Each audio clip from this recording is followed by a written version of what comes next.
change it all. Hey, hey, we can change it all. We can change it all. Hey, hey, we can change it all. We can change it all. This is the moment chosen for the game.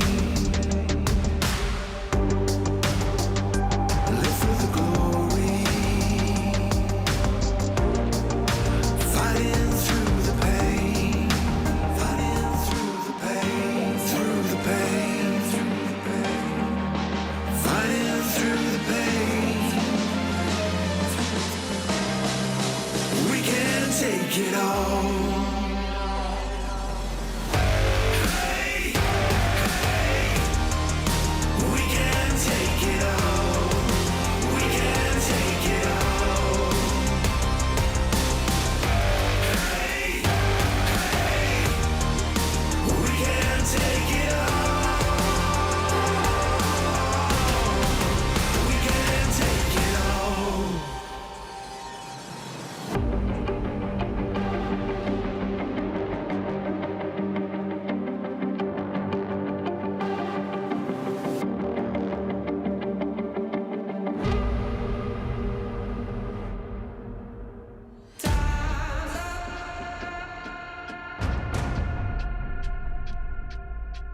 Your time's up.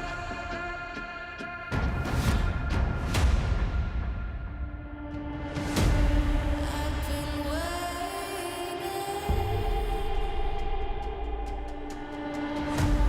for this to begin.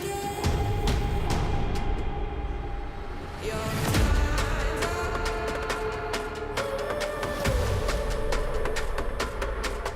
Your time's up.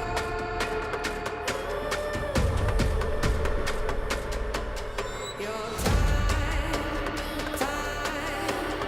time is to be. Your time is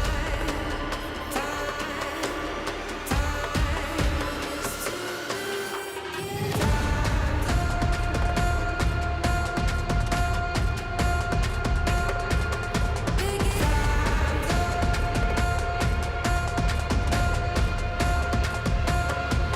your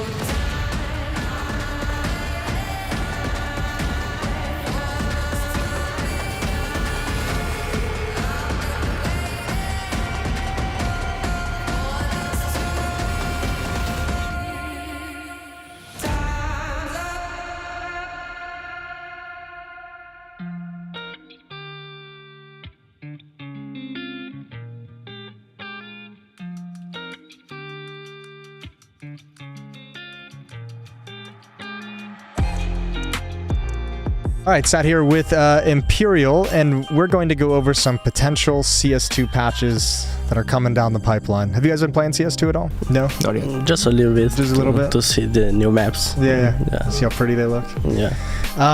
Okay, so here we go. This actually is the map pool patches, the first one we're going to throw at you. After each major, one map will be taken out of the pool, and one new map will be added into its place. I like that. Yeah, I think that's been discussed, right? Like, there's an idea. I think it's good. I think it's a really good idea. Yeah. Like, there is always a rotation. You like it? It's gonna be more dynamic, right? I think even for the viewer, it's good to see new maps, don't you think? Like, it's always the same. Mix things up a little bit quicker. For you guys as well, you like the idea of a new map every major? Yeah.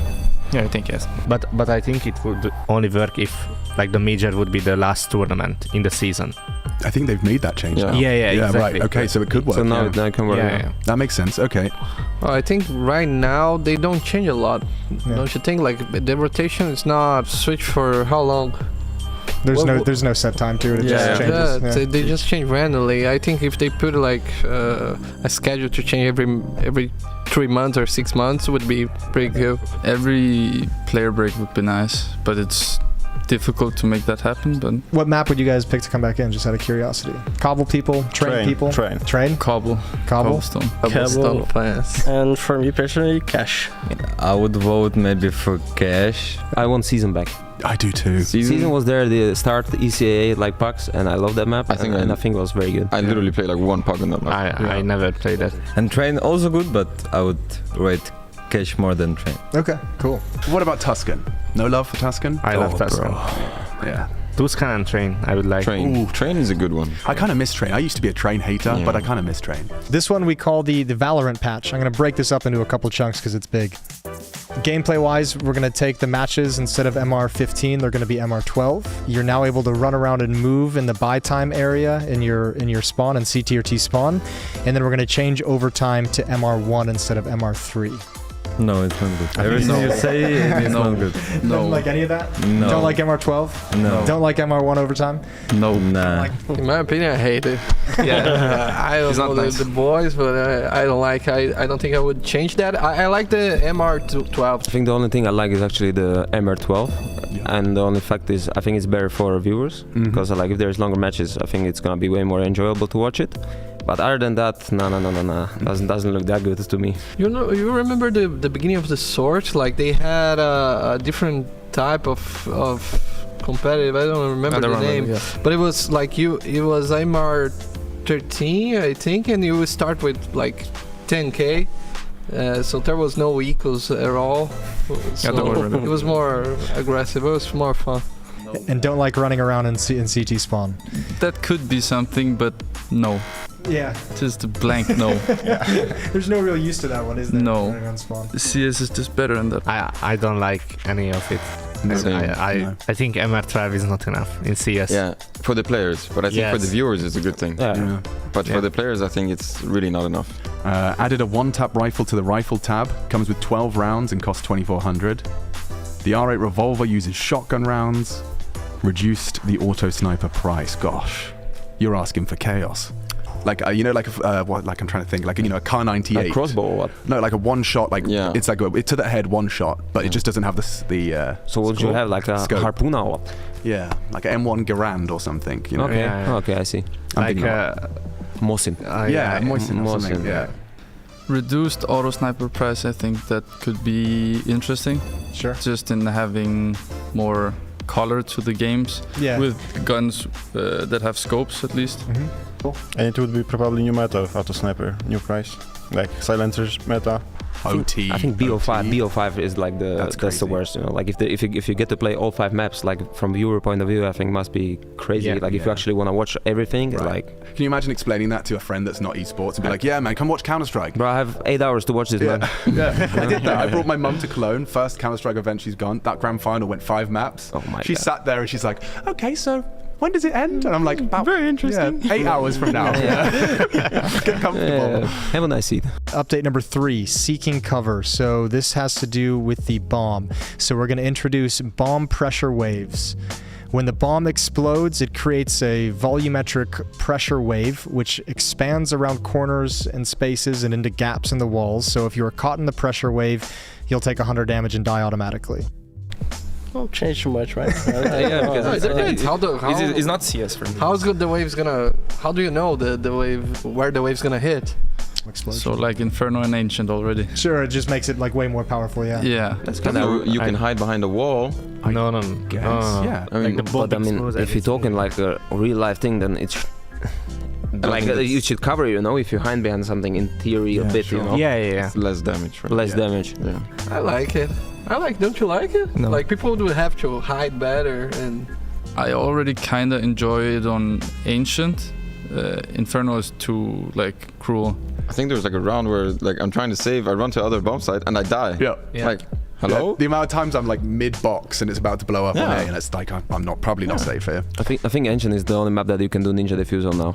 Something like close to Ancient would be good, I think. So yeah, it could be possible. Yeah. So you don't mind the Inferno radius? Inferno is alright, I think. I mean, it wasn't such a big difference, to be honest. It was just a little bit of damage. I think it's fine, yeah.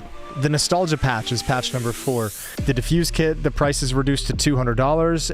You now need to buy ammo for weapons, as we did in 1.6 back in the day. Wall bangs are way easier to pull off across the map, so we're just going full back to 1.6. The ammo I like, because in 1.6, I remember operas, they would just buy an op, and you don't even buy the second, third pair of ammo, you know? You just play with the 10 bullets basically, and man, you better hit the shots, you know?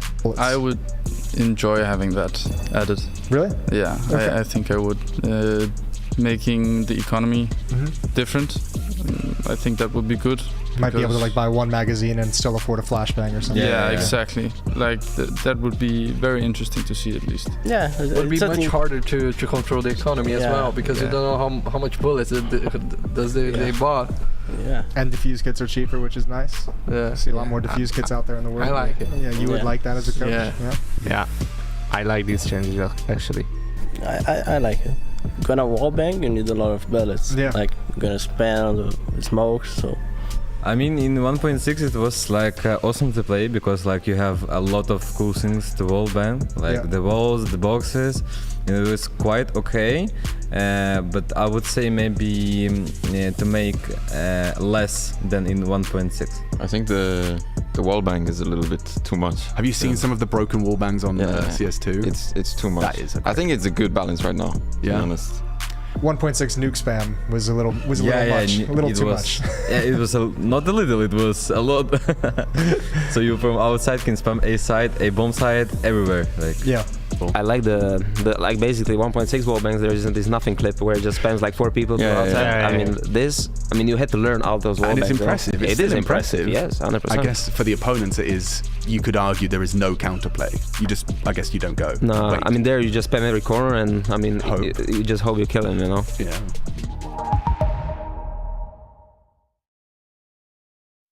Intel Extreme Masters Cologne is brought to you in part by Intel, Acer Predator, DHL, Monster Energy, the United States Air Force, and 1xBet.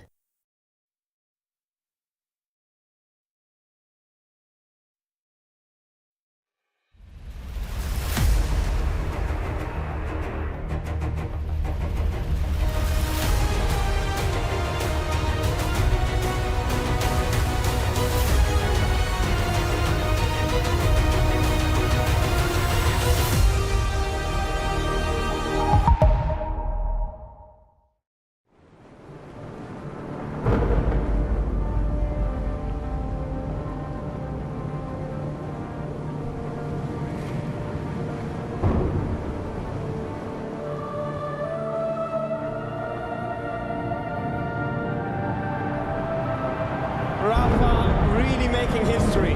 Absolutely phenomenal. And Ace is the champion of the Intel Extreme Masters World Finals. Storm's still not quite done. ENCE is going to take this fight, though. 3 seconds left. Last 2 rounds of match. It's got to start it well for ENCE. And this is a massive move for Zez, but he's not content with just the Nexus kill. He wants to win out. And it's all done. Astralis winning. Unbelievable Rogue with a 4-0 victory over Classic. And they did it again in the grand finals. It's Monte! Give it up for your Intel Extreme Masters World Champion!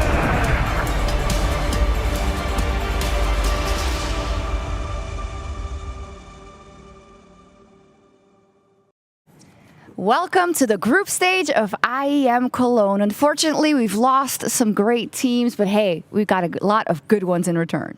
And some of the good ones are coming in with new, fresh faces added to the rosters. Let's look at Cloud9, for example. Yes, they don't get to debut their full roster in here, but Electronic and Perfecto in new colors. These are major champions looking for major success once again. And such cool storylines coming into the groups like Hades. He's playing for 9. He got demoted from ENCE, but he made it through to groups anyway, and he's facing his ex-team in his first match today. Crazy. It does make it that little bit more spicy. And then we have FaZe Clan, who, okay, these are the tank engine trains running on through like the tracks weeks we're on right now. They are a dominant team from start to finish with a new coach to try and help Karrigan out, who's an old face who used to lead the team. It's crazy. And we haven't even touched on Vitality. We haven't even touched on Navi. And that's just to say how much greatness there is on the horizon, on the road to the Cathedral, to the Lanxess Arena. Let's find out how it's all going to go down today. The first day of groups at the Intel Extreme Masters Cologne, and 8 new challenges are approaching. 8 teams rising from the play-ins, but now an entirely different task on their hand, as some of the best teams in the world will be gracing these halls, all with one collective goal, edging ever closer to the coveted Cologne Cup. Some teams will rise, some teams will fall, and we are here to be seeing it all. My name is Freya Spears. Joining me up here for our pre-show, got Moses, Janko, Kassad. Gentlemen, how excited are you to be in the group stage of Cologne? I'm super pumped. I'm really excited. This is what we've been waiting for, and I mean, I think the big thing is all the new lineups coming in as well. You get the first glimpse at some, you get to see how some teams have developed after a couple of games, and I think that's the important thing with this event is teams are going to change as the event goes on. Yeah, we'll see how it goes. Very exciting. Whether we'll have something to make up for Cloud9 ruining the whole tournament. They did it again. The most anticipated, like they just find new ways to disappoint you. I know. You know, in the words of Blair. My disappointment is immeasurable and my day is ruined. It's like the most anticipated roster we've had in a couple of years, probably. And let's say, oh, well, one of our best players, the star player on the team, can't make it because of technical issues. Yeah, like, you just did this to not have any pressure for this tournament. Admit it. Admit it. Admitting it. Okay, thank you. I saw what you did, Cloud9. Yeah, I was watching. Yeah, I was watching to ruin the beginning of the real tournament. Excuse me? The thing is, like, listen. You need a coffee? Like, let's go, we're live. Let's go, pick it up, bro. Cloud9, yes. I mean, couldn't he just sneak him in somehow over the border? Sure. I mean, we're not condoning that here. It's not. Listen, forgive him. In our neck of the woods, that is possible, so not here. Any surprises, gentlemen, from the play-ins? Were there any teams that you maybe weren't expecting to be making it to the top 16 of Cologne? I love the Mongols. Yeah. I'm buying into the Mongols They're because fun. I got to do a couple of their games and they're just playing so simple, which is not to take anything against them. Like, they're going with basic stuff, and until you can stop them, they're going to keep doing it. They're fearless. I think they give you a great example of when you execute on a site with a lot of utility, what the waypoints should be for players, right? Like, they just push, they don't care, they create space. And, you know, for example, with Into the Breach, I mean, they were just shell-shocked. You know, there was nothing they could do about it, and I was very impressed by that, and also by how deep the talent pool seems to be in Mongolia. It's like, oh, they lost 1 player, 2 player, they made some changes, and all of a sudden 9-10, amazing Opera, and Zinho, only 16 years old. He was the highest-rated player against Furia. Yeah, great stuff from them. Yeah, and they've always been fun to watch, even if you don't want to buy into them long term. I think one of my surprises has got to be OG as well. OG making it through kind of caught me off guard, just because all these different times they put together new rosters, I'm not like fully certain like what to expect out of it, and it seems like it's going to be a little bit weird. And they did just enough to get through, and I mean, look good in that final game. And obviously, Keto coming in, I think his quote was great, where the Kakafu telling him, "You're not on big anymore. You can just swing. You can just peek. You can just take fights. He has like the hot hand. Don't have to worry about anything." So I mean, that was cool for me, and obviously it's going to be fun to see Regali continuing to play. So let me just make this clear. Out of all of this new OG, you're most excited about Keto?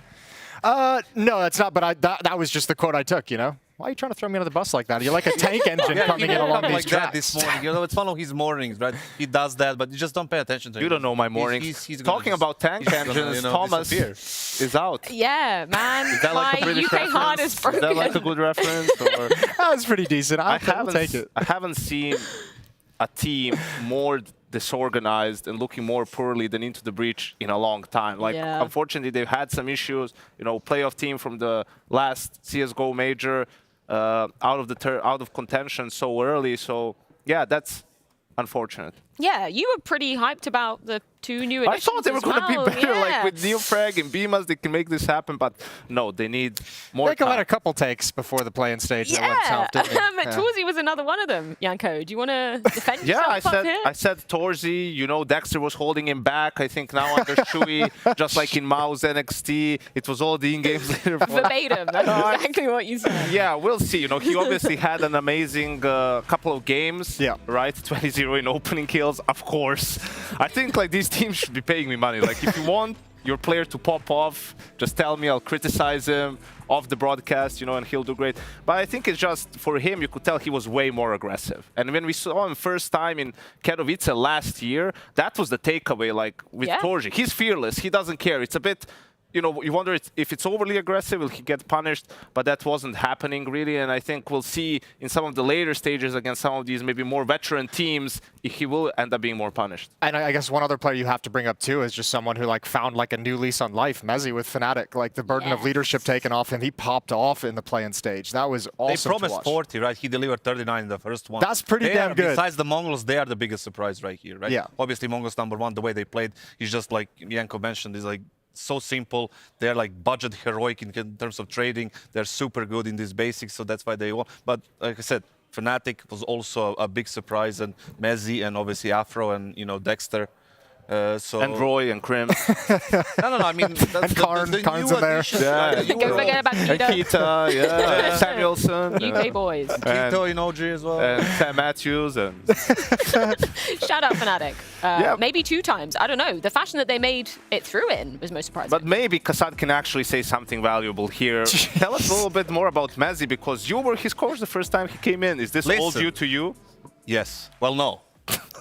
Well, those are the options. No, the thing is, like, he actually was pretty good back then in the Colossus, whatever that was. The thing is that he was the entry there. He was super aggressive. He was doing all the things that needs to be done. And you can see the raw skill, you know. And then he transitioned into IGL, which I was all against. I was saying, and I was against you all the time, saying that he's the best player of that lineup, and you were giving me all this kind of BS, and now you are turning this ship around, like, well, you're riding the wave right now. Well, am I riding the wave, or am I driving the ship? Well, turning the ship around on the wave. But I think with Mezzi, it's just his versatility is incredible. Like Assad said, he was like entry, he was hopping for a little while, I think, on that team too, and obviously very talented. And I agree, unfortunately. I think he should be probably best be left in a role where he's just playing, you know, and have someone else IGL. I mean, I think the argument of that lineup, we don't have to get too deep into, is also like, who's going to do it if it's not him, though, right? That's the other side of that coin. He's him. Yeah, so, but yeah, it's cool to have Fnatic in the group stage. Yeah, let's take a look at some of the new faces that are going to be gracing this group stage. Of course, we have 8 teams advancing from the ESL rankings. We've got some really big names coming in as well. Obviously, we've had our first taste of Na'Vi, we've had our first taste of Vitality, but I feel like this is where the real testing ground is going to be, right, Jason? We're coming into such a prestigious tournament. They want to be making it to playoffs. Yeah, and I mean, regardless of what kind of a lineup and situation with new players, like Cologne is that event that you want for like multiple reasons, right? The prestige and the history of the event. You know, you need a championship level event for the Grand Slam as well, but just to show that these lineups are on the right path and everything. So, regardless of where you're at and what problems you have, like this event is kind of like patchwork. Fix these up as quick as possible and let's go as deep as we possibly can. It's very surprising to see Mousesports being the 9th time here, considering the past and everything in the last few years. You were here once as their coach. I was here 2015, 16, 15. I don't even know, but we didn't make the playoffs. It was just a terrible memory. Anyway, Na'Vi 10 times, NIP 10 times. I didn't expect that to be the case, and obviously Fnatic.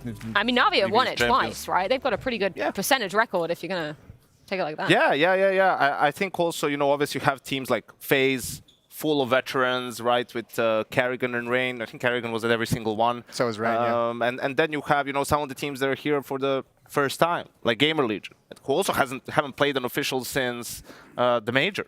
That's wild.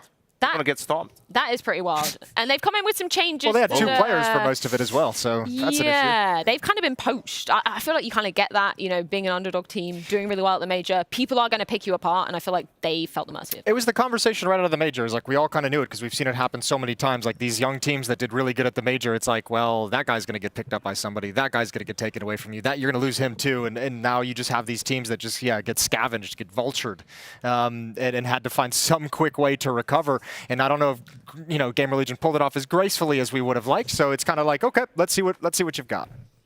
Yeah. Any final thoughts on? No, I got nothing. GamerLegion. You got nothing on GamerLegion. The same way they're gonna play this event, I got nothing. Oh, absolute fire. Let's talk about some of the veterans. You mentioned 2 names, Carrigan and Rain, making it to every single one. Apex just shy. He missed out on just 1 year of coming to Cologne. Yeah, we'll see with Vitality, right? Obviously, the whole thing about replacing Dupree after, winning the major and bringing in Flames, it's like you don't really want to do it, but it makes sense. You're better off this way. And I think also them and Heroic are like 1 and 2, I think, right now, but they have to sort of show us that here because they had a loss to an. Who would you put as 1? Heroic. Yeah, it should be. That makes sense. It should be more. Heroic has problems with stage and finals and everything. Vitality is not the same form like they did. We saw it on Blast, and we have Navi who is trying to accomplish something. It's going to be a really interesting group stage and the playoffs. It should be like I'm expecting an unexpected winner. That's the thing. Yeah, very open stage if we're expecting unexpected, Kassad. Well, then you'll never be caught off guard. We're really getting some sage life advice with this. Like one of the favorites. Yeah. That's what Mavs are going to win. You heard it here first. Going back to the Apex conversation, though, we had a nice little graphic there. He's made it to 3 grand finals of a Cologne. Hasn't won any of them. And I'm thinking back to 2015. Yeah. Envious get on the stage with Fnatic. They're almost close to closing out the first map.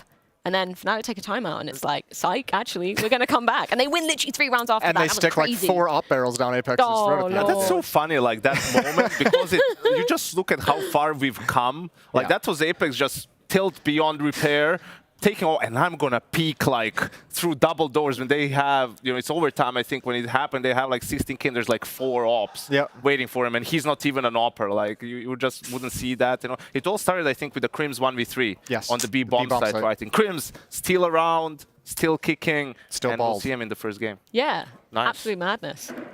Apex obviously having a bit of a character arc as well. Now he's an in-game leader. Then he was just that kind of aggressive entry fragger, right? His transformation as a player, I think, is one of the greatest ones that we're gonna have when we look back, a few years down the road. And like if you look at like the era of French Counter-Strike that he came out of as well, I don't think anyone in the world would have picked Apex to be the player who survived this long with like Shocks, with NBK, with Kenny S. You had a million other people you could have pointed at, and Apex has outlasted them all. It's the thing that saved his career to become an IGL, right? Yeah. If he didn't do that, he would be fading away, and we wouldn't be seeing him on biggest events, maybe in teams like Falcons and all the other French like mixes and everything. But he took that mantle, and he accepted the way that he's playing. Is not really on the highest level anymore, but he's decided to to help the team in other ways, and his charisma is right there. You can see it. And yes, he's gonna be emotional. Yes, he's gonna make his faces, but he's gonna get you there. That's the point. Well, it took him a couple of years to really get into the swing of things as an in-game leader, right? And that's also where you have to learn to manage your emotions. And Apex is never fully gonna manage them, to the point where he's like a little bit of like a robot. But you have to learn how to channel that even when you're doing the crazy faces, even when you're being emphatic,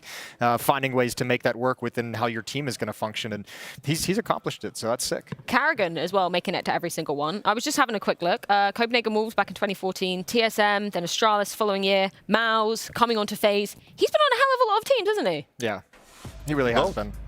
One of the GOATs. Always makes it happen, right? I remember the one with TSM where they had to get a stand-in first. They got Glaive to stand in for that tournament, and then Dupree had like appendicitis during the tournament, so Zonic had to play, and that was the major, and they had to play the decider game against MSL's Dignitas, a best of 3 to make it into the playoffs, and then they beat them with Zonic and Glaive. So yeah, a couple of miracle runs for Karrigan. I think the one that will sting the most is the loss to Big in 2018 in the semifinal, right? Because that was Astralis this year.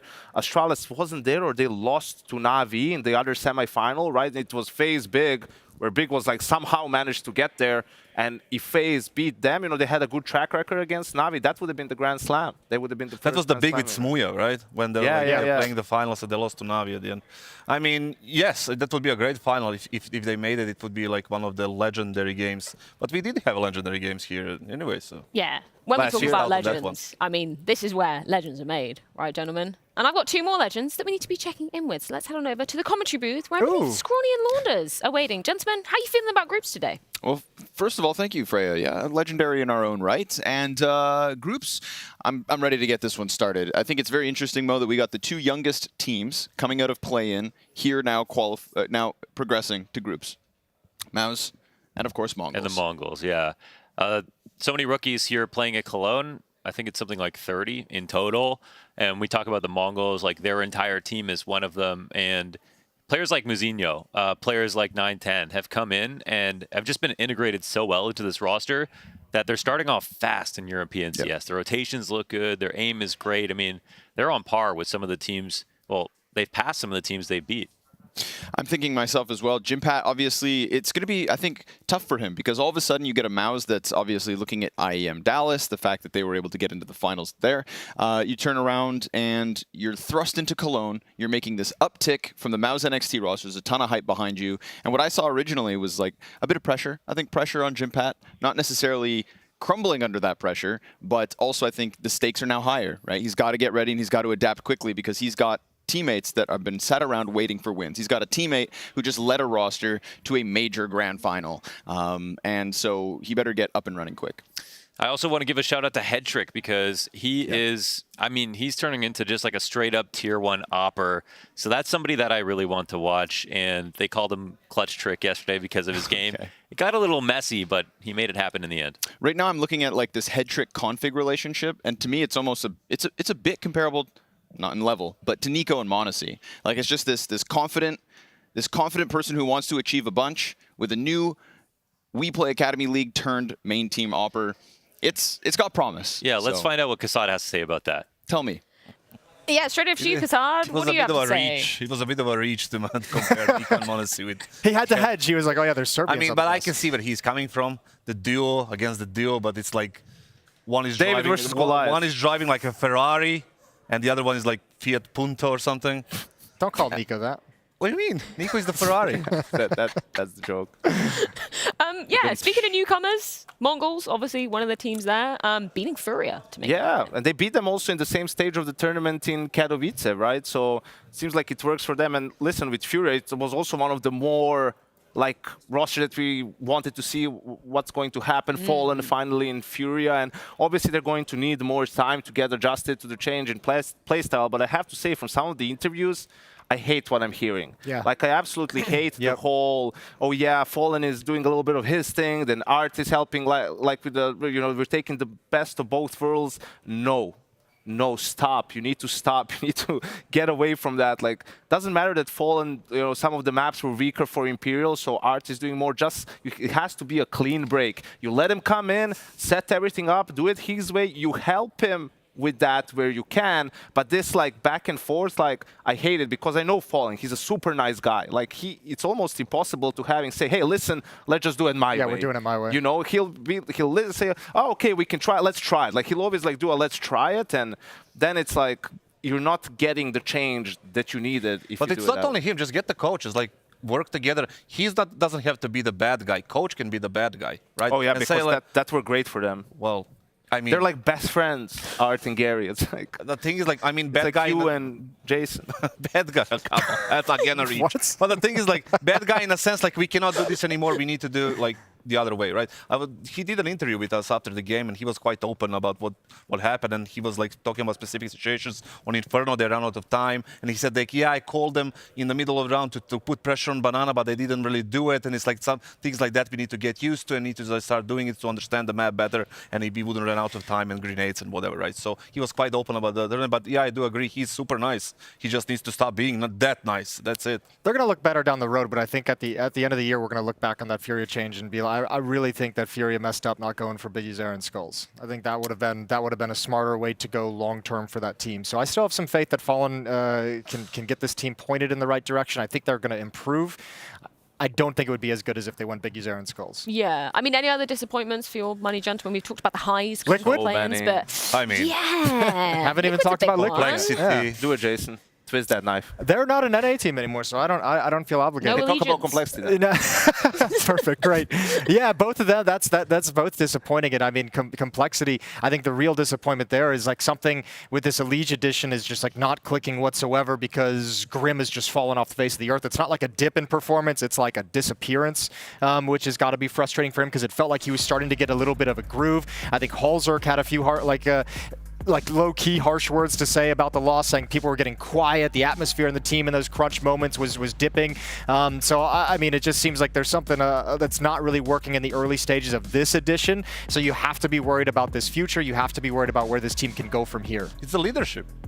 You have to be. It has to be changed, right? Mid management, lower management, in-game management. Okay, that's the thing. JT, I'm just gonna say I don't care. He needs to be replaced, right? He needs to be the one that team takes another direction, right? So do something because you got a leash. He is there. He's gonna deliver the numbers. Once you get him in the right place, you just need to get somebody to get him there. Is Leash gonna give you the numbers though? Has he been? I mean, if you set him on the right path, he will. Okay. That's the thing. I just wish they went in another direction. Maybe they will. That's fair because I've had that opinion in the past, but I kind of came around on JT where I think like complexity. I think he's been a little bit underrated in his calling. Obviously, it's not like any kind of like mind-blowing tactics or strategies, but I think he's called for them fine. But I mean, certainly, I think pointing the the issue at leadership isn't the worst thing in the world when there seems to be issues within the team, people getting quiet. That comes down to who's the leader, who's kind of establishing the energy within the team in those moments and the focus in the team in those moments. I mean, it's kind of those like long relationships where you exceed the moment and you don't want to really be with each other anymore, but you're just used to each other, and it's like you can't really escape it anymore until you just cut it completely, right? So I think that's what they need to do. I'm going to pick your brains about Liquid. I'm sorry. I'm going to pick your brains about your past girlfriend. We're getting some psychology out There's there. a content idea. Jesus Christ. Liquid, I think, has to be the biggest disappointment for my money, particularly with the start we saw in Copenhagen. I think we all got gaslit by it, and then actually the reality you need to stop. back. Like, you're always focusing on the negative. You need to be a little bit more positive. Glass half empty kind of girl. Why are you talking about Liquid being a disappointment instead of how great is it the ascendance of 9? That they've made it, that they've justified like some of the qualifying that they've managed to do before, right? They've taken that next step. I think for Liquid, we're just seeing the growing pains, really, right? A couple of players that are new to Tier 1 Counter-Strike, or I guess mostly Rainmaker, but also Yakinder new to the IGL role, and I think their playbook is just a little bit too thin at the moment, right? For a team that's as good as 9, especially with the map pool, they had to play them on Vertigo, and it was always going to come down to the third map. But you could see that they crumbled a little bit towards the end of that game. It was 9 coming back off of a half-buy win to close it out. I would buy it if it was only 9 that they lost to, right? Sure. I get your point, but the big game even, like, I know they won it, but that got hairy at times, got a little sketchy for sure. I think it's a lot of communication issues. I think it's a lot of like a clash in terms of how players philosophically like to approach situations in the game. I saw a lot of like really ugly like 3-on-3 retake scenarios, post-plant scenarios where you have guys like Patsy and Yakinder who love being aggressive, making moves before guys like Naf and Rainwaker who are more passive were ready to kind of pounce on it, ready to kind of like make it a cohesive attempt. So I think there's some sketchiness in that area. I think obviously the Yakinder as an in-game leader conversation is going to be one that goes on forever until he can truly prove it. And I think what scares me about it the most, Yakinder strikes me as an in-game leader who's like, this is how I want to play, and I want my players to fit into that structure rather than saying, these are the players I have. Let me build the system with the tools that I'm working with. And I mean, I think that's a pitfall that most new/young/inexperienced in-game leaders would fall into. But that's got to be developed over time. He killed his value as an entry fragger, becoming an IGL. Did you see his numbers drop immediately, like massively? And as a player, when he wasn't an IGL, he had a massive, tremendous value as an entry, like creating space for players like Naf and whoever was. I think that there's just so many moving pieces too, because when you think about it, like Naf almost has to slide into a role now where like previously he was a little bit more passive for Liquid in previous iterations, where he kind of got to wait for most of the action to occur and kind of pick and choose his battle. And it feels like now he's kind of almost got to slot back into a position, back like when he was more on Renegades, where he has a little bit more freedom to be like the powerhouse of the team. So you have Naf kind of trying to slightly adjust. Yes. Yeah, I know. Listen, I don't know. Like Yakinder is that new hotshot, like mayor of a town, and he's giving all these promises. And initially, crime is up, unemployment is up a little bit, but he can still turn it around. He can still deliver on his promise. That's what happens in real life too. What is crime in this metaphor? It's like his numbers are down, crime is up, he's criminal, his performance is criminal. Okay, they have to break it down to I thought you, I'm with you, baby. The taxes, like, I'm gonna cut taxes if you elect me as a, just those type of. I mean, the promises sound great, but yeah, unfortunately, no turning around for Team Liquid here. The remaining teams, though, not only fighting for pride, beautiful trophy, a hell of a lot of prize money, but also a notch on the Intel Grand Slam belt. So let's head over to the sideline to check in the current state of affairs. Well, let's talk Intel Grand Slam, because it has to be in the back of your mind anytime we're at one of these IEM events and the ESL Pro Tour events, because it is so hard to get your hands on. It is $1 million, but you need to be incredibly consistent. Oh yes, that consistency comes with winning multiple events, 4 in total, including one of the championships alongside other ESL events. And there's only limited teams that have even had a chance of getting that. Astralis being the first, then into Liquid, Na'Vi, and most recently FaZe Clan. But now the race is still on for the next one. It definitely is. It's also interesting that you said that. That's such an elite club, right? Because it is so illustrious to get your hands on that Intel Grand Slam. And a lot of those names are also on here. And that goes to show what big of a step you could take forward if you do manage to win IEM Cologne. But as you said, it is Vitality and ENCE that are one step closer so far. Oh yes, one step closer. But who is going to be the next one? It's going to be someone here at Cologne. But maybe Vitality's the one of the ones that could grab it. Maybe ENCE will come through and they'll have another shot at it. Guys at the desk, who do you think is going to be the ones to grab it next time? I mean, it would be great if the likes of ENCE or Vitality did get one, because don't forget, you need to be getting a Masters level event that is either Katowice or Cologne to be in contention with getting the Intel Grand Slam. But gentlemen, do you think we'll see another champion rise from this 16? Yeah, I think it's going to be G2.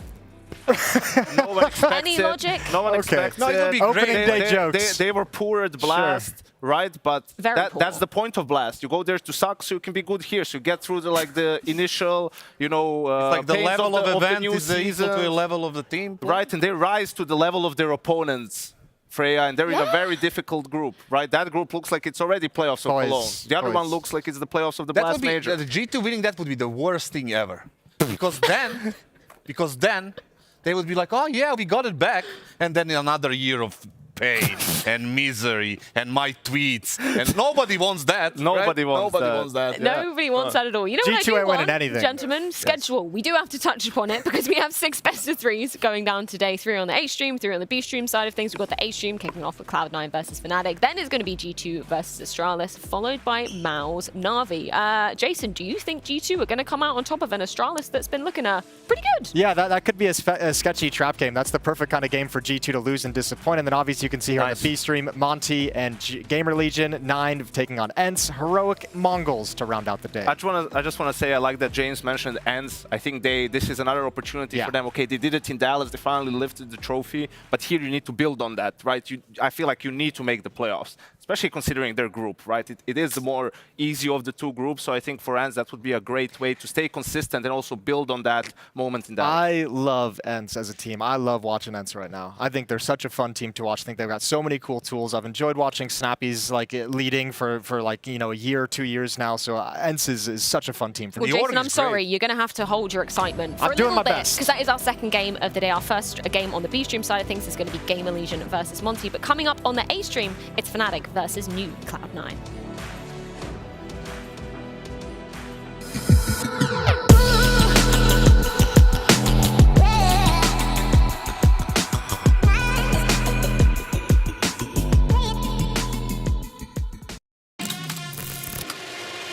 What is that reaction? This would be an ace clutch from Poland.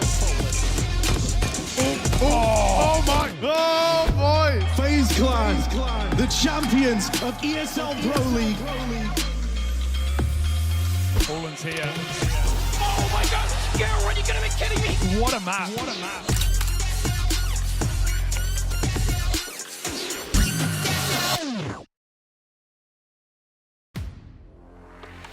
The in-game leader, architect of every move and every win. The entry fragger, fearlessly leading from the front. The opper, the deadliest of them all. The support, the true difference between winning and losing. The lurker, everywhere and nowhere, patiently waiting to strike. It takes 5 champions to win. Which one are you?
In the past, I was maybe a little bit aggressive, but became a full defensive player in Monte.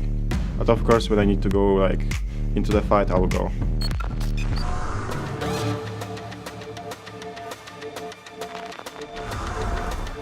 I would like to play every tournament is possible, every tournament that is possible to play on LAN, and be part of it and reach the highest goals, the highest positions, and obviously win the trophies.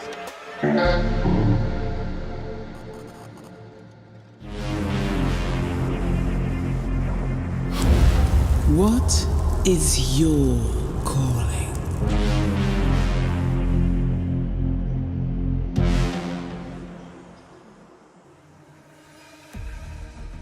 Welcome to the B stream here at the Intel Extreme Masters Cologne, where we're kicking off the group stage. We've made it through the first run. Monte progressed on, but now they meet against the last major's finalist there, rather, in GamerLegion. Not quite the team that was at the major, but still, the core remains here. Yeah, not even necessarily close. You could see Nealon is actually coming in to step in for GamerLegion, who were just completely vultured and picked apart after the major. And Monte, surprising. The big question for them was, can they survive without Boros? And I mean, look, they made it to the group stage. That's not bad at all to start in the early kind of step in of Bro as a player within this team. Yeah, kind of unfortunate it's the Brazilians, right? They've been having a rough time, but they took down both Imperial and Fury as well. Yeah, pretty surprising, and also pretty cool to see some of the older players in Monte kind of stepping up to the plate. Players like Demka, for example, really rising to the occasion and delivering. That being said, though, for GamerLegion, it's kind of wild to me. Like, oh, major grand finalists, and right now I'm like, I don't know what I'm getting. It's the highs and the lows of Counter-Strike as an organization that's maybe not quite at that upper crust. You tasted almost victory. You got so close to the biggest prize in Counter-Strike, and immediately afterwards, the vultures descend, your car is being stripped for parts, the engine's been sold over, and now you're having to look out into the field to figure out how to right this ship. I mean, when you're GamerLegion, I mean, I think the rest of us from the outside kind of saw it coming with that kind of an organization and what's out there. But when you have your in-game leader and a star player like EMA pop off at VIP level performances, you had to have known this was coming there. Such hot commodities, in-game leadership especially. So yeah, those guys are gone. Nealon and Volt have stepped in to take the place of Shui and EMA, and that's big shoes to fill. It's super interesting, right? Nealon, I feel like, is just tough to judge because in that EG product, it's hard to have really judged any individual. Point out one thing. But Volt for EMA doesn't feel like a natural one-to-one swap. I mean, an IGL for an IGL does make sense, right? But in Nealon, again, I don't want to judge him too harsh for being an EGL for quite a while. But Volt coming in, I mean, Volt with Emma is not even a comparison. I don't think Volt was even close to being the most impactful player in ITB. Although it's kind of a weird comparison because I feel like no one had Emma on the radar until the Paris major actually happened. Ooh. So I mean, like, fair play. Like, maybe there's some kind of result he can match of like the build-up that Emma had towards the Paris major. I don't know. But I think the bigger thing is just like this is a team that's like this is like patchwork. This is this is not only are you like two of your best players taken away from you, but you're also like low on the priority list for free agents to want to go to, right? You get like the last pick of the free agents, and unfortunately this is what GamerLegion is left with, and this is going to be a tough task because Monte looked like they kind of picked up the pace and got into the swing of things pretty nicely in the play-in stage. Well, it is a tough task, and the man who's going to be most responsible for figuring it out is one Nealon. We've got Chuck standing by. Well, Nealon, welcome to Cologne, this time as the IGL of GamerLegion. Well, first off, how's it been adapting to this new squad? I mean, thank you for... Yeah, I mean, like, I'm happy to be here in Cologne. Of course, it's like a new team for me, and I already played with the Chaos in the previous, like, 2019. And yeah, I mean, the squad is, like, really good. The relationship between each other is, like, really nice. Yeah, I think I feel really good. Yeah, you mentioned it. You did play with Chaos a while ago now, but did that help the integration a bit, knowing that there's someone there you can build on? I mean, yeah, of course, because like we were like friends, and like we were like keep in touch, you know, like from the whole time, yeah. So yeah. From a personal perspective, you spent a lot of time in EG, and maybe you wouldn't have reached the heights that you wanted to. So, what are your expectations for this new chapter with GamerLegion? I mean, of course, our expectation will be high every time, but we'll see how it goes. We're gonna like show our best, and yeah. And talk to me about Monte. Can be a difficult team. They were very successful in the play-in. How do you think it's gonna go? I mean, I know some of the young personally, and well, I mean, they're actually playing really good. But we're gonna do everything to beat them. Wonderful. Good luck. Well, I think maybe the most telling answer there wasn't in words. It was on Nealon's face, talking about his former team as well. But reunited with Kiaz all the way back to Simon. They played together in 2020. That's a lot. Listen, that's Ancient history. It's something I don't think is going to be very relevant at all. I do love the look on Nealon's face when she just mentioned, when Ify mentioned EG. He's just like, yeah, that happened. Yeah, can't we all just forget about that one? Can't we all just move on? I can never forget. Well, look, he's put it this way. He's now got the perfect chance to get that completely behind him. Like, no one's going to bring up EG if he comes in and steps in as a leadership role in GamerLegion and shows us some stuff and says, this is a team that is coming in here, obviously, as we're putting the picture, limping because of the way they've been picked apart. So if Nealon can come in and actually get this team to a semblance of a strong performance or something positive to talk about or take like 1 or 2 good steps forward and show us they can be competitive under his leadership, all of a sudden, nobody's going to make the EG jokes. Nobody's going to bring it up. Nobody's going to want to talk about it. We're going to talk about what he's doing right here, right now to make GamerLegion, a respectable team within these competitions. So he's got a perfect chance to just, erase that portion of the history. And I mean, everything about this team feels like it's fresh snow, right? We've kind of already forgotten, not the achievements, but the expectations that were associated with that other team. You can make what's going to happen. You can define your own legacy within this roster. Looking at the other side as well, we had a lot of questions about Monte coming into the event, mostly about who's going to step up. They lost their weapon X in Boros, their magic factor, and well, so far at least, the guy who's been stepping up to the plate is one Super Demka. He's been pretty darn incredible through this event so far. He has been incredible, and also especially on the T side, just his rating is ridiculous. Listen, 28% attempts on the T side with 63% success is ridiculous for any entry player, and he's been playing pretty solidly. But one thing I liked from this team, and I think it was Sam Young who gave an interview recently where he mentioned now that they used to play around Boros, right? It was they're like, this is the star player, we're going to try to work around him. Now that he's gone, they've completely kind of reshuffled the way they play in this team. And he even mentioned an interview where it's like, yeah, we have more of an understanding of how we want to approach this as a team. So it is cool that it is working out right now. That being said, I'll be real, still a very small sample size, but against a team like GamerLegion, who's been, as you pointed out earlier, just kind of dismantled, it should be at least on paper a walk in the park. Yeah, I have Monte as the big favorites, and obviously Demka is a big part of that, a really wonderful play-in stage. You also have SDY, who's putting up some numbers, who has his maps or his games here and there where he's going to carry from the in-game leadership role. So this team has some nice things going for him, which, I mean, that was the question coming to the plans. Can you survive the loss of Boros? And, all you can really say about Monte at the moment is, first obstacle is passed. Yeah, you can get into the group stage without Boros. So let's see what they can build on for here.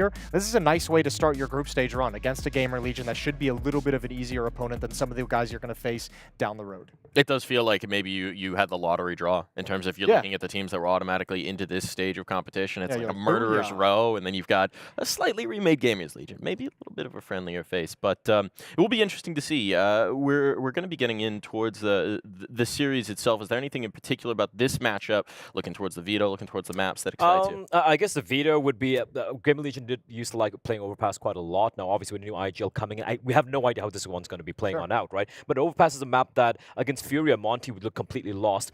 Again, the caveat being Furia do really like playing Overpass. Fallen, it's a new team as well, but Fallen doesn't really like playing that map. So if there was the possibility of an upset to take place, I feel like an Overpass pick coming in from GamerLegion and then potentially taking that map could happen, maybe? Yeah, for me with GamerLegion, like we saw with some of the other new rosters, like the map pool is just not going to be established in any kind of meaningful way. So for GamerLegion, like that conversation to me isn't super interesting. For me, I just look at GamerLegion and you pose the same question towards Monte. All right, like step one, who's going to pick up and who's going to fill the void of the players that have left? The EMA production that we saw, obviously Shui, we know Nealon's going to step in there, but I look over towards Acor and I say, if you're going to have someone that needs to step up for this one isolated event, this one isolated game, this series, you want Acor popping off because he's had that resurgence from when he, had the disastrous, tenure in mouse sports, and then he came back up, and obviously we saw at the major impactful. You want that op, or you want Acor to keep delivering for you because he's going to be the one, potentially more than I feel anyone else on that team, who can kind of hide some of the deficiencies with his own individual play if he can hit a peak. Well, we'll see if they can do. We'll see if he can bring through the pop-off. I know two guys are going to be popping off on the mic in your ears in a moment. How you guys feeling about the matchup? I'm feeling like what we've got here is a major quarterfinal rematch, but unfortunately for Monte, they'll never get their revenge, and now they're just kind of picking flesh from the bones of what was left of GamerLegion, Launders. That's how I feel. I hear that, yeah. It'll be a good test for to see if Nealon can do what Shuhei did with GamerLegion. It'd be a good test to see what he can do with A-Core specifically, of course. We're talking about Torzi right now at this event and how good he's playing under Shuhei. So, of course, Shuhei, of course, Imma were such big parts of GamerLegion. It really isn't the same ship anymore. No. And I think that Monte are very favored for that reason. Yeah, I think so, too. I love the fact that they've replaced their Boros, right? We're two teams who lost pieces, but one that seems to be faring much better. Monte, obviously, just getting here through the play-in is impressive in and of itself. It's just the fact they did it so clean. It's the fact Demka, for me, is picking up all of this slack. Not somebody who I thought would be performing as well as he is. Like, there was rumblings of it, but now it's really good. Really good. Like the gentleman down on the desk. Oh. Oh. Wow. Oh, we are just so good. Thank you. Thank you, Connor, for that one. I mean, it is the classic ship of Theseus problem with GamerLegion, right? How many parts are you swapping? I mean, they still have a few parts from the previous lineup, so I'm expecting. There's a few. They lost the rudder. They lost the sail, you know. You're stripping apart cars, and now you're doing boats. I just like metaphors. You are a bit of a seaman as well yourself. I do He's enjoy a seaman, yes. that word. Moving on. No, you I actually do. I do sail. I do, in fact, sail. That's not just out of pocket. We've got the Vito popping up here, guys.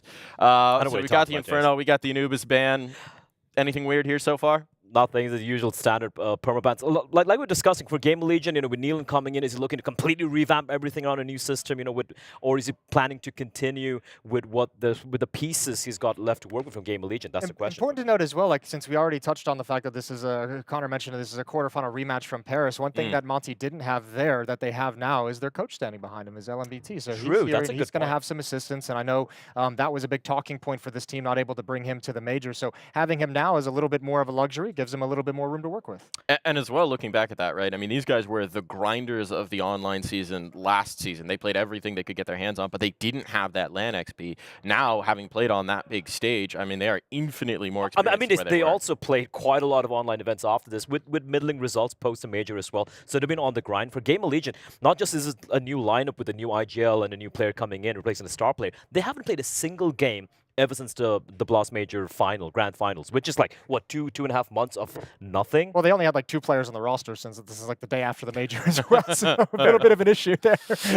Well, 2 players on the roster, perhaps 2 guys in the booth who are going to take this away. Stronny and Launders. Yeah. Yeah, damn right, Mike, damn right.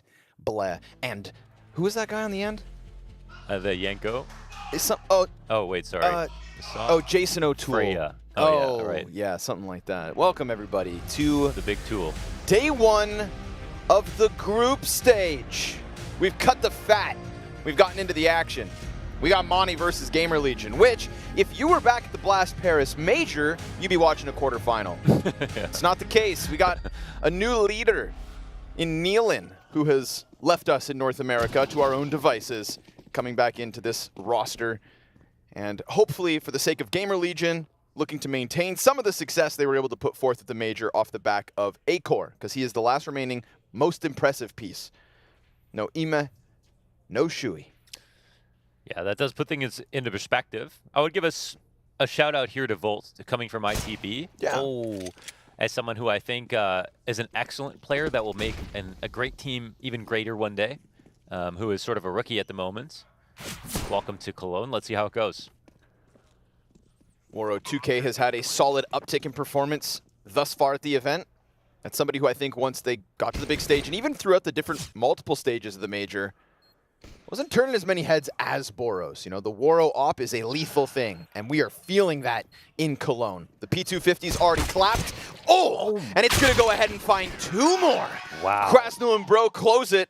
Waro is wasting no time. We're talking about a bomb plant off of a single bullet from Waro inside a palace into those 2 kills. So maybe we get a Waro classic here on Mirage, which will only add to their problems, because everybody on Monte right now has been doing impressive stuff, straight up. Like, I actually want to give a shout out to Krasno, lesser talked about, but his aim is crazy good, and I feel like he does have some big rounds on this team too, even though honestly everybody does.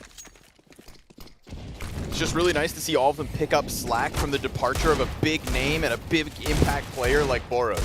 Because everybody thought, no Boros, no party. But turns out Monte are the party. Step by step. Yeah, SDY, maybe, you know, he was saying something, even though it sounded sort of, it it sounded like, not dismissive, but it sounded like they're on to better, greener pastures, which can sound like cope. You lose Boros, well, okay, yeah, sure, you think your team's better now, but he kind of genuinely has proved that there is a team that's working very well right now without him. And it does make you wonder, like, how much truth is there to exactly what he said. Well, it's the results that speak louder than any interview.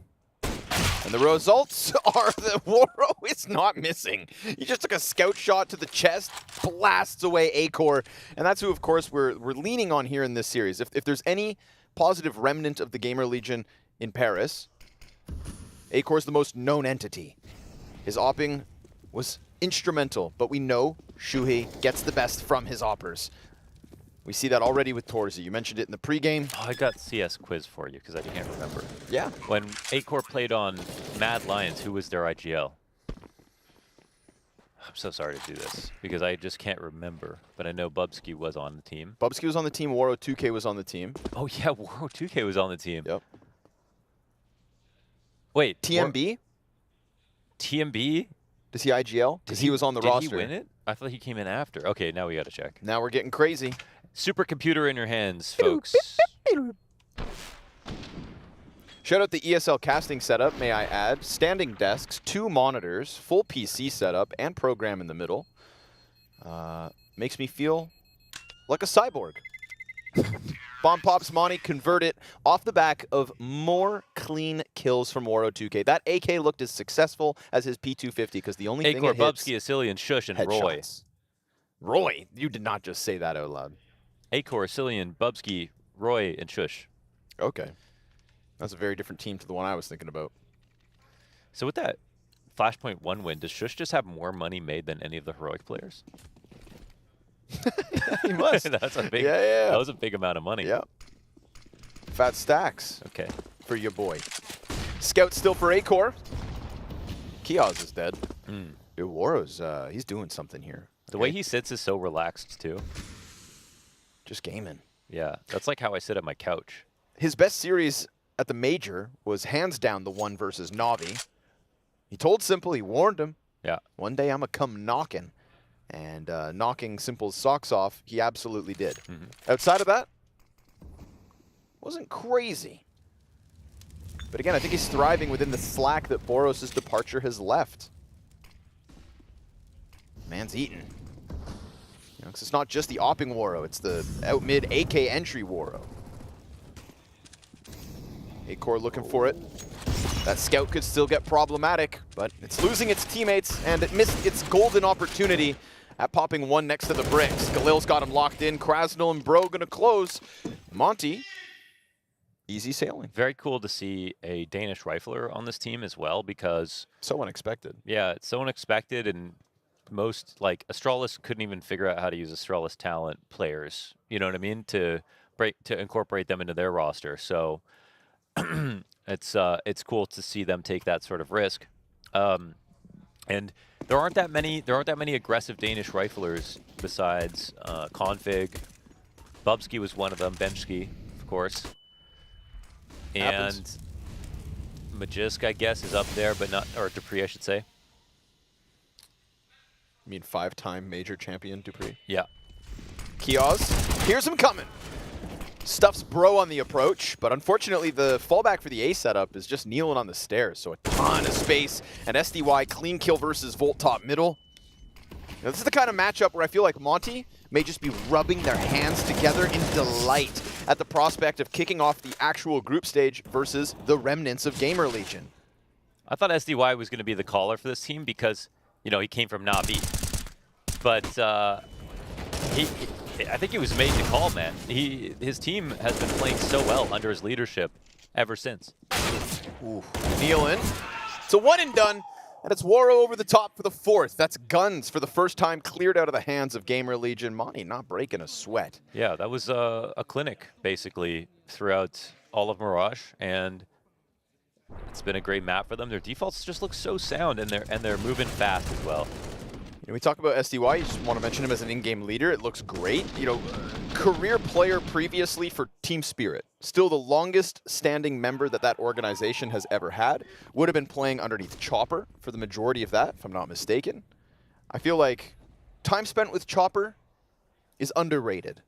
Yes. And so, especially when you had that much time. Chopper, Blade.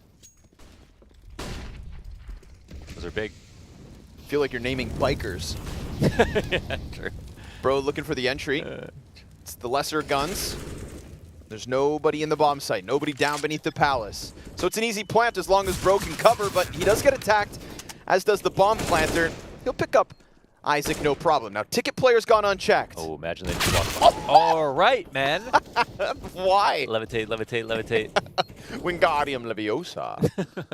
Pops him from behind the tickets. See you later. Your SMGs and shotguns have achieved nothing. Monte? If your gun doesn't do that, don't feel bad. You know, I had a feeling. We were in the hotel lobby on the way here this morning. LMBT walked up to us and said, "Good morning, gentlemen." And some people just walk by and say, "Morning." He shook everyone's hands. Yes, handshakes. Firm handshakes all around.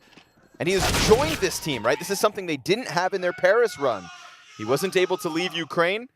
Had to obviously still coaching from afar. Definitely going through game tape, sending them documents, I'm certain. But now he's here with you. Yes, yes. That makes a world of difference. Absolutely. I mean, you know, you think about the stage game, just his presence could have been massive, so that was tough.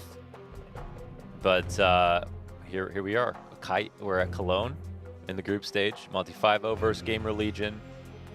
A nice matchup for them to start out with. So much to prove for GamerLegion, and not a play-in to warm up with. No. So I think they are definitely one of the teams that would have benefited, even if they would potentially get eliminated there.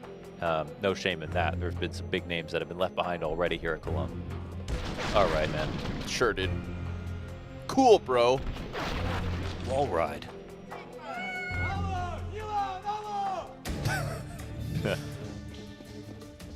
Demka's got character, folks. It's crazy because like they made a roster move, but the difference between this team and the last team is only 2 letters. Sure. Yeah.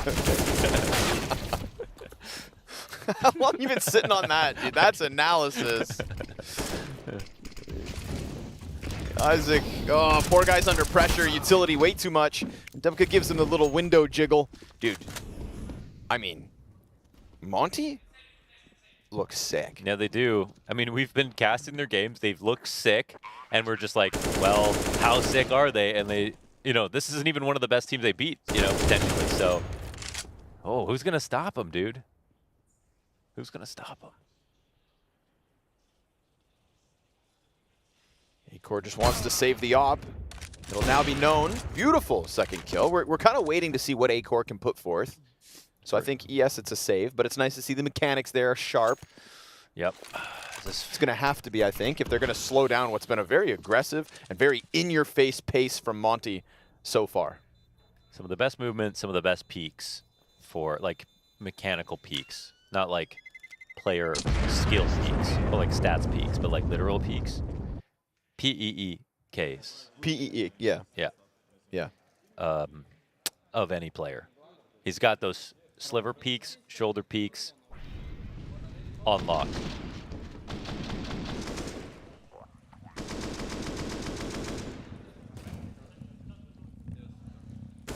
I had never heard of Bro before he got picked up by Monte.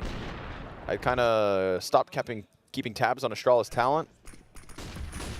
Yeah, they weren't much to talk about throughout the Academy League, and he was one of the new players. So you know, because even Astralis started picking up guys like Buzz, so they weren't even picking from Astralis talent anymore. And Altec's got a chance, and now it's just Buzz. So they definitely one of the orgs that have done the least, I think, with their Academy lineup.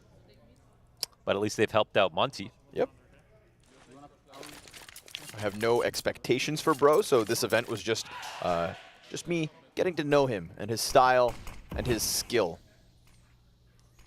Trying to gauge his ceiling. Acor holding off for it. It'll be man advantage for GamerLegion off of that one saved op. Kneeling in the pocket, and Krasnell. Oh, no. Gets away with it. Second one's here, though. Volt's going to connect. Hanging on to the man advantage. The scout leaning back. Kiosk will be given a chance. That bomb's going ramp. They've got good amounts of util, and they're throwing the smoke over. Demka tries to get out ahead of it. Molotov with the fight. And we get Volt to go throw himself back on ticket. Can still plant default if you choose to. Ooh, that opens up now. Triple, but a well-timed shot. Yeah, and now the round is definitely live. They're pushing. Oh, and Isaac. Desert Eagle up close. Waro 2K smashed back by the Desert Eagles. There we go. Monte will fall victim to the GamerLegion sidearms. Just the pistols. Now, there's been so many clean rounds here for Monte. Doesn't really rock the economy too much. But that's a good start. Good setup from Acor. Clean pick off on the bomb planter. Sometimes this is where you wait until you hear the op shot, but I don't think they knew that Acor was still there even, so that's going to happen. Yeah. It just did. Did in fact happen. There Oh, and we Acor go. with the opener, the closer, the opener.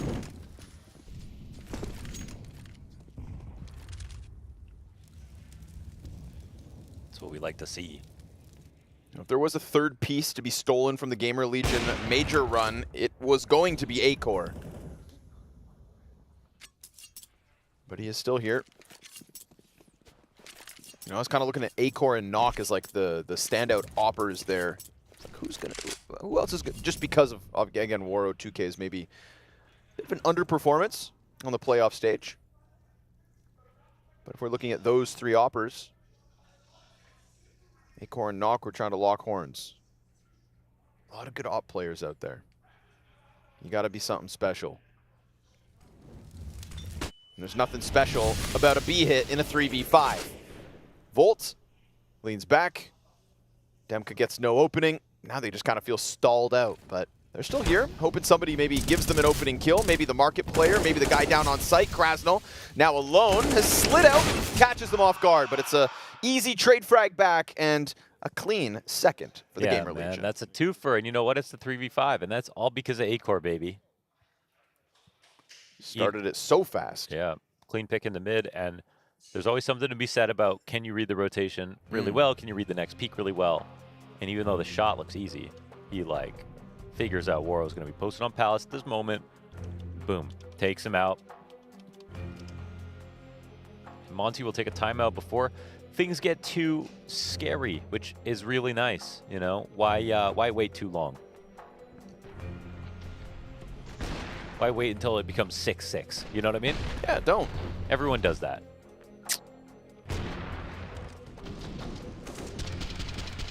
Get to the point, would you? Well, hey there.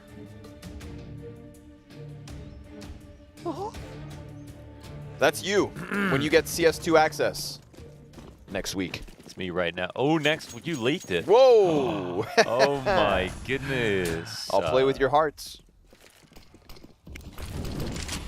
Krasnal runs real quick, Nealon. Yeah, he's going to find refuge behind the box. Frags with his name on it, though. Talk about called out. Yeah, oh come my on, God. let's go. They just read the pathing. Yeah. Mollied him into that, zoned him. That's Didn't so even have to good. see his ass. That's so good. God. Get red. Uh-oh. Like green eggs and ham.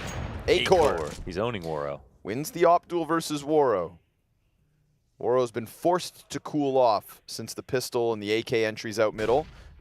Krasnal. Who wins this? Oh, okay. Two players right there, but they've dismantled it.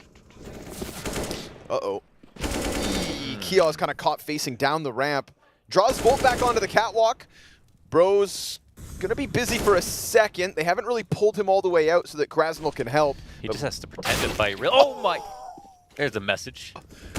That op's been strong, too, so. And they have window control because Krasnal slipped window, so they can plan opposite triple. They've already fought Cat. Ooh, a little leg. Youch! Little leg. I like a thigh, please, sir. One thigh. One thigh. No fries. You don't always want leg pieces. You know, you need a little bit of both. You know, you get a bucket of chicken and it's all drumsticks, dude. That's a problem in my eyes.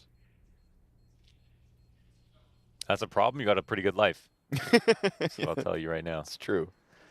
But the thighs just, they got more skin surface area, you know, and that crispy skin, man. That's what we're all in there for. Yeah. The only thing is, and I hate to do this, but it sort of comes off like a curtain when you take a bite. You know what I mean? You can pull the whole skin off. That's true. But what if you just take the skin off, eat that, and put the chicken back? Yeah, that's animalistic. I wouldn't do that because I'm not a wasteful person. I'm a good person. Good for you. But if I would do that, I'd be very happy. Creamy coleslaw or traditional? None. What the? I don't like coleslaw. Here in Europe, you can get corn as a side at KFC. That's crazy. Yeah. We're not pulling that off back in Canada. Which is weird because corn is like, you know, it would make sense with this food traditionally. Sure.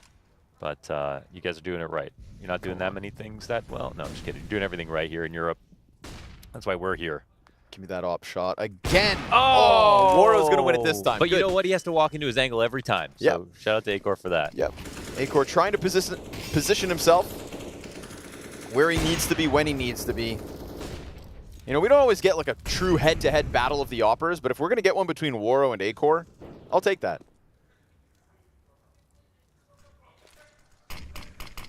Bro's stuck in the corner.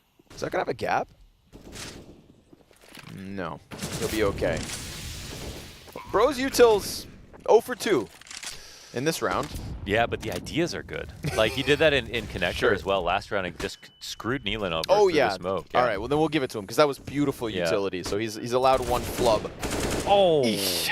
Bro doubles down as well deep into the CT spawn, so it looks like Monte's writing their course. Bro just played okay and be like, yeah, he's a Astralis talent player. He's new to the team and he doesn't have this tier 1 experience. Like, of course he's going to be okay, but he's been solid. Like, you're not really missing Boros in some of these rounds because you're like, he's doing exactly what Boros would do.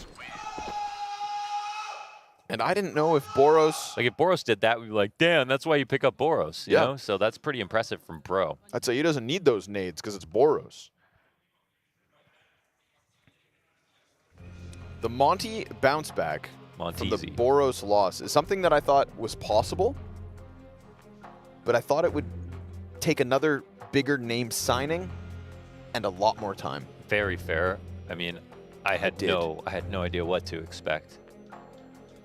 I was like, they were good, but this is gonna be tough. Yeah. We thought it was really about the Woro Boros. GamerLegion, however, they got really gutted with these roster moves. Those are harder to recover from, I think.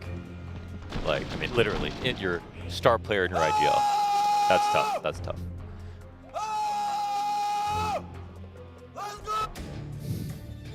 Indiscriminate yelling. And he looks him in the eye, too. Yeah. Man. He's just hoping one of them looks up from his monitor. Ooh. Acor. Oh. Oh, that's Nealon. Nealon in with another one. It's an assist. Acor's op. There was, I can't remember who said it, but like we used to use op head-to-head graphics on broadcast all the time. And it was sort of the silly thing because like oppers are not looking for each other. They're looking for riflers. So the idea of head-to-head op duels just kind of died in CS because it wasn't really ever a thing, to be honest. But in this game, Woro and Acor have met at choke points almost every single round. And that's a sort of credit to Acor because he's first as a CT player. So that's kind of like, he's finding good chances here. Here they go again. One more time. Difference being Woro's the last one, and Acor posts a 3K. Got an assist as well on the other player top middle, so again. He's doing good. If there's, you know, I'm trying to picture GamerLegion. GamerLegion to me are kind of like a, well, they're like a carcass. Okay? They're like a carcass. They've been decaying with the loss of 2. No, because carcass implies they're dead. We'll come back to this. You want to try again? Anything more charitable? A car without paint on it? You know, not quite hitting the mark for me. Okay. A ship with some holes in the mast. If GamerLegion was a suspension bridge, I'm ready for this. What happened with the departure of IEM and Shui is that 2 out of every 3 steps is missing. Okay, so now you're crossing the bridge, but you've got to... No, actually, this doesn't work either. Let it go. Stick to casting, buddy. Yeah. leave the analogies to Mike. I'm working on my philosophy. Long story short, no A-core. This is done. It's already collapsed, but he's holding it together.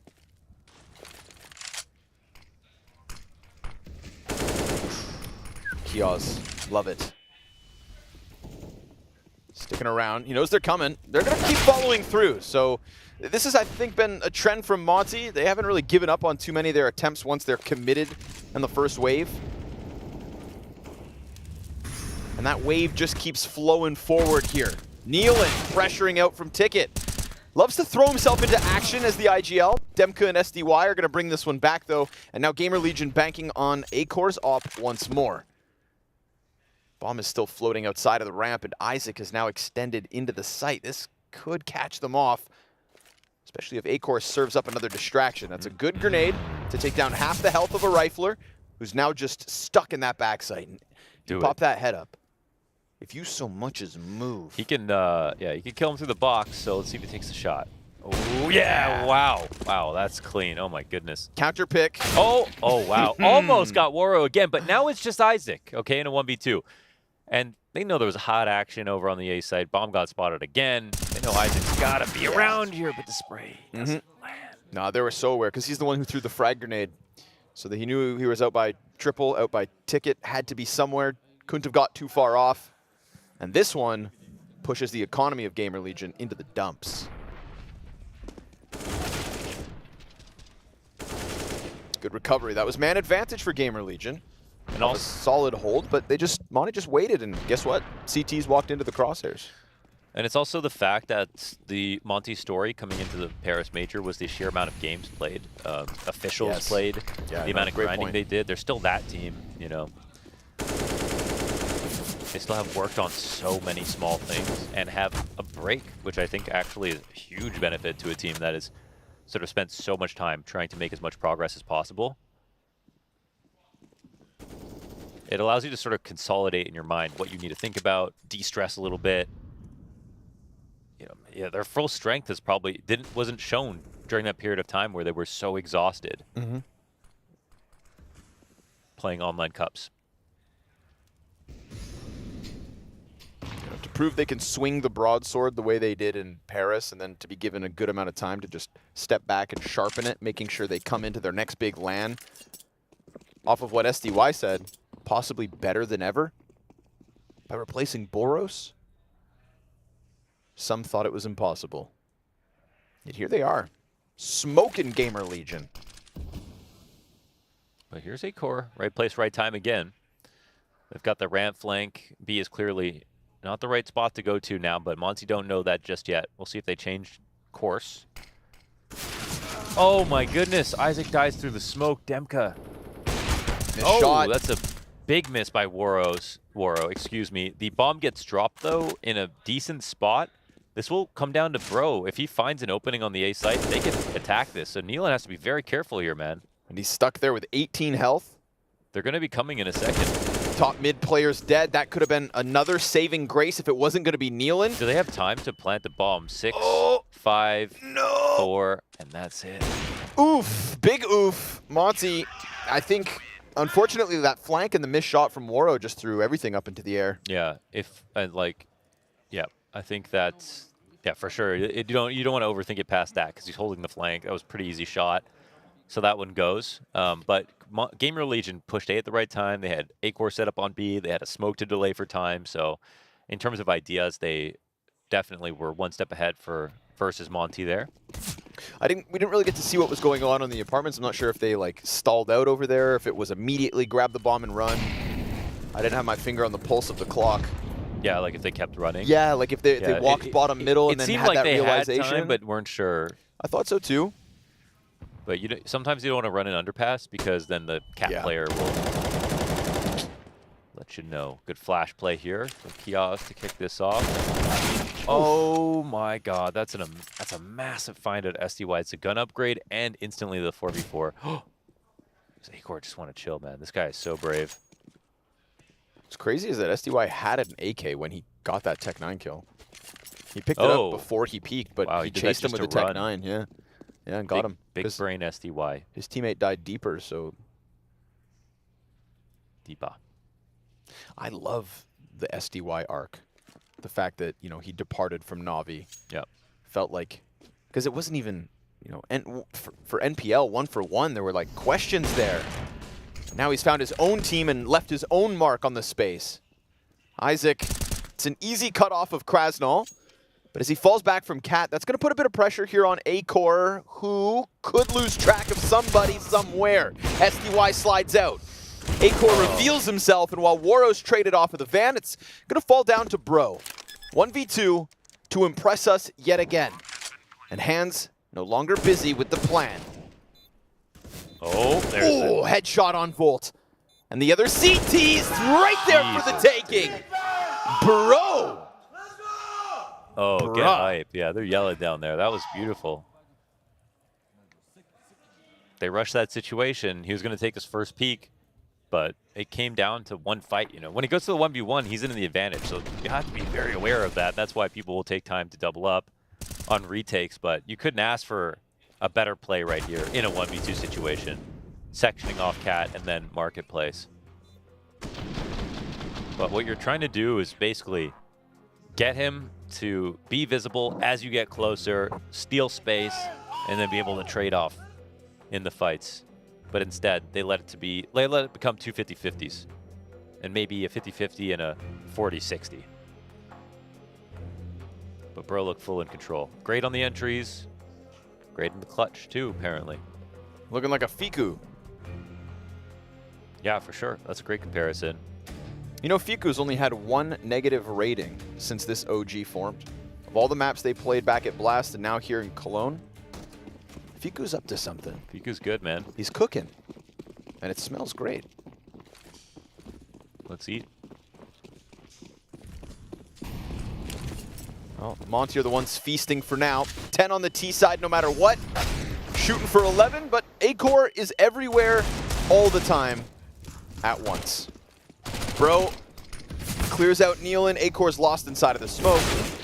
And unfortunately for GamerLegion, this one's crumbling all around Acor. He tried his damnedest, but then they just smoked him out.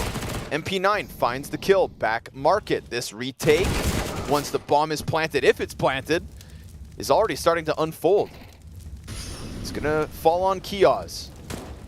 Now he's been found out, tagged down, and dealt with. Monte making quick work of the scraps left of the GamerLegion.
What is your calling?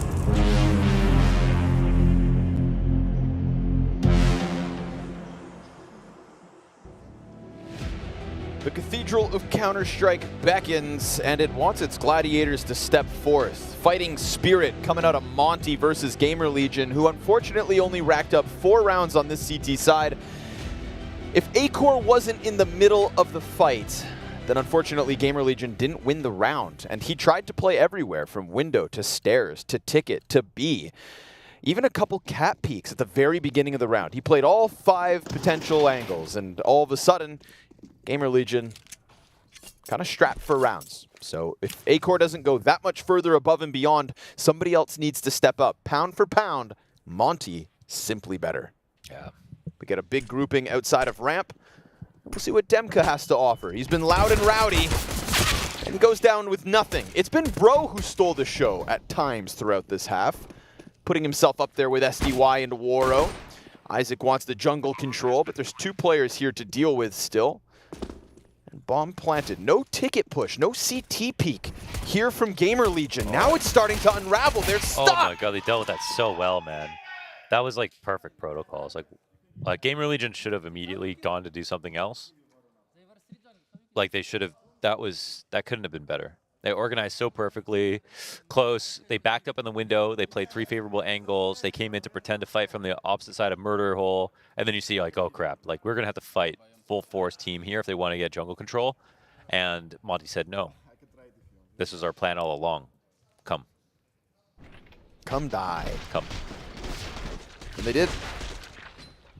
Oof. Oh, did they ever. Monte feeling it now. You got good-ass protocols. Yes, sir. It always starts with Demka. But now I think Monte are starting to feel this stomp, starting to ride this wave. Maybe thinking to themselves, quick work to begin the group stage. Of course, Mirage map choice of Monte. Don't forget about that. If you're at home hoping to see the GamerLegion that did their thing in Paris, maybe map 2. Maybe. Yeah, it's not really the same. Not at all. You gotta let that Nope, not at all. Kiosk. There we go. Single AK finds 2 frags. And Acor. Deagles down Demka. Now, if bomb wasn't lost top middle, Monte would have much bigger problems. But it's just going to get weird. We're going to get weird instead. Krasnal. I guess they must know that the bomb is here, but that it's hard to get back because since their last kill was Palace. So And I don't think anybody's good timing for Krasnal. No one's had eyes on mid for a little while, so for all they know, it's been scooped up already. No, but they knew the second guy was Palace, the first guy was Khan, right? Fair. Oh, there's a clean one, and now they're just going to walk it forward. Krasnal, what does he do? Knowing that they've taken this back. Following up from mid will allow him to get a better gun, so there's always that temptation. And walking the flank, they're still not watching this, so but he's thinking it's A. Loses the 50-50. It's the more dangerous walk to go up Cat, so a good risk here for GamerLegion. But go for it. Yeah, he's going for it. He's got the kit. Just got to figure out where they're at. And Acor doesn't have armor, so you'd think that one's a little easier. Oh, but Kios. Okay. Love that. Now, he's somebody who had attitude throughout the GamerLegion Paris run, and he was the only player who walked into this round with an AK-47. And while Ime and Shui leave, and while I'm sat here saying, well, if it's not Acor, it's no one, it feels like Kios, unfortunately, has been, you know, left under the radar, forgotten about a little bit. Well, he'll remind us that he's got that multi-kill potential. Beautiful 3K took the responsibility upon himself as the solo rifle, and reopens the conversation for a GamerLegion T side. He also struggled on stage, but that's totally understandable. Like, I mean, even just having French fans and knowing that you're carrying that for your team puts the pressure up so much. After Vitality, they were most hyped for him. Yeah, yeah. Wonder if he would have expected it. Wonder if he would have rathered Had to have to deal with the pressure. But when you get into a major grand finals, there's always going to be pressure. Not only during the grand finals, but in every event after.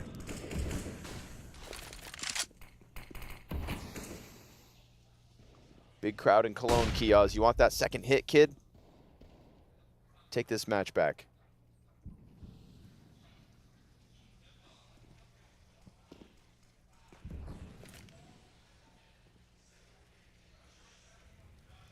Ooh, Pistol's getting close. Plus, they've cleared out the ramp already. Yeah. Slightly missed timing. Could have been cleaner, but at least you've got the crossfire. Oh, no. Oh, those 5.7s. Dangerous guns. But A-Core, AK or AWP. Bomb is in cat, so A-Core is going to take a jump. Perfect flashes to get him out of there. And that'll be a plant. And the round saves here. Man, felt dangerous for a second. Yeah, for sure. Monte, perfect spots at the right timing. Just waves of 5.7s from both sides of mid. I think the story for GamerLegion is Nealon coming from EG and how he's going to call on this team, because he didn't have a good time on EG. And he changed a lot while he was on EG. And I think that, you know, he's sort of got to just carve out a new identity for himself and his roster, while the team still has the attention and the spots and the qualifications and stuff that it does right now. And try to keep on whatever momentum and sort of mood that they can. Because I think that when things got bad on EG, it was like almost no one's fault. It was just like, how can you dig yourself out of a hole that deep? Like, just sucks to log on every day, lose a lot, and like, no one's happy. No one believes that you'll be good eventually. And I think that's the best part for Nealon, is like, he's probably got a team that are more exuberant, more enthusiastic, more excited about the future, you know, who think they can do something together. So I think it's just about harnessing that and figuring out where they go from Shuhei. Sure, it would have been nice to harness it earlier on throughout the break, get a bit more prep in. Yeah. But that's true. You know, working with limited data, especially no play-in. They'll try his damnedest. Some dangerous amounts of presence here from Monte. Flash is good, but there's also a player still not within the room that comes out to help. So GamerLegion protecting themselves. They saw 4 on ramp, so GamerLegion might want to just chill, see if there's any more mistakes, but honestly makes sense that they leave.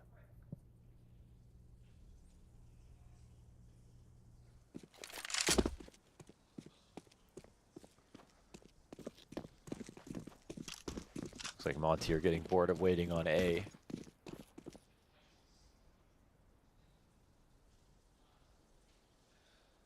Yeah, they didn't play their T side with too much waiting around. They were thriving in that pace. Power of Zeus compels you. If you could be a Greek or Roman god, which one would you choose? What would you want to be the god of, Londers?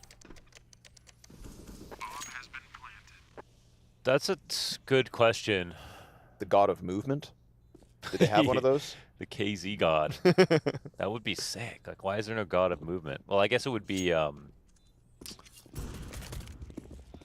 Hermes? Is that the messenger god?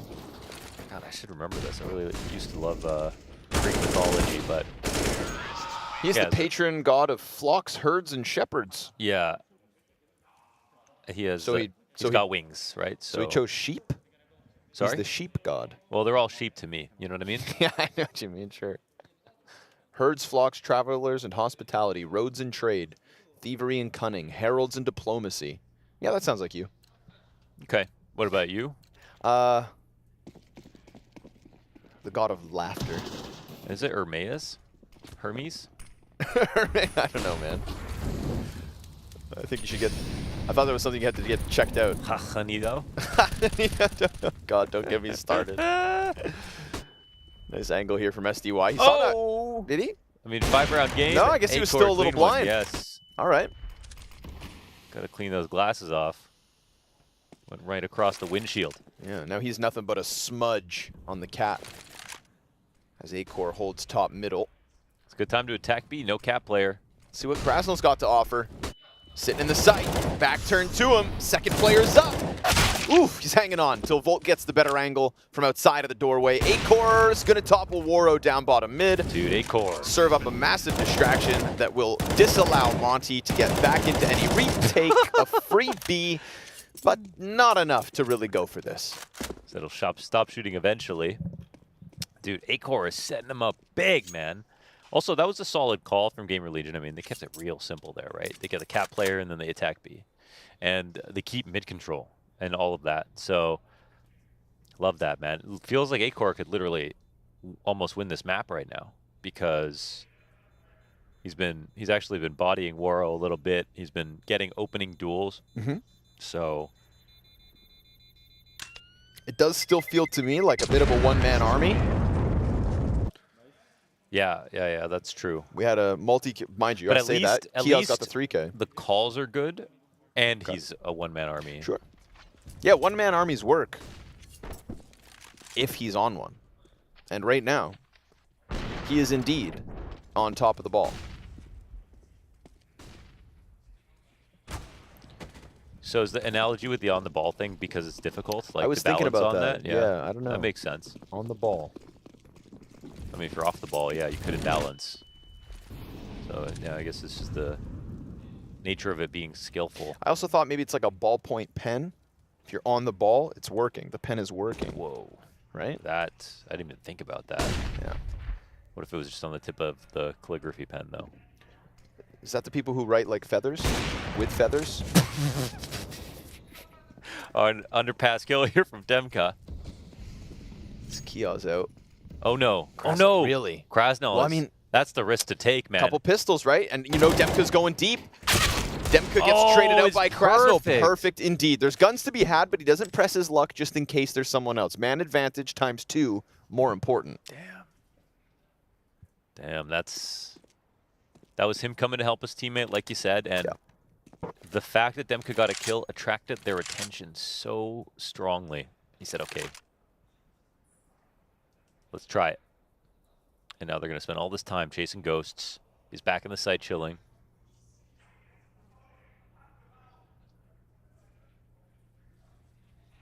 Nobody giving him anything to pull on. They're going to force him out, and he's making sound. Krasnov on high alert. Nealon knows he's somewhere. This will not be empty, but where and how? Well, he drops to the floorboards. We've got 3 swarming all around him. His teammate's still nowhere to be found, so this one unwinnable for poor Acor. What was even happening here, actually? I don't know. What the hell? He's jumping around mid. Looking to save his AWP. Ooh, not going to happen. Love that. It just was like just watching. We were just watching Nealon the whole time, and it's like, wait, what? I was thinking they're not like, actually mid-rounding here. He was maybe with the bomb, yeah. first peeking into the. So. If Acor was coming up cat or something, I could see into it, but there needed a little bit more direction there to make something out of that round. But I think it was all over when Demka and Krasnov made that push happen in upper P. The tethering here was so nice. Whoop. Beautiful. Serving up distractions so that the Deagle can go in. And again, I like the risk assessment. There could have been another player coming back around from top middle. There could have been somebody clearing underpass by that point as Demka had pushed forward. So screw an AK. Buddy's got the deadly Deagle. His life more important. 3 rounds away now, Monte. Close out their map pick to kick off group stage. They, like the Mongols, defeated Furia at the play-in. Turning some heads, putting a dent in the newest Brazilian project.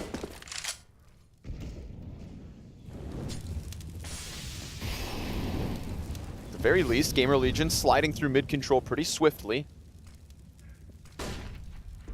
And Bros just tucked around the cover, but they've lost the ladder control. Kia's sizing up top con, but ops are here, both ends. Acor could find Waro if he gets a deep A peek, but instead he'll look to shave one off B.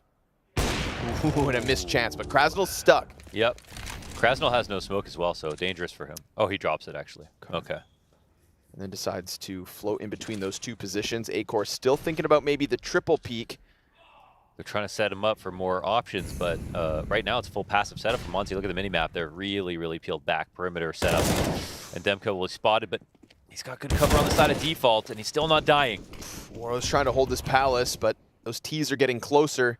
SDY doesn't see anything off of the cat peek. Oh no, Acor turns his back to the possibility of the cat player. That's going to cost him. This is a skewer, man. What is this? 3 stuck on bench. And Woro 2K knows they're close. He'll drop the bomb from Nealon.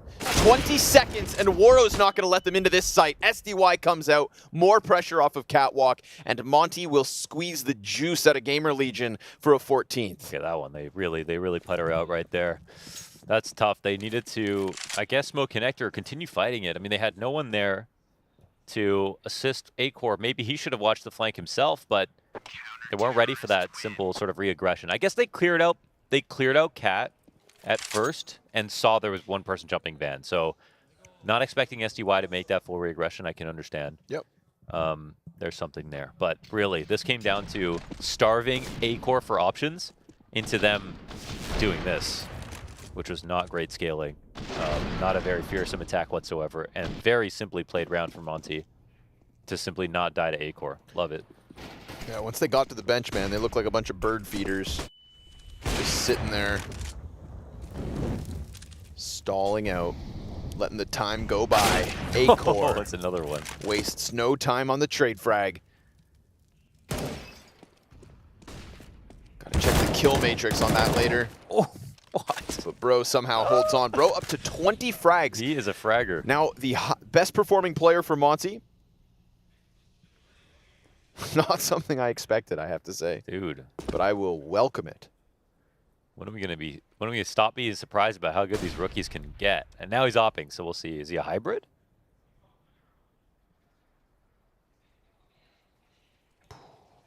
Acor's been able to best Woro.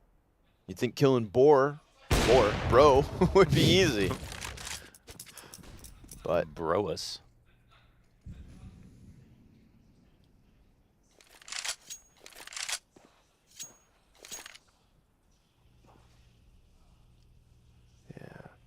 Size up that B site. Oh, I was going to say that jump spot. It's a very casual jump spot. Right. And a very nice punish, though, from Kioz. And 2v3, like, time to seize the opportunity, but we're going slow off Cat right now, so Kioz has to delay for some time. Oh, there's a almost shot in.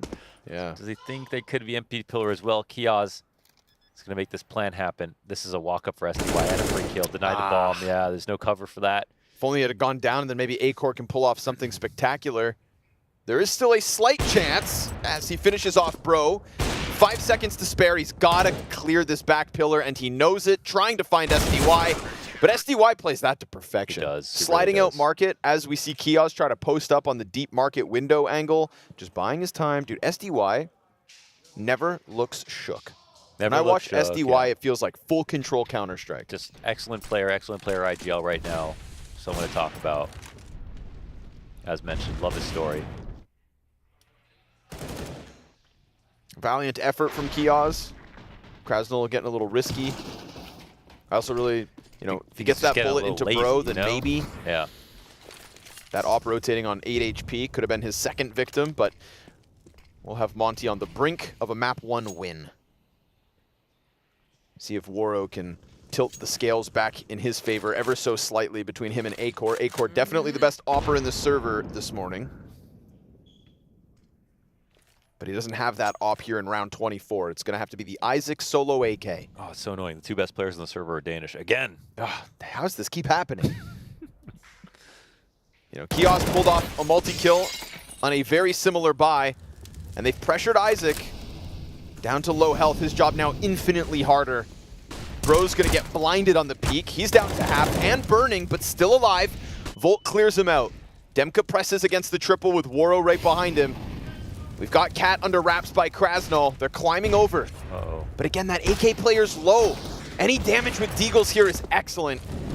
But Woro able to shave Isaac off the play. So now Desert Eagles only. One of them stuck inside of the connector. Acor not destined for this world. He will duck, and he will hold on for dear life. Woro gets Nealon back on the bomb site. So unfortunately for Acor, cool that he survives that. Ooh, Volt's coming through with the D. They're fighting, damn it. And he knows he's got a 1v1, but he just can't win it. It's SDY to close the game, to push Monte into a comfortable 16-8 lead. It's a little bit of revenge from the Paris quarterfinal, but it is a very different GamerLegion. And for that reason, our expectations understandably lower than what they were able to achieve at the major. Can they bounce back on their map pick? What do they have in store for us? Will they run this back versus Monte? So many questions to be answered.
What is your calling?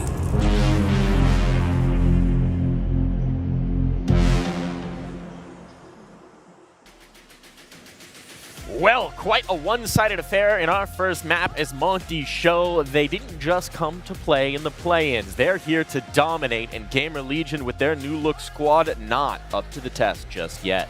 Yeah, I mean, that was just kind of what we expected coming out from Monte on that on their mapping of Mirage. The T side, they just completely ran over GamerLegion, and I gotta say for GamerLegion, the one thing you pointed out as well, Jason, Acor, he was the best player in the server if you ask me. Unfortunately, just not good enough. Yeah, well, also I think that was like a kind of a little dirty T side to throw at GamerLegion like this early in this roster's lifespan for their CT side. Yeah, it's like taking the site, attacking the site, getting a couple kills, a couple trade kills, slow it right down in like a 3-on-3 with like a minute on the clock, and then you have this brand new roster, brand new lineup with new players in it, trying to figure out where they're moving on the map, how they're going to be moving around with each other. That's a really tough thing to like kind of organize as such an inexperienced, team together, 5 players together. And you add on top of that, Waro had a really hot start to make sure Monte got started on the right foot. Bro continued it with a nice clutch of the night performance. SDY crawled up there towards the end. So then you had the individuals just kind of, climbing on top of the good team performance. It feels like what you're saying with, that T-side in particular, justifying what SDY has been talking about earlier in this tournament, that almost, the change that they had to make has worked out beautifully in terms of the team chemistry, in terms of the calling, in terms of working together as a unit. Yeah, and maybe not even seeing any big difference, but I know like one of the interviews he gave, I know like you touched on in the before the match, but I mean he even said something to the effect of like now we have like kind of like 5 players. I don't have to worry about them dying unnecessarily. I don't have to worry about someone like taking a peek before I'm really ready for it. So at the very least, SDY as an individual, as a leader, is feeling more comfortable calling at the moment. And we were wondering about the new addition. Well, he showed up nicely here on Mirage. Talk about bro. Yeah, he's been kind of relatively quiet. Again, no one's really expecting him to fill in the shoes of Boros. But yeah, he had a couple of really cool moments here in this game. We saw a pretty wild clutch as well. I think this is around. Yeah, we're just playing it right now. Just a great awareness and the shots as well, man. The first one he hits into a short is just nuts. Yeah, it's super nice. I mean, it's a well-played 1v2, like good understanding of where to position himself to like make sure that Nealon cannot have any kind of a trade frag, make sure that he's taking individual duels, and then obviously put some numbers on top of it as well. 20 frags for the map, 87 ADR.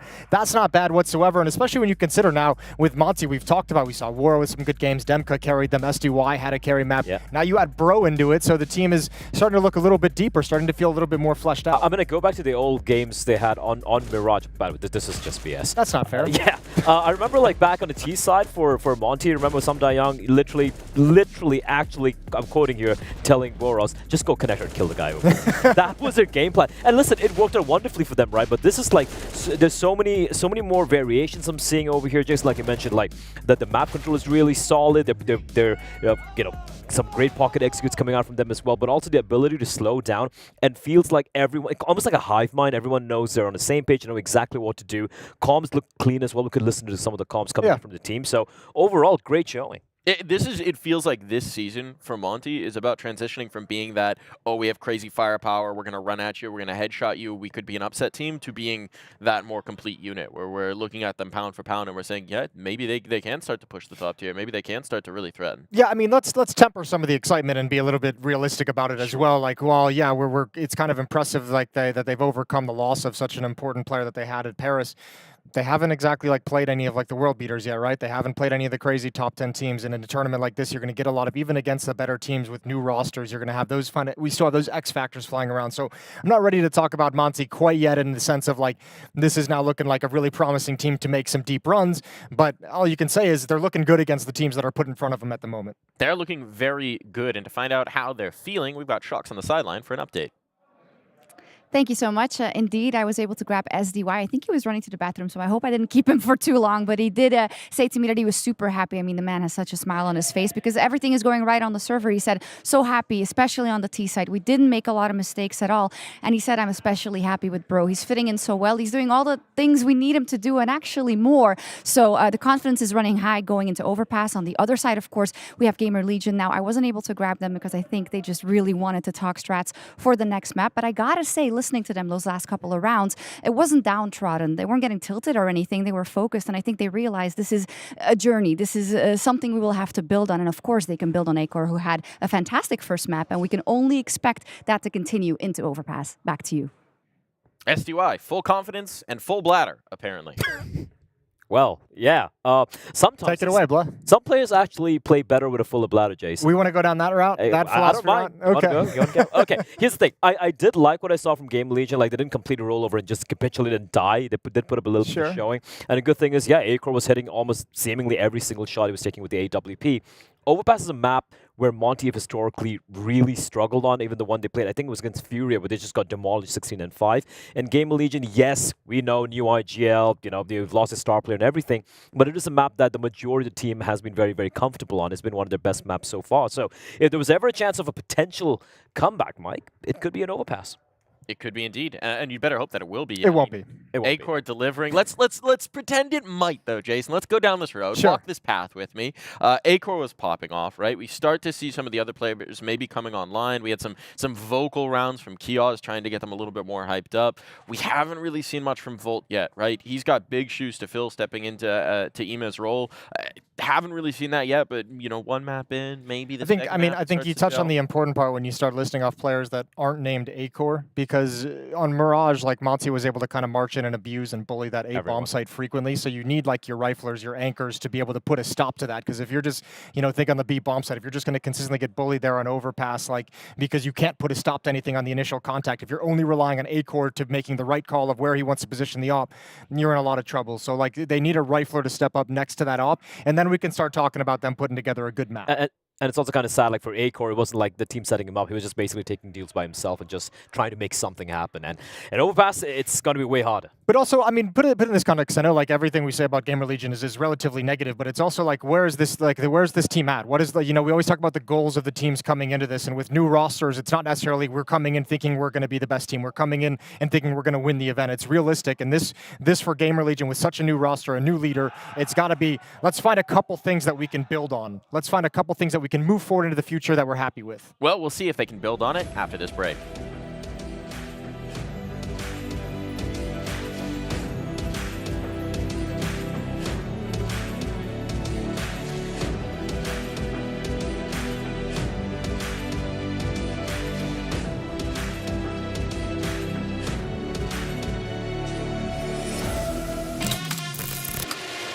What is that reaction? Yeah, right. This would be an ace clutch from Poland. Oh my! Oh boy! FaZe Clan, the champions of ESL Pro League. Poland's here. Oh my god! Garen, you're gonna be kidding me! What a map! What a map!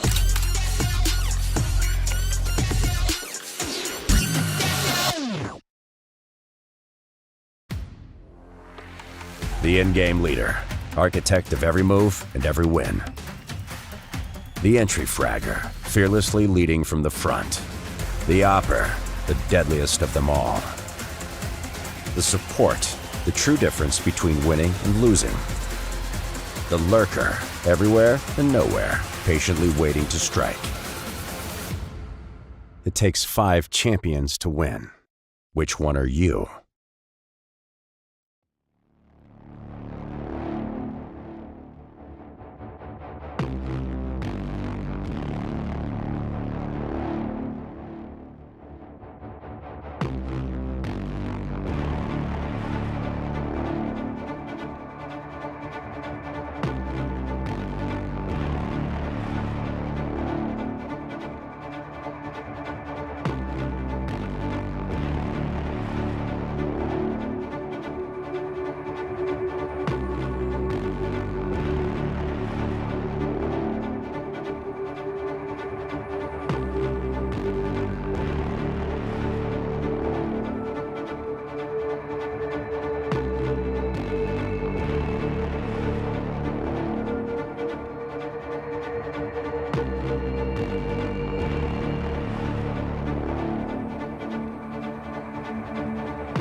can't explain. I can't explain it.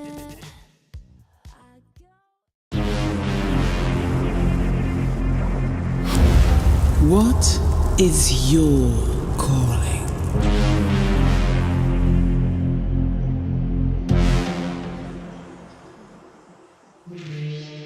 Monte making quick work of their first map in this series, now turning attention to Overpass, where GamerLegion are hoping to tap back into what was a stellar start to the series for the man on the big green. A-Core is the win condition in my eyes for this GamerLegion.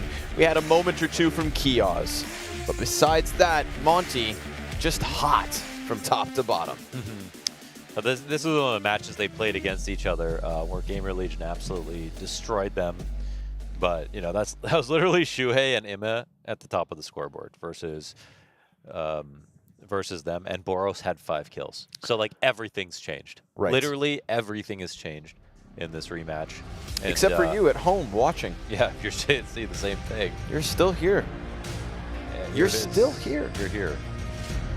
You matter and are real. Us too, for the record, are real. In case anyone's getting suspicious. GamerLegion's T side to kick off their map pick. Odds shifting forever in the favor of Monte. USP tap at Awaro. He had a stellar first pistol on Mirage. Looking to do it again. Oh, no! 2 kills for him. Oh, yeah. We've got CTs very low. SDY and Waro basically dead already. But are they? They can still serve up some issues.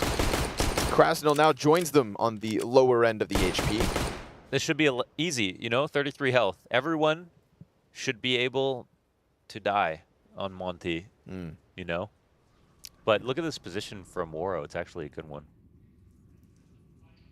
It could be the crouch slide that kills him. You know what I mean? The crouch slide. Ooh, they're looking. They're coming. He can feel it. Ah, nice one. A-Core. Good job, GamerLegion, for making sure to go and clear connector. Quick sprint down to the B site. Utility comes over. That'll really counter out what Monte were hoping to get going. Do they throw the boost up on Graffiti? No, they want to peek. They want to fight. They want to die. And Krasnil will be the last to fall in a moment. Grabs the kit. Dodges the flash. Needs headshots, and it's not going to happen. So GamerLegion, go to back, clear connector, find their openings. Nice and smooth. And this was a map actually for Nealon where it was EG. It was a great map for him. So I think they'll be sort of sharing philosophies on like what Overpass should all be about. And, you know, for Monte, they haven't really improved their Overpass. So maybe it is the case that the story can change from time to time. I actually think that Monte's fundamentals just look so good that I would even bet they win this map, honestly, even with GamerLegion being a team who should pick this map.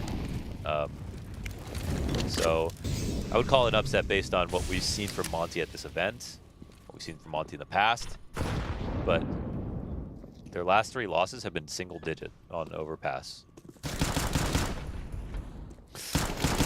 Oh, not quite, SDY. Bro will finish it off. After that first map, my eyes are on Bro, because I want to see if he can keep this up. You know, now we're talking group stage games. We had a little conversation at the start of the day about younger players, upcoming, inexperienced ones. Bro is on that list. Yep. And there's one thing to be on that list, there's another thing to be flying up the list. And right now he's doing that. His Deagle's still alive and kicking. Wow. And he almost has Nealon drawn out forward. That is the way he fought that was awesome. Perfect. Yeah. 3 frags from Bro. Demka misses his chance to strike one down with the hand cannon. Kiosk still keeping doors open towards B. Bomb needs to be picked up. Very scary situation here for GamerLegion. The fact that it's the Eagles half armor as well means, like, you know, barely at a disadvantage right now on the CT side, but the double push comes out. Kiosk, no! Timing! Oh, man. But, you know, he was... I just want to say he could have been in the corner watching the door and holding, you know, more safely inside his short, but... Ooh, does Nealon unravel this? Demka missed chance. Mac 10 up next. Oh my Oh, that is bro. That is bro to set him up. Bro was crazy, bro. Little bro. Bro. Little bro's on the team. Honestly, bro. Yeah. Whoa. Yeah. Bruh. Okay. That was 3 frags, man. And the way, again, the way that he set up this fight was just beautiful. Yeah. And it's not flawless, you know, it's not the first bullet each time, but it's a good little jiggle and a reset, not getting flustered by the prospect of being rushed and split in top bathrooms, just engaging, manipulating the duels to his favor, like a politician. Kia's Tech 9 in hand. Oof, Nate will soften him up somewhat, but that is Monte, who say, screw your pistol, we'll win the force.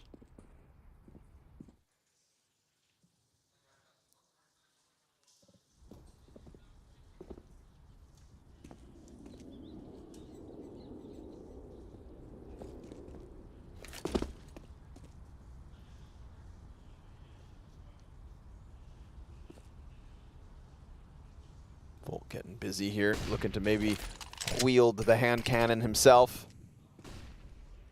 He's got A-Core with him, but Bro finds timing on the peaks.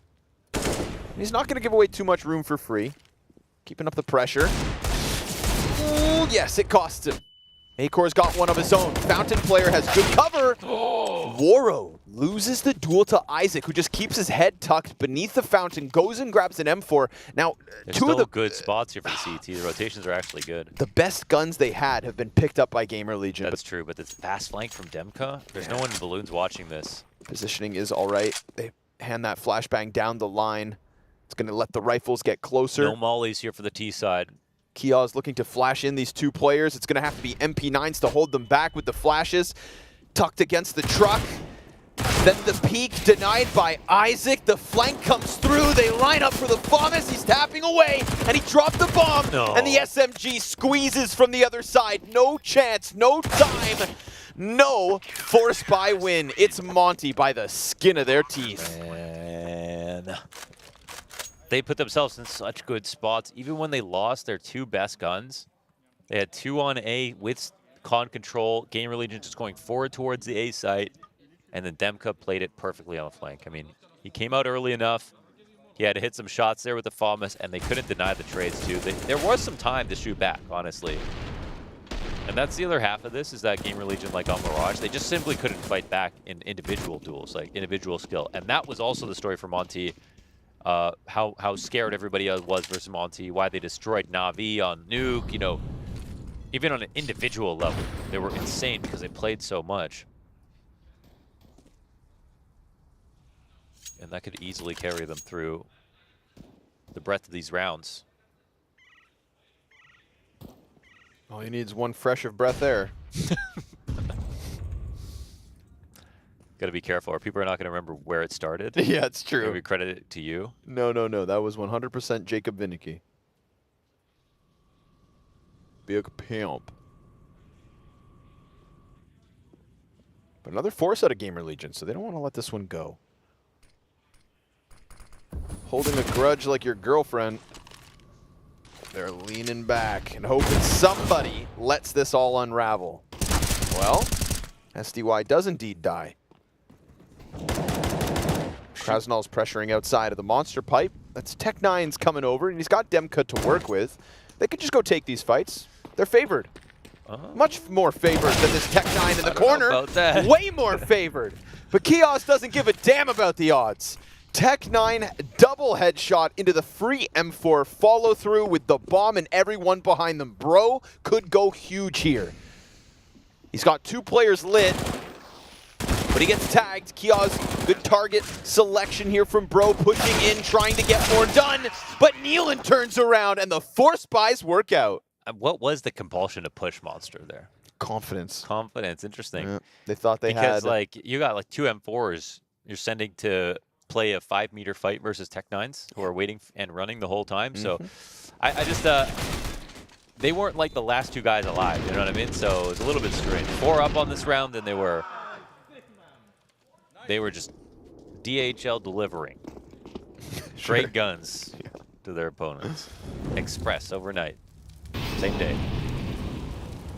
Prime.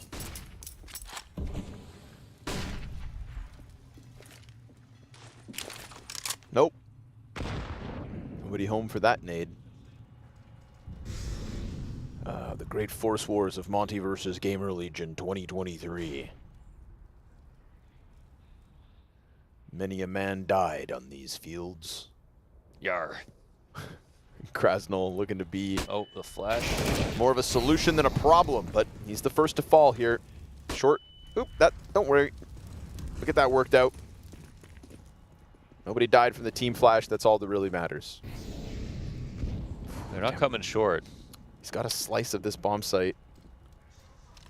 They're thinking about him. Yeah, they're going to come clear him. Oh, yeah, they see his legs. There we go. He said, hey, kid, nice shins. Shame if someone busted him. They'll go clear him out. And with that, GamerLegion force back and forth and walk away with consecutive round wins. I mean, I can see why they lose. Yeah, you know? I can see why they lose. I still won't change what I said, though. I still won't change what I said. I still think that Monte are that much better fundamentally that could carry them through.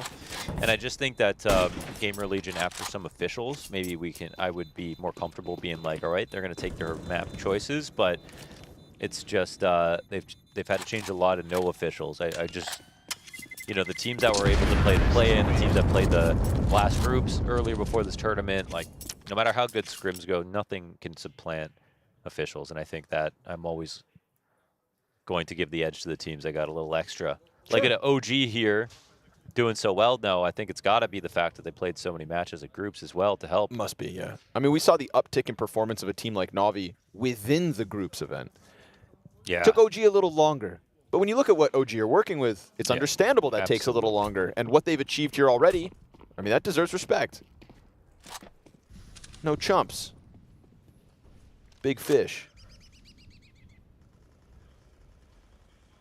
Actually, little fish. But a bigger fight. Oh my goodness gracious. Oh, they're going B now. I'll tell you that much. Interesting. Luckily for them, they were set up for that. Not bogged down by connector or being out of spots. This is crazy, though. It's just USPs. They're on the sight box. Oh, but a free one. You saw Demka jump up. A-Core's looking for it.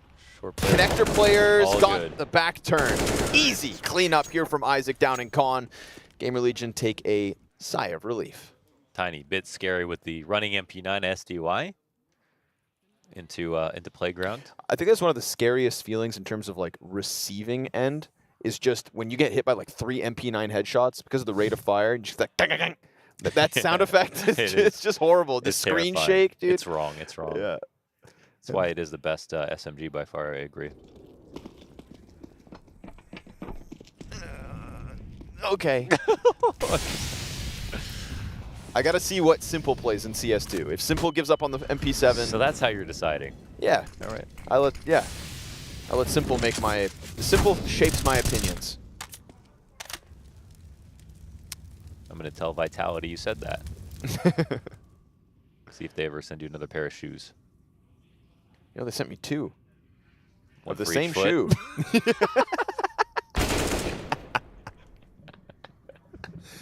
It's not as generous as you think.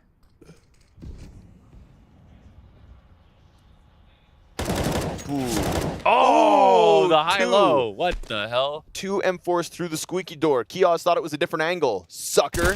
Waro 2K's got the upper bathroom's control, and with a smoke behind him, he's confident for another. Confirms A-Core's there, but A-Core is the bane of Waro's existence. That makes Waro Batman.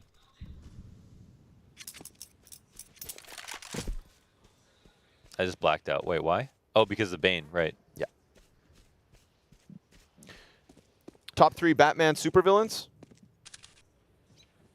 Penguin, #1. Coming in at #1. Joker's #1. That's kind of boring, isn't it? You sound insecure. Are we? But are we in multiverse here? Can I say Venom? No. Batman. Batman enemies. Specifically someone. Two-Face. Okay. Want some help? Two-Face, Joker, Two-Face, Penguin? Sure. I mean, those are all. I would say Penguin. They're is acceptable number answers. one. They're acceptable answers. I'm gonna go Joker, the Riddler, and Mr. Freeze. Oh, yeah. Yeah, man. To be honest, I just forgot them all, so. Oh, well, how the convenient. First day that I remembered. Waro quick op pill. Now he's getting them back. Ooh, he gets away. You jinxed him, but he got away. Damn, I thought he was going to die on that fallback. Batman always gets away. Long range from Bro. It is clean. Dude, This the guy's kid shoots straight. Yeah, yeah. Volt will trade him back, but I mean, we're at a minute 25, and the pressure is not stopping. Some Die Young continues forward into Party and Playground, and poor Kioz is left alone. This map won't be fun, it won't be free, and it won't be easy. I think that's overpass every day. True, very true. Look how many miles he has to run to get to the A site. Although new overpass, kind of sick. Beautiful. In a good way. Beautiful.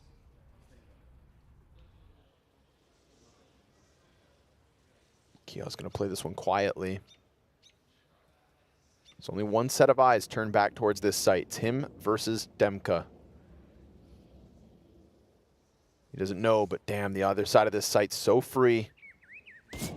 Ooh, missed shot. Sticks around and fights it. Demka picks up the slack that he left in the open. These guys just aren't scared to take a duel like that, you know? They're not just going to talk and play the optimized 3v1. They're going to shoot you. They're going to peek, and you got to be ready. I kind of felt that energy out of Monte at the start of this series. Yeah. When yeah. Waro's just flying out top middle on Mirage. Just instantly dying to A-core every time. Okay, He was trying. He was trying. Yeah. He was, yeah. Yeah. Well, he kicked it off with some AK freebies, but yeah. You know, in the op head-to-head, A-core's winning.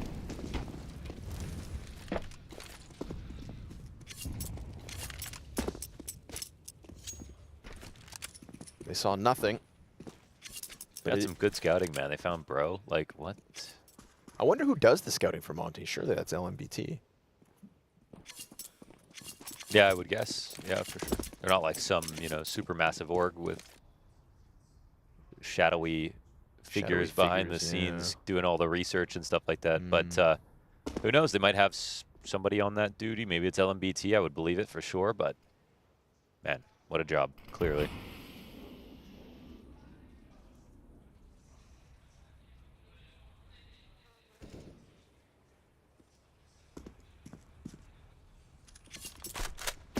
Ooh, saw ya. Quick little peek over the dice box. We've all seen a round of pistols getting too close to an A-bomb site on overpass and swarming and taking over. We've all seen it. We have. Shouldn't happen this time. They've got a third defender in position. They're just hoping Waro gives it another peek. Those Deagles are feisty and getting a little antsy. Smoke in front of Bro lets them cross, but the M-Force Farm 3, the Glock suddenly becomes an op, and Isaac is creeping around this while Bro stands inside it. He doesn't realize how close he is to Bro. Isaac's gonna find it. Kioz also gets the deep frag. Demka's gonna have to pick up these last two. They heard that step, and the Glocks, they get close enough. We've all seen it. Yes, they did. They got close, and they took over the site because of it. I just want to say that smoke, that front side smoke was bad. That was very, very bad. That made it so it obfuscated his vision, and there was a gap on the left side, except he couldn't shoot through it. And then he had no easy fights on them approaching the site. They wanted to smoke there, but farther up, and that totally changed the attack. It ended up being Bro standing in that smoke, which that's a random play. You don't really want to have to do that. It was very uncomfortable for him.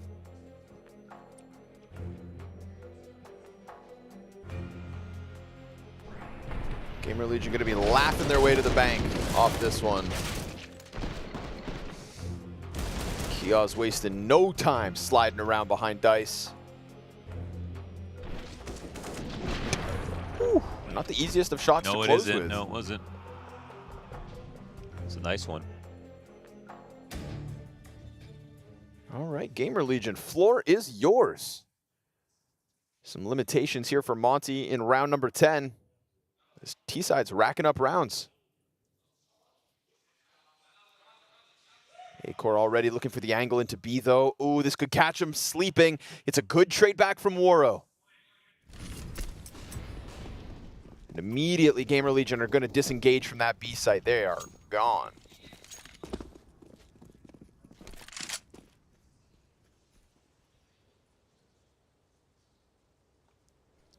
One-for-one trade is an interesting prospect, and a scout-op combo is also very interesting because I can keep full-on long here, and this allows Waro to take an aggressive angle. Oh, and there's a collat with that kill. You take that. Yes. Take that all day. How fast do they move now? The scout is not spotted here. SDY, you might get some free shots off, and we've got a low player. However, it is an opper. Yeah, but poor bro forced back into another smoke. Scout hit its shot. Yeah, but that's a dude, an MP9, and these guys. Isaac at least is the one approaching here. Oh, but he's not looking. Oh, he has no idea yet? Oh, okay. Yeah. All right. All right. Okay. Okay. Okay. All right. Krasnill's going to save the only M4. Excuse me.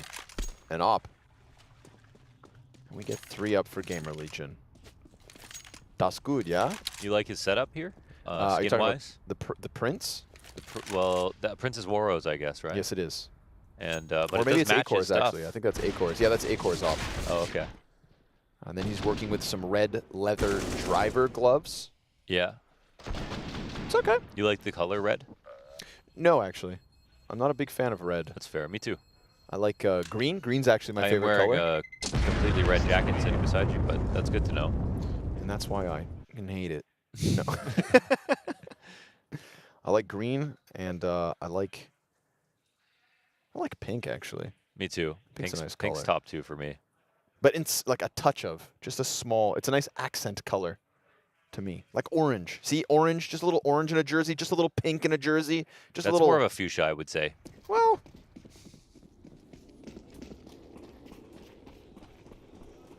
Sort of a magenta. Yeah, maybe. Magenta. Look at this, stampeding into the bomb site, writing off the possibility of a pistol round win for Monte. GamerLegion say, that's our angle. This is our round, our map pick, and our chance to bounce back into the series. 7 on the T side, and there are still going to be economic limitations for Monte. They're not having as much fun as they were on Mirage. Dude, that anti-eco was the one they were supposed to make a lot of money, and now look at it. It would have been in the lead almost. My God. It's a big win for GamerLegion. They've achieved liftoff.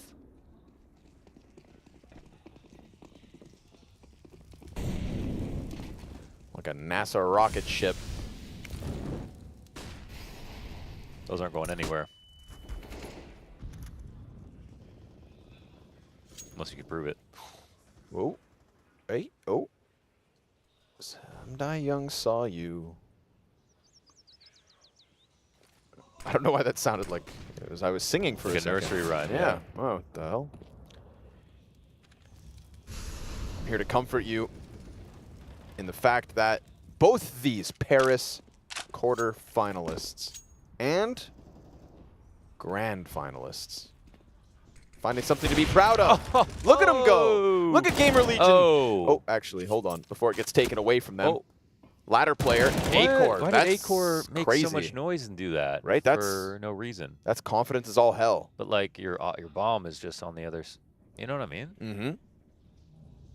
Could have waited for Volt to come back. Maybe helped you. But like, why did it even need to go up there? There was no bomb there. You know what I mean? I do. I'm as confused as you are. I thought the stairs are okay, and then Nealon gets splattered. So all of a sudden, this one gets a little weird. Very weird. He literally must have thought the bomb was there, right? Surely. Surely he thought he could pounce on the moment. But, yep. Hey, it comes up Monte. Mm-hmm. They'll be happy with that one as they get a 5th to the CT side. But yes, very peculiar Unique. endeavors. Unique. Unique, that's the word. Interesting. Special.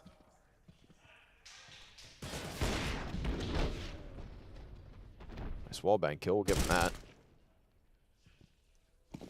Yeah. Don't blame me for not replaying the latter one.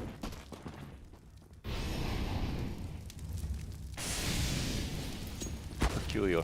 Yikes. Half an Elan down. There is a player in connector here from Monte. It's not the safest of retreats for Sumdai Young. He gets back though. He's got Bro to tether with. Concerned about Long, but there's nobody up.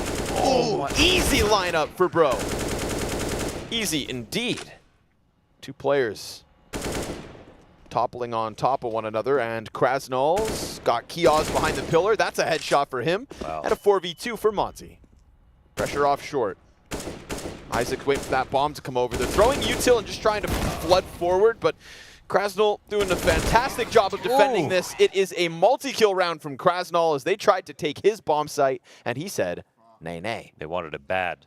They wanted that lead. Anything they could after the 2-for-1 trade from Bro inside of bathrooms. Bro's keeping it up. That was his 14th and 15th frag of map 2. Highest rated player after the first map. Man's doing work. SDY said, you beat Boros now. I make you Boros now. And he's doing it. Let's go. I want to confirm he was. Oh, now he'll beat. Krasnol climbing. Pistols ain't going to get much done. AK back in the hands of Nealon. He's being hunted. Well, they took some risks here last time. Yeah, too. when they pushed out into the Tech 9s. Yeah. Look, they're playing with fire again. Oh, that was some noise made. Oh, close that door real quick. But lost the bomb, and SDY keeps A core honest. So we're all tied up now. Monte, 7 rounds on the CT side. They're coming back in the tail end of this. Oops. Oops. I deleted. He's a notepad right now. That was genuine. I deleted something very important. Deleted the IP. Sometimes James Bardolph leaves me little love notes on the computer. Clean the desk, asshole. No, he doesn't leave me notes, actually. What the hell, James? Fast short control. Demka looking feisty. Turns away as he jumps up. Still recovers with the headshot. Man, he would have been a sitting duck, like Waro sort of feels like. But he doesn't want to fall away. Molotov in the front of short pipe. That makes it a little more confident to stick around, but that monster push is a liability and a possibility. But one bullet. He shot. One bullet off that flash is a warning sign that Monte need. Waro still fixates over towards connector. Krasnol and Bro to just try to hold off Monster with the M4s. They're welcoming them in as Waro softens up the split. Flashes. Fantastic. And we've got Monte with a 1-round lead. It is a chance versus Heroic or Mongols if they can win this one. We're talking group stage of IEM Cologne. The stakes are high. And so is Monte's CT round count.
What is your calling?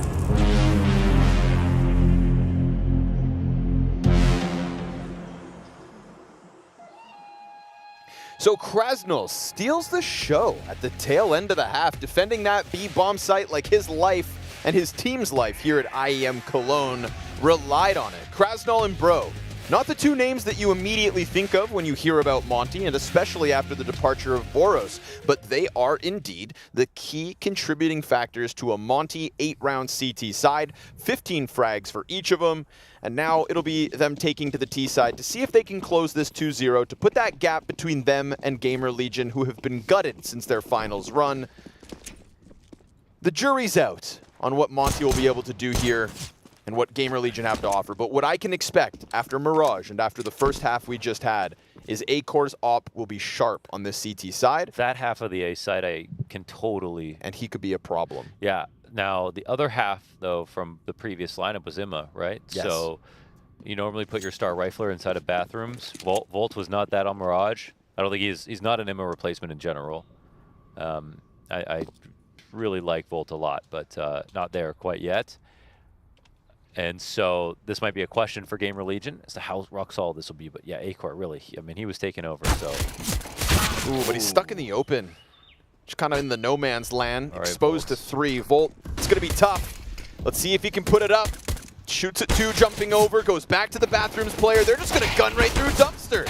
CT side getting hyper-aggressive, and it's coming down to the 2 versus 2. Demka's getting pinched, Krasnal connects, and Isaac's going to have to lean on these 2 guns to get the job done. But front dice is theirs for the taking. And Monte may be sweeping away the pistol. Berettas chases down the plant. Krasnal's now low, and they are stuck on these boxes. Oh. But as they both wide swing, they know they catch him in the open. I love that killer instinct. Check how fast communication is right there, right? Like, Flow what's even, how would you call it? How would you call it? I would say, oh, swing. Sorry? If I was the dice players? Yeah. Yeah, that's what I would call. What did you say? Swing, swing, swing, swing, swing. Oh, yeah, but which side? You have to call the side. Doesn't matter. But then how do you go at the same time? This is what I'm trying to get to. The call was very fast to actually swing right at the same time. Yeah. So, like, swing right 3, 2, 1? Yeah, swing right would not be even enough, right? You'd have to say now. Yeah, swing right now. Yeah. Oh, but even then, Yeah. but does that mean in this moment or to the right? To the right. Yeah, swing right now. Now. Yep. Now. That was clean. A bad strat is good if you do it fast. I've heard that's the truth.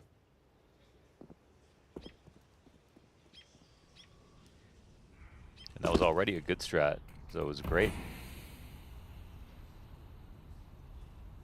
I think that checks out.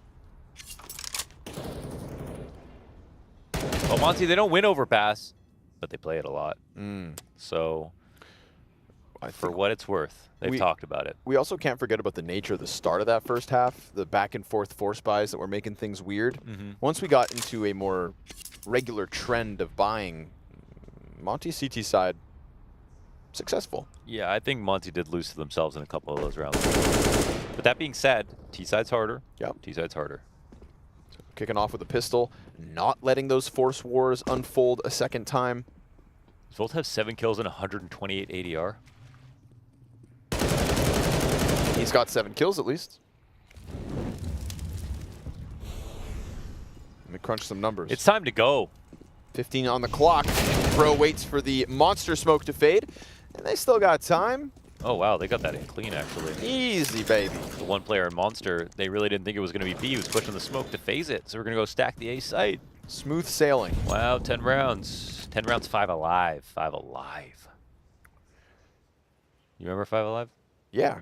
It's like a tropical fruit juice in Canada. Did they go bankrupt or something? It's kind of like Fresca. You know, I don't know. Fresca kind of disappeared. It's kind of like mellow brighter yellow flavors, though. You know, mellow yellow. Mellow yellow. That used to be a very. You know, when I was a kid, dude, that was the stuff. That was big. What happened? It disappeared like Some Die Young just did. In an instant. And in a puff of sadness. Armored Deagle's held onto because they know that they won't have much more to work with in the next round either. What I like about that is, yeah, it got down to crunch time. Gotta go, 20 seconds, gotta go. But everybody knew where they were going, when they were going, and what to do as they went. And they had the right, they had the right utility in place as they were exiting, which was big. So that's good. That's good. Lesser men would have fumbled the ball. Guilty. But they gripped that pigskin. That's what they call the sports ball, right? The sports ball and yeah, not the soccer ball, but the football. Smoke ahead of the blown off doorway. Wow, just free low, baby. Chewing up those ecos. Gobbling them up. Krasnov, you brought him up at the start of this series, actually, and that's, you are right. That's not somebody I really think about when I talk about Monte, but I think sell him to me. Yeah, so when I think the only reason he gets buried is because everyone else is actually so good individually. So there's just not much room to talk about him. And if you think about the personalities, right? Like when it was Boros, he was the point of the team. Then it was Waro, infamy, before he joined the team. It was SDY, Navi, Spirit, years of Tier 1.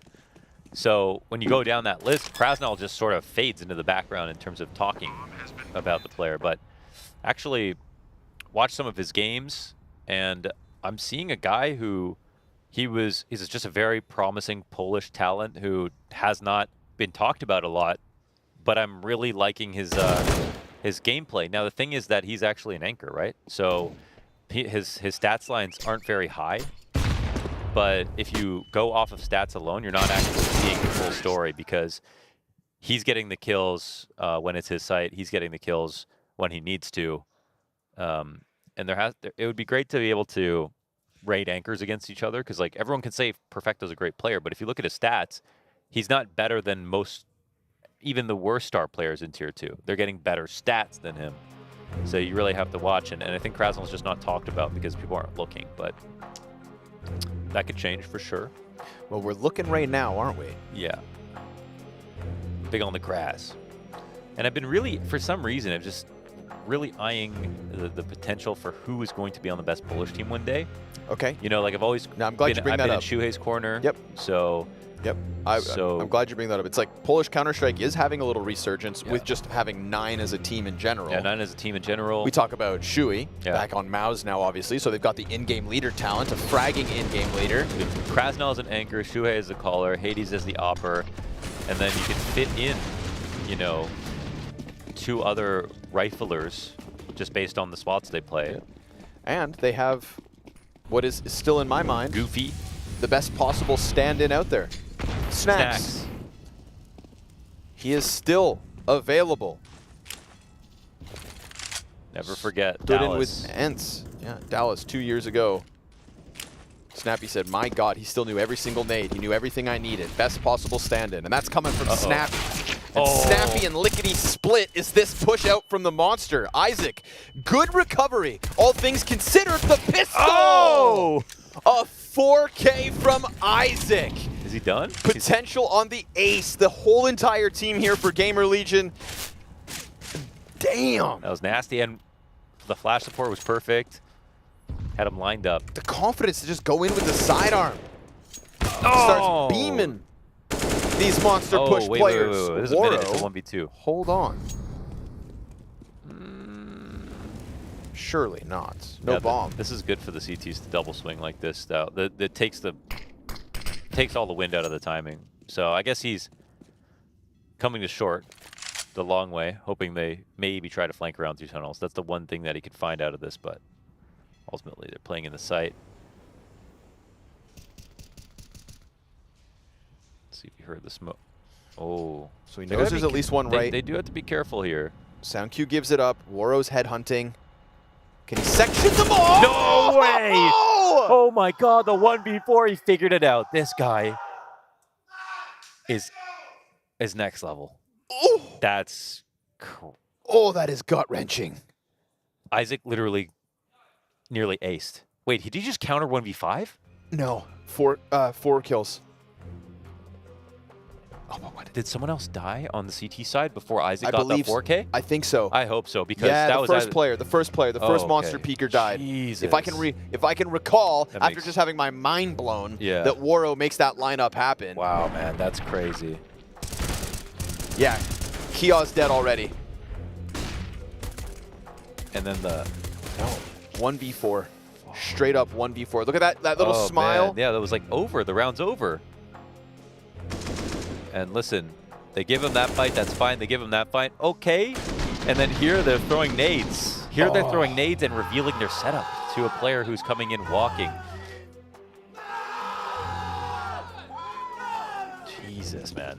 Can't help but get excited about that if you're on Monte. That could be, that's game winning, right? That's series winning. Yeah. You have GamerLegion on 7 rounds. Yes, and look what they have now. Single M4 for Isaac. He'll have another chance at a multi-kill, but he's already been found out. Deals with the MAC-10. Waro just smashing him through the old oak tree. And Volt is going to try to fall back towards bathrooms, which is allowed. Oh, man. There were embers of a CT side starting to burn. And Waro just stomped them out. Bro's going to come through with the headshot. Loses Demka in the process down towards Connector. That's a weapon picked up for Nealon. And Kia's desperately running up to the A site, but no rush from Monte. Molly on Connector. Nealon can't actively flank. GamerLegion need to pull something off here and now before Monte run away with all the momentum. And they're actually trying to, I think, bait Nealon forward here. Just by throwing the molly and chilling. Oh, Kiaz! Could be a big shot.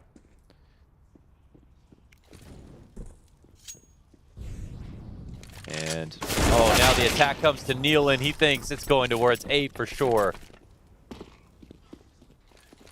Kiaz will take a sliver of damage, rotating over towards the B site, but just as Deagle 1v3, you need to be a big move.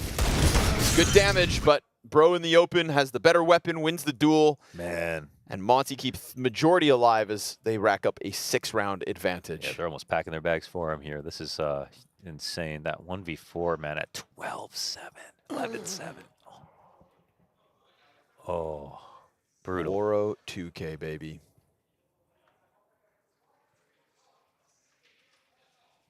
He's got it. He's got it. Whatever it is, he's got it. He's got that special ingredient, the X factor.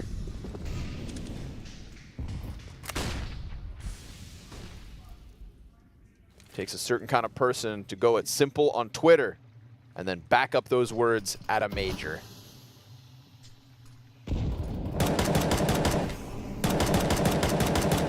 Anyone can talk shit on the internet. Not everyone can then perform. Guilty. Literally me. Gold Nova, by the way.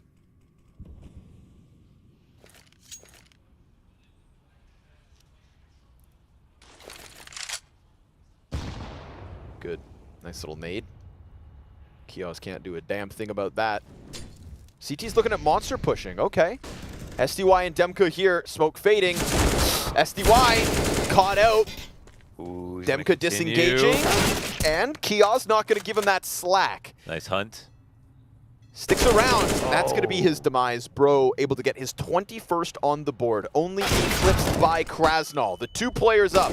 The 2 heaviest-handed members of Monte at the moment. Krasnal in a 1v3.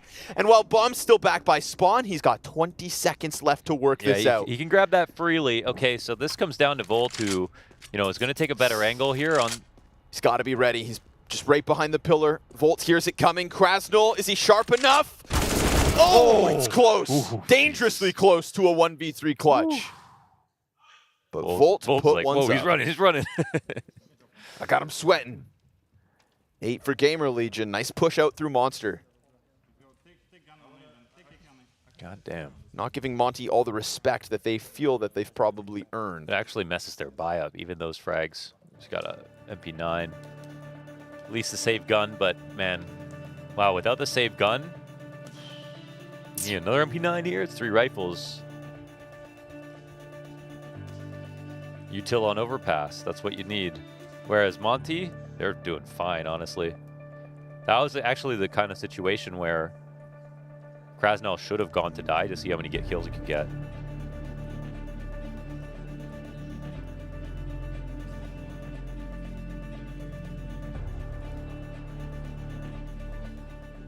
It's a tense map because GamerLegion know the amount of doubt that is over their heads publicly. People thinking this is going to be another Into the Breach type scenario and not quite a Monte/Apex situation. Luckily, Into the Breach set the bar very low. Okay. It won't be hard to beat. That was a very, yeah, that was tough. That was a tough one. Oh Nice my nades. God, the heroic nades come up huge. Let's go. God. Good job by Volt for at least getting up into playground, dealing a blow back to Monte. You can't let him get away with a triple nade stack freebie. I mean, to be fair, they almost killed both. Mm-hmm. Wait, oh, sorry, I didn't even realize Waro died. Who killed him? He was pushed by Volt. Volt. Volt went real deep with that A1S. Clipped him in the playground. Acor has now gone up ladder, this time silently. He hears the rumblings of the playground departure, so that should pull a player off B. Go stack that A site. And there were some nades, so he knows that it's towards A, and they're top stairs. This should be a wrap here, you know. Right. This should be free for Acor, and he can stop the bomb in a very awkward. Oh my God! Look at that smirk on SDY's face. Oh my God! That's so dirty. I feel like, 10 seconds later, 5 seconds later, you've got that internal timing. He would, yeah. And Acor was maybe playing it slow, but he was just against that wall. I thought he had a couple more seconds there before Monte would ever think to check flank. But and just that's a reminder that if you got nothing else to do, watch something. Yeah, turn around. All right, Nealon. He's deep down connector, just the bomb-iss. Timing is beautiful. Timing's beautiful. They line up. Oh, Nealon loves that. SDY blinded. It takes all the time out of the clock. Plant. Just literally that, in and of itself, is enough. Oh! And now SDY turning on his allies. Getting mad. What the hell? All right, nice one from Nealon. And he could have peeked on the first guy, gave it an extra second. Good. Easy fight for Nealon. That saves the round. Now, it still continues to be expensive, but maybe a little bit better than it was last round here for GamerLegion. Bada boom. Honestly, surviving this is impressive. That's so much damage to kick off. How did they even survive that? Like, just the two... Yeah. Crazy. The duality of man, where you're aware of enough for the palace, or excuse me, for the playground flank, but then everybody writes off the possibility of another connector push. Again. Oh! Isaac, dead to the MAC-10 of Demka. Kia's in the smoke. He's got support behind him. But Demka's making this weird. Luckily, that supports Nealon, who comes through with the headshot up in the hands of Waro. Do not sleep on this moment, as Monte have got a chance to plant. They don't realize it, and they're going to get aggressive.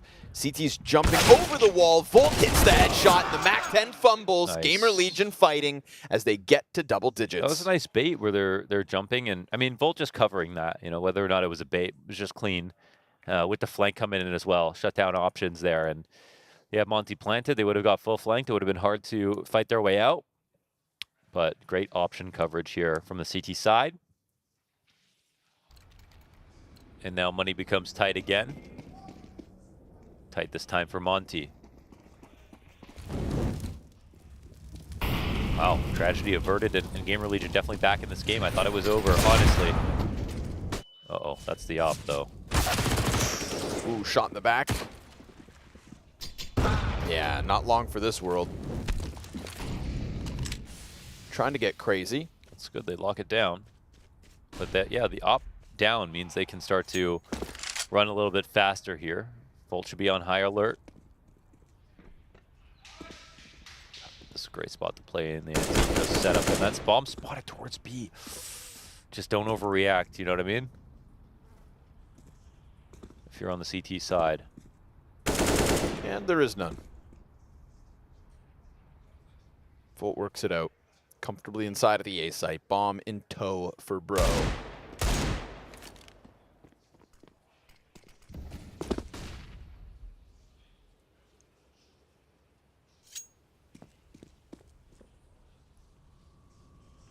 Concerned about somebody being up in connector or the water push. There's a couple guns to be grabbed. The AWP would be a nice little save here. We're at the 35-second mark. Doesn't seem hard. Oh, wait, no, excuse me. Kiosk, that's right. He swapped out with it. So you can have an MP9, but that's it. Unless you hit a Deeg right here. Whoa. Nice shot out of the AWP. Great shot. Double kill for Kiosk. Keeps the weapon. He'll pass that over to Acor as the money builds up. A And Monte gonna have to buy for 14. Flick into the shoulder peak. Looked very fast. Krakatoa. Was always going to be a difficult T side. Yeah, they bought themselves some rounds with the 1v4, but it looks like, wow, GamerLegion. I mean, you could just run a surplus of rounds here. But it's obviously still dangerous for them. Was the pistol, the conversion, and that 1v4 that gave Monte 5 T rounds out of the gate. But the defense... Voltus had a much better CD side, of course. Okay, I'm Why'd you gonna say that? stop. Going to stop. That's literally your fault. Man, I can't even say anything at a minute 40. Like, nope. Shut up. It's supposed to be just a safe, you know, safe bet. Acor wants to reclaim this space. Ooh. Oh, Opper spotted. It's just such big info. It just ruins your day, you know. Opper getting spotted, don't get a shot. And now they know they're going to go safe and not give you any kills. Okay, fine. Acor is going to roam around. Rotate towards the long peak. Boring. Well, he's got no one here to help him do anything else. So now it's just for Monte. Are they going to be careful enough? Will Acor be able to find something? Find a gap somewhere here, even though he's put them on full alert. I mean, look at the perfect spread here for Monte. The 3 CTs are so terrified it's going to be the B site. They're not planning to rotate. There's no one spotting connector. No double push off short. They're going to phase monster smoke. It's all just too late. That doesn't even make sense at 30 seconds here. Without the rotation as well. So, are GamerLegion going to resign this round? Dude, they're re-smoking monster, not spotting. This is all... They've seen the long control. The frag grenade softens up Bro somewhat. Acor knows he is in a world of hurt with no support. Oh my God. Finagling something out of nothing. And a quick reposition to the bank. Demka doesn't overplay it. He's up tight in the corner. Shots missed, though. Acor given another chance to shine. We got to check Krasnal. He's holding the con flank right now. Also concerned about Party, potentially. Then Acor starts to press out towards bank again. They know there's one up on truck. That's SDY. The flank's been held off on. Molotov burning him out of position. And it will be Isaac to finish it. They still know ops on bank with that shot. Waro gets another and a second. And everything is unraveled because Waro comes through with another multi-kill as Monte flex that long control to an easy 14th round. Loving to see the comeback take place, but this round suddenly doesn't feel like GamerLegion are just going to simply be better and make this comeback possible. That round was actually quite simply played for Monte. They established great map control, no response from GamerLegion, and if they had stacked on the right site, then it would have just looked like, oh, they're just smart and they played passive, but they didn't have short water control. They didn't see anything outside of Monster. They were frozen in place. They left so much of that down to Acor and what he could get out of it. And as soon as he was spotted, they didn't make a singular mistake on the approach. And that shot from Acor was insane. I mean, it made this somewhat possible to think about the retake, but it maybe also got everyone killed because they tried and lost. And now Monte are on 14, and GamerLegion are back to economic problems. But this time, they'll be back to potentially giving up map point and then series point back to back. They're defending with 3 MP9s. It ain't great, I'll tell you that much.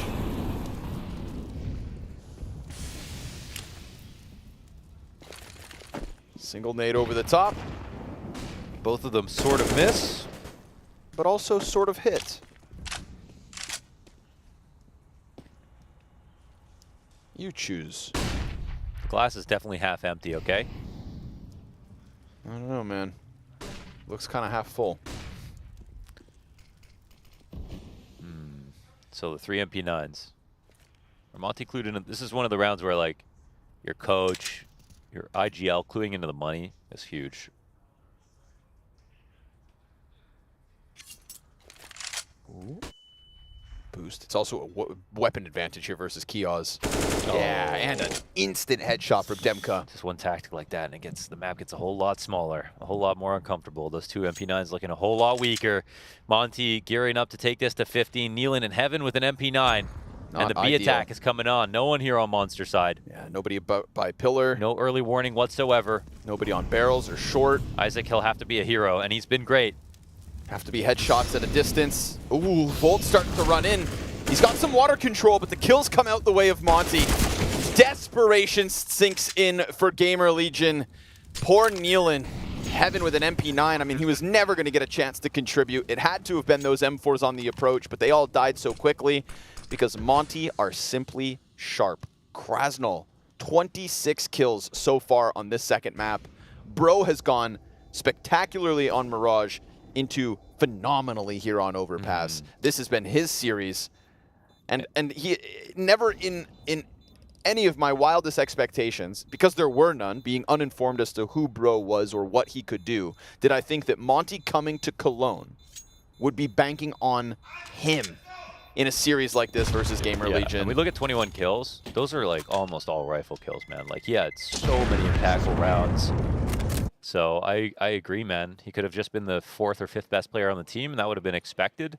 He had huge, massive shoes to fill. And actually, we have yet to see how good he can get, honestly. He's been very good so far. At the start of this event, Maui Snake said before their first game that Monte were actually one of the most disappointing roster shoot moves of the offseason. No. He said it was the clearest downgrade. Oh, clearest downgrade. Yeah. And there's a he didn't give his opinion on Bro, right? No. Yeah. So, but that could 100% still be the case. I mean, it wasn't the case because GamerLegion. I don't know, actually, I think Maui Snake said that he's the best and everyone else sucks. That I can believe. Yep.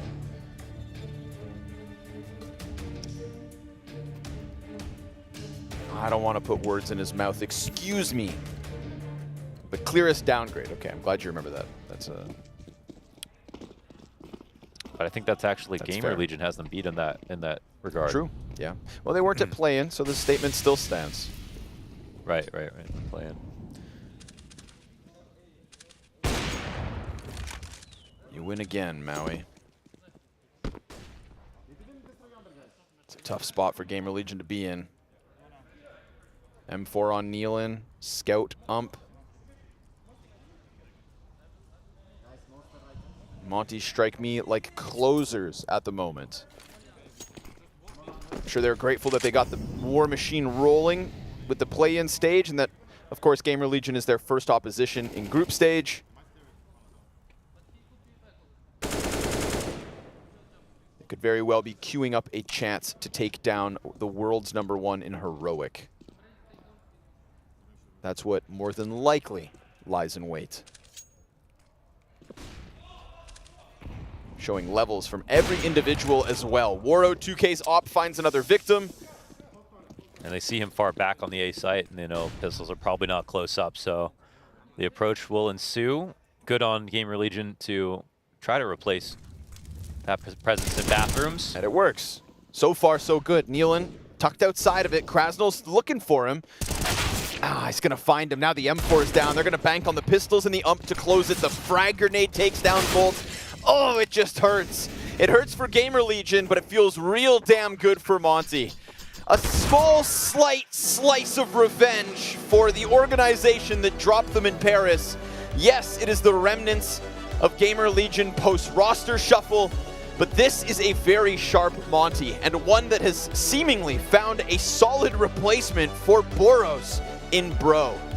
And 2 less letters, and yet still almost the same impact. Yeah, absolutely.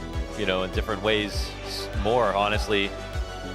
Really great that SDY had that statement, and it's backed up, and they are primed to be a team that every Tier 1 team should be afraid to play against, even post-Boros. Sort of the same stature, at least, as Paris, which is incredible, considering how everybody's best players got poached after that major. So, how far can they get at this point is the question. They could potentially be facing Heroic next. Back-to-back big LAN environments. They proved they could do it in Paris, and I think that what I respect about this Monte gang is the fact that we see slack picked up by the other individuals.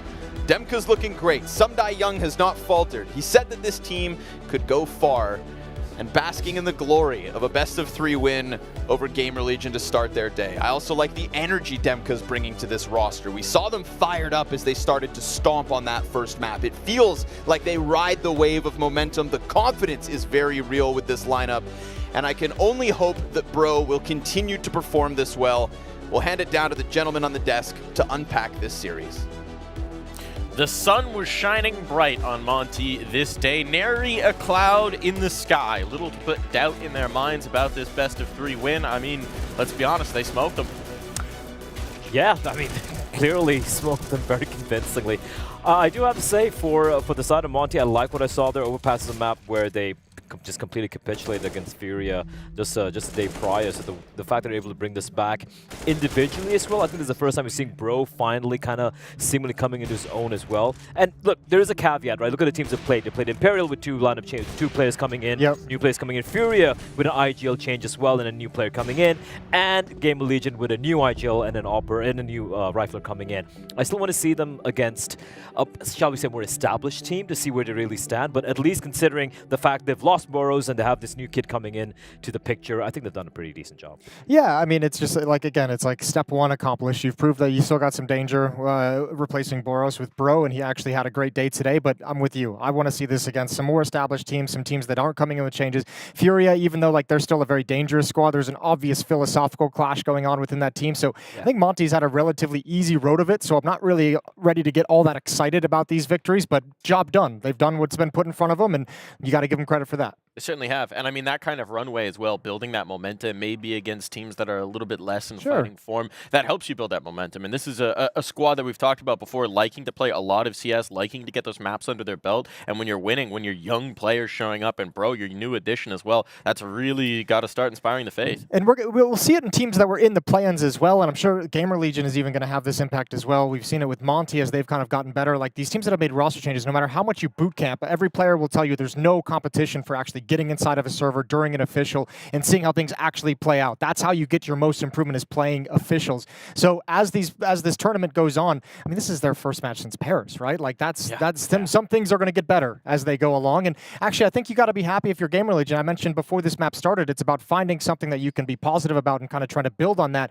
And we saw, Isaac had a good half. So we saw some of the riflers. Kiaz had some good moments. Obviously, Overpass T-side especially looked a lot better than Mirage did. Yeah. So there's a couple things there that you can work with and start to build. Maybe Overpass is a map they kind of want to start making the center point of their map pool. So that's kind of what you have to hang on if you're GamerLegion. Some silver linings there, but a whole lot to be happy about over on the Monte side. And standing on the sidelines is Shocks with their newest addition. Yes, thank you so much. And congratulations, Bro. I mean, what a match out of you. Really, really crazy. Talk to me about today and the first match in groups, which I think was a great success. Since the first games, I've been getting way more comfortable just being around this environment, and I feel a lot more calm when I play, and I'm actually able to do my best and try and provide to the team as much as I can. Yeah, because I talked to you a few days ago and you said, it's going, but I'm not exactly happy. I'm making a little bit more mistakes than I would want to. Which areas of the game do you think you're improving in specifically? Just overall being calm, being able to listen, concentrate on where to aim and where to shoot, where to expect my enemies, and just analyzing the whole game since my heart rate has dropped. So, yes. Okay, now of course you weren't part of Monte when they were at the major and they ended up losing to GamerLegion, but I can imagine maybe something was said about the focus. So was there anything in the team plan in terms of, all right, we know where to hit him because we took some learnings from then? Not really. We went in blank, of course, with the two switches they had by swapping out Suhi and IEM. So, of course, we expected them to pick Overpass, especially on the result we had the previous day versus Furia. So that's the only thing we did. We just improved and it worked. Another question. I talked to Demka the other day, and of course he's saying, yeah, I'm always shouting because I want to make sure that the team's active. Do your headset automatically like lower the volume when there's like a very loud scream, or? It actually cuts out completely. Like he asked that if we heard him the other day versus Fury, or we heard him say 1 round, 2 rounds left. Didn't hear it at all, at all. I think that's good to know. Looking at the big perspective, you guys are doing unbelievably well. I think everyone is surprised by how strong you are playing. If we look at this group, and you've got the likes of MongolZ or Heroic that you're going to play next, but also ENCE, 9, Fnatic, C9. Talk to me about your expectations of Monte maybe making it to the Lanxess Arena. Our expectations are open for everything. I mean, if we lose, we lose. If we win, we win. Of course, we want to win, and we will do our best because, especially me, I want to compete on a stage. And also the others, they strive for the same thing because of the experience they had at the major. So that's our expectations. Lovely. Thank you so much. Back to you. I think he's just summed it up for us. I don't think we have to say anything else. If they lose, they lose. If they win, they win. That's go home, boys. He's gone full Ivan Draco. He's gone full Rocky 4 on you there. If he dies, he He's dies. not wrong. He's not wrong. If you win, you win, Jason. These are his stats as well at the event. On the left side is his stats during the play-in stage. The right side is his stats from this series. So a massive jump up in performance with just those 2 series to get here under his belt. He's found a little bit of comfort, a little bit of swagger, and obviously some momentum in the series. It'd be great if he can bring this forward, because that will be a dangerous Monte if Bro continues like this, and you also have Demka still performing, you also have SDY chiming in. Then you've got multiple tools that can help you out if you're Monte. Oh yeah, absolutely. And for the side of Bro, he mentioned in an interview itself, he's like, my heartbeat is way lower right now, and it will be, right? Like the play-in stage the past few days has been his biggest tournament ever against, you know, when it comes to like the sort of scope that is Cologne. So obviously he's going to be nervous, at play, but once he realizes that he's doing his job, they're getting the wins, and, you know, he's feeling a little bit more comfortable, he's able to frag clearly. And Effie asked him about the Lanxess Arena, and he just like freezes up in his head. He's like, I can't even really comprehend that one. I can't, you know, I just did the play-in stage. I don't want to talk about 15,000 people. If we win, we win. If you lose, we lose. Exactly. I mean, look, it's a process here, right? He's gotten comfortable playing in this studio. You know, maybe he hasn't had the biggest names against him, but I mean, Furia, there were some legends there. Now, if we're looking forward to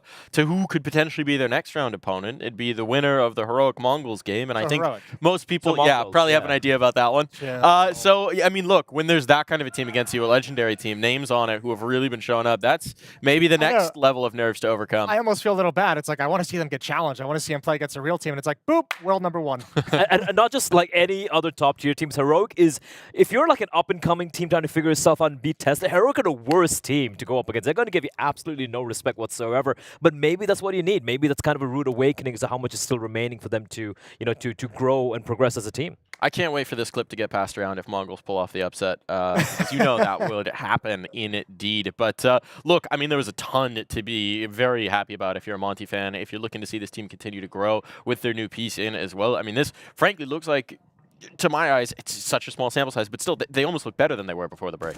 Sure, to a degree, and I mean, this helped in this map as well. I think actually Overpass might have been a little bit closer than the score would suggest. This Waro 1v4 was absolutely massive. A couple rounds later, almost a 1v3 win for Krasnal. So GamerLegion had some good things that put them in advantage positions on this map, but whenever that happened, the individual level and the individual heroics for Monte actually rose up and met the challenge. So yeah, just I mean, even when you have that positivity, I think that 1v4, especially if you're talking to GamerLegion, I think Acor probably wants his peak back with the AWP.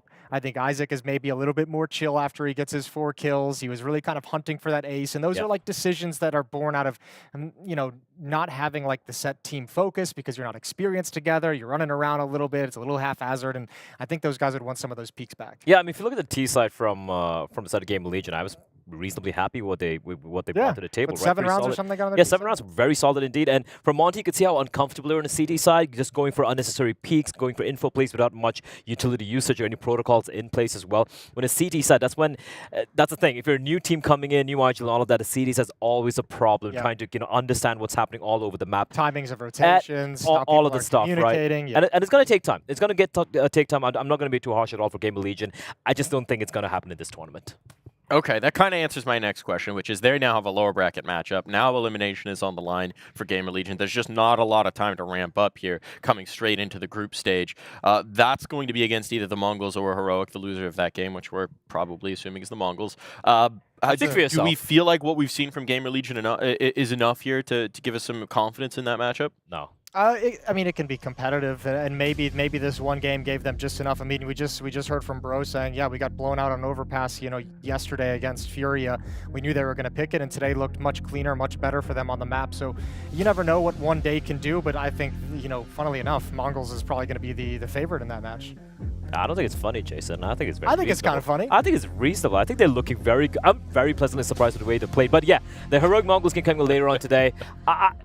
Yeah, Heroic should take that. I mean, I can't be that deluded. Do your best. I'm not you. Stuff for your boys. I'm not you in Liquid, man. Where are they now? We can come up with some excuses. Hey, they're European. I don't really care anymore. Ooh, true. We get out of jail on that one. Never cared. Never mind.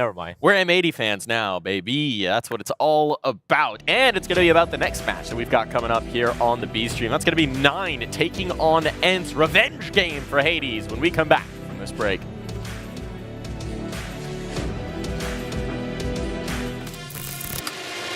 What is that reaction? Yeah, right. This would be an ace from Poland. Oh my! Oh boy! FaZe Clan, the champions of ESL Pro League. Poland's here.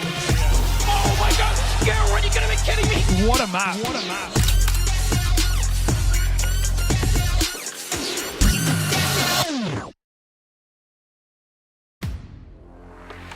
The in-game leader, architect of every move and every win.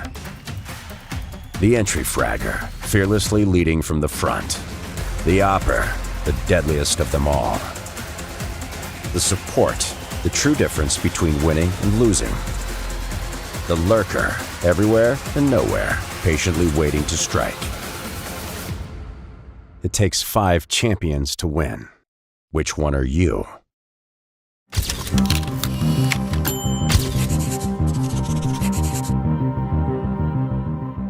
All right, we're back with another Fraud Watch. This time we've got Monte, Demka, and Krasno. We're going to have you guys recreate your major signatures, your sticker signatures. Who wants to go first? Who's got the most confidence? Let it be me. Okay. I like that. Stepped up to the plate. It looks great so far. Here we go. Oh, I forgot my N. Bro, this is where you come in. You're the judge. I mean, it's quite obvious he forgot the N. This is Demka's. Oh, shit. Yeah, it's good. It's good? I mean, it's obvious. The winner is Demq. Both are very good. Joining me this time around, it's going to be Into the Breach. Yes, Gentlemen, that's us. please show me what you got. See, now I'm under pressure. So I did this at home, so it's different. But I mean, you play Counter-Strike as for a living. You're under pressure all the time. I smell a bit of fraudery going on here. No. What do you mean? Mine is looking beautiful. Actually, it's not looking good. It's not looking good. Let's take a look at what Crucial's signature looks like. I mean, it's about the same, Beamos, I'm gonna give this one to you. I have my judgment on this. No, but it is about the same. But I had way more tries at home, so it's like this is like first try. I've kind of forgot how I did it. I think you're a complete fraud. No, look at the A. You're not even using like the small letter A. You're using the capital A, and you're doing little gaps instead of like drawing a straight line across it. Yeah, but fraud, right, yeah. absolute fraudery, fraudulent, crucial. I am so disappointed. Okay. No, I did it myself. You can believe in yourself, that's fine. Now I'm going to take a look at Neofrags. He's kind of forgotten he has a flower around his O. Both are losers. Joey has the better one, yeah. But Joey has a better one, but I still think it's a bit fraudulent. I'm going to be very critical here, There's none of that little flowery thing around his O. And he seems to be very, very nervous as well. I think he's a fraud too, Beamus. You have 2 frauds in your team. Different. There's no line even here. True. True. He's just winging it. So, well, thank you for joining us on another episode of Fraud Watch, and we have indeed caught 2 more frauds. All right, sat here with Imperial, and we're going to go over some potential CS2 patches that are coming down the pipeline. Have you guys been playing CS2 at all? No? Not yet. Just a little bit. Just a little bit? To see the new maps. Yeah. See how pretty they look? Yeah. Okay, so here we go. This actually is the map pool patch, is the first one we're going to throw at you. After each major, one map will be taken out of the pool, and one new map will be added into its place. I like that. Yeah, I think that's been discussed, right? Like, there's an idea. I think it's good. I think it's a really good idea. Yeah. Like, there is always a rotation. You like it? It's gonna be more dynamic, right? I think even for the viewer, it's good to see new maps, don't you think? Like, it's always the same. Mix things up a little bit quicker. For you guys as well, you like the idea of a new map every major? Yeah, I think yes. But I think it would only work if like the major would be the last tournament in the season. I think they've made that change now. Yeah, exactly. Right. Okay, so it could work. So now it can work. Yeah. That makes sense. Okay. Well, I think right now they don't change a lot. Don't you think? Like the rotation is not switch for how long? There's no set time to it. It just changes. Yeah. They just change randomly. I think if they put like a schedule to change every 3 months or 6 months would be pretty good. Every player break would be nice, but it's difficult to make that happen. But what map would you guys pick to come back in, just out of curiosity? Cobble people? Train people? Train? Cobblestone. Cobblestone fans. And for me personally, Cash. I would vote maybe for Cash. I want Season back. I do too. Season was there, the start ECAA like pucks, and I love that map. I think it was very good. I literally played like one puck on that map. I never played that. And Train also good, but I would rate Cash more than Train. Okay, cool. What about Tuscan? No love for Tuscan? I love Tuscan. Yeah. Tuscan and Train, I would like. Train is a good one. I kind of miss Train. I used to be a Train hater, but I kind of miss Train. This one we call the Valorant patch. I'm going to break this up into a couple chunks because it's big. Gameplay-wise, we're going to take the matches, instead of MR15, they're going to be MR12. You're now able to run around and move in the buy time area in your spawn and CT or T spawn. And then we're going to change overtime to MR1 instead of MR3. No, it's not good. Everything you say, it's not good. No. Don't like any of that? No. Don't like MR12? No. Don't like MR1 overtime? No. Nah. In my opinion, I hate it. Yeah, I don't know the boys, but I don't like. I don't think I would change that. I like the MR12. I think the only thing I like is actually the MR12. And the only fact is, I think it's better for viewers because like if there's longer matches, I think it's gonna be way more enjoyable to watch it. But other than that, no.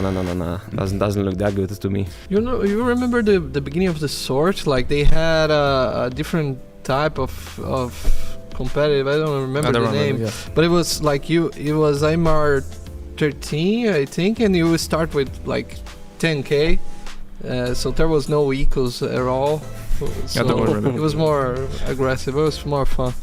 And don't like running around in CT spawn. That could be something, but no. Yeah. Just a blank no. There's no real use to that one, is there? No. CS is just better than that. I don't like any of it. I think MR12 is not enough in CS. Yeah, for the players, but I think for the viewers it's a good thing. Yeah. But for the players, I think it's really not enough. Added a one-tap rifle to the rifle tab. Comes with 12 rounds and costs 2,400. The R8 revolver uses shotgun rounds. Reduced the auto sniper price. Gosh, you're asking for chaos. Like like I'm trying to think, like a Kar 98. Like crossbow or what? No, like a one shot. Like it's like it's to the head one shot, but it just doesn't have the. So would you have like a harpoon or what? Yeah, like an M1 Garand or something. You know? Okay. Okay, I see. Like Mosin. Mosin. Yeah. Reduced auto sniper price. I think that could be interesting. Sure. Just in having more color to the games. Yeah. With guns that have scopes at least. Cool. And it would be probably new meta of auto sniper, new price, like silencers meta. OT. I think BO5 is like that's the worst. You know, like if you get to play all 5 maps, like from viewer point of view, I think must be crazy. Like if you actually want to watch everything, like. Can you imagine explaining that to a friend that's not esports and be like, yeah, man, come watch Counter-Strike. Bro, I have 8 hours to watch this, man. Yeah, I did that. I brought my mum to Cologne. First Counter-Strike event she's gone. That grand final went 5 maps. Oh my She God. sat there and she's like, okay, so when does it end? And I'm like, about very interesting. 8 hours from now. Get comfortable. Have a nice seat. Update number 3, seeking cover. So this has to do with the bomb. So we're going to introduce bomb pressure waves. When the bomb explodes, it creates a volumetric pressure wave, which expands around corners and spaces and into gaps in the walls. So if you're caught in the pressure wave, he'll take 100 damage and die automatically. Won't change too much, right? Yeah, because it depends. It's not CS for me. How's good the wave's gonna? How do you know the wave where the wave's gonna hit? Explosion. So like Inferno and Ancient already. Sure, it just makes it like way more powerful. Yeah. Yeah. That's kind of You can hide behind a wall.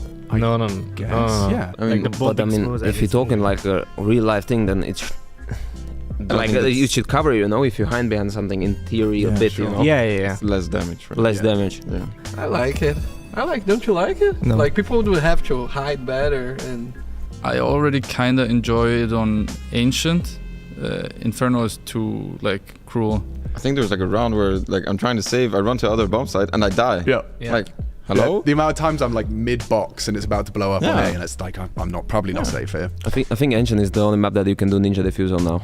Something like close to Ancient would be good, I think. So yeah, it could be possible. Yeah, so you don't mind the Inferno radius? Inferno is alright, I think. I mean, it wasn't such a big difference, to be honest. It was just a little bit of damage. I think it's fine, yeah. The Nostalgia patch is patch number 4. The Diffuse kit, the price is reduced to $200. You now need to buy ammo for weapons, as we did in 1.6 back in the day. Wall bangs are way easier to pull off across the map, so we're just going full back to 1.6. The ammo I like, because in 1.6, I remember Operas, they would just buy an op, and you don't even buy the second, third pair of ammo, you know? You just play with the 10 bullets, basically, and man, you better hit the shots, you know? I would enjoy having that added. Really? Yeah, Okay. I think I would. Making the economy different, I think that would be good. Might be able to like buy one magazine and still afford a flashbang or something. Yeah, exactly. Like that would be very interesting to see at least. Yeah, it would be much harder to control the economy as well, because you don't know how much bullets they bought. Yeah. And diffuse kits are cheaper, which is nice. Yeah. See a lot more diffuse kits out there in the world. I like it. Yeah, you would like that as a coach. Yeah.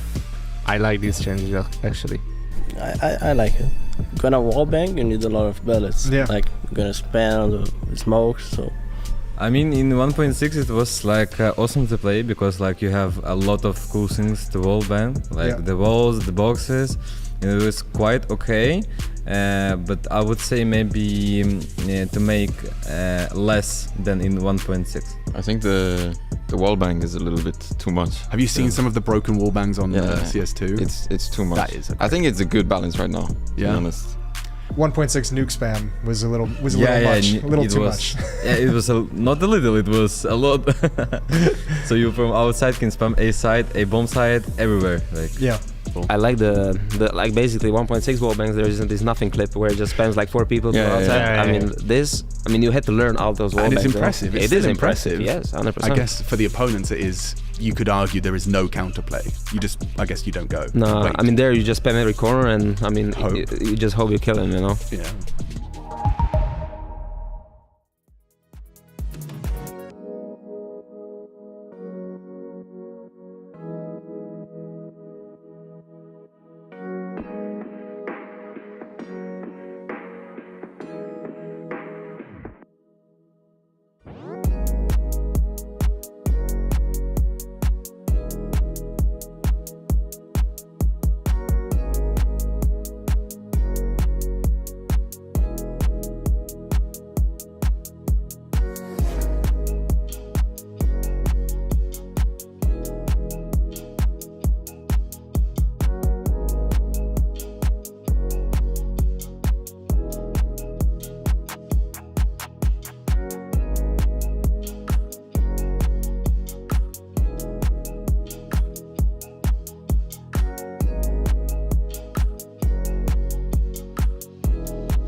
Underway.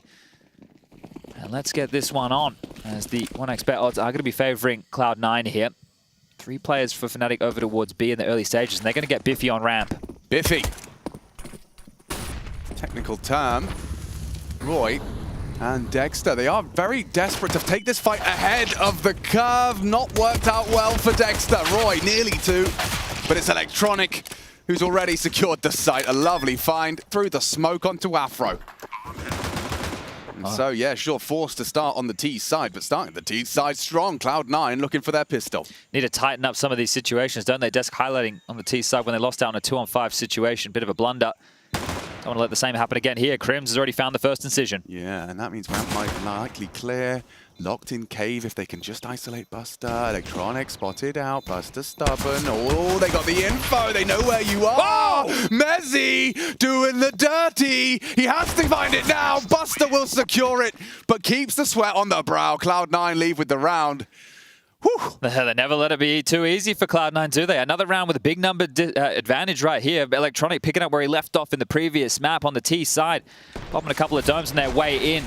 This offensive hold, Dexter goes down. Electronic picks up two. Afro trying to poke his head through the smoke, but Mezzi on the Julies doesn't need to reload. 2 bullets left. And just not enough to get it done. Buster to pick up the eventual one-on-one, and Fnatic, they will be force buying into round number 2. Afro starting A with the Scout in case of a contact walk with the rifles, but it is Hobbit, Electronic, and Shiro to waltz out mid. Crims will be the man to take contact from Donut, and he's about to have a little bit of support from Roy, who has left the red position, obscured by smoke yet again. Ooh. Yeah, not the best. Very, very deep. Not what he was aiming for. If. Yeah. Replaced it now, and that is the cue to re-smoke from Donut. Well, they wanted to at least try and get some Donut pressure and control. You could see Electronic wanting to do the flash molly combo. Molly off that slanted back wall, burn anybody out behind the Donut position. But still just posh it in mid here. You could see Roy aware of the leak towards red. Donut also now susceptible. And there's that molly I was talking about coming in about 20 seconds later than they had hoped, but still the destination. So nobody cut out, nobody Donut. Nobody top red, and when they... Oh, wow. That's exactly what Afro was waiting for. Holding Temple side with the Scout into Donut. Shiro will be lingering red as they look to pincer into B. Hobbit needs to go second here. If he goes first, that's an AK for these cave players. Yeah, Dexter's going to be licking his lips. Oh, gets one. Hobbit not done. Dexter makes sure. Shiro's got 2 on his plate. Now he catches Roy. They know where he is now as the bomb goes down B. Afro knows he's on a timer. A flank is imminent. And oh, Shiro's dead! Afro, another on the Scout. Keeping it interesting. Crims is crawling. There's plenty of time for this. A 10-second defuse ahead of them if they can retake. Perfecto. Tests Afro. Loses out. Traded out. Crims needs a one-on-one. Buster. This could be back-to-back clutches for him. 2 1v1s. And Buster reigns supreme in both. A solid start from the stand-in as Cloud9 do convert, but Fnatic consistently keep making them work for it. Yeah, close but no cigar in that one here. And this is where Fnatic will have to lay down their arms and take a bit of an eco. But sure, great damage and important work from Buster there. He's had a couple of moments where you'd expect a little bit more or maybe better decision-making across these 2 maps. But you know, whether or not he was expecting this call-up to play, don't have all the details on exactly what was going on with Cloud9 not being able to get Axile here. Just know it's been cited as visa issues. So close, good attempts, good shots. Nice work from Afro on the Scout there. But another Cloud9 round. They have upgraded into their pistol of choice. Deagles for Dexter, Crims, and Afro. P250 for Mezzi and a CZ75 for that of Roy. They would love to try and get a kill or 2 yet again, and it is going to be difficult for them to break in towards main here. Afro's close, and then the boost. So there's lots of elements to this. Several traps they have to get past. Oh, no one's going to check it. Shiro was unprepared for that, and yeah, an opportunity. Whistles past. Or here. Lots of damage done, but not a single kill. Look at that, Electronic Buster, Shiro, all such low HP. A single Deagle bullet could take each and every one of those aforementioned names down, but yeah, unless he hits the pot shot through the smoke or plays the fade to perfection. Hobbit, Buster, all there. Hey, excuse me, Mr. Richardson. Yeah? Can I bother you for a moment over here on the balustrade? Yeah, I thought you disappeared. You're over here. Yeah. Okay. Did Crims change his res? Because he was using black bars, but I thought he was 4x3. He was. Now It's he's on not 4x3. 1610 black bars. Yeah. You're right, he did. Changed his res between maps. I don't know if it was after map 1 or if it was after map 2. Because Mezzi and Crims were sat next to each other. Yeah, and they had the same res. They had the same res. Yeah. Nice catch. I didn't think pros were doing that as well as, you know, us normal peasants. Oh, yeah. They do it more than you'd want to give credit to, mate. All right, well, the double molly mid-defense here with that divider smoke.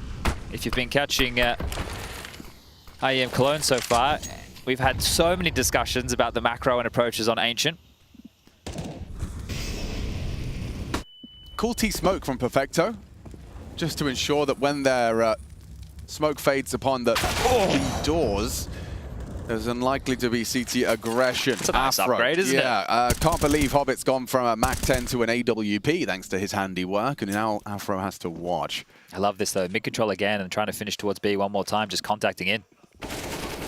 Dexter spotted out, and a very nice delivery, would need more, and Mezzi is able to contribute through the boards onto Buster. Hard to deny the plant, safe plant from Shiro.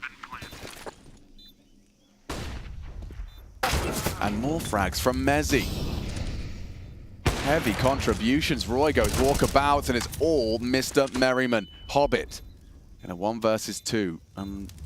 Very rare to see him rocking the AWP, not going to be caught by that molly unless it's caught on the spread. Now it is. Oh, burnt to a crisp. Crims will finish it off and secure the round. And those are the black bars we're talking about. Less of a bar, more of like a little sliver. Yeah, half a bar. Half a bar. Well, that right there, I felt like it was going to be another one of these one-on-one situations falling in favor of Cloud9 here, but a good spam through the boards from Mezzi as they enter in towards the site here. And you can understand why you'd opt for this decision. When the AWP's removed from Afro and mid, you know that you can probably scale up B ramp here, not having to worry about the AWP in that backlines, and there's that late spread. So a clutch molly from Crims there to make sure Hobbit couldn't get anything else done, and yeah, a bit of a tongue, a look up to the heavens. What else do I have to do? Hobbit got the opener, he got that AWP, and it wasn't enough to get them the round. Fnatic, they get themselves on the board here. Let's see what Electronics called into the 5th. 2-3 split here from Fnatic, so nobody's starting out the gates towards A. Calling the bluff of Cloud9, not expecting them to charge in, and Roy calls mid relatively clear. Those shots make me wonder, as that's a nice little elbow smoke there from Crims.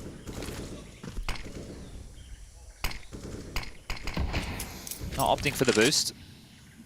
And no rush here, Cloud9. More than happy to give them that space. And speaking of space, Dexter and Afro are about to take an awful lot here. Yeah, especially considering how passive Perfecto was holding this. It's all their territory now. Uh-oh, Dexter's going to keep going. They're going to call B lane completely clear here. Mezzi's even baiting with that spam, so it doesn't seem too obvious. Mezzi needs to get a move on right now over towards the A side of the map here. Yeah, with that mid-info and the info B, they're surely going to be able to have a real bolstered defense for this finish out Huge of info play. Cloud9. Look at the minimap. They are set to receive this. No smoke and mirrors here. There is no deception. This is just going to have to be brute force versus Fnatic's defense. Roy, that's what he was waiting for. Strikes into one. Hobbit keeps it level. Mezzi, spotted. Comms flowing, still damage. Another expected. It's Shiro onto Mezzi. 2-on-2 now. The T side. Counting on Shiro and his AWP. Afro 2 from his. Can he find the third? The most important. Oh, will Cloud9 be catapulted to a 4th? Dexter and Afro to solve this mystery. Shiro opts for the AK-47. And Dexter picks up the kit and goes to hold it. Held by Afro, they're playing it perfectly. Calls the bluff, and Fnatic take the round. Shiro not going to be getting his AWP back as well. That works out wonderfully for Fnatic, and now just a 1-round game. Okay, well, didn't even want to go for a fight there in the final throws of that one, did he, Shiro? Thought that they were going to tap it, thought that they were going to call the bluff a little bit there, but they had Afro just posted up and simple stuff. Good trading over towards the site here. I think Electronic was under the impression they had a lot more room, a bit more undetected. There were just so many bodies here. Fnatic, with that info push, that info play, with these two, the two that finished the round, all that space they took towards B lane profited, and I'm starting to... Aggression. Roy, free frag thanks to Crims's flash. Hobbit just holding the arrow keys and charging. It's Electronic set for another impressive and important equalizing frag here. Roy's back is turned and he will punish him. Now they have the leg up, but Mezzi's still alive, and we know he's not to be trifled with. Crims in support, has ledge. Ooh. Spotting falling back to Donut here as well. Some more information, but still have to worry about Mezzi, who's forward. Wants to take a fight here, understands that this is a position where he can control the tempo of the round still. A lot of responsibility on Afro not going down to Shiro. Elbow finds him. Mezzi dinks onto Electronic, or actually, no, maybe not. He only had 25 HP, so just the body shot. Mezzi feels hard done by on that one. Afro styling on Electronic to keep it level. He's been great throughout this series in those type of peaks, right? Swinging out and taking those precise fights when he has a pretty good idea where the enemy could be. 2-on-2 now, going to regress once more. It is really promising signs that Afro's playing his game his way. This is huge. This is insanely huge. To push up this far. And now spotted by Buster. He's punished for his Crims is here. Activity. And yeah, Crims is going to be in the right place. Buster. Now aware of Crims. Perfecto's running A. Yeah. And now it's up to Crims how quickly he can work this one out. They've suddenly disappeared. No more friction. With 15 seconds, he already knows what's up. He's going to have to be on quite a hasty front flank. Does he just want to save the AWP here? Now that he's been out-positioned, right? Does it just pick up the AWP? Do you still want to give this one a crack? It's a 1-on-2. Feels like it's in the realms of possibility here, but so much to get through. Yeah, especially this two-man donut setup. So if Buster overextends just a little, it would be enticing. It doesn't look like he's been given what he was waiting for. So there you go. I'm sure someone just said, AWP down, B long. Let's go grab it, bring it forward. It's not going to exist in the next round of play here. Loss bonus 1900 for Fnatic going forward. So the 2 rounds that they were able to pick up, short-lived success here. And Cloud9 will get back on the board.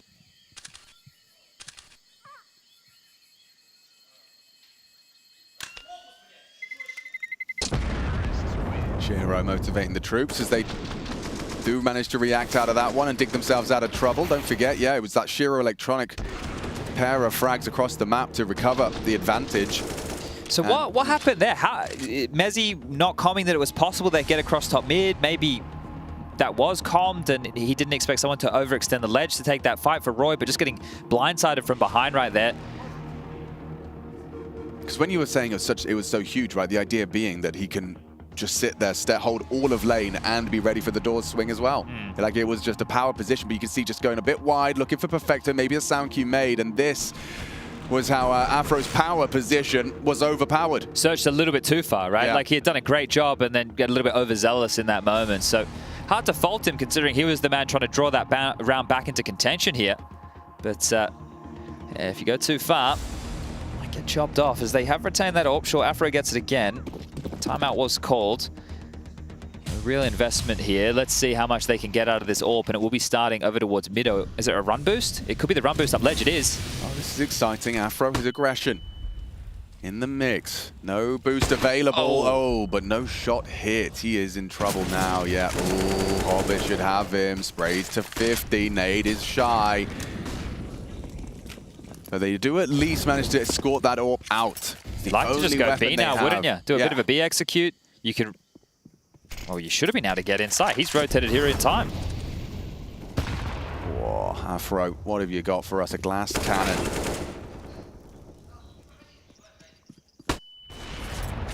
Flashed off. This is a diligent Cloud9. Try and get out of here now if you can, Afro. You'd think so. I mean, one more pot shot in the smoke and he's out. Okay. And now it is protect the VIP, right? Loss bonus going into the next 2400. Really needs to retain this AWP if he wants to make sure he can wield it into that next round of play.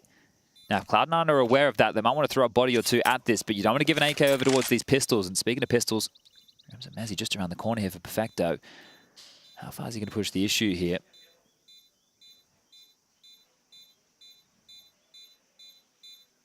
Just going to try and back off here. Perfecto might get away with nothing done. Pushing short, caught out. First kill comes through, and yeah, Crims. Consolation prize, isn't it?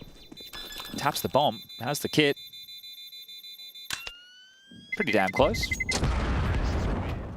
I like it. Just on the off chance that someone kind of panics and gets caught by the radius, I can see how it's a play. Yeah, well, he gave it his best shot, didn't he? Yeah. Yeah. What do we do if we don't try? Wow, a lovely lilac Perfecto's mouse there. That's a unique color on the mouse pad. Another timeout here. Fnatic with their first. Keita on the microphone. Yeah, I was trying to see who was doing all the talking there.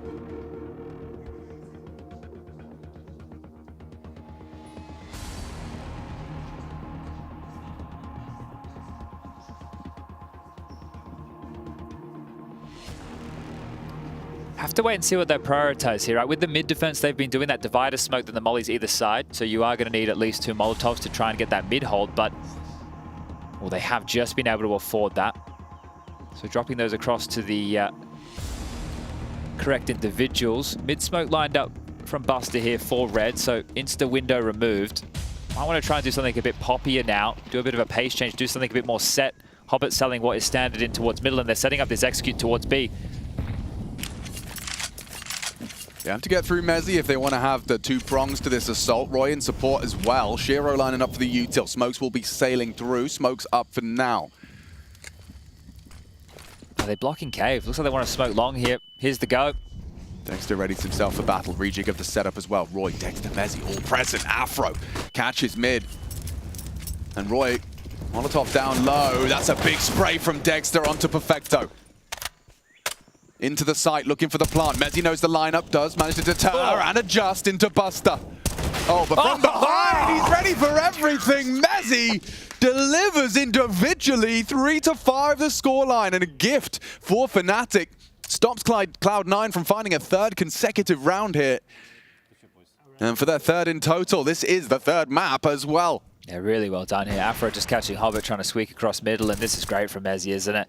The awareness to worry about the cave position. Electronic comes through, gets his head ripped off the shoulders, and Crims finishes off Shiro here. So went for something a little bit more direct towards that B bomb site. Cloud9 now they're just left with the AK for Shiro, the rest with some pistol upgrades here. More pressure towards mid. They're more than happy to go with the Extinguish just to keep Roy and Crims on their toes. This new look Electronic, he's got a Glock and a full belt of util.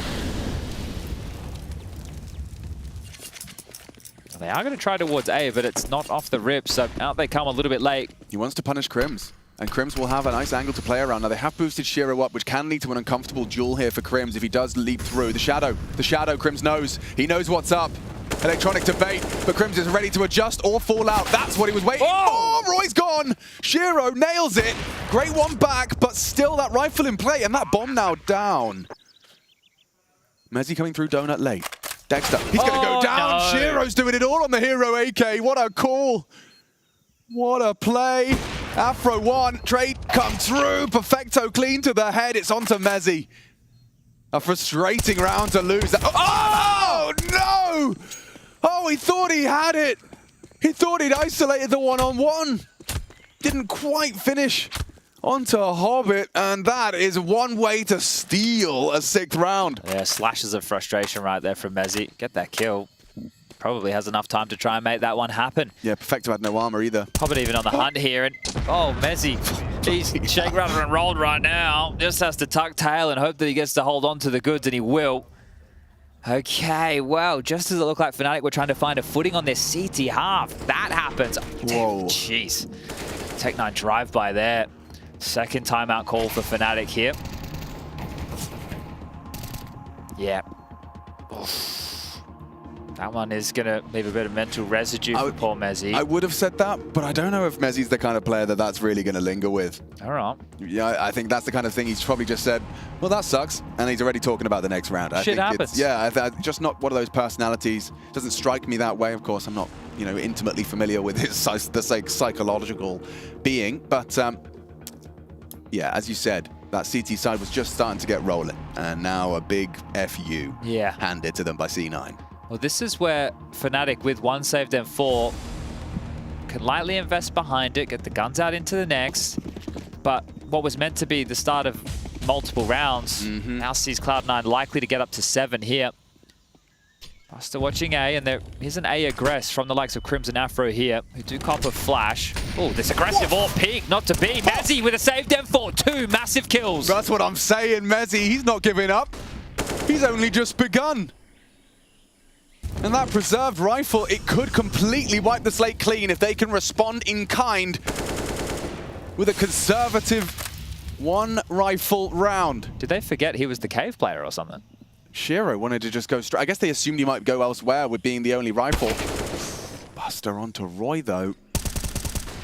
concedes one of the two-man advantage they were working with. Mezzi sticking around, and Hobbit can't believe his luck. Shot in the side of the head, trying for wall bangs. And, well, short-lived success. Afro's timing here. Buster acknowledging it. Looking and finding. So now, I guess, you just chill. Buster goes walkabouts. And lets you know what he finds. Oh, rejoins the pack. Hobbit with the bomb cave side. It does look like Buster's gotten across, with Dexter having to acknowledge the potential with this cut of noise. Leaves all onto Crims, and it's just the Desert Eagle. $700 versus the thousands now encroaching onto his bomb site. Yeah, this stuff should be a mechanical masterpiece here. Oh, no absence of mechanics for Crims. Looked away, spotted out, and Hobbit good for it. As Cloud9 will ascend to a 7th on this T side. It's really nice. Like I don't know what they're saying, but you can hear commanding voices in different situations for Cloud9. Like Hobbit just there was very vocal about how they were going to enter in towards that site.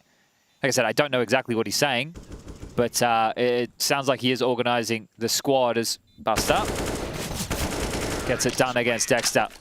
No dramas whatsoever. AWP retained, and a round that started for 2 kills with Mezzi, almost putting them up to steal one away here.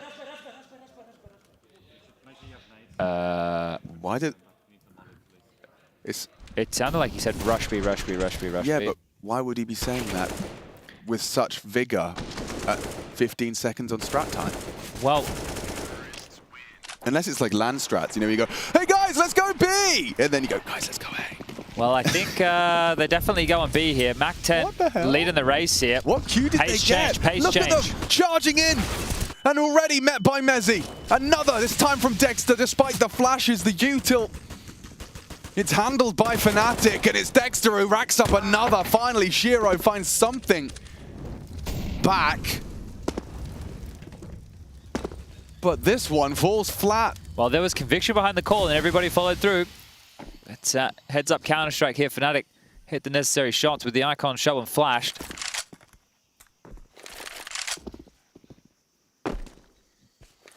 You win this B rush, you win the half ridiculously, right? Yeah. Like you just waltz in the pace change. It's such a shift, and now they still have 2 players to deal with on this site, Mezzi and Crims. But it didn't quite have... Ooh, hold on. Hold on, Shiro and Electronic shaping up a 2v4. Afro and Roy didn't think they'd be necessary. Well, thankfully, Afro contributes heavily. 8 HP though. Roy, healthiest member of the bunch. Electronic, 10 HP.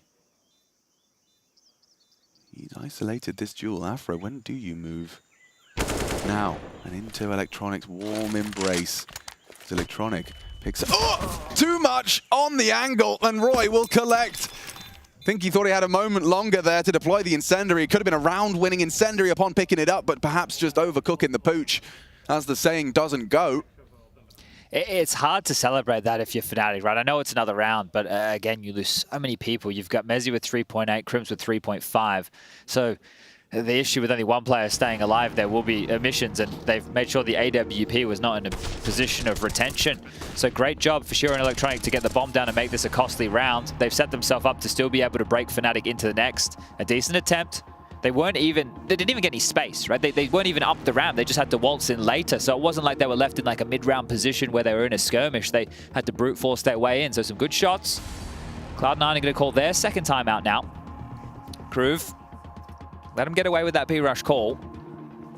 And maybe now he wants them to change back to that default spread. Maybe Buster in A main, Hobbit middle, Windows smoke. 3 players taking that B lane control. Everything they need and more yet again, and the same not to be said for Fnatic. 1 kit, an MP9 for Crims, the rest with rifles, but definitely no Afro AWP, and we spoke about the importance of one of his info moves off the back of that earlier in this half. Hobbit and Electronic close towards mid, Buster with A main, so yeah, this is it. Electronic roams around a bit more, he can help whichever group of players across the server he feels necessary. Wow, Mezzi, what is this so brazen about it? A gap from Hobbit to confirm that B lane is occupied by the CTs, and a smoke to confirm it. This is a scary position for Dexter and Mezzi now, but they've lost mid. Oh, very, very scary for Dexter. He's been brought low. And his only option's ramp to escape. Oh, thank God they can get out here, because yeah, that looked dicey. Oh, Mezzi! handed his ass by Shiro through the smoke. Okay, you can't get out. Dexter's the low one. Yeah, this one really sucks now for Fnatic. It gets worse, Chad, as well. Look at this crunch into Roy and Afro.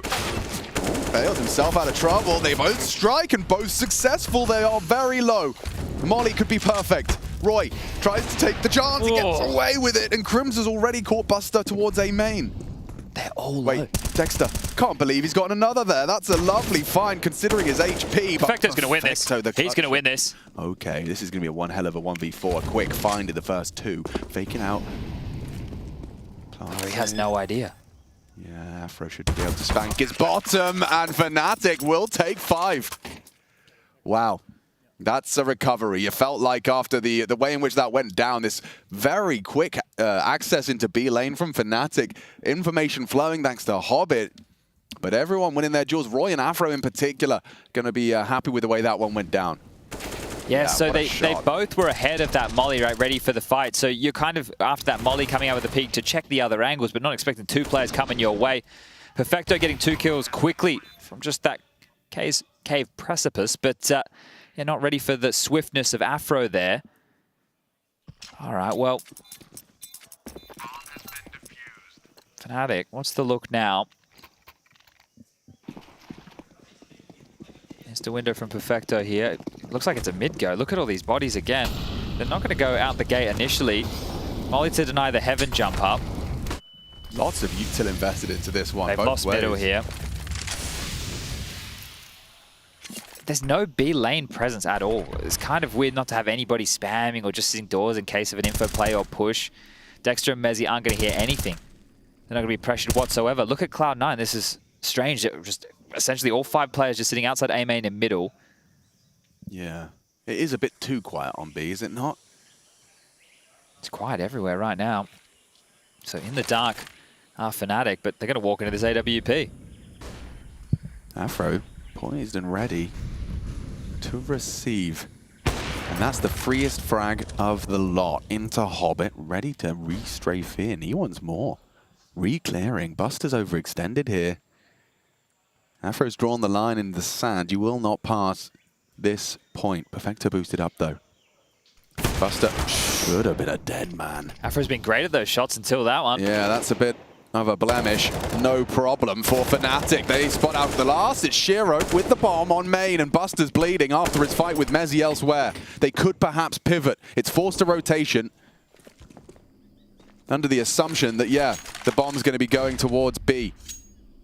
And that's the cue from Shiro. Kirim stays aware. An astute position to ensure a one-round game at the end of this round. Yeah, we'll call this one 6, and that fake meant nothing, right? Afro's not in a traditional AWP rotated position, right? He's not like throwing the nades and then sitting in the back lines and the A smokes come out. No, he's CT now, I'm smoked off after transition to Temple. Nope. I'm standing in the middle of mid, posted up on elbow. And if you don't flash, you're definitely dead. They weren't expecting that one, Cloud9, at all. That fake didn't need to bite on it, especially with 2 rifles over towards the side, and Afro posted so deep. So great work from the French AWPer.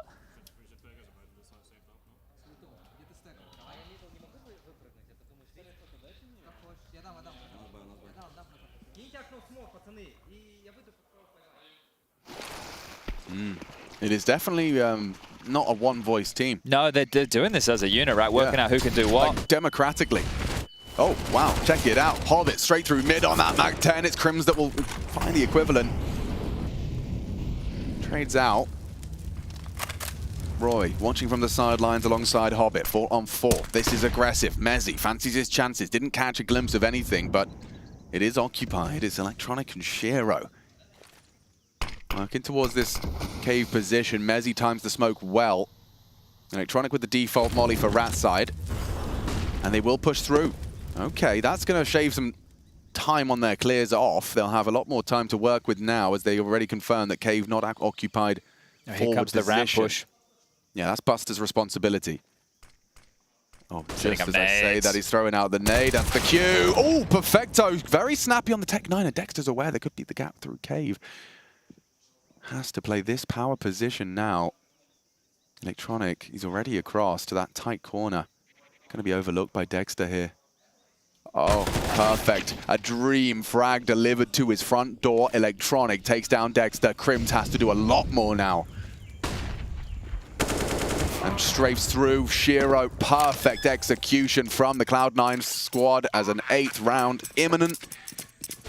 And they just make the best out of that. Round? Is this not the second round they've won like this? Yeah. There was that Shiro Hero AK round where they won over towards the A side of the map, and now they've done it over towards B again here. This was great from Hobbit to get a kill out that mid-smoke, especially considering how much of a nuisance Crims and Roy have been in locking down that side of the map. Afro. Oof. Buster tucks down. Will eventually be finished off, but Afro wants to survive and hold on to this here. Going into round 15. Needs something to his name. But those are the type of rounds that if Cloud9 are able to continue to produce, right? It wasn't like they did it quickly. It wasn't just an uppercut. Like they were able to slowly whittle away these frags and take key positions, understand where Fnatic would be searching out for info and jewels, and then punish them with something that doesn't even resemble close to an all-in buy, right? You've got an AWP, you've got some lighter investments like these Tech 9s, and if you can make this much out of them, well, you're going to be set for success as we see them get up to 8. They have won the half here. And this one's going the distance here today. On that secondary stream, the opening match between Monte and GamerLegion has been over for about an hour. It was a 2-0 affair. Let's see how close this one can get. It certainly points towards a Cloud9 9th. The last time that happened, Fnatic still capable of putting up a fight at the minimum. Hobbit does seem at home in middle, doesn't he? It's a peculiar smoke. Yeah, I think there was questions about, you know, some of these positions, if there was a bit of overlap with Electronic and Hobbit and who was going to take what in some roles. But we're getting to see how it works. We even heard from Electronic they're just going to plug Buster into Axel's positions, even though pound for pound, player for player, it's not the same. As long as he can fill the role, it might be enough here as Roy with the FAMAS, a massive gap in that red smoke. We've seen that a few times. Missed thrown out of Cloud9.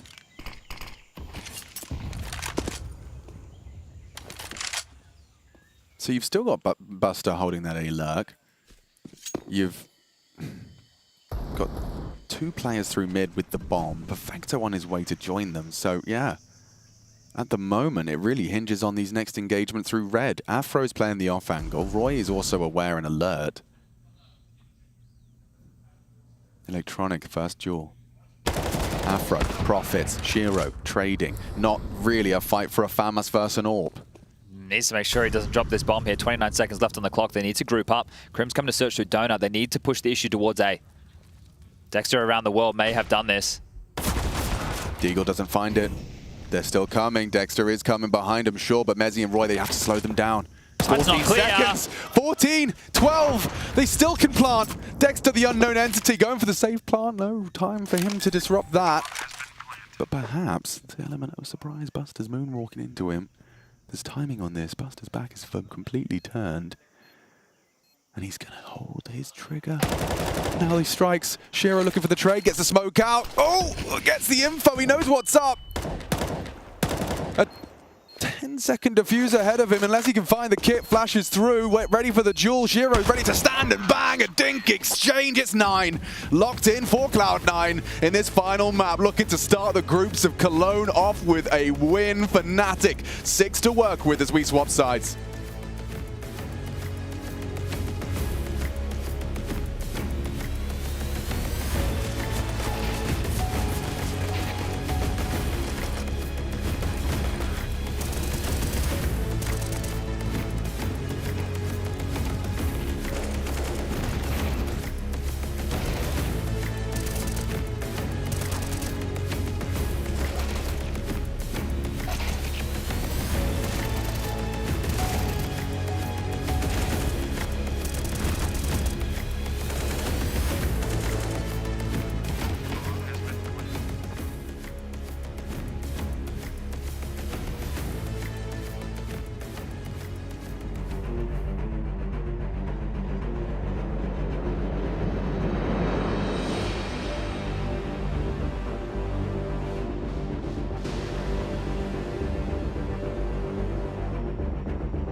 What is your calling?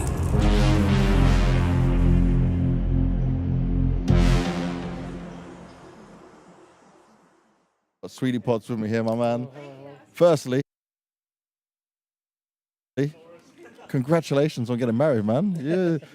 But it wasn't maybe everything you wanted. You spent your honeymoon doing work the whole time, right? Making this deal happen. Yeah, it's not even about the deal, you know. It's just about the whole time, because we just decided to spend a good honeymoon, just not the ceremony, but invest in it.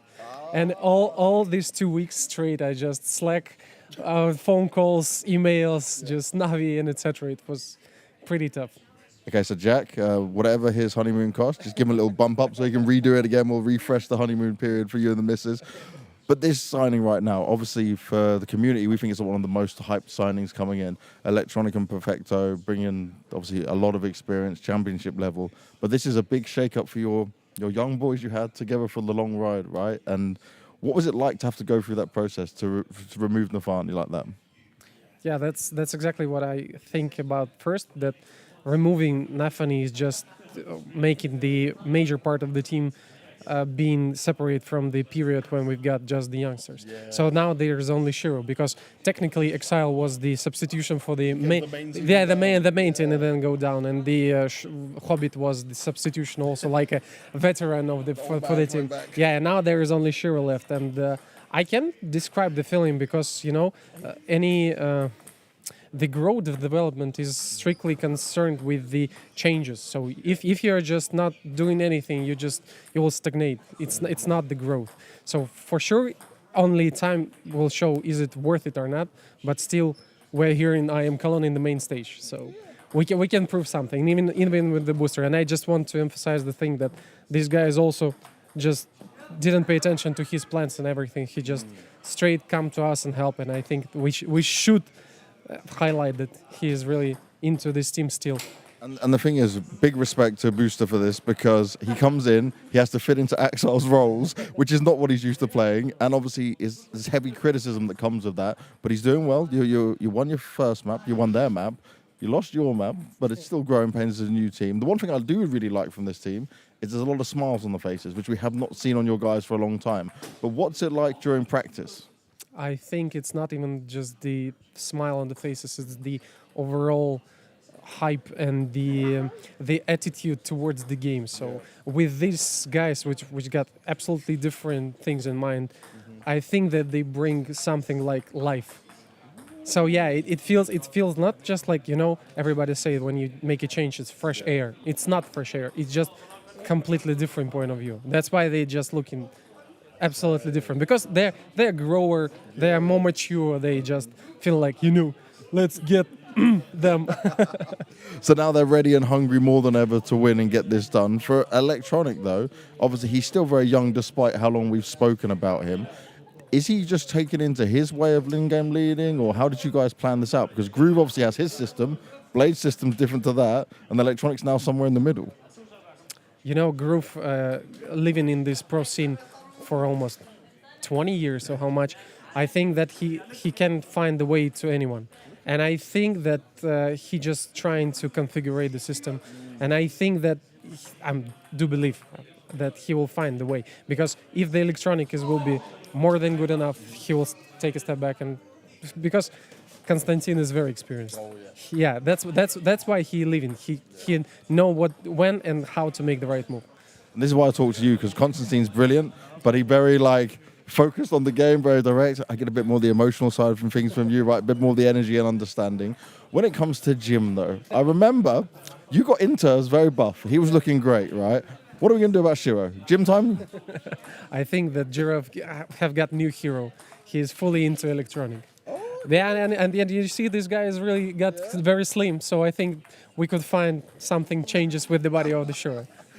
Is that what you're going to do? Make some gym plan for the guys? No, nothing. No, I'm just taking care about everything except the things that's out of the game. So I think they are now mature, grown. They've got everything in their own. They could find a way to spend the time not in the gym, And what's best for them? That's what it's all about. Well, it seems to be a good signing so far, at least what we're looking at this game. But do you still feel like there's pressure on you guys, even with Axel not being here? I can't say about the pressure. I'm sitting here on the players' lounge and watching the game on the TV.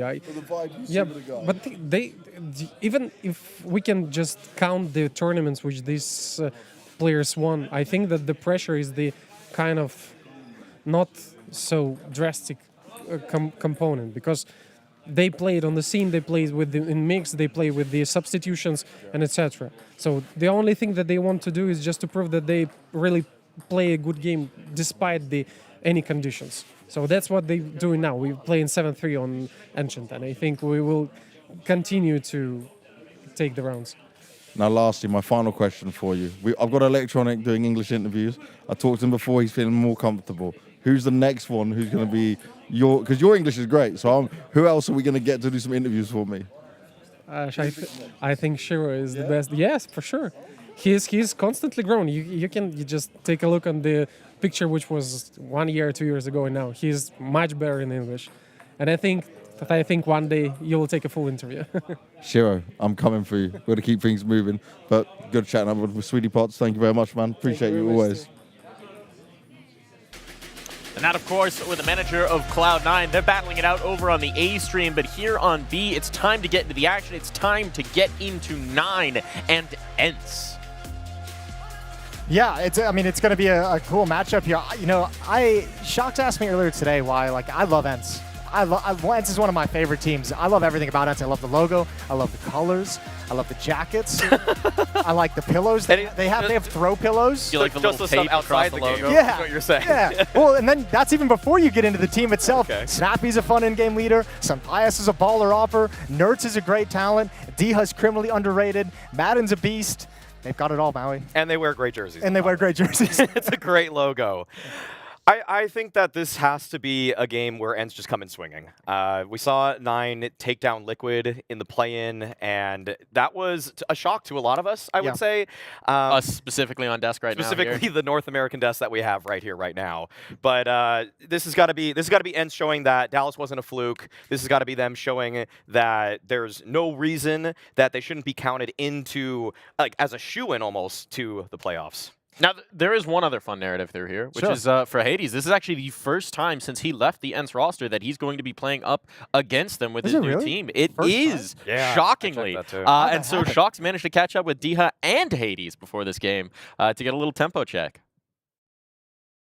Well, ENCE up versus 9. You know I had to get someone from either team. I've got Diha here and also Hades. First up, Hades, did you wake up with revenge on your mind? Nah. What then? Just another game, right? I just want to win. Of course, I want to win a bit more, but it's just normal feeling. Okay. Same question for you then. This is obviously interesting, playing against your ex-teammate. Yeah, I mean, at least me and Oleg, we don't have anything bad, against it. So there is no anything like revenge. It will be just another match. So you're saying other people do have bad? Nah. Okay, all right. I'd love to see it. But let's focus on the game then a little bit, and maybe on ENCE's start in the tournament. A lot of teams have played a lot already here. They're warmed up a little bit. How do you feel about the level of the team coming into this very first game in Cologne for you? I mean, obviously it's going to be hard to counter them, for example, because they didn't play, mostly all of them didn't play much matches. So it's going to be hard, but I think we can do it. The level of the teams is pretty the same, so. Hades, of course, you had the experience of playing versus a lot and with a lot of their members. So how does that work for you in terms of stepping into this game and the knowledge you can give to the rest of your team about how to approach certain rounds? I mean, it's been a year, so they probably changed a lot of stuff, but then I guess I can sometimes maybe do a little read on how Snappy is calling or how some of them play, so. Not gonna happen? Not gonna happen. Okay. You're keeping it in, but I feel like something's brewing, I gotta say. It's just for fun. It's just for fun. Yeah. Just banter. Wish we had 3 mics because they're going off. Hey, something I want to bring up as well. The full Polish lineup looking for great success. It's been great to see. Of course, you're Polish as well. So I'd like to get some words out of that perspective because it's been quite a while since we had a full Polish lineup that is able to reach the heights that you guys are. I mean, I still think we have a long way to go, but just qualifying for all these tournaments and then beating all these good teams is really promising for us. So we're really happy to be here, and then we just need to enjoy the game. So yeah. Yeah, it must be cool for you to see as well, right? Even though you're playing versus them, but the fact that the Polish scene is getting that boost.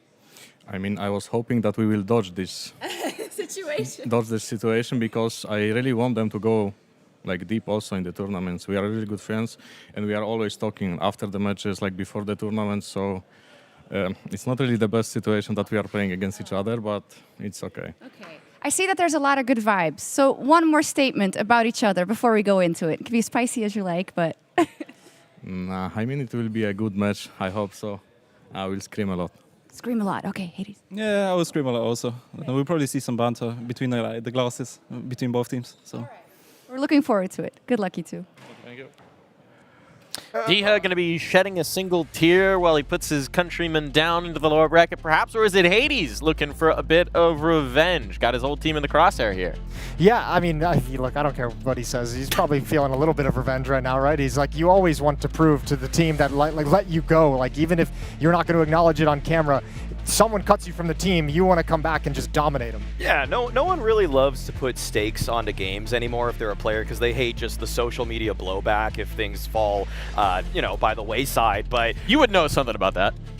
Perhaps. I encourage it. I encourage the engagement. Tweet at me at MauiSnake. Tweet at him. Tell him his opinions are wrong. Get in his DMs. Get in the tweets. Yeah. And I think that if you want an opinion, Mike, about this game, from my side of things, I think that this has just got ENCE written all over it. I do think that 9 should have a chance on if they're able to find themselves on the battleground of Vertigo. That seems to be really one of their few trump cards. But when it comes to everything I saw from 9 in the play-in, it's just that unfortunately with this team, what we get from them online is so much better than what we get from them on LAN. And I don't know, and I would love for an interview at some point to maybe reveal this information. I don't know if Nalrot's helping them live in online matches, because it does seem like when I see them on LAN, they're so much less proactive. They kind of just like sit a lot more. And what I love about 9 when I watch them online is that they are one of the most active teams I can watch. Like, it's just fireworks every round. I mean, that could be that inexperience of LAN, right? They're kind of like a hard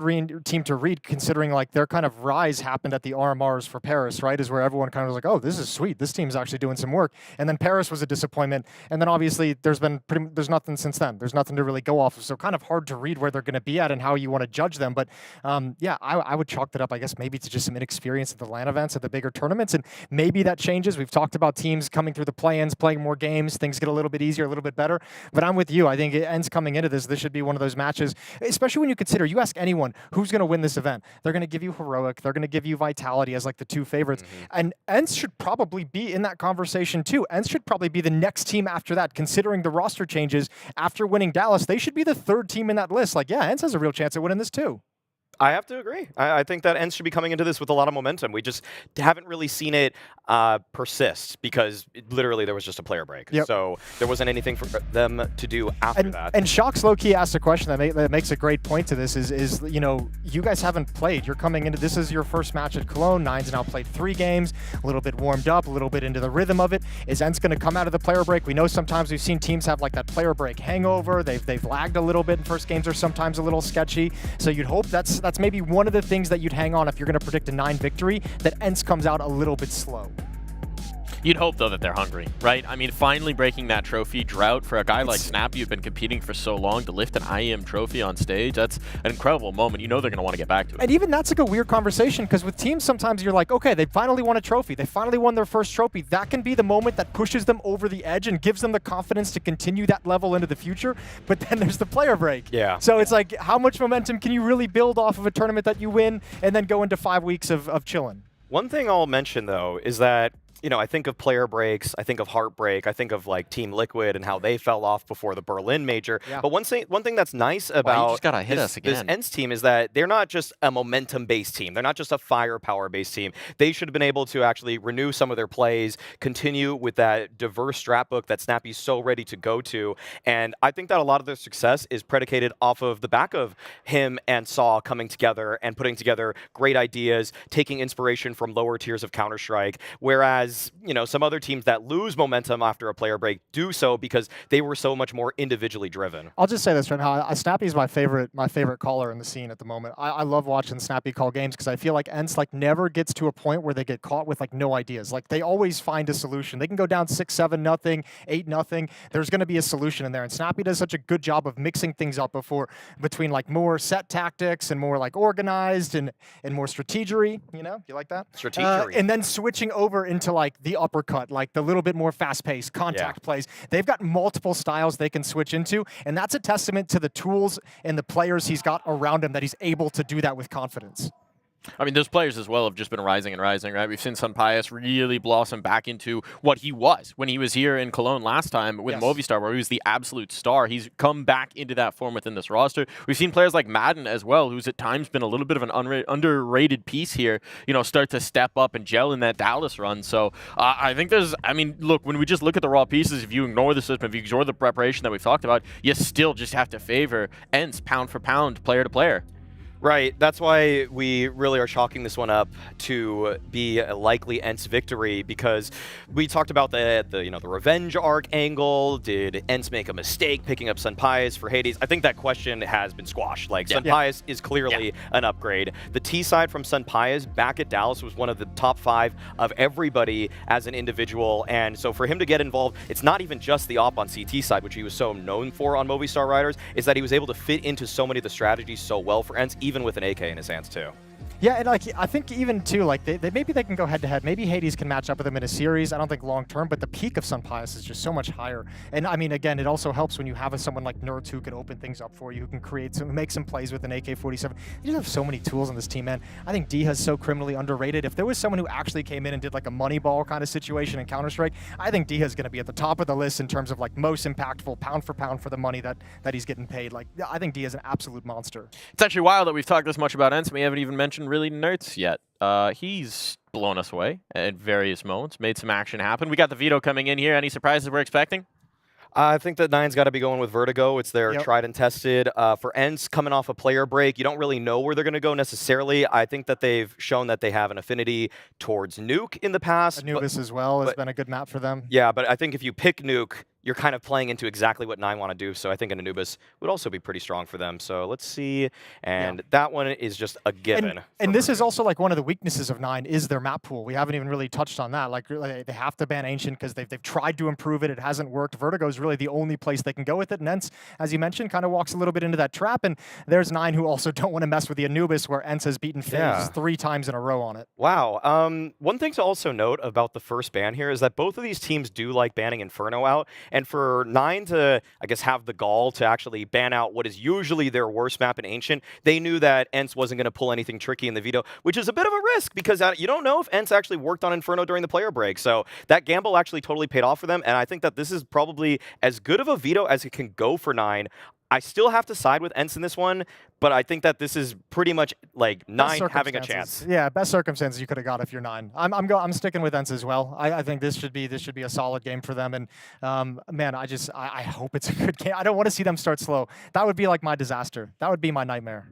I do think this is a tough test, though, right? We've got a Nine that's looking in good form, a Nine that's warmed up through the play-in, a Nine that's taken down at least one what we would consider a big name in Liquid. At this point, right, like there's some promise here for Nine, and while, you know, one of these teams is going to end up in the lower bracket, I don't think it'll be necessarily the end of either side's story. No, there can still be some danger, obviously, when you get down into that lower bracket. And like we said, Nine has shown some very good things, you know, especially online, especially at the RMR and like isolated events. So again, if they just keep building on it, this is a dangerous team, regardless of how ENCE is going to be favorites. And in my mind, it should be one of the teams that goes very, very deep into the playoffs in this tournament. You know, Nine has some potential to throw a little spanner in the works early and throw a little roadblock, a speed bump, if you will. A speed bump, indeed. Lots of potential here in the server. Lots of potential in the microphones as well. It's time for our casters. Scrawny and Launders, take it away. Thank you, gentlemen. Yes, it is time to jump into this one. I mirror Moses' sentiment. I do not want to see ENCE added to the tally of teams that are going to kick off this season with a bit of a hiccup, with a bit of a road bump, speed bump, whatever Jason's waffling about. I don't want to see it.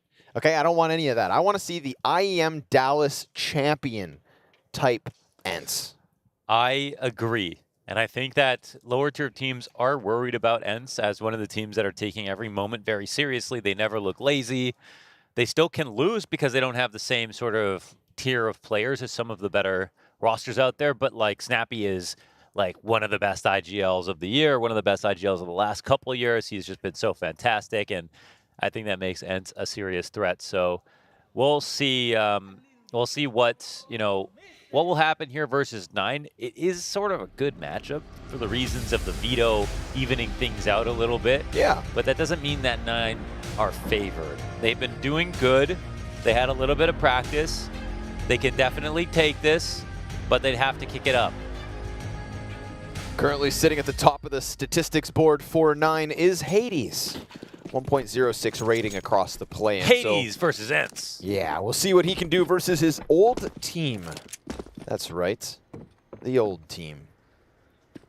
Now, luckily, it's not like Hades has fallen off of the face of the earth. He's actually bounced back with a fully Polish roster, leading the charge, taking that experience he gained elsewhere, and looking to make it work. This game brought to you by ENCE and JRaz on the 1s and 2s and 10s. Snappy, he's dead fast. Poor guy gets blasted away by Goofy. Diha's dual Berettas, ready for the push over top, but it gets a little crazy. Sunpius is going to chase down Minho, who's got the bomb, who's got a teammate now coming up the B ramp, and who gets the headshot. Nice kill. Taking down Sunpius. Nerds sees one in the background. That's Hades dead. There's more Berettas where the first pair came from. Nerds is going to have to piece together the 1v2. Shots in the background. Knows both players' positions. And Kylar's trying to mess with him. Fresh mag needed. Nert's getting pinched. Trying to section off the fights best he can, but that pillar ain't much. Minio has been someone who, well, he's been under a lot of criticism for sure, individually. As a team, of course, ENCE have really carved out a place for themselves. But I think at this event, we've seen some great maps out of Minio. Just want to say that to note for the series, because I think he's been really carrying his weight as a player as well as a caller for the team. So now we'll see what will happen. I mean, there's so much to find out about this series. This map, the next map, I mean, I don't think anything's a given. Some series I'm like, oh, they're going to trade their map pick. Some series I'm like, they're going to take it. It's going to be 2-0. I don't have that expectation for this one at all. If this goes 90 rounds, I believe it. Okay. I really believe it. Sure, yeah. I think it's a great first opponent for 9 as well. Somebody within arm's reach. Yeah. And somebody coming in cold. Didn't have a previous event to warm up. Didn't show up at the play-in. Although also didn't make any roster changes and finished the last season incredibly strong. Arguably at a peak. Diha's frag goes beyond Kai, who's cleared out the elevator swiftly. It is a incredibly clean conversion. 2-0 with 5 alive. 9 having fun. Yeah, Minio versus Liquid had by far the highest ADR, a 1.20 rating over that series. You know, his event history is sort of this sea of red, and that's understandable and can be accounted for. But you know, to see what he's done so far at this stage, it's like, okay, well maybe he can actually just be a solid individual too. And you know, with players like him and some of the other IGLs in the scene, if it gets that bad, you know, that can just be the reason that you lose, unfortunately. So that's also another kind of advantage outside of the veto in the series, Minio's recent form. Well, Snappy, an in-game leader who can frag more than some of the others. Finds that P250 pickup down the ramp. Gets majority of ENCE's players moving. But ENCE, well, good thing they stick around towards A, because 9 are sizing up the ramp now. Is that a boost? Yes, it is. No timing on it, though. Nah, hasn't popped up yet. And, oof, clean second one. Snappy has his head popped from behind. Diha looks to run over with the USPs. You ain't gonna get much done here. 9 have already earned that 3-0 start in the last round. So they'll take the fruits of their labor. Man, barely any kills on the board here for ENCE into round 3. So clean as you could ask for here for 9. I don't think Hades wants to necessarily take revenge on his old team or any story like that. No. He does get replaced, but I think it was, you know, full respect from Snappy and talking about it, how good he was as a teammate and everything. You know, I think the only point of criticism he really put out there was that Hades got down on himself sometimes. And Hades, I'm sure, conversely, I'm sure there's mutual respect across the table where I'm sure Hades talking about Snappy would say it was a great experience to play on ENCE under Snappy. I mean, does Hades have an opportunity to become this player without playing on a team like ENCE before? Probably not. So that part's cool. But winning would, you know, it would be his splinter moment. You know what I mean? Yeah, he'd take it. He wouldn't complain. He could even offer ENCE a shoulder to cry Maybe on. Snappy would even be proud of him. Nice nade. That one's for the pedestrians down below. Madden's going to have to be careful here. Kai's already ahead of the smoke. Knows about it. Frag should find him. Ooh, only 5 damage. He'll take that. Yeah, I think he threw that one a little hard. I don't know. Or I guess he got out of sandbags. Maybe that was it.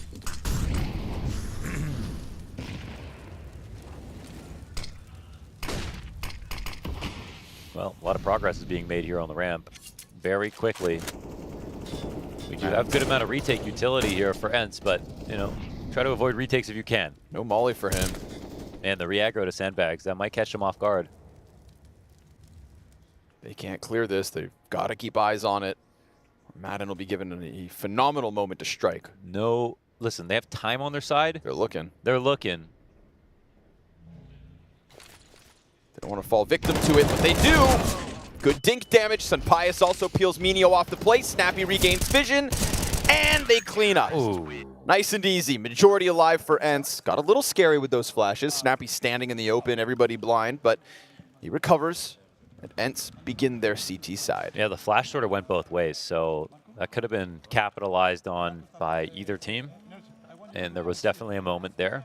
And Nine got a lot of things in place, but they didn't get sandbags control. They didn't get the 5v4 they wanted before this attack comes in. Like, think about this round if you can't stand sandbags and how much of attention could have been face forward onto the site. So they'll try again, and again, clean anti-eco, so lots of money left. Ooh, Sunpius, though, just loses the op duel. Tries to take the peek down shelf. I think Snappy just whispered, "I miss you."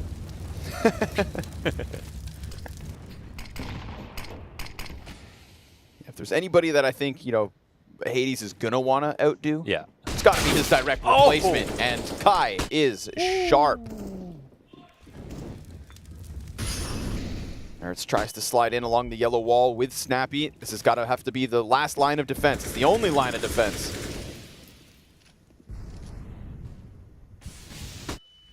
Kylar sizing up the B side as well, so there's pressure on both halves of the map. Shadow advantage, not enough. Oh, and then perfectly timed tether with the peek up short. This is flawless. You can't start slow versus 9 right now. Because you know what? They kind of started slow in the play-in. You know what I mean? But now they're moving fast. D-Ho bring it back with 1, but it's too little too late. And a reset immediately versus ENCE, definitely not something that they want to have to deal with. 9 are trying to make an argument for themselves as the best Vertigo team in the world. Hades says that's what they are. They still believe they are. That's good. They definitely had a record to sort of back it up for a while. I mean, yeah, a lot of the newer teams really take Vertigo seriously and try to make that a place to take their fights versus some of the top opposition. And lots of people were learning for 9 back in, you know, March, April, May into the major, for sure. Just because it's an anti-eco, I just want to say Cloud9 Fnatic 14-14. Actually 15-14 Fnatic. Fnatic? If they kill Electronic right now. Oh my goodness. Which they did. Well, we've had some good overtime map 3s, so maybe that's another one. This first map, not even looking close. Sunpius drops Minio. M4 for D-Hub. He is here. Everybody's here for ENCE. Trying to pressure into ramp. Bomb will be scooped up soon enough. And 9 can head elsewhere, but ENCE try to get ahead of that. Rotating noisily, though, and that just enables 9 to start walking back. Man, Walking on Vertigo is overpowered. It is. I think we should attach bells to everybody's shoes. Yeah. I like that idea. This map's meta with walking enabled is weird. Good angle from Sunpius. Throws a wrench in the works here. Aubrey in the background. D-Hood dies on the rotate, so that's one gun down. And Snappy's still so far removed. But, you know, Sunpius, he's stuck in. He can't go anywhere. He's going to have to fight his way out. Interrupting the bomb plant will seem impossible, but they're actually going to throw somebody forward. I like that. Drop the bomb, take the flash, take the gunfight, and take your 5th round. Quick update, Connor. Fnatic have won. Oh my god. I'm just kidding. It's going in overtime. Why'd you say that? Why'd you do that like that? How's Shiro doing? Top of the damn Yeah, charts. you know he's always fragging. He's doing what he does. All right. Boo-boo. So we've got a brilliant start here for 9, and will it slow down is the question. I mean, they are playing fundamentally sound CS here on Vertigo. The opening kills are looking good. People are sharp. ENCE rubbing the crust out of their eyes here as they get started in Cologne. Damn, why are these guys trying so hard, man? I just got here.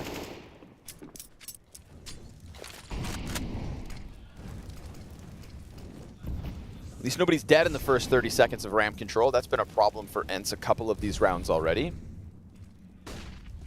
So, dodging an early demise. Leans the second player into the B site sooner. And even in that last round, we still had Kylar pressuring top B ramp. You know, 9, I think, showing their ability on Vertigo by keeping so many options open, working the map control, doing it all quietly. The best Vertigo teams are the quiet Vertigo teams. Mm-hmm. Real G's and all that. A players start to pull back. Sunpius running over. Starting to make sound on that ramp. Here's the full-blown execute. They really want to fight like this? Kylar's on the charge. Snappy goes down with nothing.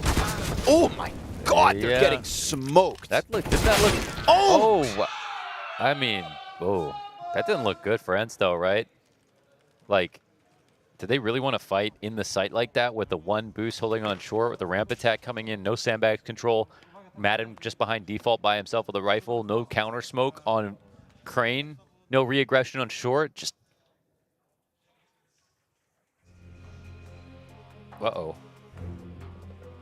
Look at this smug guy. Yeah, I mean, it might be a ENCE dismantlement, it might be ENCE losing to themselves a bit, it might be an ENCE slow start, but it is, for all accounts, a 9 half to lose, 9 map to, like this amount of momentum, playing this well, you couldn't ask for more here for 9. No, definitely, you know, reconstructing that argument that Vertigo is their playground.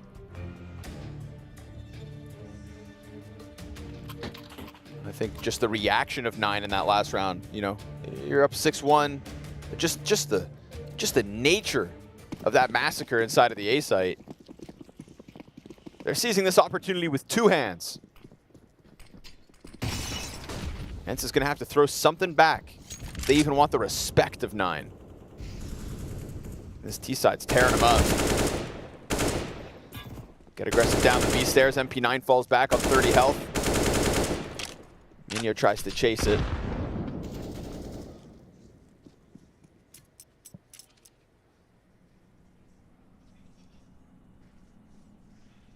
I do feel like at the start of this season, we all kind of forgot about where 9 was at one point in 2023 because of their disappointing Paris major run. They were my 3-0 pick. Yeah? Yeah. As in, you knew they could stomp, but Yeah, you just also to know speak they to the can confidence. implode. Yeah. Yeah, they could have imploded, but I did have, it's sort of like a 70% confidence type of thing, right? And so I think that speaks more to how many people I think thought they're going to be a force at the major. I mean, I think I thought they would be top 8. I thought they would make top 8, actually. Add them for playoffs. That was my prediction before the major started, so they had a reputation for sure. But then Kai has a struggle when transitioning into LAN events that doesn't seem to be bogging him down too badly here. It's a massive uptick in Kylar. And Goofy is always this like... Oh my god. Look, I mean, just the fact that Kai is in this position. Is this going to get cleared properly? No. Nurse runs over. Oh! Goofy peeks, blows both of them away. Oh. Okay. I think 9 are the best Vertigo team in history. In history. Even over 2020 Cloud9? Well. Let's not one exaggerate. example here. That was online CS, when footsteps mattered even more. Gambit Vertigo was crazy. Yeah, Gambit youngsters, dude. That's how they made a name for themselves when they started finally getting chances versus the top tier. But we are 8 rounds in. You know, it makes sense, because Vertigo is sort of like a workshop. Okay. It's like not finished yet. It is a construction site, quite literally. Like these teams coming up. Ah. You know what I mean? So they feel it is a representation of self. It's a poetic analogy to their state and their tier and their willingness to innovate and their development and their progress and their future potential. It's all there. Yeah. But where's ENCE?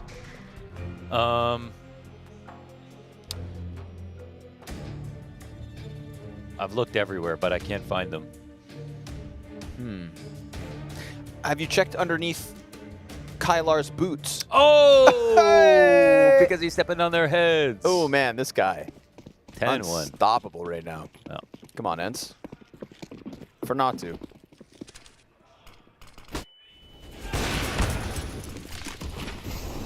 Some of these instant kills in ramp have been scary. There's a mid player already up, plus the ramp frags happening. That mid player is going over construction. Minio has charged through. We come off of a pause, and it's just done. It's done at a minute 30. They had evacuated the B site. Sunpius pulled back because of the kill on A. Dude. He has forfeited control of the site as if he never even loved it. And literally a brand new attack here at a brand new pace as well. Splitting up to both sides. Oh! That's what you love to see on Vertigo T sides. That's huge. Did you, in your mind, did you think it was possible that it could be a stomp? No. For 9? No, I didn't. Okay. I think I was mentally sort of ready for all of the possibilities. Like, that's how unclear this was to me. So I thought they could squeak through on Vertigo. Squeak through on Vertigo? No, okay. On Vertigo, I gave him like 70-30. Okay, yeah. That's more than a squeak. Yeah. Come on. But I thought the rounds would be tight. But this is nothing tight. It's just loose. ENCE, they've got 9 running all over them. 9 have taken their shirts off. They're running outdoors through the rain barefoot, skipping and hopping. Maybe it's to ENCE's benefit they played their map next. I think it is. Kai just wrecking mad. And Minio just, dude, he cut through middle so quickly. Oh, yeah, he did. And now it's back into a busted butt. Where have the last 9 rounds gone? 9, you say? Where are they? 9. When did they happen? I feel like Pistol just finished. Now 9 are going to charge it up. Okay. MP9 damage from Diha is not insignificant. All right. Perhaps a round like this is something ENCE need to steal back. Again, wounding them. Sunpius catching Kylar on the cross. Oh, come on. Minio's going to add a little X factor on this. Little sauce. Little secret sauce. Oh, Minio. Nerds Dude. getting slathered.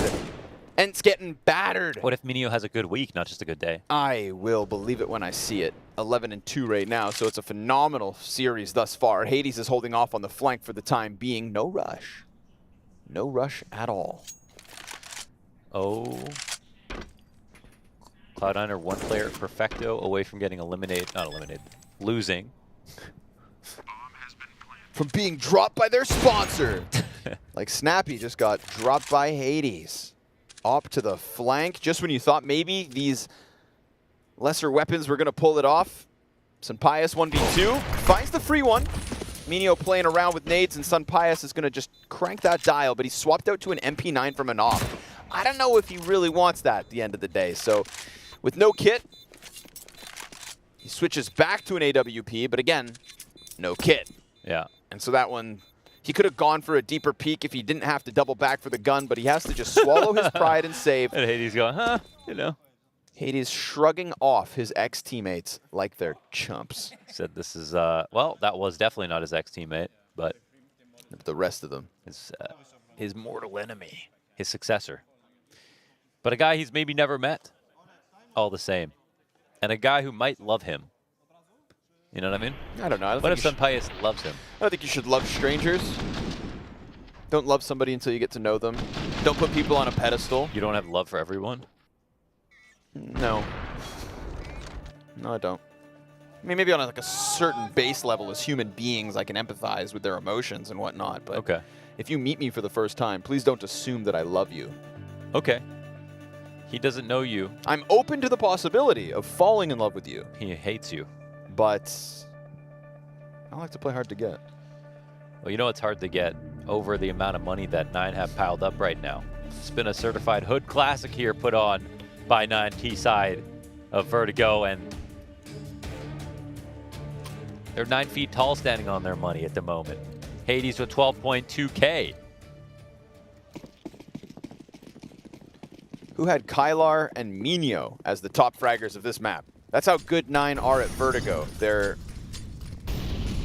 support structure is on top, and Kai is not going to fall for your shenanigans, Snappy. Get out of here. How many times are we going to watch 9 get an opening pick inside of this ramp in like the first 10 seconds?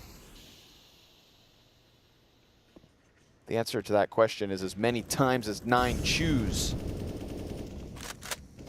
11th round of the game, and we have had very little to talk about for ENCE. Madden's 1-10. D-Haas 3-9. Nerds is 2-9. Got that ring rust.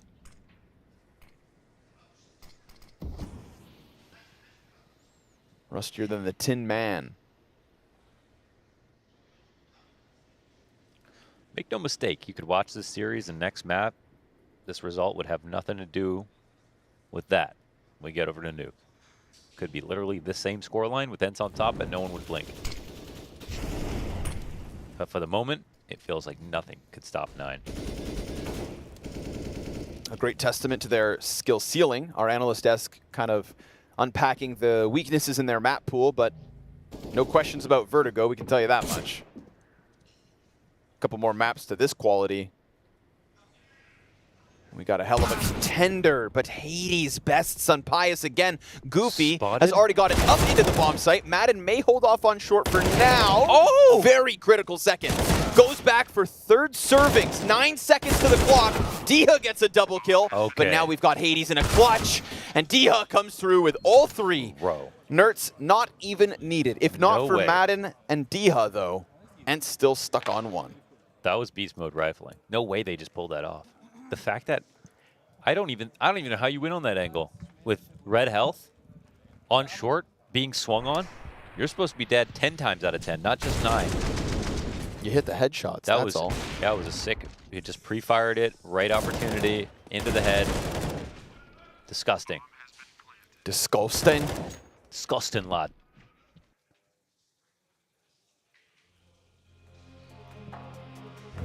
Not bad at all. First timeout called out by 9.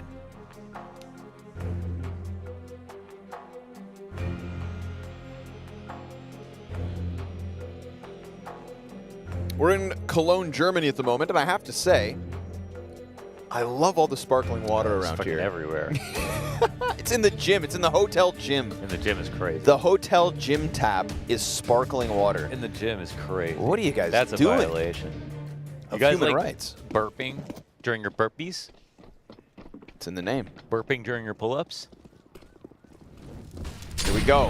Oh, you're dead. You're dead. Nothing. You're nothing in the face of this opera, baby. Hades. God of death. Killer of all. God of the underworld. Diha had a beautiful triple kill in the last round. Snappy's got something to say. Nerds is getting pieced up like a Mr. Potato Head. Flashbangs and utility make that discomfort on the B site clear. Snappy decides to take it down ramp. Oh, but Minio is IGL not versus missing. IGL. I mean, instant headshot, sit him down. It's a big thing, bro. If you look at Minio, like, he's been doing this. Something's different for him. Maybe it's the sparkling water, but he is taken to the atmosphere right now. He's taken to the circumstances. He's stepping up, way up. All the way up. All the way up. If you want to get to Minio, you're going to need a ladder that's forever. Well, he's dead now. Okay. Madden's lucky enough to find him with his back turned. Kylar's mid flank. See, but look, they're running that rotate. And Kylar, he's a creepy boy. Yeah. A creepy crawler with 8 legs. And they're gone. Or are they? Is not. One stays. Hades flanks as if you think you have a chance to get over to that B site. Yes, the bomb is coming. Yes, Kylar is deep already, but Hades is creeping around behind you. Oh, he's hopping you in the back. Shot in the spine. Sunpius cannot kill his counterpart. Hades is a beast. Yeah, he is a beast. He's here to make ENCE proud. What's happening? They're owning. Are they really the best Vertigo team in the world? You said it already. Yeah, I know, but I didn't say it with total belief. I said it as a presenter, like not a joking. Believer. Okay. You know? I offered it. You said in history. I offered it as information, as a possibility, but now I see it as a truth. Interesting. Capital T. Look at those nades, dude. Snappy's down to 20 health. Madden's dead again. I don't think they've gotten a 5v4 on ramp this entire half. I mean, they've only got 2 round wins, so to no surprise. Honestly, let's just go to map 2. I don't think ENCE have this. I think they're outclassed. Why don't you just calm down, buddy? I can't.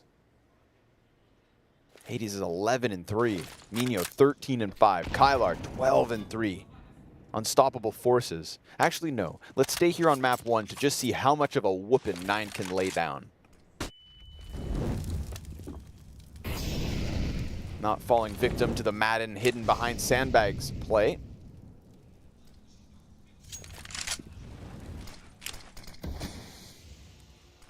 Sampaio awaiting the push. Short's compromised. They're already up. Flash is great. Snappy sets him up. Second flash comes out from Diha. That's also helpful. Oh, yeah. And so is the spam through the smoke. But with doors open, rotates occur. And Kylar has been such a nuisance. This is exactly what Vertigo is all about. Yeah. Readying the other attack as you get kills. And Diha, he's actually had a round that was great. And some of the only kills here for ENCE that have really made an impact. But not enough things in a round are going right here for ENCE at the moment. And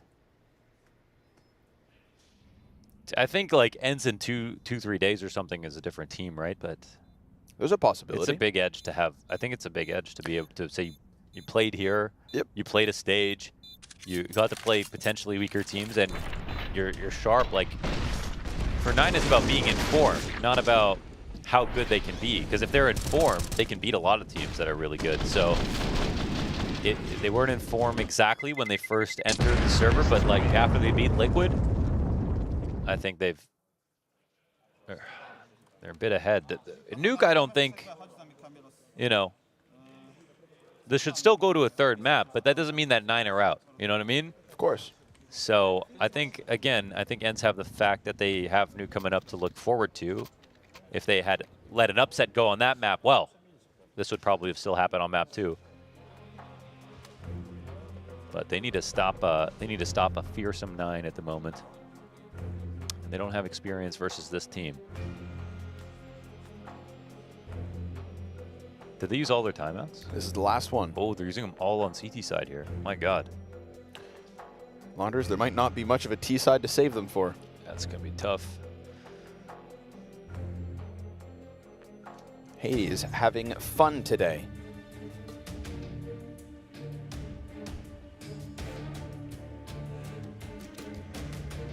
The hype is real, folks.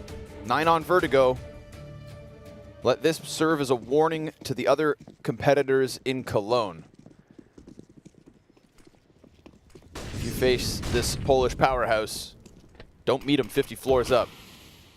It's a long fall. You know what I mean? Longer the fall. Never mind. The harder. Dia, he'll at least get the one. Dia's been solid, offering up a... Well, now he's many solids, blown around all over the bomb site. Nerds will not get a second. His last bullet. Yeah. Last shot's all he needs. Kylar trade frags back. 3v3. Snappy been sat around on short side a few times. Uh-oh. Hades was watching it, but now takes a more passive angle, and Snappy's able to slide clearing ramp. He was looking for that re-aggro. They're doing the same thing in mid with Madden and Sunpius. But that internal timing... They know they'll have to go back to B, but silently 9 have crept all the way up, and now the player's running back through. Madden nearly caught. Will get a little damage in, but Goofy connects to the head. Sunpius has to just sprint in from middle. They're already so deep in this bomb site with utility to pressure on top of it. Good headshot through that. Makes this seem somewhat doable, but they just walked up perfectly using those B stairs. HP. Okay, they got him. Sunpius is going to keep this one rolling forward. Smoke will eventually fade. But do they know they're both here now? I think they might. Oh, that's a huge smoke. No kits on the players. Kylar, with the most amount of health, is just playing alongside it. Sunpius looking for him, goes over the top. Nice trade back from Snappy. Hades is low, but Hades ain't missing. Yeah. And 9 wastes no time. 12-2. Dude, 13 on the horizon. They held smokes for so long in that round, too. In the 3v3, 2 smokes, a molly. They are gaming. And I guess the other variable in this is, like, you played with Snappy for so long, right? So Snappy can game plan versus Minio, but Hades gets to game plan versus ENCE, like his former team. That's also just, it's not something that's talked about a lot, but you know, knowing how your former IGL thinks, learning CS from your former IGL in general, like, that's a pretty big edge as well. And I can only assume that Hades had a lot to say about how to beat ENCE. Man, 3 maybe, ENCE if you're lucky. If you can just finish off this, Snappy's gonna try his absolute damnedest. He racks up 2 more. Oh my god, they've got a man advantage. They got something to work with. But leave it to 9 to rip it from their hands. Dia swapping weapons, they know he's close. Comes back for it, drops Kylar. Trade's not immediate, but Goofy more than capable of pulling this off. Dia's found a refuge behind the sandbags. Molly on top of it. Nert's gonna have to give up this angle in a second, but he at least takes Goofy down to 47. Still time to be played. Go ahead, my friend. Have fun. There's not many options if you walk away, but all right. Better than fighting into middle, I guess. Goofy's got 2 pieces of utility that are great, but he doesn't have time to clear things out towards the A site, so.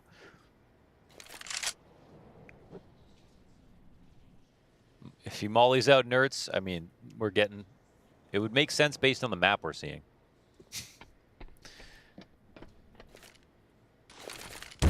Oh, okay. Nerds will peek it. Okay. Listen, folks, if you're an ENCE fan, maybe this second half's got a little more in store for you, because this is Hades proving that they may be Vertigo's #1.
What is your calling?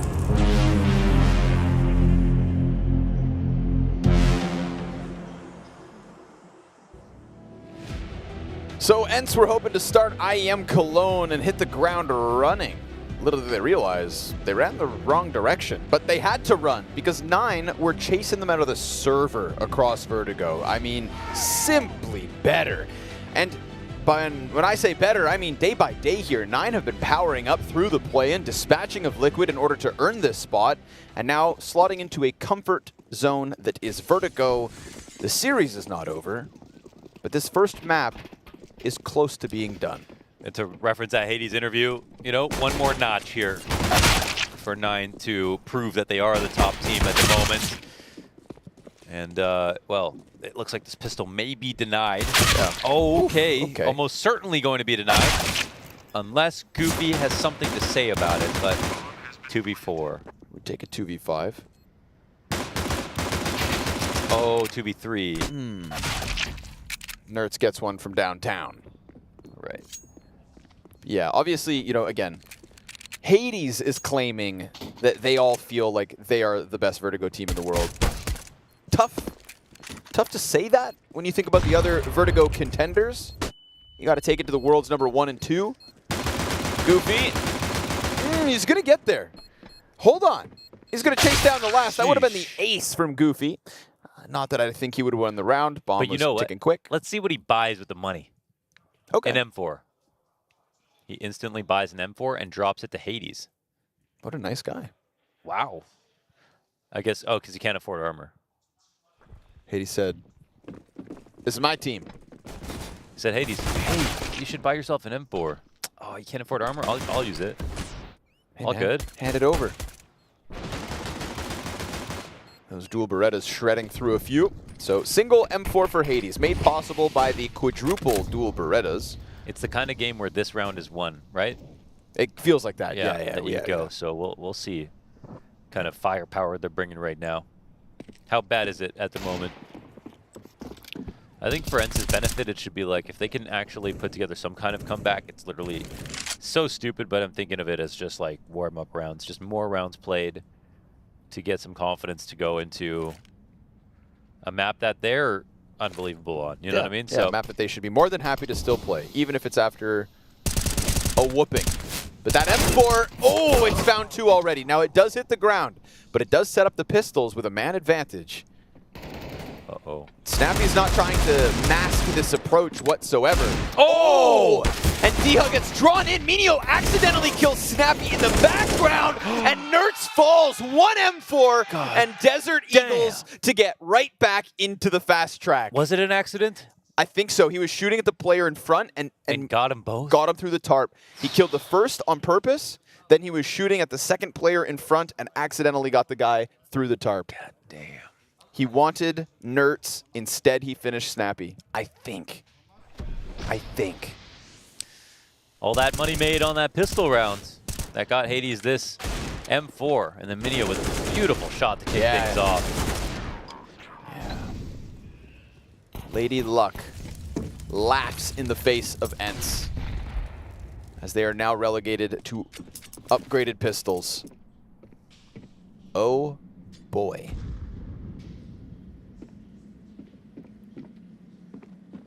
Again, we're not foolish enough to write off ENCE in the series, but what a statement this is for 9 regarding their status on Vertigo, as there will be an uptick in level of competition from the play-in to the group stage. This is the kind of result that they need to remind everybody what they were in the first half of 2023. Yeah, and for Minio, again, this is no longer a drop in the bucket. This is about like 2 series in a row, multiple games, being at the top of the board, being a kill leader versus Liquid, into having a great map versus ENCE. Oh, well, something of a counterattack, but only going 1 for 1. Good gun will be picked up here for the T attack.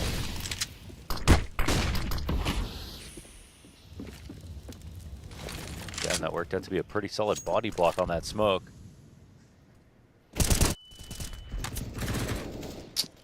Offering up another one. MP9 shaving down the players here for ENCE. If this force buy falls flat, Nine are on the brink of a victory. Oh, Kylar, nasty. Just finds the angle and the headshot. That's what happens when you love a map. You know all the inner workings. Yeah, smokes are just illusions at that point. You know exactly where you need to aim and at what time. Can a blank go down? They smoked it for you, but... Uh-oh, you better make sure you live. Oh, man. Uh-oh. All right. Nobody's going to overchase it, so they will keep Jihad, the AK. Jihad just saved a Tech 9. Yeah. So... That's how rough it's getting. Yeah.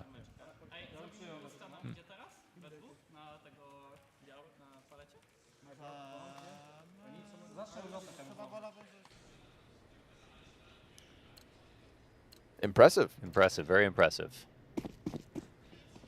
You know, that Grim Reaper meme going to each door, and as it beat ENCE, we're just witnessing history. It's the first, they're going to beat ENCE, and then they're going to go down that list. See them play against Vitality or something like. Well, their next match would be versus Fnatic. Fnatic, dude. That seems Fnatic doable. Beat G2 on Vertigo. Now that would actually be a great test of 9. Yeah. Oh yeah, that'd be fun. Well. Unfortunately, it's not a one-map pool. Got to win a series, so job's not finished by any means. Lame.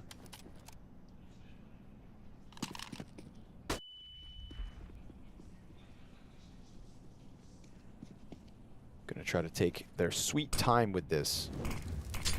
I understand. Extend play.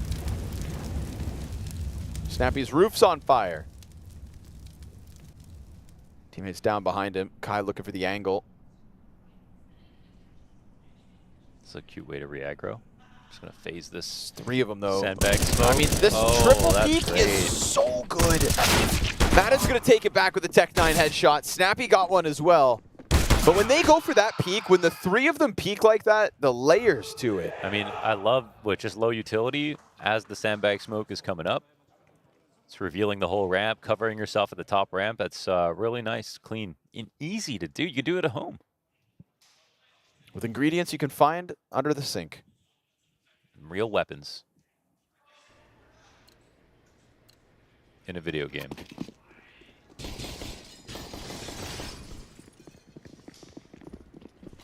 There we go.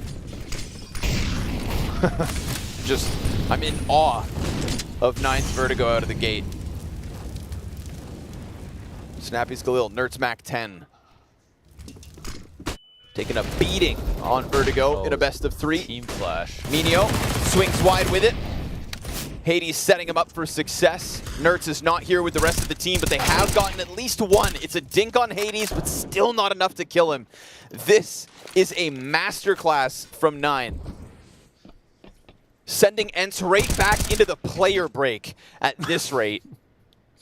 A single death away from a 16-4 on Vertigo. Hades said yesterday to HLTV that they believe they can be the world's best on this map in particular, and the question and the jury's still out. But this is Exhibit A. We'll be back with Map B.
What is your calling?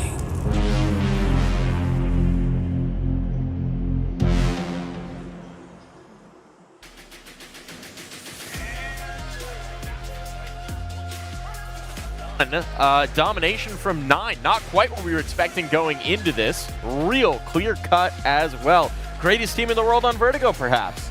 Yeah, I mean, we knew they were a good Vertigo team, right? Like, we knew that was a possibility, but this, to this extent, is maybe a little bit shocking. I think, you know, after this map, I feel like I can confidently say player break has ended for them.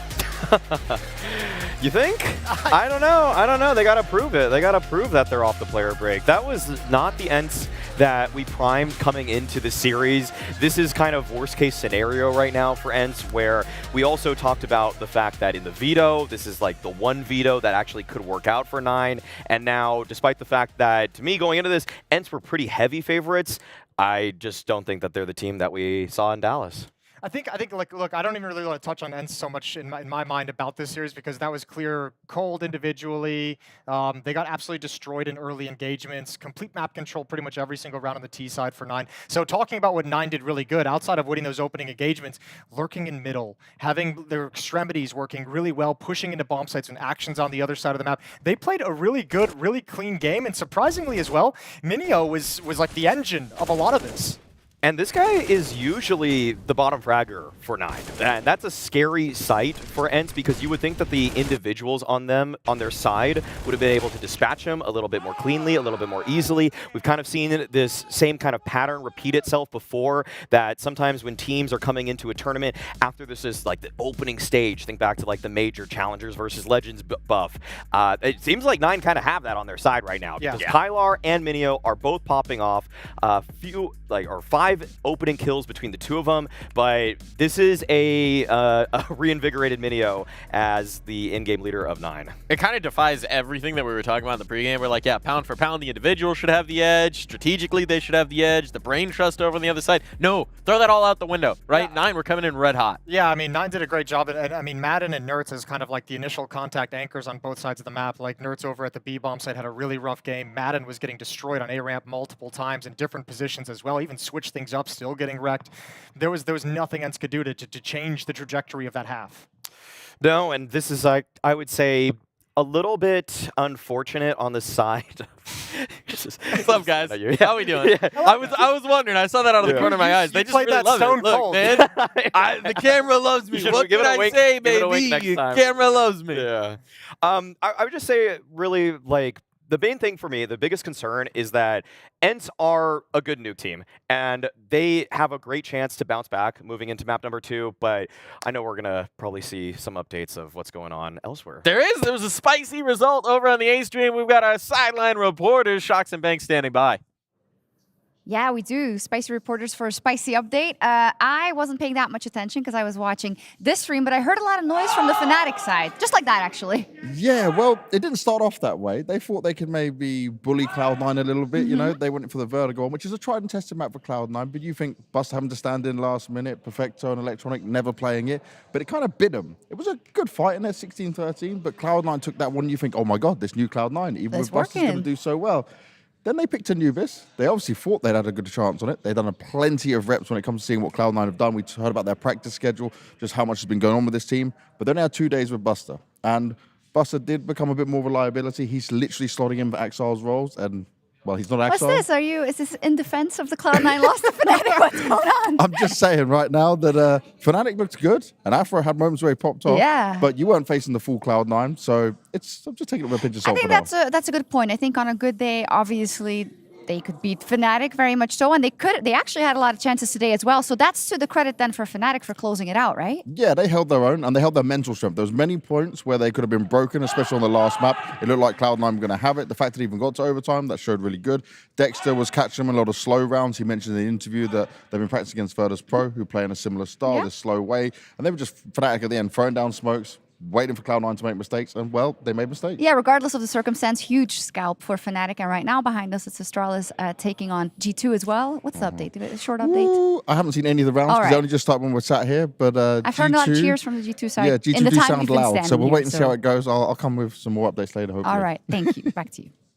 live updates, if you will. Will, I mean, it was Upset City over on the A stream, maybe here as well. We're headed to Nuke next, but I mean, off the back of the performances we saw there on Vertigo, you got to be a little excited. It's possible, but like Maui said, if you're ENCE, you got to hang your hat on the fact that Nuke, you have a 100% win rate in the last 3 months. You played it 8 times, you won all 8 of them. You're going to a map that you're going to be comfortable on, and regardless of how bad that first map was, again, those are the easy ones to kind of forget about and move on. And look, let's talk about Hades, because Shox asked him if he had revenge on his mind this morning, and he was like, nah. And like, I refuse to believe with the focus he came into this game with the expressions he was giving during, he was shrugging during clutches when some Pius went to save his op. This meant something to him. I don't care how he tries to play it. My guy said just another game. I can't with these guys. Shameless. Shameless. He's hamming it up to the camera and everything. This obviously does mean more to him. And also on top of that, it actually feels like it's motivating the rest of his team, because I think that their communication is enacting in a way that earlier in the play-in, it wasn't. There were some slip-ups, some individuals not really showing what they were made of when it came to LAN, and why I was almost ready to dish out that onliner label to 9. But if they're going to play with this kind of fire, then you know what? I want it to always be a revenge tour for yeah, just everyone's revenge. Invent revenge everywhere you go. But here's the fun thing about it is now 9 has to go into a world where they have to prove to us what they haven't been able to prove since they kind of had that rise up, which is, do you have a map pool? You got anything after Vertigo? Is there anything after Vertigo with this team that we can get excited about? Because the map pool has always been a crutch for them, and hopefully over the break they were able to develop some new things on some other maps so they can be dangerous in these series. Well, we'll see if they've got a second. We'll see if they've got the legs to stand on Nuke. We'll find out after this break.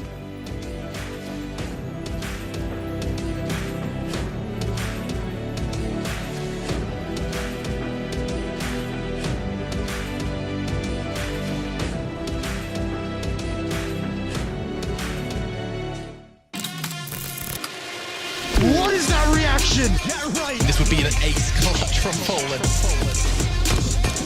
Oh my! Oh boy! FaZe Clan, the champions of ESL Pro League. Poland's here. Oh my God! Scarrow, are you gonna be kidding me? What a map! What a map!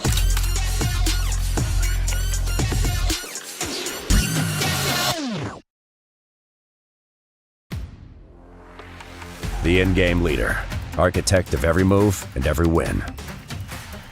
The entry fragger, fearlessly leading from the front.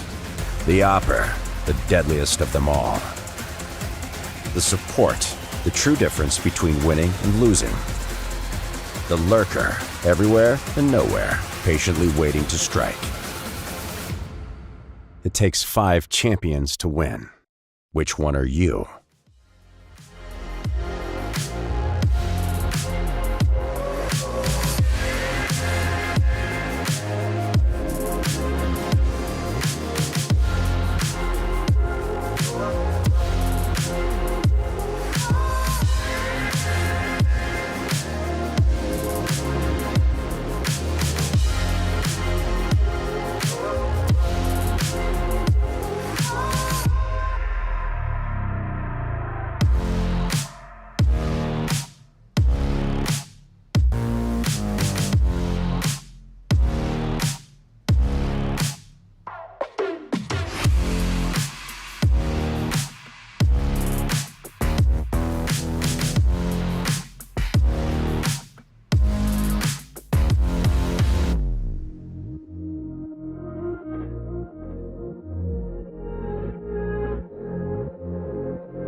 What is your calling?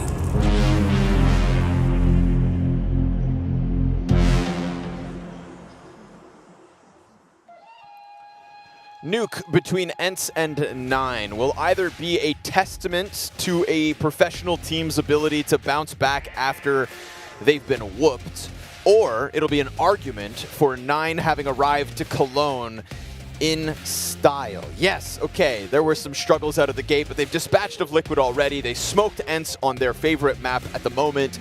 It's this whole 100% win rate in the last 3 months type situation from ENCE on Nuke that causes concern.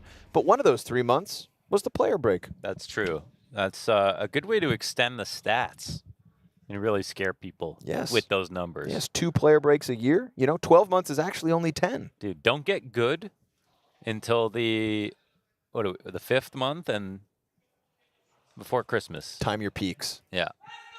P-E-A-K-S. 9 versus ENCE, folks. It's going down on Nuke. Snappy's going to have to be calling a good game. And just most importantly, step number 1, if you were any of these ENCE players, is stand up from that table, walk outside, big deep breath, and get ready to jump back in with something a little different, okay? Outclassed on Vertigo, but that's okay. We play best of 3s at the group stage. Yeah, it was the kind of game that says, okay, 9 might upset right here on Nuke, even though it's unlikely based on the stats. The level was there. Minio was there. Kylar was there. The floor of 9 is rising. Like lava, ENCE have got to avoid it. Snappy pops open the control windows, takes it down to Goofy. You know what he wants. And honestly, of all the 5 players from ENCE, Snappy was putting up numbers in the first map. So this is looking like an improved ENCE already. Yeah, bring the anger, bring the rush. Mind you, they did win T-Pistol Vertigo. They've got that pace in their Glocks. Before Goofy nearly 4K'd them with dual Berettas. Can the retake actually happen? Doubt it. Snappy's going to make sure to finish what he started. 3 kills in the pistol for the Danish IGL.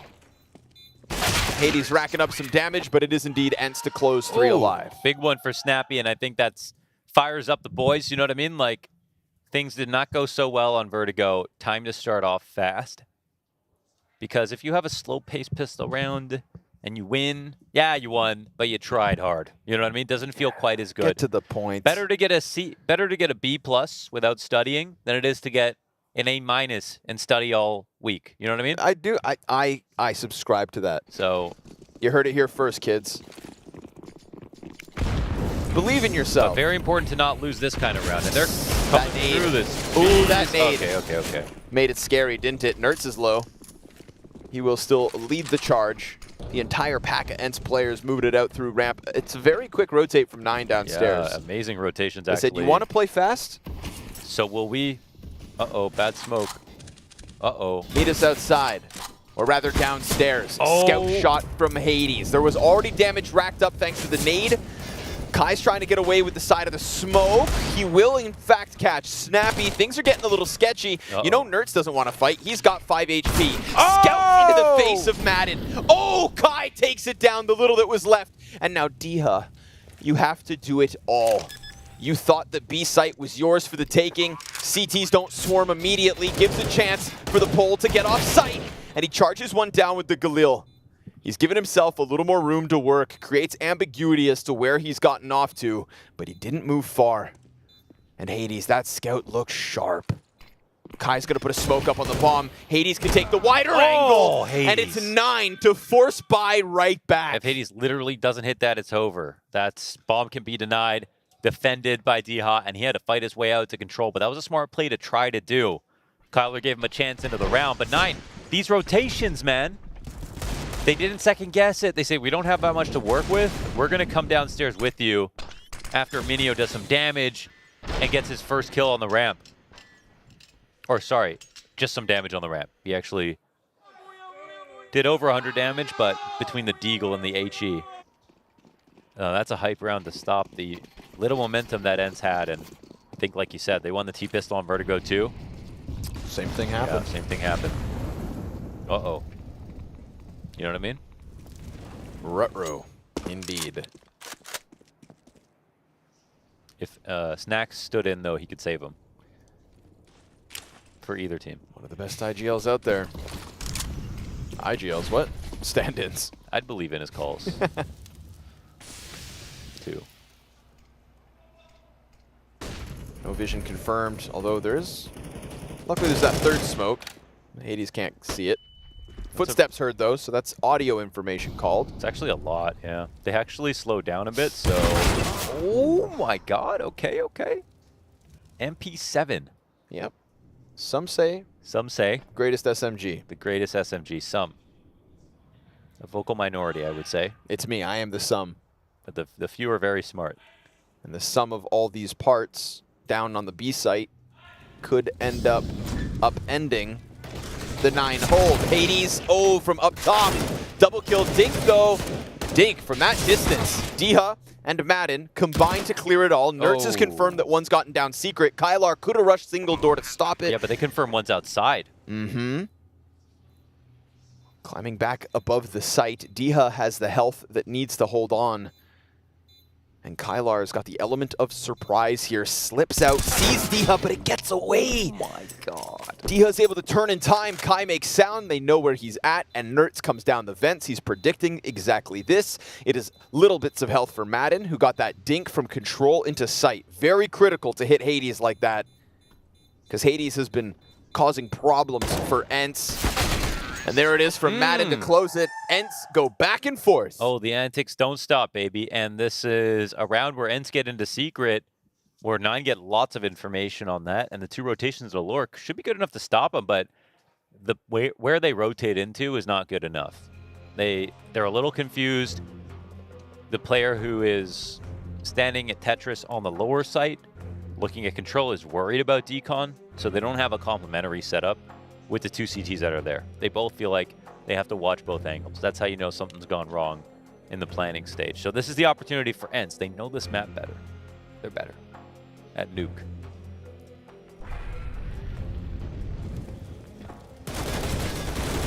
It'd be funny if there was an interview pair, like another interview from Snappy that said we're the #1 nuke team in the world right now. Then what would they say about the decider? How would we know who's supposed to win?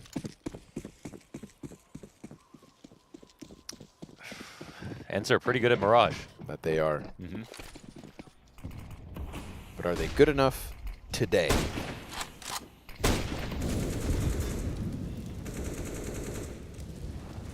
Nertz nearly non-existent on map 1. Will be having some responsibility put on him as the lobby lurker like you saw in the last round. Diha and Snappy have opened it up. Diha's tearing them up a little bit. 6 and 2 already. He knows what Polish people want to do. Right. You know what I mean? Yeah, he feels... I also think... I mean... Hold on, I'll get back to that point. See if Minio can get... Oh, he's cooking. He's cooking up with that Desert Eagle. Yeah, that was a good angle that he had right there. I'm not going to read into it too much, but all the Polish guys do play Face-It games together. Obviously, you're not going to be able to decipher ENCE's nuke or 9's nuke by playing with them, dude, but that's a thing. Yeah, okay. Yeah. I just don't want to put. I don't want to blow it out of proportion. Regions have styles. Sure. And Diha spends a lot of time with the Polish guys playing games online when he's not with his brothers in ENCE. Is he streaming? Who are you watching? I think it's Hades stream who I see. Hades stream. Diha's always in there, part of the mix. If you look at some of the 9 guys plus Diha. Don't remember seeing Shui though. Any snacks? Sometimes. Yeah? I don't know. If I was Polish, I would want to play with snacks. So I can only assume. Yeah. I know you're not spending all your time in streams. I was just curious if you knew. No, I don't. It's good info still. That's good info. Yeah, I only play with Canadians. Look at all these guys. Zip Zootin and Zimbabwean all the way into the back of the A site. 1 Molly. Not enough room for 4 dudes back here. Looks like the back of my Honda Civic. Got 4 dudes in there? Stop asking questions. Smoke and a flash is what they'll hold on to, but unfortunately, wrong place, wrong time. It's down to the ramp and the B site yet again. Snappy's loving this route, flying by with his SMG. There's no resistance. It is indeed the 4-1. It's funny that obviously, you know, starting on the T side of your map. I love this D. He sees them all coming, throws his AK out of the map before he even shoots it. He says, nope. Scorched Polish earth. Yeah, not today, boys. That's so funny. That was a clean move. He definitely would have lost that. I love the forethought. Nice nade. Madden donks it on him. There it is. Don't go swimming in this water, kids. This is a radioactive nuclear facility, by the way. That sounds tasty. No? Nope. I like my water with flavor. Yeah, I'm not too picky. But not bubbles. It's not carbonated radioactive waste, is it? Well, I'm sure it makes and your I mouth. would spit it sure, right it makes out. your mouth tingle. I would spit it right out. I'll tell you right now. Maybe that's actually what carbonated water is. Nuclear waste. You know what? Can believe it. Yeah, that's... See? Jacuzzi water. It's about the same. It's about the same. Okay, guns back in from 9. Little upset in the third round. ENCE is forced by delaying this one. Let's see what the CTs have in store. It's no Hades op yet. But it's been Diha and Snappy piecing together pretty rapid entry frags. You know, ENCE aren't really wasting much time on this T-half. And I think that, again, has kind of shades of 9 on Vertigo.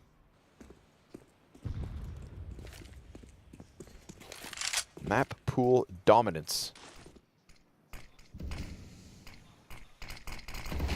Collection of smoke grenades hits the dirt. We've got Kai down in secret on the A4.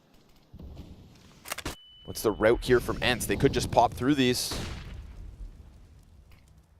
Challenge Hades, maybe. Oh, boy.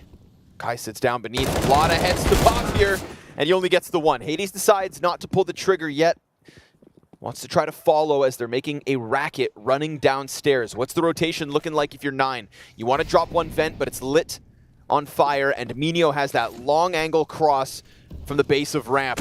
They hold for the flank, but Hades still gets away with the kill, and they'll get away with the bomb plant. So there's wins on each side of this, but there's a man advantage for 9. Sunpius pops the door open, gives him a gap to play through. That'll be good for the utility, in fact. He holds on to the Molotov and double flashbang. We get this late lurk from Nertz upstairs. Didn't catch anybody diving down the vents. They're actually watching their own vents flank here.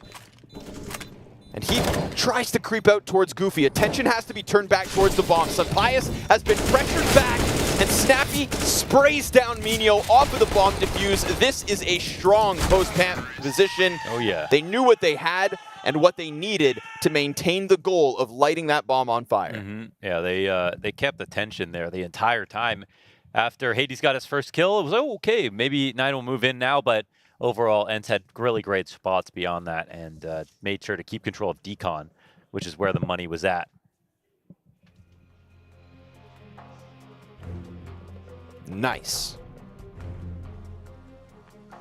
Thought for a second there Hades was going to get away with more on the flank, but I guess the trade-off of ENCE running down so quick is smoke outside of single, plant within it. You know, very calculated in terms of the post plants. I think it was quite a risk from Kai to take his fight sitting on the bottom of the steps in secret. And like, if there's only one guy, you might be able to get away here, right? But obviously what we see is they're going for a full cross, and I think that's why sometimes it makes more sense to play actively on the steps where you can find your time to you peek and then fall back. But right there, he was very forced to fight.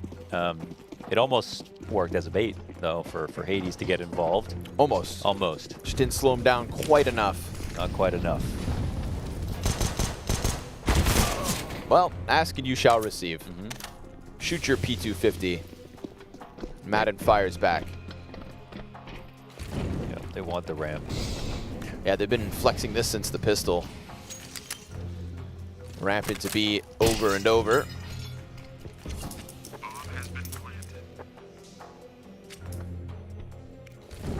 Retakes lacking a kit and utility, but they've still got armored pistols. They're going to get chewed up, though. Goofy and Kylar dead. Feels like a murder mystery is going on right now. Who done it? Who done it? When you played Clue as a kid, did you have a preference as to what character you were? That was presumptuous. Never heard of it. Never heard of Clue? No, I'm just kidding. Okay. I didn't have a preference. Okay. I don't remember, to be honest. I was always Professor Plum. Let me go look him up. Yeah. Professor Plum. You know, we were talking about pink. We said fuchsia and magenta earlier, but in terms of shades of pink and purple, I think plum is a strong argument. Oh, it's definitely Colonel Mustard. Oh, yeah, Mr. Mustard. Yeah. Well, ENCE putting the mustard on this one. And 9 have to catch up. Meanwhile, we'll just relish in the fact that this is good quality Counter-Strike.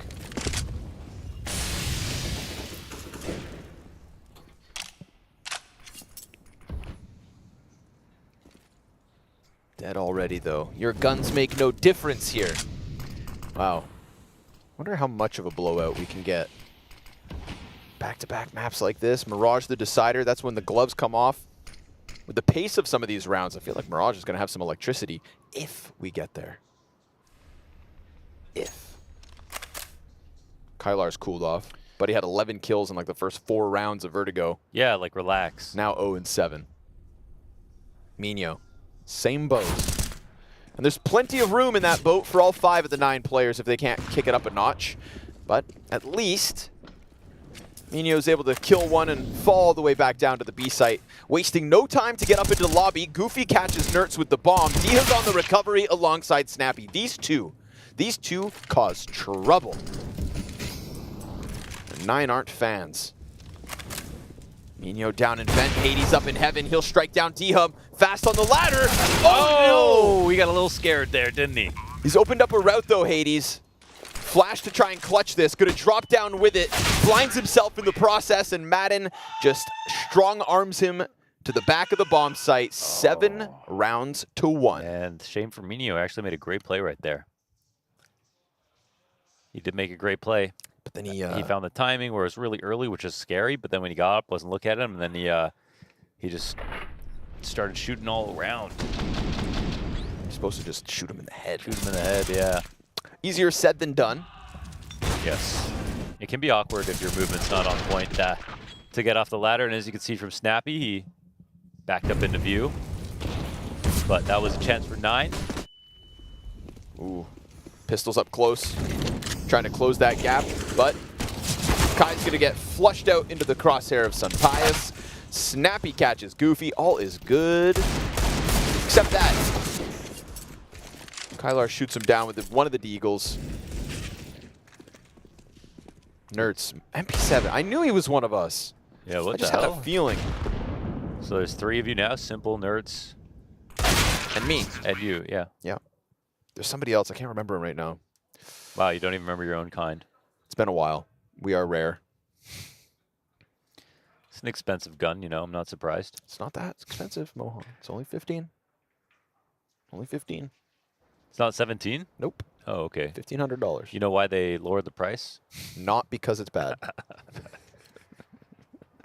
You say nothing. Op on Hades this time. Let's see if an op on the CT side can make a difference. Love that. Little run boost. Onto Big Blue. You onto hate the this top position. of Garage. And he kills Sunpius. I'm not a huge fan because I think it's kind of snaky. But at least if you get run boost up in the process, that cool factor makes up for it. Nice opening. You can see Sunpius climbing on top of Silo, completely caught off by the pace of that. Some nice trickery out of 9. They're trying to kickstart the CT half. It's going by fast. Not the way they want it to go.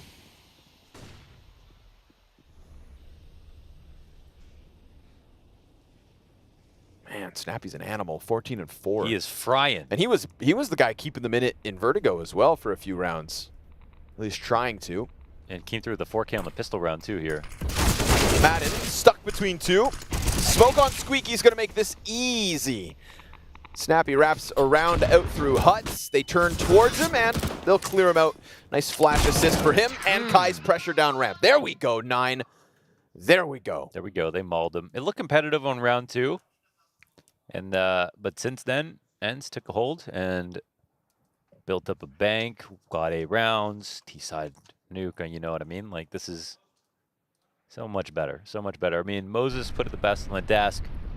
Just saying that, you know, we can think a little bit about Vertigo, but it was more than just a map pick. It was a fundamental failure.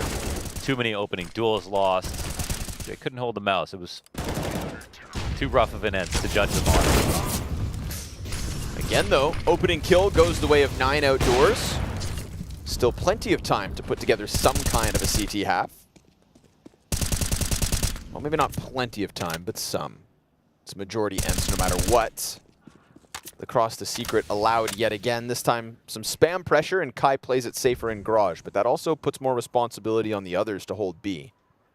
Who's down here? We got Goofy over towards single. And then a quick ramp rotate if needed. Let me tell you something. There's nothing funny about Goofy, okay?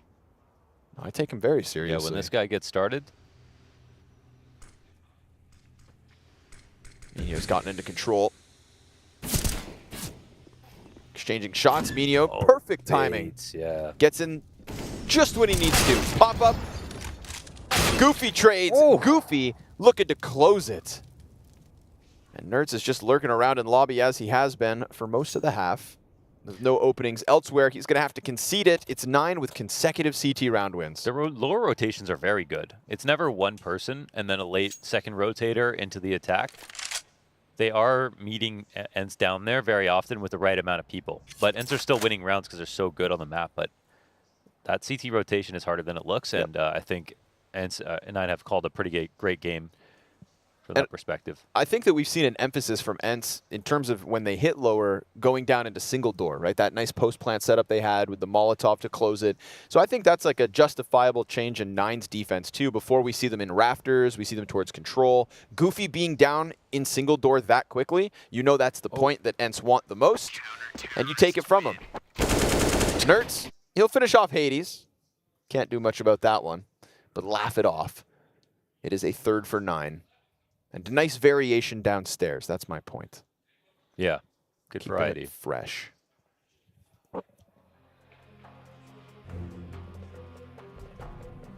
Timeout from ENCE. Saul wants in.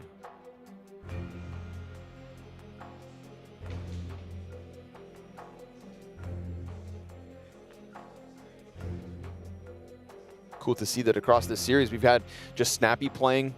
You know, Snappy's always good for a solid performance here and there. Cool to see Minio's trying to enter that conversation at the same time. Yeah. Strong Cologne start here. Oh, damn, that tap.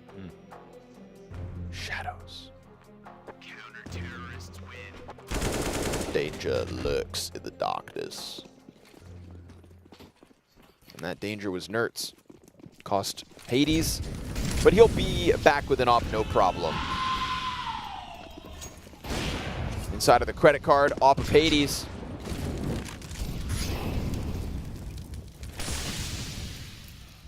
Cross down over 3 already inside. 4. Look at this quick train of players down to the B site. Is the rotation that good this time? The molly was missed, so they might have trusted that one. No damage dealt, essentially. 1 tick each. CTs have moved very slowly, and yeah, they do have Hades outside, but I don't think he was in a position to hear quite as clearly. Running the rotation when they're not playing close red, though, that's a good gamble. And now, actually, very dangerous spot for the CT side. Minio will use all his ammo, and that's a forfeiture of the lower site entirely. Yeah, nothing down there. No warning sign outside. Something went very wrong here outside, yeah. Where... well, we'll see in a second. I don't think they're going to be able to try this. Just feels like they didn't believe in the cross this time. Yeah, I think the call from... It's a 2-part thing. I think it can be partly a gamble because if ENCE run the cross and there's no one playing close red or pushed up at all... Ooh, hold on, Mo. They're coming. Come for this, yeah. They're going to give this one a try. They got a kill already. Oh, I we got like 2 kills already. I like it. We got 1 in vent, playing sneaky, 1 late from secret. Oh my god, he's going to grab it. Diha, though. I mean, when push comes to shove, Diha goes above and beyond. He's the only guy that stopped it. He gave them a little shout at the end there. He just got 4 frags in 5 seconds. Yeah, 5v5 retake attempt. And honestly, they had it rolling until Diha decides to stuff it. Maybe we can see that again. I mean, he got every single kill on the defense. He was playing from dark. I'm shocked that very hard to know who was going to get those kills, obviously, but Madden doesn't hear the Opera just barreling down secret stairs. That's how it starts to unfold. Let's see it from dark. Ooh, very important kill and fast. Fast into hut. They try to push. They get one out squeaky and down the vent. That is Nertz. I think the timing was called. Throwing a wrench in the works. They're going to join up with Ramp already, and Minio's taking a risk. He's going to try to get to back clock right now and chill, but he is able to get there. So one thing we've seen with ENCE for sure is they like ending lower if possible. Hades has a chance. Diha along the wall. The way Diha's playing, he's probably going to figure this out, but Hades got such a good angle right now. Yeah, worst case, Sunpius dies. Oh, or Sunpius doesn't peek. And Hades is able to fall down, fall off. They know about the vent drop earlier on, so they should be on high alert that there is still somebody back there. Doors are all closed, windows are all unbroken. It's actually a very good defense in terms of where 9 spread out to. And Minio went down lower fast. Hades picked up his ramp instantly and played it aggressive, so he's got info early. Hades, though, now uncertain as to which side of ramp they're coming at, and it's Nertz to serve up a distraction. Dropping down on the op, but no chance to flick over onto Kai. CTs play close enough together to trade, and they leave Nertz. This is all based around this secret timing that Nertz thought he had. I don't think they, ENCE realized that he was spotted. When he vent dropped? Yeah. I think they saw him, but I don't know if he realized that someone saw him. Hoping that maybe someone walked into him downstairs. Because they covered ramp, they covered the lower rotation, they covered, and then ENCE came in those places, so. All right.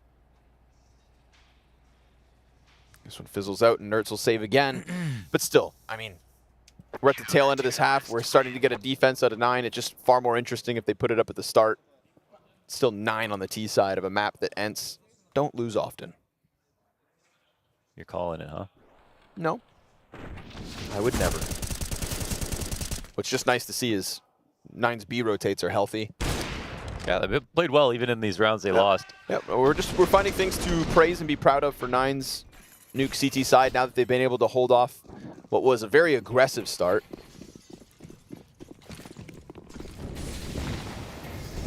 They say adapt or die, and we've seen good adaptation out of 9, but it will still cost them Goofy.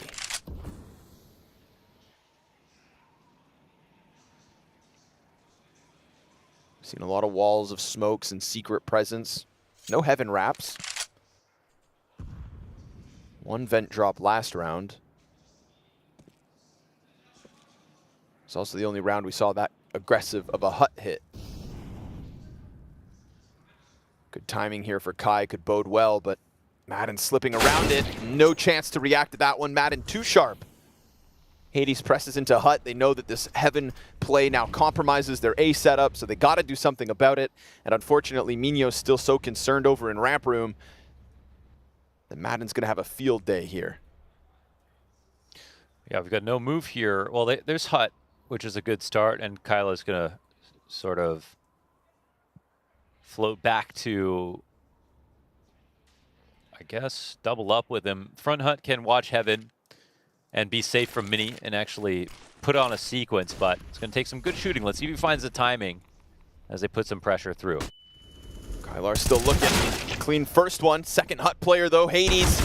Ooh, lands his shot. Minio from up in heaven. What's he got to work with? Smoke for paint can. Oh, misses it.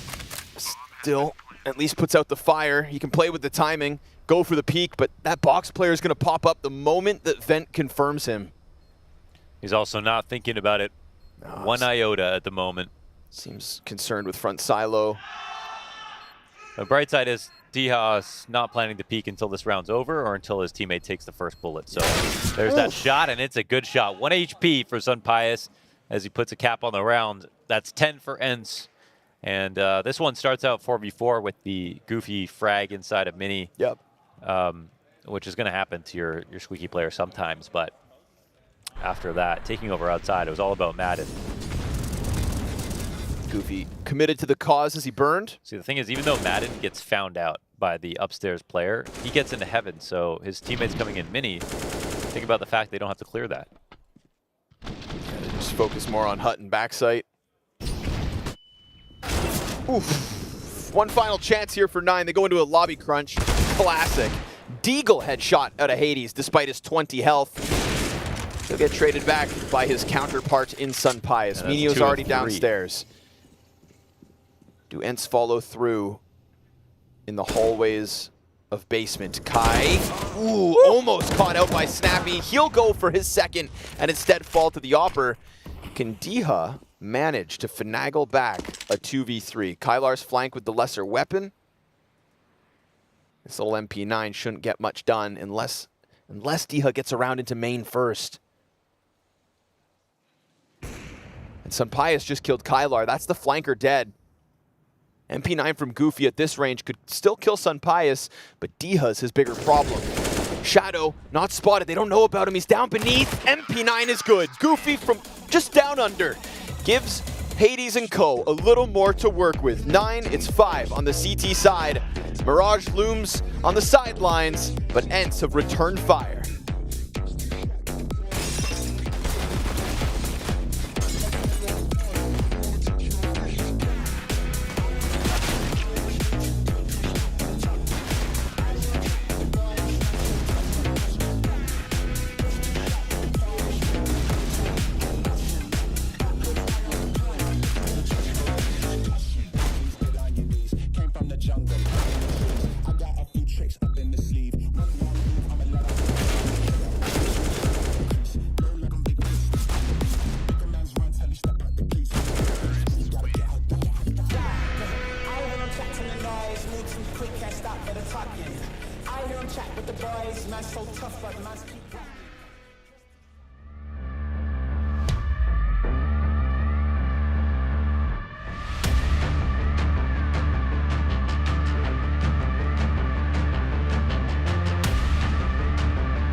What is your calling?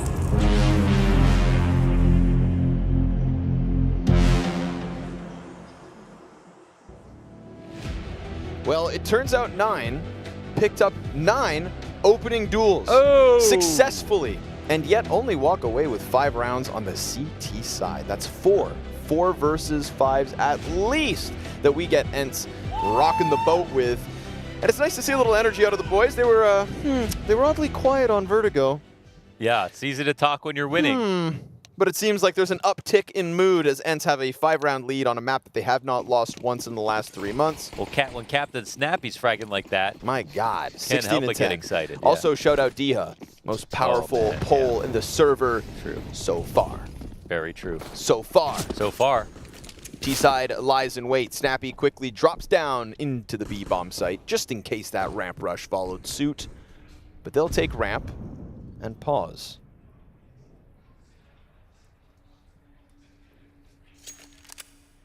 You can take ramp, but do you know how to use it? That's the question.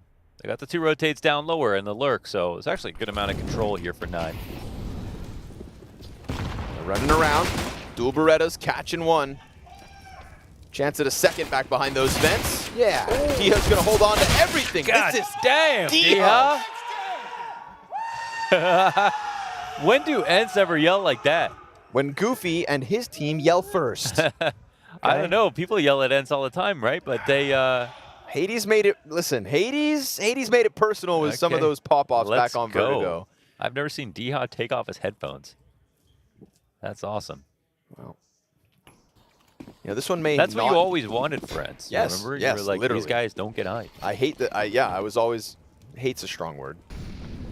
I was always disappointed that they never tapped into the stage energy when they had those opportunities last year and the start of 2023.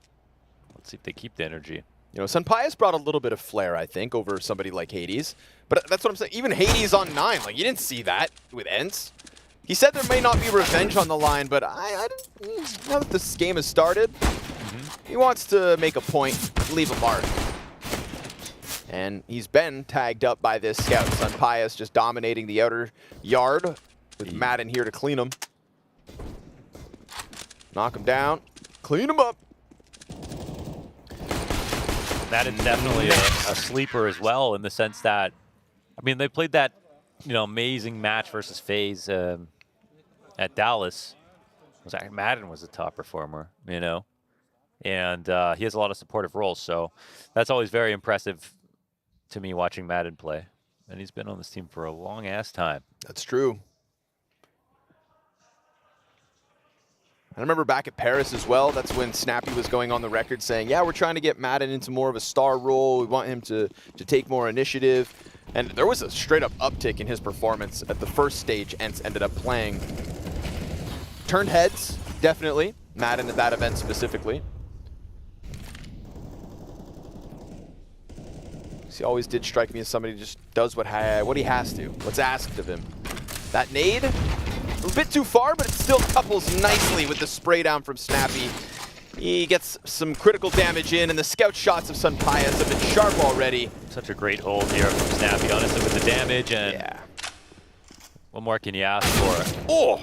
Ooh, well, 3v3. Don't let anything else weird happen. Only Minio's 7th kill for this map. Oh, but 2 people upstairs, and they're walking back in this direction. Do they want to wait at all?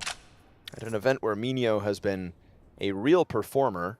Okay, I think from Big Garage, yeah, that should be spotted. Man, ENCE are rock solid right now. These are rotations you can learn from. Bomb will sneak down the vent, and I think actually if he just decides to run, he could plant, but... Or... oh, no, wait, that's a quick scope, dude. Okay. All right, I was thinking, yeah, grab your money, catch off the scout, then possibility of outer to A. But Sunpius, confident in keeping the lesser scoped weapon.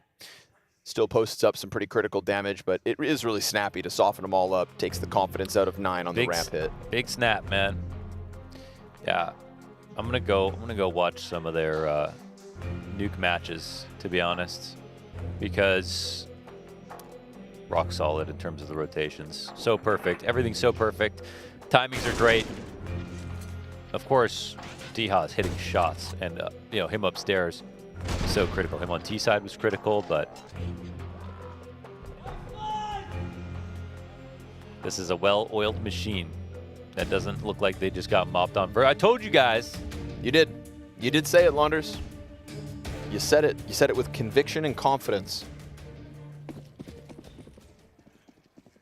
But it ain't over. We got Mirage on the horizon. Ooh, things could get spicy. Extra smoke thrown down. Yeesh, you welcome that one. Sunpius committed to the spray. Kai slides right in, takes an AK, but then gives it right back. Kylar. What? Where's that come from? Where the hell was that from? Must have been an angle out from garage. What the hell? Yeah. Oh, I see. Yeah, I was like, what? We shooting through walls now, boys? But that's the second weapon picked up. This is one of those rounds where, like, you get all excited, you start spraying smoke. Next thing you know, 3v3, you've given gun over to Kevlar players. Don't fall victim to your own success. There's nobody downstairs either. Well, well, well. It's an interesting route, and I guess because they have lobby covered, they're just not worried about this, right? Wrap into heaven would make more sense than a wrap into the back of ramp into lower. So the slower of the two options, but clearly the more fruitful one. It's a quiet lower side here, so Nerds, there's a chance he makes a mistake in this position in case he doesn't realize how far they got, but they're protected on this plant. Not planning for decon, and oh, Goofy. Damn, Goofy. Solid to cover with that AK. Oh, that's... Hades tries to slide forward and does it successfully. Let's see if we get some yelling after this round. Where do you think things went wrong here for ENCE? What could they have done differently? See, this is I would say it's a really great play from 9 because they, again, because the D-Hop pushed into Squeaky, they have the vent rotation, they have the lobby rotation, and they had outer covered as well. So, or sorry, not outer covered, but they had the rotation back covered. And I think that's, it looked like 9 were going to go into heaven, and ENCE were ready for that. So the only thing that I think could have changed this is if 9 were louder about taking ramp. Okay. If 9 were louder about going lower, then I think ENCE would have been a bit more smooth about this. But I'm not surprised that they were surprised. I think it's okay to let that one go. It's a good play from 9. And a couple zingers as well. Goofy shutting down Nerds on the Squeaky door.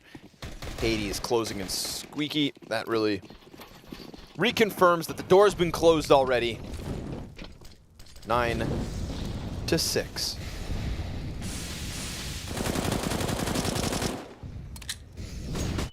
Keep spamming away in those smokes. Goofy's going to try to charge it down again. Last time, caught a player out here, but this time, D-Hop, he's the difference maker. Double kill from him, and Snappy off of the top. Now that opens up ramp for a second, because Sunpius has given this up. He went to hell, and now on the re-aggression back to ramp room, he's going to have to be careful. Will find Kylar. All is good. Very careful. As he had to be.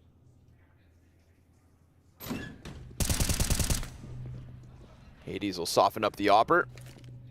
Molly's one side and tries to cross, but Sunpius takes his head off, and ENCE right back to winning ways, baby. 14-6. Yeah, that's very safe out of Sunpius. And again, sharp reactions, sharp rotations, and no stress at all. So, man, when we see Snappy takes the gun, somebody comes into his crosshairs, it's over. Like, he's getting that first kill every time. Yep. Hell of a performance. Yeah.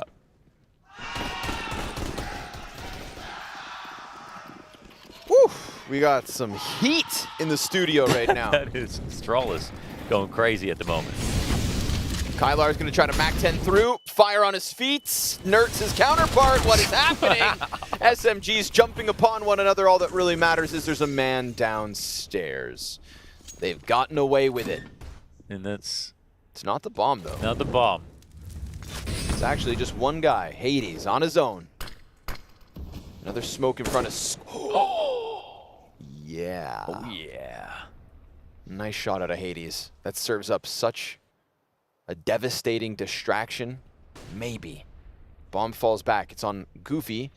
over towards the rooftops. Hades has done his job with that nasty little tap. So he could reroute back around through Squeaky. But Madden kills Kai in the meantime.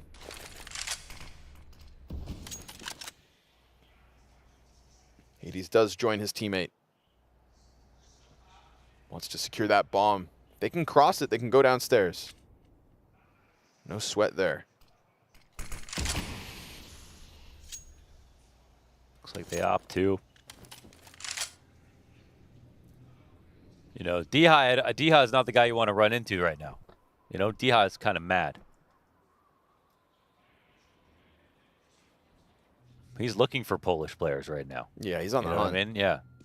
He likes the taste of his own blood. Yeah, he needs a real challenge. Knows they're both here. He'll stop the bomb. Oh. Can't manage to control Hades, but can Hades reach that in time? Ah, desperate. He's got to jump over. Sunpius is going to miss the shot. Hades getting away. No way. This movement. Hold on a second. But the No, peek there's from no time single for door is this. going to kill him. Okay. All is good at the end of the day. So evasive. So high evasion bonus right there. Windrunner, Hades. And ENCE go 15. Hey, it's been a quick 2 maps. Nice shot that was.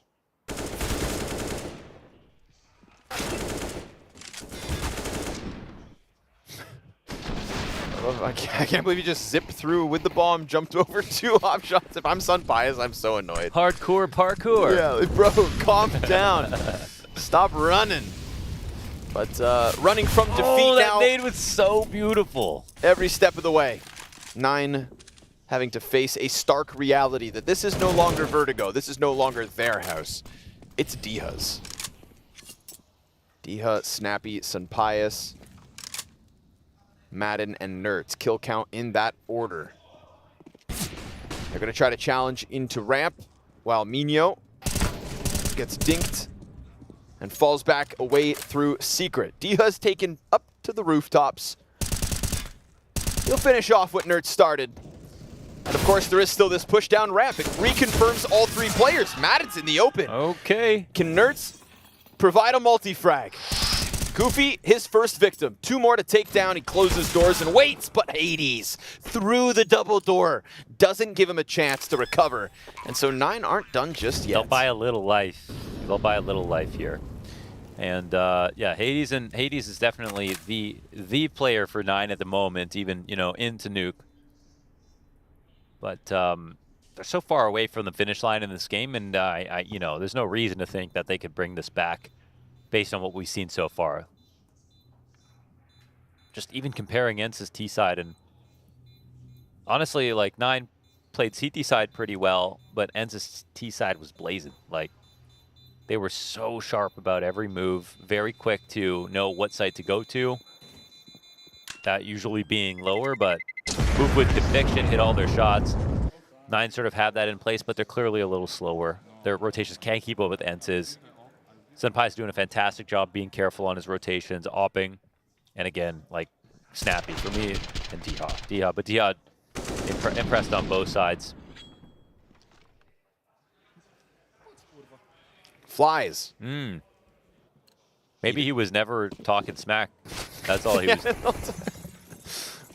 Waving goodbye to Cologne. Man, imagine trying to clutch 1v1 and a fly is just buzzing around your brain.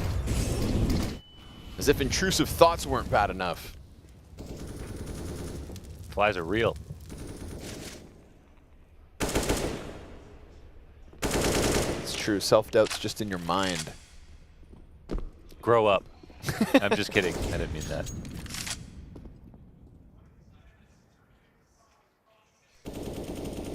Feels like at a moment's notice, Diha could just win what's left of this map on his own. Yeah. So we'll have to keep eyes on him. He is him and his itty bitty P250. White hot at the moment. Uh-oh. Oh, it's a bait? It's on purpose. That's what Nafly would say. Gonna try to press the op in. This shot is not gonna make the CT's job any easier. They get mowed down. Nerd's about to get flung on from the main. He wants the AWP. He'll grab it, but he won't get away with it. Whoa, did he just like spray with that P250? Yeah, he did. That recoil, he was pulling his crosshair all the way down on the floor. And it worked. They're going to clear out their A site. All chat's been popping throughout this map, for the record. Diha, 9, chirping at each other in Polish. Calling each other pierogies. We're going to get the close here from Minho. So 2 kills from Minho in a critical round. 9, 7 away from overtime. Worth taking seriously. Yeah, it is. Although still feels inevitable. That's my stance right now. Yeah. But, you know, be the team that got stomped less bad on your opponent's map pick. Yeah, right. What was it? 4 rounds on Vertigo for ENCE. 9 have already doubled that. Yeah, like you said, that was a statement for what it's worth. Yes. They, in their mind, knew they were going to win, but they went bad.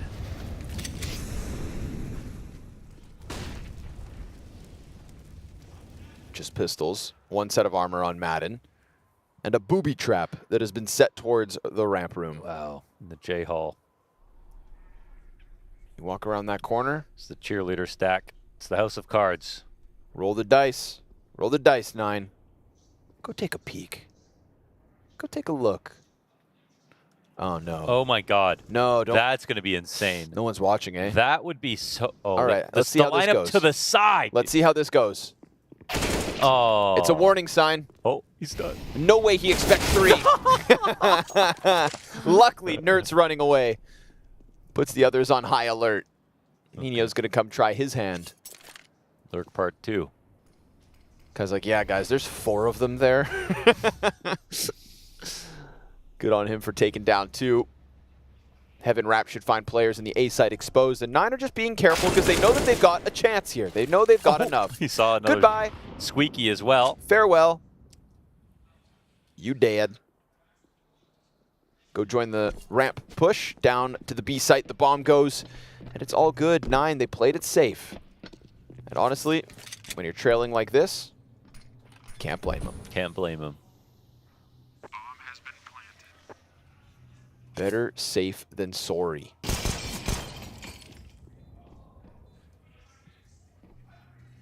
I feel like Madden's got one in him. Yeah, they let him cross, so... Yeah, he's got one in him. They just don't think he's here at all. Let's see what happens, Kyler. Hey! Oh. Goofy ready for it all the time. So D-Hull safe his AK, because we know what he can do with it. Whoa. Look at him up here in the vents. So sneaky.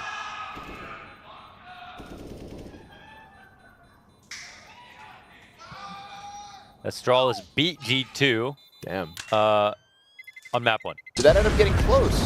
16-12, I think. It looks like HLTV is a little bit frozen, kind of. A little but fuzzy. Yeah, I think it's 16-12. Okay. Well, big moves for Astralis. Yeah, that's huge. Stair with 25. Sorry, Device with 25 kills. Stair behind him. How's Booba doing? How's Buzz at? Buzz was 13-20. Okay. So moving on. Happy to be on the ride. Yeah. Moving on swiftly. Just happy to win. ENCE is by. You win this one, 9. What's his name? Booba. Booba. Yeah, Device will call him that. Okay. I'm almost positive you're saying that wrong, but I'm gonna ask. In between the smokes, he's getting burned out. They heard it. Yeah, I mean, you got it in you. Do it. You know you want to drop. He's like, you really letting me stand up here for free? Oh, it's because Diha took so much damage. He's rerouted back down to the B site instead. Did they not see anything outside? Like no. the CTs? Oh. No, he didn't see him. Just knew with the utility they were nearby. It's a big timing maybe for Kai. Nertz was just spotted. Nertz thinks he's got the element of surprise, but I mean, easy pickup. I mean, too easy of a pickup. Just stood in the side of the wall, looking the wrong direction. So they just misread what was going on out there, and now that we see these lurks come in again, they're using the sort of Vertigo-esque style, the double lurk, to their benefit on Nuke. So, okay. Let's see what happens now. I mean, oh. That's such a good angle. Well caught. I feel like good work, Jay.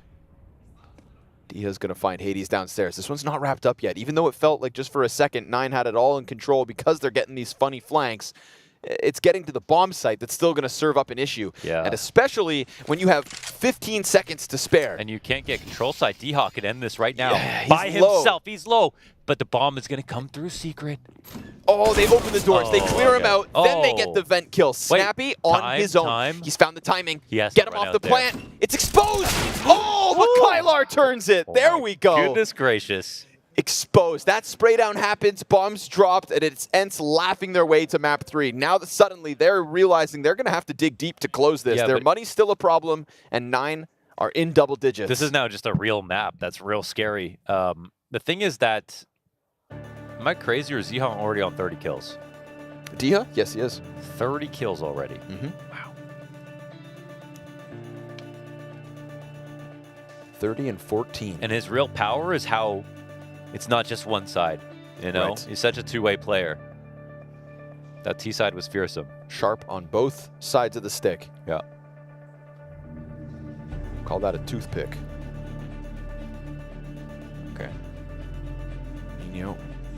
Took a little while, but he got there. These damn agent skins, you know, they all blend in. What a turn from Kylar. Snappy knows he had it in the bag right there. I think kind of. I mean, they also know exactly where he's going to peek from, so they I just feel like they were a little worried about ramp.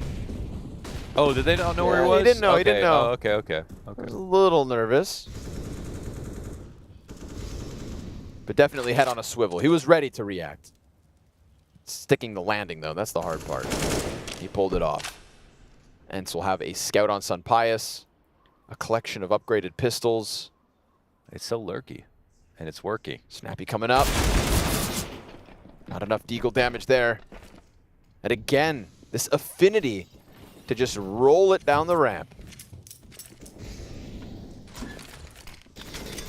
Madden trying to create a pocket to play from within. The scout's gone down, so the biggest threat's dead. Damn, okay. Nert's over towards Secret, dueling with Kai. 5-7 down to half health.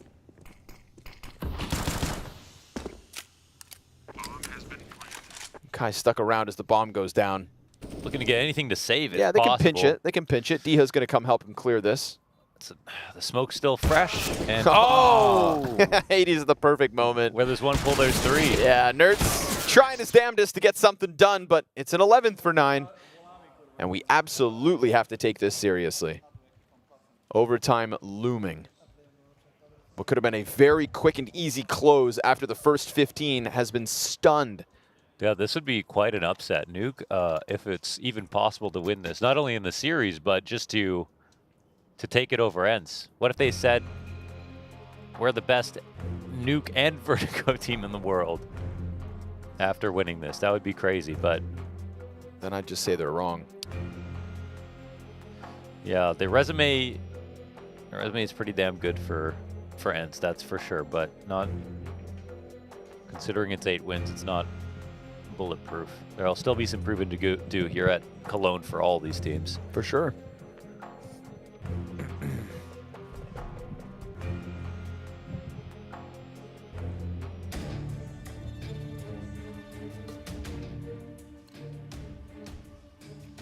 It's map point, but it's been map point for some time. This is 5 straight from 9.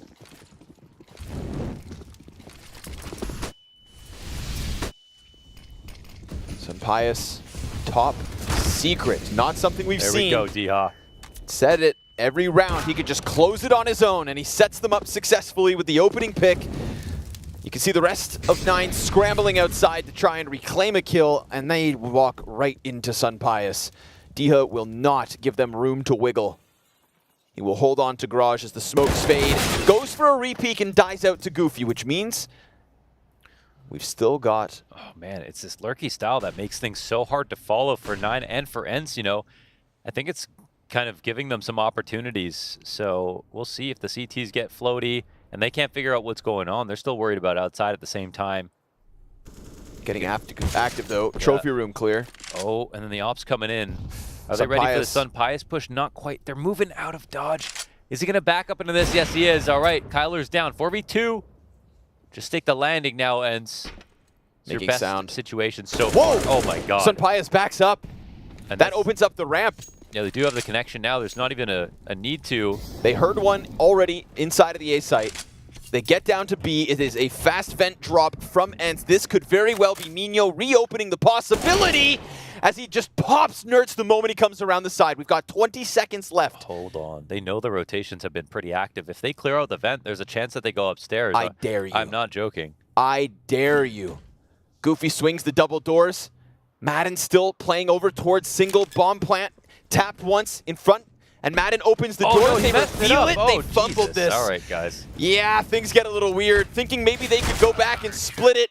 They felt the squeeze of ENCE nuke round after round. Yes, sure enough, 5 in a row, but it does end here for the poor boys on 9. Nuke not theirs for the taking.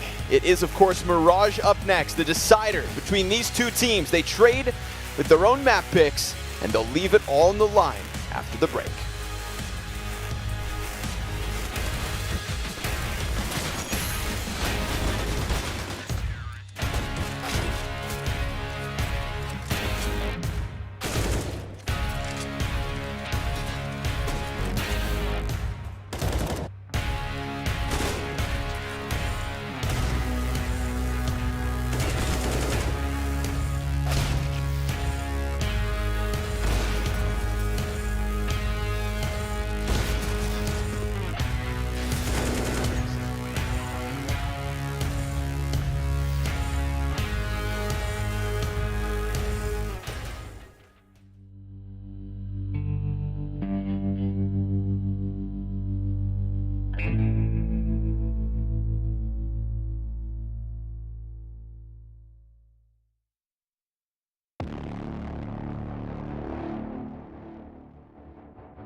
What is your calling?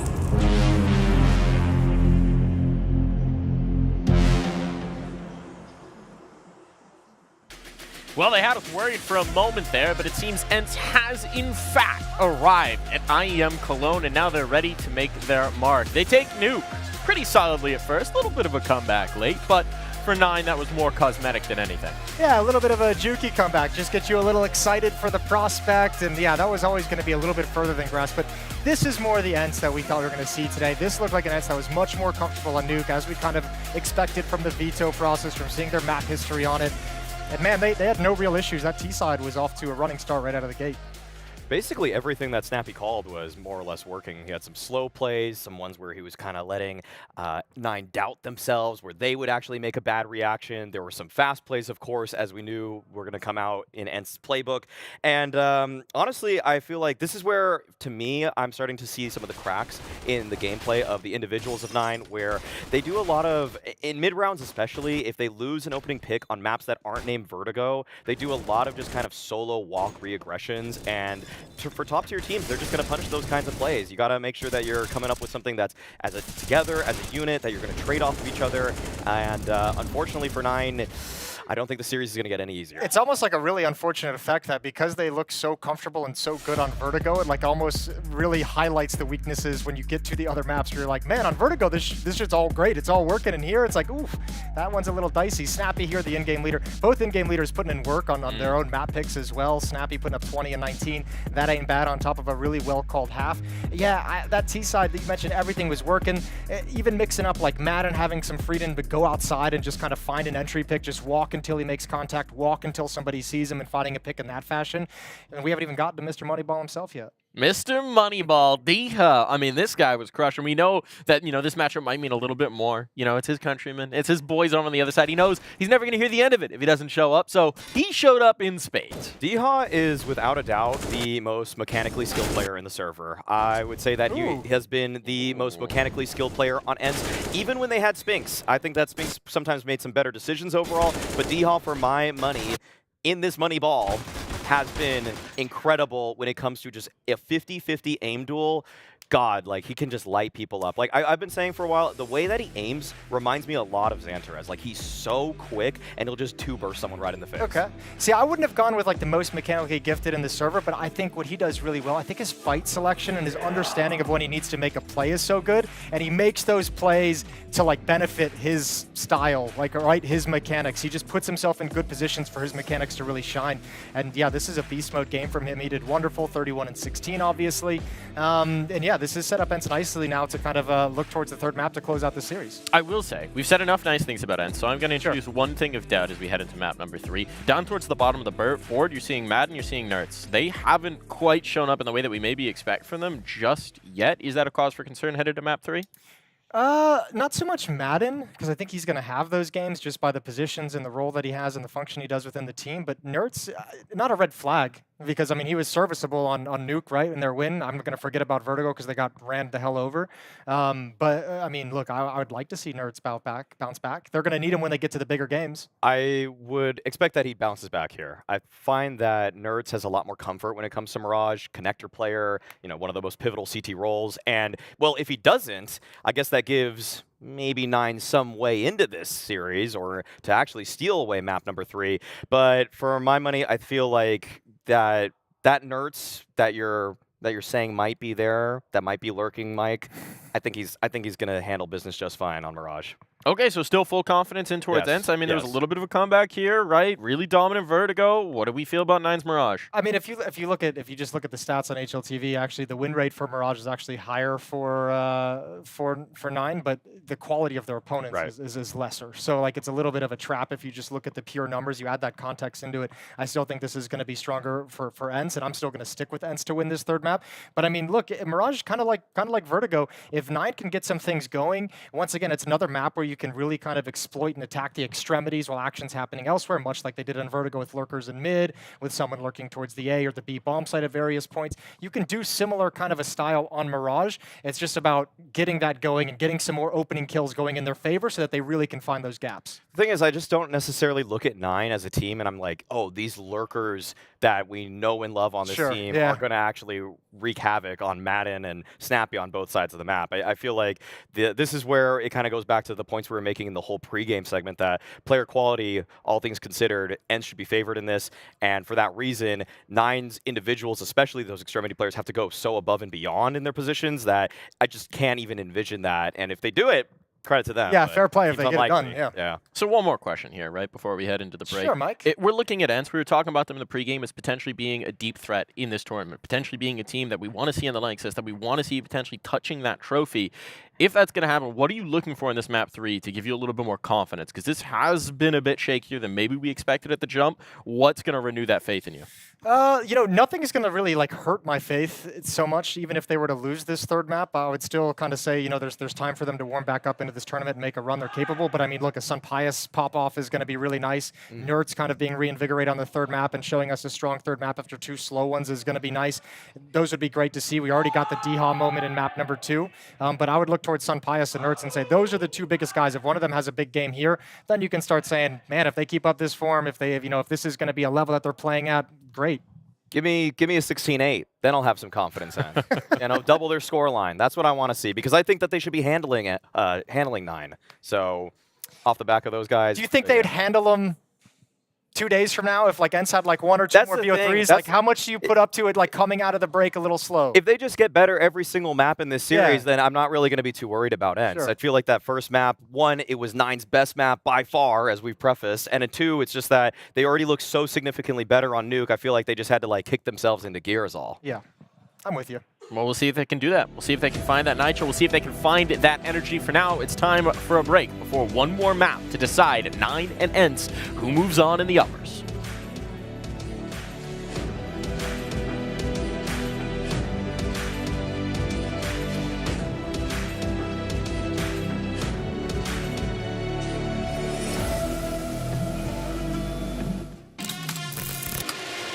What is that reaction? Yeah, right. This would be an ace clutch from Poland. Oh my! Oh boy! FaZe Clan, the champions of ESL Pro League. Poland's here. Oh my god! Scarrow, are you gonna be kidding me? What a map! What a map!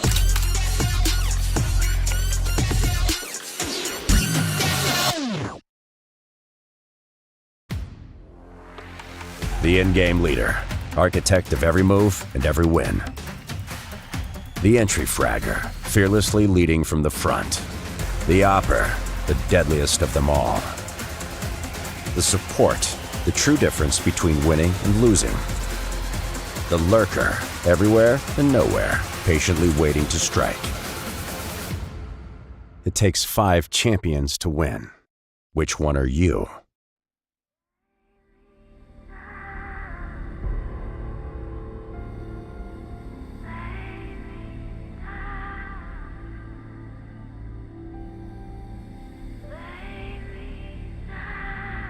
Look into my face. Tell me now why you want to wait. Running out of words you wanna say. I've been looking for you, looking for you, looking for you.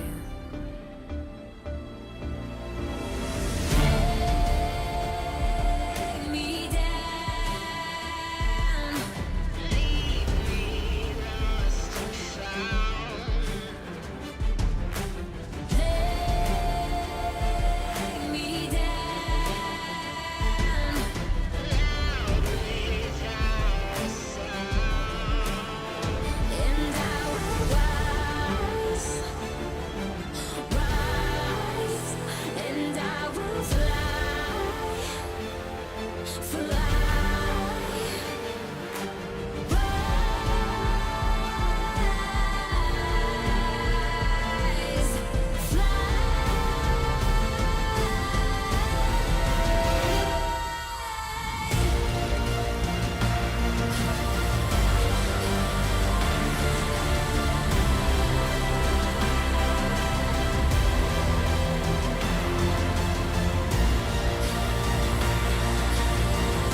Don't know how it's come to this. know how I could resist. I took a vow to never sin.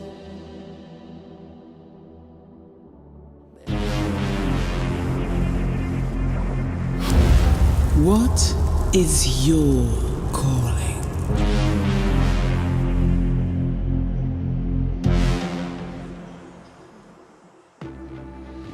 Well, it wasn't quite the blowout like it was on Vertigo, but 9, they fall. They fall on Nuke and bounce into this third map of the series. It is Mirage between the two teams. What inspires me about 9 is they are tapping back into what was some of their original win condition when they rose through the ranks of 2023, and that is our boy Hades. Now facing his ex-team in ENCE, he has a 1.22 rating on this series. He's got Kai, Kylar, Goofy, and Mino all behind him. Everybody contributing for the 9 upset here versus ENCE. And obviously this is ENCE's first official since their win in Dallas at the end of the first season of this year. So, what do we think? It's Mirage up next, Mohan. I think the stats are, you know, the stats. Tell me your thoughts. The stats show that 9 are sort of favored on this map because they win more, but the quality of teams that they play against is not as high as ENCE. On a good day, I would say this is ENCE's map to lose, but it could be close. I would normally pin this at like a 16-10, something like that on Mirage. Today, I think there is a chance of an upset, you know, considering the statement made on Vertigo, the comeback made on Nuke. They are playing better than they normally have. They have been ramping up through the event. The energy between the two teams has been fantastic. Yeah. Like, just yes. Agnostically speaking, it's sort of great to see. I think as you brought up, it would only happen in this specific matchup. Yeah, we don't really see it outside of that, so maybe it is something to do with the head-to-head. Either way, I think they are adding to the element of entertainment in this series by giving each other a little extra motivation. Talk smack, take smack, give it back and forth. Here we go, map 3. Somebody's moving on to a game versus Fnatic. The other, Cloud9 and elimination. Yeah, that's tough, right? Like beating Cloud9 in that opening round makes this a whole lot scarier for the loser. Oh yeah. Nurse is gonna get popped by Goofy. It's Sun Pius off the catwalk. Kylar's got the trade they need. We fall to the even playing field and Madden tucked in ticket. Diho was an absolute animal on map 2. Oh no, Madden goes the wrong way around the ball. I mean, maybe he gets peeked anyway. Sure. But the plant comes down, and everyone falls back in a good spot. So this will be a difficult retake to pull off. No kit. Close player as well here. Kylar's got Diho busy. He's gonna spam him down. Power of the dual Berettas. Snappy tapping the bomb out once, tries to elicit the ramp peek. He gets the contact he wants, and it leaves Mino on 20 health. He's got to be very careful with the next peek. But there's no tap on the bomb again. Now he will get back on it, but it's a 10-second defuse, and the wide swing comes out from Palace. Yes, you've got your kills, but you don't have your pistol. That belongs to 9. Hey, so a good start here on Mirage for 9.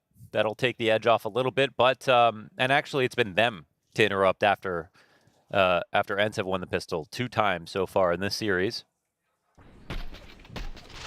But I wouldn't put it past ENCE to do that on Mirage. I think it's totally possible. And I think this game it's been pretty electric. But, you know, with the map that Diha had, and Diha on Mirage was definitely one of the best, like, Mirage players for some time. Playing under ENCE. So looking forward to see him complete a good day here, regardless of the outcome. Okay, I'm gonna stop talking. Thank God. Everyone who I mentioned gets hit by something.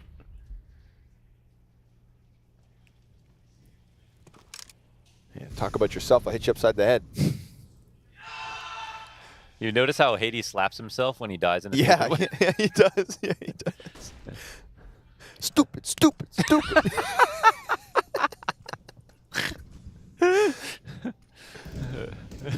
Goofy, careful now. Yeah, he tries to clear Madden, but he still dies to it. Madden gets away. Hades slots in, grabs the bomb. Ooh, Ooh, Mac 10 will get the job done. All across the chest. That took a little bit of time, but you know what? Not that much damage. Back. Deha got naded earlier, down to 32 health. I mean, if you can kill Kylar now, before those B players actually arrive with bomb, you'll have less of an issue. They don't know, though. There's Palace. There's a Palace player keeping their attention, so... Ooh, that flash is perfect. And Madden will grab one, but Deha goes down. Yeah, dying inside of the market causes real issue here. Sunpius, no real route in. You've got some tantalizing pieces of equipment to save, so let it slide. For once, 9 will win a pistol and get to actually convert.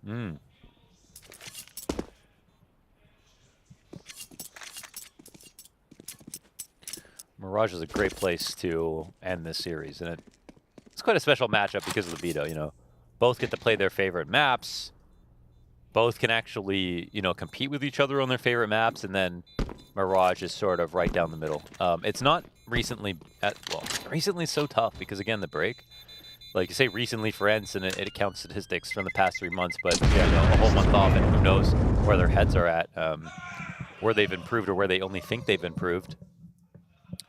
But when you think about ENCE, you think about Mirage, regardless of what the stats say. Like, this is a place they like to play on, so, you know, this should be a heater.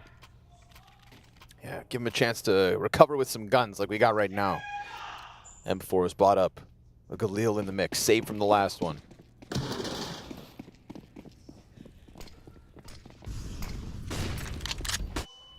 Still some Mac 10s for 9 to play with. They try to charge one of them down mid, but Mino a bit of a sit and duck for Sunpius at that distance. Hades out ramp, and 9 are just transitioning into an aggressive A play. Nertz is here, pushing through smoke, playing with nades, with enemies all around him. Sandwich, ramp, Palace. We've got players in positions that can cause problems for ENCE. But trying to cross that open route, that's the issue. Flashes come over to help. Madden serves up the distraction. Nertz is going to finish off Kylar, and that bomb gets dropped. So the Galil finds its mark. And they cross one over towards the bench. Kai tearing him up. Down to 10 HP, 2 players left. Headshots would make a hell of a difference. But Deha going to make sure he gets his. Comes through, bangs him down. Puts ENCE on the board with 2 survivors. Yeah, so it gets messy there in the connector cross. I think at least 1 kill came through the smoke, right? I wasn't seeing the icons. Yes, yes. But I think... on the side of it. I think Nertz grabbed the one, and that can really rock your attention when they're trying to scale. So 9, we've seen this sort of double lurk style go for it. It makes sense why they're so good at vertigo. I mean, I'm only thinking about this now, but they do this on every map where they have multiple lurks going on at the same time in their defaults and are very comfortable committing fast while they take another part of the map control. So that's coming through here on Mirage as well. And to know what they're going up against. That's why it's important to have your own identity, because then you're hard to play against if you can't find appropriate practice partners. 9, one of the big names from the beginning of this year to have quite a rise. Just to even be within the conversation of being considered a potential top 8 at the Paris Major, like that's a huge uptick in relevance. It's always so refreshing when it's like a bunch of names you don't recognize, yeah. One guy you really do, and seeing them all succeed, and yeah. Also, shout out to the fact that they're all doing it as Polish players, Yeah, something that's seriously. kind of been on a downtrend in recent times. Yep. So looking to bring Poland back on the map. Smoked out underneath Palace. Maladin holds on. Double kill. Nice and easy. Oh, yeah. There was a couple of the pistols. They were hoping the rifles would get the job done, but it's Hades with the 2 kills. So far, Minio off of Connector makes this one a little weird, and that bomb is gone. Yeah, but okay, we've at least got the quick search back, so the rotation should be here for the CT side, but Minio off of Cat, actually. Very smart for him to do this. He does it quickly, and he can cheat to the window. Will he get the frag is the question. Snappy is going by him. Oh, Snappy's in the open. Minio's trying to scare him back whatever he can, but... Man, Hades has no health, though.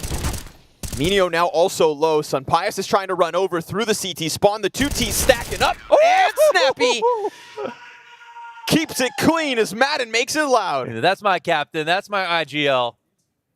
And that is a star fragger today. Huge map on Nuke, and man, he's holding that gun well.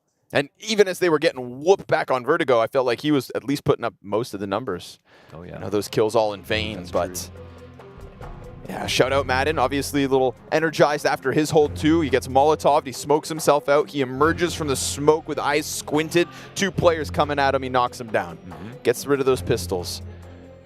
Neutralizes that threat. If not for Hades on the double deagle, that one falls flat.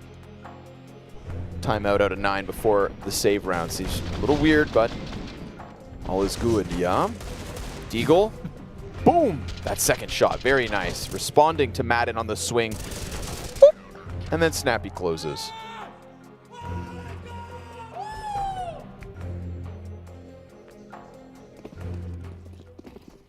That's what LAN's all about right there.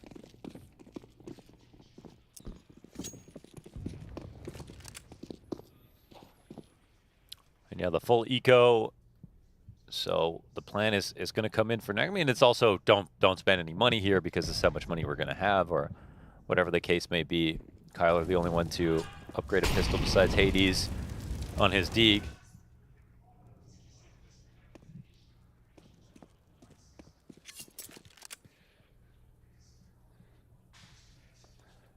And they're about to render a pretty, tough-looking split with no nades. Actually find a gap in window? Maybe, no. Push off from Deha, and they respond to the pressure instantly. Yeah. Kai swatches to the Eagle. Goofy. Hold on now. Yeah, just terrorizing. Block burst. Oh, no way. That's not bad. That is not bad. No way. That's crazy. The burst fire, flick, headshot. I feel like the gun had a mind of its own. Yeah. Like it was drawing his crosshair. Yeah. Like it was stuck. It was on. Like a garden hose in your backyard with no one holding it. Full blast. That thing's just flying. Yeah. And that Glock somehow finds its mark. Nerds is just like, fine. That's his life today. Madden leading the charge now for ENCE.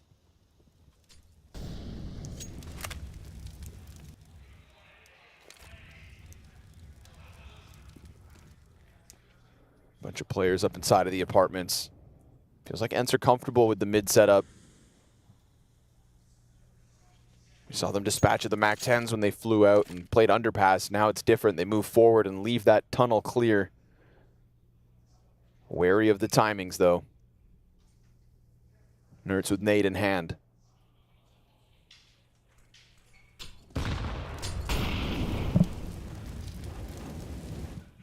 B-site, it's just Snappy. Only an MP9. No teammate with D-Hub preoccupied in middle. Kylar serving up a good amount of pressure, some distraction for Nerds to just lean back and catch the Menio push from top middle. So it serves up the execute. Here it comes, drops down. Snappy, one frag, that's it. He kills Goofy on Arch, and all the other players in apartments find their footing on the site. Hades, bomb plant front site. Madden takes a dink to the head from a Galil and is still sitting on 53 HP. Or did Kylar hit him through the wall? Oh, and then the double swing. High-low advantage. So they turned this to a 3v2. Pouncing on that MP9, killing Snappy like that, made it easy. Kai swings off of the site. 2 more kills added to his name. And we've got 9, timing that B hit to perfection. Absolutely. I mean, good hard entries. And that was with the opening kill from Nerds inside of Connector with vision on Cat as well to stop most of that split. Like, that can be the one that's enough. Seeing Minio run up on Cat, 4 players going B at the same time, and you have the 5v4. And we're talking about some Galils coming in, but the swings are really beautiful here from 9, and Kai specifically with his 2 frags.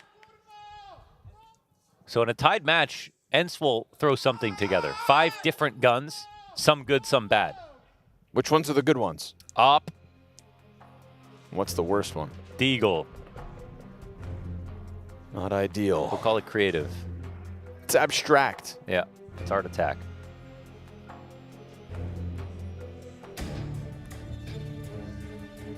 Now this is the mark of a true caller, okay? If you can figure out how to best use 5 different weapons on one map. Yeah.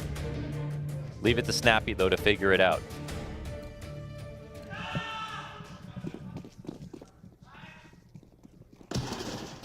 What goes where? That's the big question here. 9, they're going to slide bomb up into the palace. 2 players over towards ramp as well. 4 ready to go. And they're going to find the weakest point of contact on Madden. But man, if he slams Kai, that deagle hits its mark and then insta drops off. Well, that could have been. Instead, Kai just opened up on Sunpius and catches Madden down through the ladder hole. Of course, bomb is still just stranded in Palace for the time being, but there's not much pressure because Nertz is just preoccupied with middle. They're trying to hold off on this portion of the map while the A site falls, and there's nothing they can do about it. You kill Kylar here in Underpass, maybe you run the retake, but Nino's coming to peek you in jungle. Now, this plant's coming in slowly, but it is coming in. And I don't think they are totally aware of where these lurks are. Nertz is trying to look for it. That's a good clear. Gonna chase him down. He knows he has Kylar at a health disadvantage. Oh my goodness But the headshot's clean. Nertz gets wrecked. Snappy's MP9 finishes him off, and then Minio finally creeps all the way out through jungle. So tempered is the 9 approach with the bomb. But they got the job done. It's going to cost them a couple other players here. Snappy doing some real damage. On an individual level, Snappy is looking so incredibly good. He's a scary man right now. He's just playing with an MP9, getting more kills than the riflers. Yeah, yeah. All right, well, the op gets recovered. And the weird buy doesn't work out too well for ENCE, but the real worst part about that is the save. It's the morning after. You know, here ENCE will potentially have to give up a 5th round. Oh, that's what happened. Wow. I mean, Sunpius, you got to say, took his own risk right there. I mean, that angle can shove you back. Kai wasn't even thinking about him. And Kyler, oh my God. He threw a nade off the wall backwards and still killed Nertz.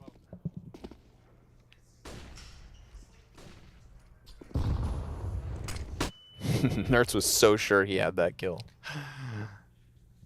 Yeah, that was a good chase. I mean, there was actually a chance for the retake with that frag coming in.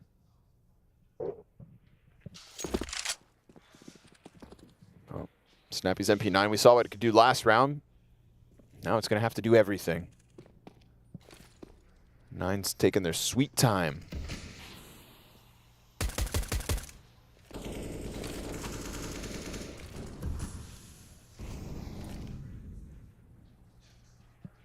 MP9 kept up inside of the ramp. Some discipline being shown by 9. Not getting too crazy. Yeah, and with movement, not just floating around. Like, they take connector control. Yeah, not just standing still. Yeah, and a minute back with the CTs. Listen, everybody's on this side of the map. If you zoomed in on the radar, you'd see. There is a party on the A site. Yeah, you telling me this MP9's going to get them all?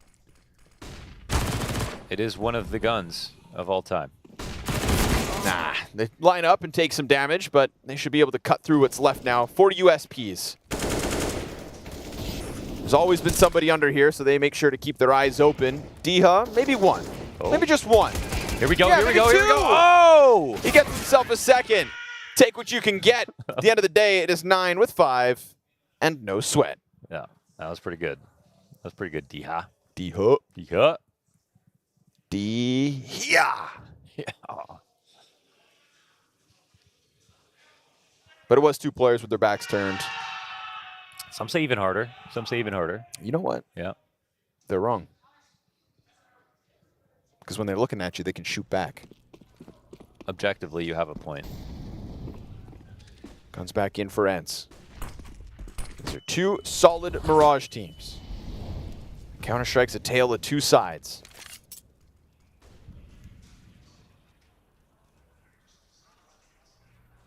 This double up inside of Palace has been a pretty consistent piece for 9. They've caught Madden up close. They've caught Madden under Balk. Right now he's over towards Ticket and very much alone. They're playing into their mid control and they're going to find one. Sunpius peeking into Kylar. Can't serve up a distraction or any issues. Ooh! Sunpius comes back into the A site ready for another. He will peek into Hades. Lets this one start to unravel ever so slightly, and with that kill on Sunpius, Goofy decides to go over stairs, cross through smoke, and look to lock in connector. Now we know that there was still Madden back on the Ticket, and now we add this flank out of Nertz. This is a huge moment for Nertz. He stops the bomb plant, and that should unravel things. Even with Goofy catching him off guard, yes, his jungle push goes well, but it's the Nert's flank that really just seals the deal. Yeah, slocks it in. No, man, Nine take a long time to put that bomb down. They've done that a few times in these situations, and I guess, you know, maybe they've been hurt in the past. They try to plant too quickly, get nade, get spammed, but there's a couple of situations where you can start to think about your other parts of the setup, your post plant, and get organized more quickly if you also plant more quickly. But with the flank coming in, you would think, all right, ENCE are feeling fine about this no matter what happens. So 5v4. Fast B. Half guns here for 9. And it looks like they will set up for something pretty fast towards the B site. Snappy changed the numbers. Maybe going to be some kind of double fake, actually. Using a good amount of utility to sneak one out. They're going underpass. Oh, he jumped! Nertz jumps out of window as he eats a flash, and they grab a gun off of him. D-Hug could come through and still just recover, but that AK is a dangerous thing to offer the likes of Goofy. Madden, Tech9 down beneath, but the AK spelling disaster as Goofy gets his hands on it and then gets 2 additional kills. And there's the bomb. The bomb is an upper. Snappy in the middle of this has interrupted the attack. That could end up being key. It was going to be a double fake, but Sunpius too careful. Goofy grabs the gun.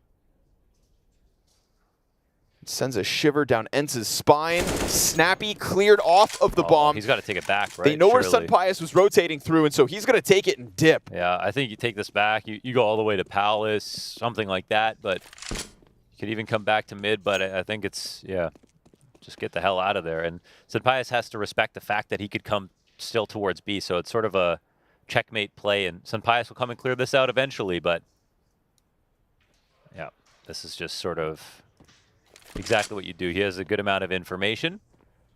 This will be a tough 1v1 for Sunpius to win.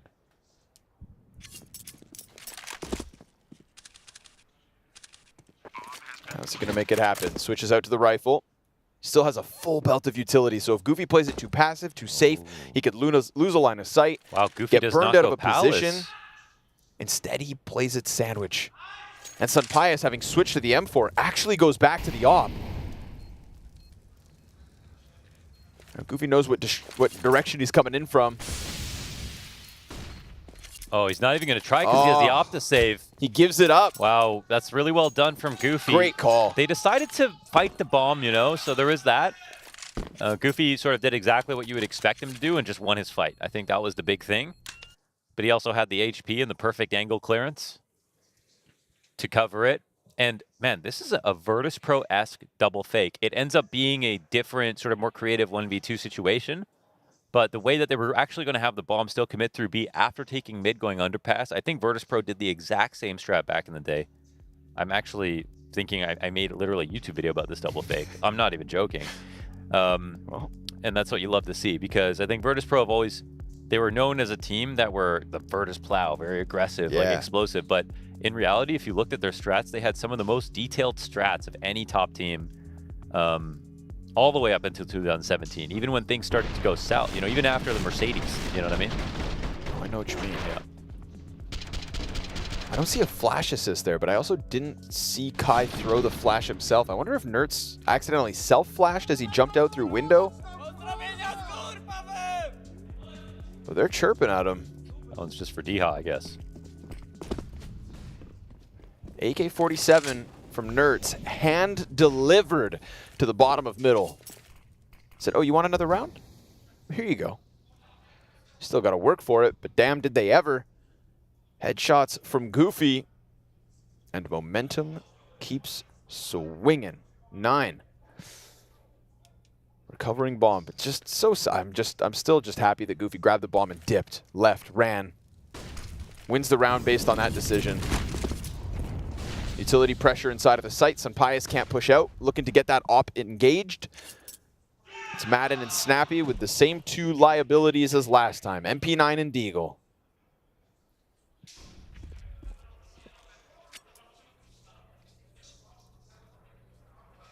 AWP's coming. Tough task. Especially with a smoke in front of Hades. Well, they're going to fall back off of this. This is actually a nice one for ENCE, seeing the far molly and playing close. I don't think any noise would be made, but they can just straight re-clear this right after. I think we'll see soon the double flash. They know it's got to be A now. Surely the double flash came out. No one's here. But man, ENCE playing so passively right here. Sampaius misses Madden's chance to trick him. Ooh, no one's clearing this. Uh-oh. Oh, he's got a chance. Nah, it's taken away. Goofy again with the double kill. Diho's gonna get one back from inside of the jungle. That is Goofy with a triple kill. Make it a Kylar quad. That one's a little fuzzy, man. They had to hiding. play faster off the information. Like just hiding. If like they were tucked like that, again, if someone throws a fake over your head and you're deep in the choke point, you got to tell your team, like, all right, listen, I'm good. There's no one here. 30 seconds. I don't hear a single thing. I either take a risk and peek or whatever, but you don't want to waste resources and teammates just holding on in passive setups on your site when you could just take one peek and take a risk, even if it's just an MP9. And in this spot, I think that was ENCE's sort of one chance to win the round. And if they save and everything, it's one thing, but they lose 4. They have Diha left. The half is starting to get away from them, and Nine are playing perfectly comfortable here on T side. I always just find it so difficult, too, watching an Opera peak ticket. When you've given them the space to get out, you know you're going to have to deal with somebody standing behind those bricks. And that's then, at that point, just a little head. A little head popping up over Apex top. Is such a strong position. Right? Yeah. Compared to like having an entire half a body swinging out on ramp. Yeah, they may be pre-aiming you, but I mean, look what happens when you let them flood out. And then on top of that, you got poor Madden just swarmed backside. Element of surprise means nothing when all you have is a deagle. Jesus, they are broke, man. Diha, sliver of HP to get away, winning his trade at least. Yeah, but slim silver lining. Yeah, very slim indeed.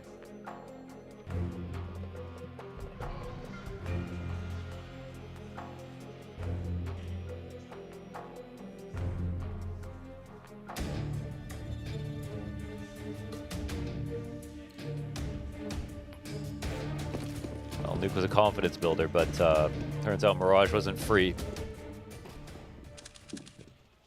I think if there's one guy to have an M4 solo on this team right now, it's probably Diha. Sure. Yeah, no doubt. But how's he get it engaged?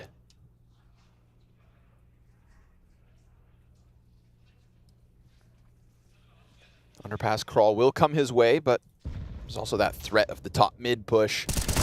Yeah, he'll catch him off. Goofy's dead. I feel like Goofy's been getting in with the impact, so it's a kill you'll be happy with. But I think Nine have been doing a really good job of just slowing down rounds, staying clear in their mind's eye to the end goal of each round. Madden's Desert Eagle, third time it's been within this bomb site. Not ever able to offer a defense. It looks like the round very well could end back at him. We'll have the top of Con smoked to come through with the delayed attack. And the CTs, well, yes, it's time to get moving. They're once again shoved into the depths of B apartments. They have the information they need. Oh, yeah. But the timing is great here for Nine. A little earlier than 30 seconds, and everyone else is in a rotator spot. Dia's still back over there. Molly burns him into the open. He's got himself a duel, and he's picked it up on Kai.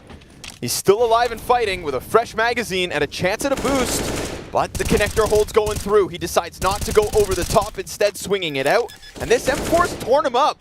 It's off of the bomb plant again with 15 seconds, and Nerds is now inside of the bomb site. They're going to try to swing and deal with him. Diha's so low on health, but still putting out damage. I mean, he damn near does it on his own. Minio with 4 frags on this round, man, as the connector lurker, the opening kill coming to the top of steps, and you know, Diha does a hell of a lot of heavy lifting in this position to bring it this close, but the trades were just good enough for Nine. I don't know why the bomb was peeking CT in that spot.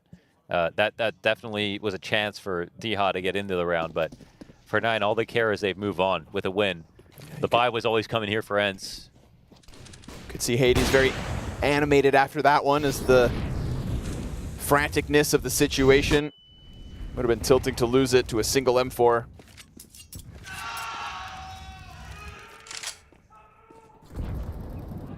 I hear Kom Nu bros, which means Astralis are still racking up rounds as Sun Pius is racking up kills. It is Kylar dead to the top of mid. Yeah, Astralis have won the half on the second map, 9-6. Damn.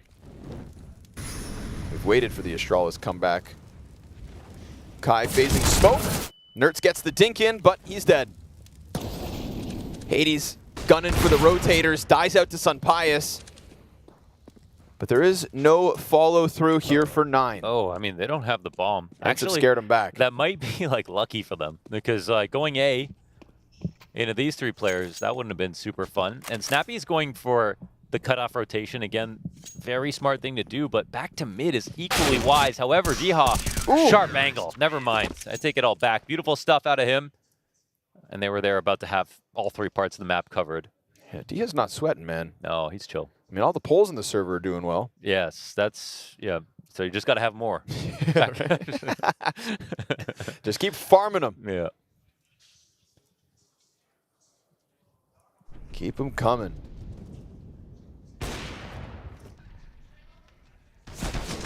Ooh. That was nice too. Sun Pius pop up. Hades was waiting for his angle. Didn't get the chance. Got counter-picked. 2 rounds left to play out here for ENCE's defense. It's a new position for Madden. One susceptible to Molotovs. Oh, they're letting him get under Balk here. 9 have got 2. Kai's walking it out. Are they going to clear this properly? Oh my god, yeah. Man, they play so passively They're sometimes. scared, man. Just hiding within these bomb sites. No angles being held. No resistance being thrown forward. And massive gaps, right? Like walking out of Palace into under balcony. Snappy will get the best of Minho, but that's it. Bombs planted. Diha's got no chance at a retake. They are afraid. Yeah, man, that's it's crazy to start off so passive at the beginning of a round, but especially when you don't have complementary spots, and then to not have a third person watching the Palace walk out, which is half the sites. I mean, which is where 9 have also had 2 players for like the vast majority of this half. Like if you have no one stairs holding Palace while Sun Pius is watching ramp, or Rifle or whatever jump spotting the ramp, can't you just get mollied if you're Madden sitting in sandwich? You don't even have the ability to throw nades back. You know, it's a great late round position, but it's a very risky early round position, and it's a couple of times where he sort of just hid basically, and it doesn't feel like the communication's at a high, or they're very basically scared, like you said, about 9 and their comfortability in simply walking out because they've got away with it more times than once. So final round of this half here for ENCE. 6, the best case scenario, and limited yet again. 9 have been having a field day on this T side. Never looking too flustered, barring that one A site Diha attempt. Solo M4 almost rocked the boat for 9. We'll go back to the B site. We saw Snappy overwhelmed here once. Oh my god, there's lurks everywhere. Nertz is playing with the MP7 on his own. Market rotators nearby. Bomb is in tow. Look at this cat split, man. They have everything. Now, Diha, okay. Just a one-man army. The only saving grace for ENCE so far in this third map has been Diha. And Goofy has now gotten to the van. Nertz is looking for him. Kylar, a possibility over towards A. Madden gives him an angle to work out, but he holds that angle, and it's to the success of ENCE for a moment. Back to the 3v3. They know Nertz is still here, but he's got a good angle. Gunning for the bench. Nertz holds, and Goofy's still just stranded on Van. Takes the scout shot to the chest. Hades, popped by Sun Pius. And now Goofy's going to definitely feel stranded. He'll eventually have to go grab bomb or bank on Minho, coming in with 46 health. This is the way the half ends. Double digits for 9, or ENCE will be able to hold off a B hit to get 6th. That 3-round lead could be big in the big grand scheme of things. And Goofy this whole time, just unfortunately stranded, has not been able to progress beyond this point. MP7 hunting him, getting ever closer. It's Madden to close it. It's ENCE with 6. Enough to have a chance in this second half, but if their T-side's not ready for 9, they're done here.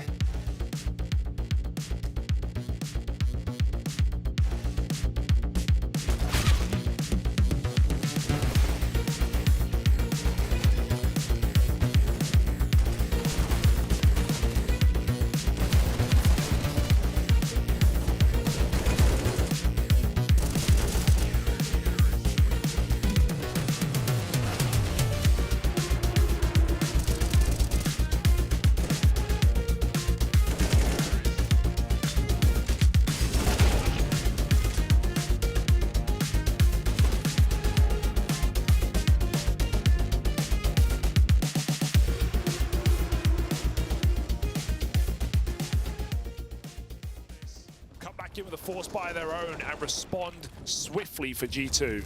But I just think, you know, the moods of these teams must be very different. Buzz is even rocking the Nova in this round. Interesting. And that's not a gun that you buy if you're not feeling confident. Yeah. That's just not a gun that you buy. You could have ended the sentence there. Yeah, true. Go in apartments at least, jump out pit, but yeah, it's a curious one. Once you clear apps, you're like, well, what do I do now? He's going to go back and get the gun from ramp, isn't he? Won't be playing with the Nova for long. Never given a chance to shine with it. Maybe for the best. Hang on. He hasn't picked it up yet. Yeah, okay. He will do. And now Astralis set their eyes on taking away this banana control. Nico's calling for support, but Hooksy has to walk it. Doesn't want to give Astralis that info. Even then, he's not convinced. So Nico needs to hit more than just the one dig. Just crazy. We're in another spot where it's like Nico has to win this round, essentially. He's got to get out with a multi-kill here. One kill from him. Deagle up close. Oh, he's deadly with it. Another from Nico, and Hooksy lines them up. An unlikely combo come together on that B site for G2. And so it's just trading these rounds, trading these force buys back and forth right now to open up the second half. Yeah, no one can establish any control, any consistency, any money either. So the wildness at the start of this half will not be ending soon. Astralis will meet them there every step of the way. Fantastic deagling from Nico and Hooksy through the smoke. That was all prefaced by the Nico 1D down banana as well at the start of the round. It's how Astralis started their force buys with Device. So where will this opening kill come next? Device hounds it in middle. G2 play a safe setup at the back of the B bomb site and concede mid completely, forcing Astralis, if they want to commit. But not before the smokes. This is G2 saying, all right, guys, we've been given this chance. We've come back in with 2 force buy wins now in this half already. Let's not throw this away. Give them banana. They won't have the util to run a fake and do a double pump. They have to just execute and go. And at that point, you should be winning this round if you're G2. Question is, can Astralis find a gap? Can they get a clean entry? Yeah, if you're Astralis here, you're even feeling the kind of change. What is your calling?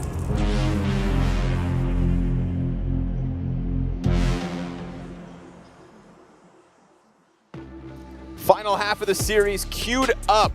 ENCE, they got walloped on Vertigo.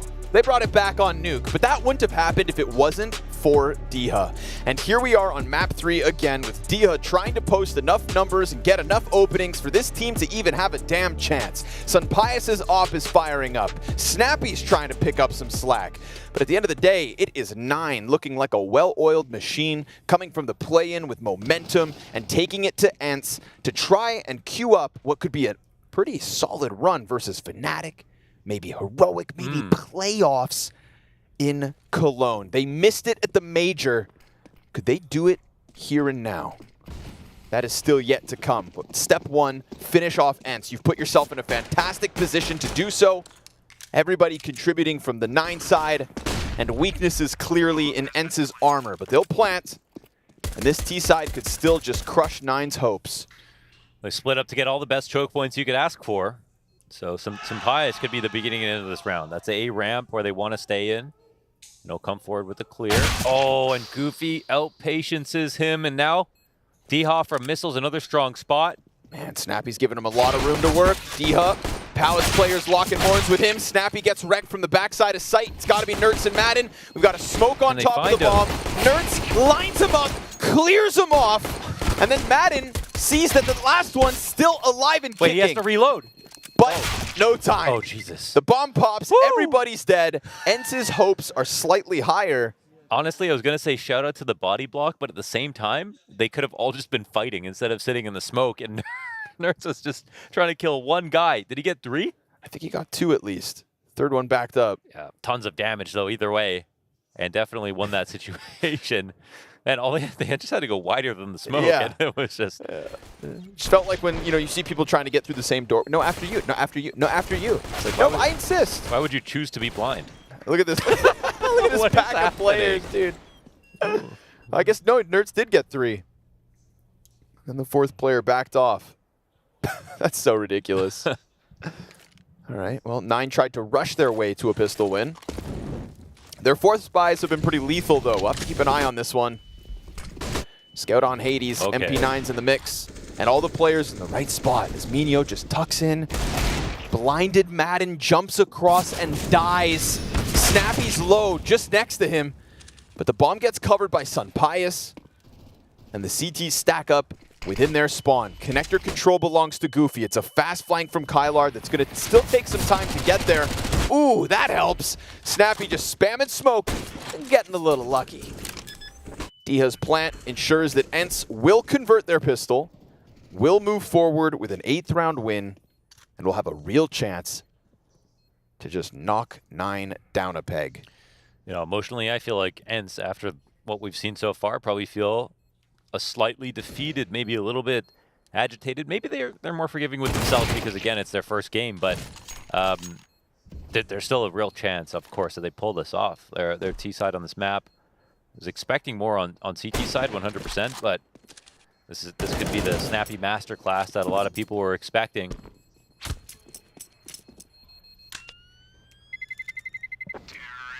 Now we're only within one.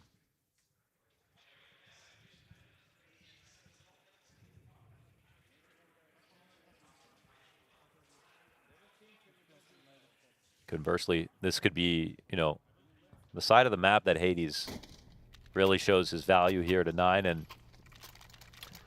versus his old team and takes control of the map. The crazy scoreline for him was that EU Armar, 16 opening, duels won, 0 lost, straight in through to Legends. Maybe set everybody's expectations a little too high. Put a microscope on them as well, I think, for their competition. And they were bested. Snappy continuing to haphazardly jump around the bomb site. Kylar's got a pretty dirty angle between the smokes, but nobody pushes that far forward. They can just put 2 behind Firebox. Lean on the support of Tetris, Ramp, and Palace.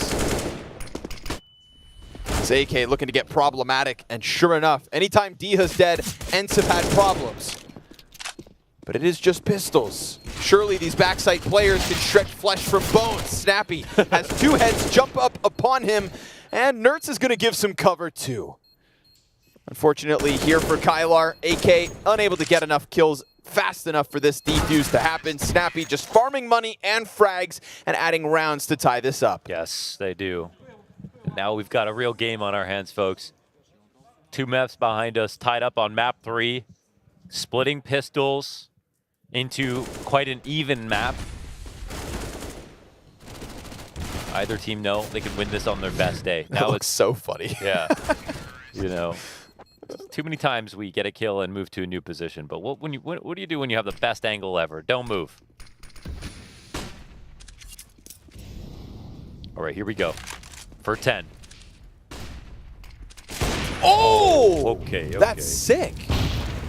The single scope, double scope. He was about to look back and leave. Owned. Yeah. Yep. That's a shot to the mast.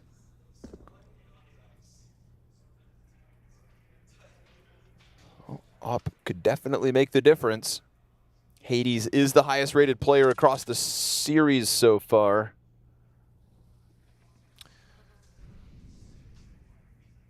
Looking to lead 9 to an early victory in the group stage. And Sun Pius is a CT side destroyer. It's not to say that he's like, you know, dead weight on T side or anything like that, but and in general, most maps are going to give you way more advantages on CT side. So just looking at it from that lens, it's sort of the chance for Hades to say, okay, my turn.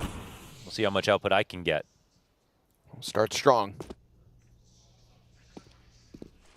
A site's looking like a good site to hit. Connector smokes down.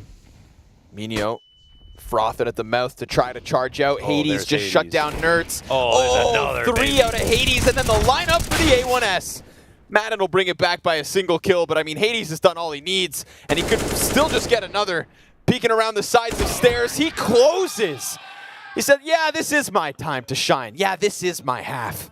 Oh, yeah. This is my map as far as he's concerned. Yeah, that position, I mean, just playing connector on the stairs, all the places that you can start out with CT aggression, the map is his oyster. So really looking for that pervasiveness from Hades to show off what he can do. Could have very easily died, of course, in this spot from both swings. So wasn't a given, but he controlled the round here.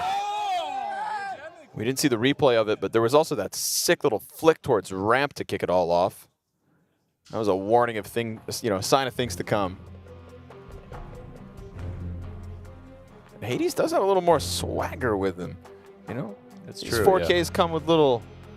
I think devices changed the meta in the last couple weeks. The whole waving to your enemy the quiet thing. guy Yeah. started to talk. Starts waving at his opponents. True. I've seen the players doing that in the player lounge to one another now.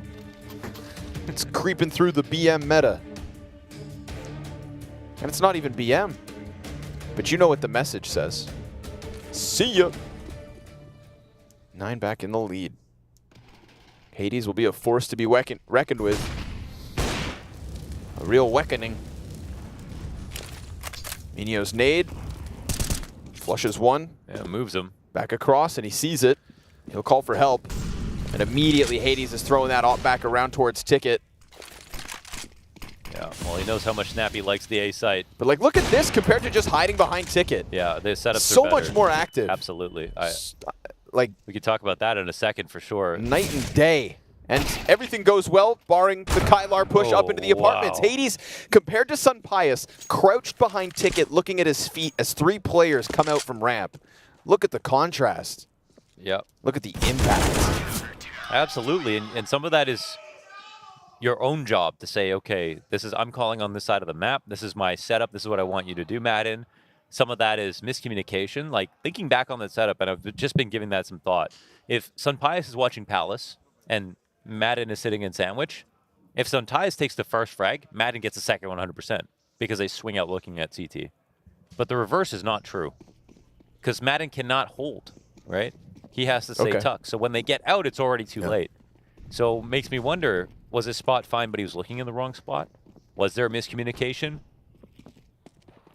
Man, you'd hope there wouldn't be. ENCE, one of the few teams not to make changes. Played this map an abundance of times. Uh-oh, see by Kyler. Should be an element of comfort, not awkwardness to the setups. Kylar losing a teammate, but not a problem. No problem. USP. Drank his blood for some extra strength. Activated. And just guns down a couple. Vampiric Aura. Cannibalism Aura. And it's a 3-round lead. Nothing wrong with a little health leech. And you see some tilt, man. And it's getting tilted for sure. Yep. Oh, yeah, Madden last round. This was the last player left. Yeah. Forehead rub. All right. Well, let's see, man. Hades, I feel like he's got a couple more rounds in him too. Yeah, I mean, no signs of slowing down. If anything, just finding his groove here on CT side. Said it was his chance. Well, he's got Kylar in the window to help him. ENCE trying to run it out, and instead just getting pieced up. Oh boy. Another player dead already. And they answer back to the mid control instantly. Just feels like ENCE are getting hit by a brick wall, regardless of where they go. Back when there's more criticism for Snappy, where he was starting to become like a conversation point as a really strong IGL with an international lineup, on Mirage, he was just, there was habs sometimes where it was like 10+ rounds all ending towards the A site. And maybe that's where you go in a place of tilts, back to, reverting to those methods. But right now, ENCE have been super well fortified about A, keeping Hades on fast rotation to A, and now even meeting them in mid, which means they're sort of understanding the next bit of conditioning that's coming in. So let's hope 9 haven't achieved flow state here for ENCE, because that'll make things sticky. A heroic 3v5, though, that could breathe some life back into you. It's a short road for 9 to 16 at this point. Kai's not going to give them anything to pull on as he just sits in jungle. Oh, in fact, he'll pull them apart. Drop bomb and God. Turn it up a notch for the 3rd kill. Yeah, celebrate that one, man. 9 are feeling it from one side of the table to the other. And that's 13, and that's a moneyless ENCE, right? They're going to half buy into this. Uh-oh. 9 riding the high. ENCE trying to stretch out a little money here to get the half buy. Utility and Tech9's coming through for round 23. This is 9 going from eliminating European Team Liquid to suddenly taking down ENCE before their season can even really start. Welcome back. Eat this. Missed util on the approach. Kai gets some damage in. They're going to try to swarm it. Nine are content to just give him some space. Snappy, he turns on that. Wow, okay. And you could see he was worried, but looked like he rode it off, only to be shot at. More damage pummeling through the smoke. Diho would love to try and get active again. He was so instrumental back on Nuke. And it's Madden's Tech9 to find the headshot instead. Now bombs down, but the sidearms falling one after another. And Sun Pius on a Glock needs Nertz to come bail him out. By the time Nertz gets into position, by walking through connector, smoked off, this Glock is dead. It's done. Bomb, of course, already covered by the smoke grenade. Nertz, he's looking to stop him. And it's 1 kill with some change, but it's 9 all the while, riding this high to 14. Yeah, that's Hades on a sidearm, and that's no 10th for ENCE. That was 6-9.5 into pistol and conversions into 9 taken off from there, 5 straight. Another round on A denied here.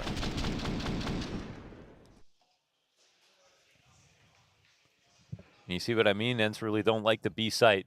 Nope. See if they change gears a little bit, or if you've got some new ideas. But it's a tense moment here in the ENCE camp. Again, when this half started out, and they got the conversions, anyone's game. Literally play your best game, you will win. Well, instead they're getting played.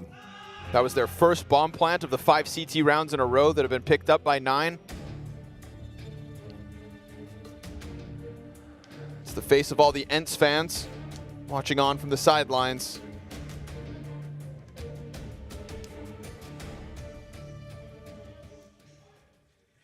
Nine have brought the fight. And Kai transitioning some of that online success into LAN this event. Especially this third map. Hades is dead though. Sun Pius, it's something to work with. They needed that bad. Nertz will win his duel versus Minio, take minimal damage in the process, and so the hopes of ENCE are very truly alive. Till Goofy, Kai, and Kylar may have something to say about it. We're already starting to get that evacuation of the B site. Why not? With the apartments already cleared, this consistency in absence from ENCE on B hasn't come back to haunt them yet, but we've seen the pieces in the right place from 9, so keep your eyes wide open. Throw a retake at this, maybe get a little crazy. A 3v5 right here would just destroy ENCE's hopes, dreams, and future ambitions. Diha's got the flank, all is good. Yeah. Goofy will come over the top. Smoke doesn't cover bomb. Could enable a cross. Keeps the T's close. But They have a little bit of money, but not that much to play too many games here. So they won't challenge. Yeah, no chance to win, and it's too expensive to stay too long. So they win in mid. Starts with taking out Hades. Senpai's to Hades. Again, I think the CT Opper on both sides is going to win that duel more often.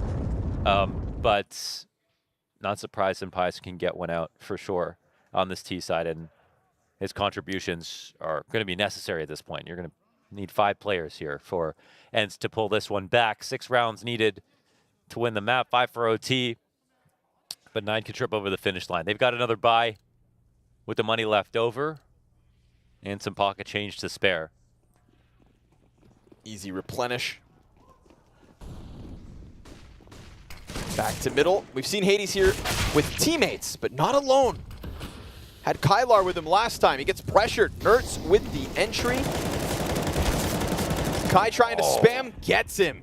That's exactly what he's looking for. Just a player to shave off the round. Man, they're spraying blindly through a smoke, and there's that. Just directed, just concentrated on the right side. Diha sees the boost up. That's 2 confirmed Cat, 1 top connector. They've got a read on 3 of the 4 positions. They mollied so fast, though. Not allowing any walkout play to take place. This slows down the attack. It's exactly what they needed. It doesn't mean that it still can't come in. 9 have the right amount of suspicion. They back up entirely. No one playing off of Cat. Next volley of util. There's still grenades on Sun Pius. And the bomb hasn't made it up to the turning point just yet, so the B players aren't going to hit the site. But honestly, I like the setup for 9. I think they're going to be looking for a cat player. Smoke's going to fade with Snappy in the corner. Minio just caught Diha. That's a peek off of the ticket booth. Felt like it was cooking. Oh, Goofy turns it up towards Apps. Madden loses the man in front of him, banking on Sunpius. Madden tries to come out, doesn't even need to get the kills because Sunpius nails the double. He throws the bomb over and gets clipped by Minia's minute angle out through Market. Now that eventual catwalk wrap's coming around. Madden time limited, time sensitive, and health low for both the CTs. The peek's denied. Madden pulls back. We've got 5 seconds to spare here for Madden to pull off this clutch, and Kai can't charge him down fast enough. Gun back up. Kai slides wide, and he catches him.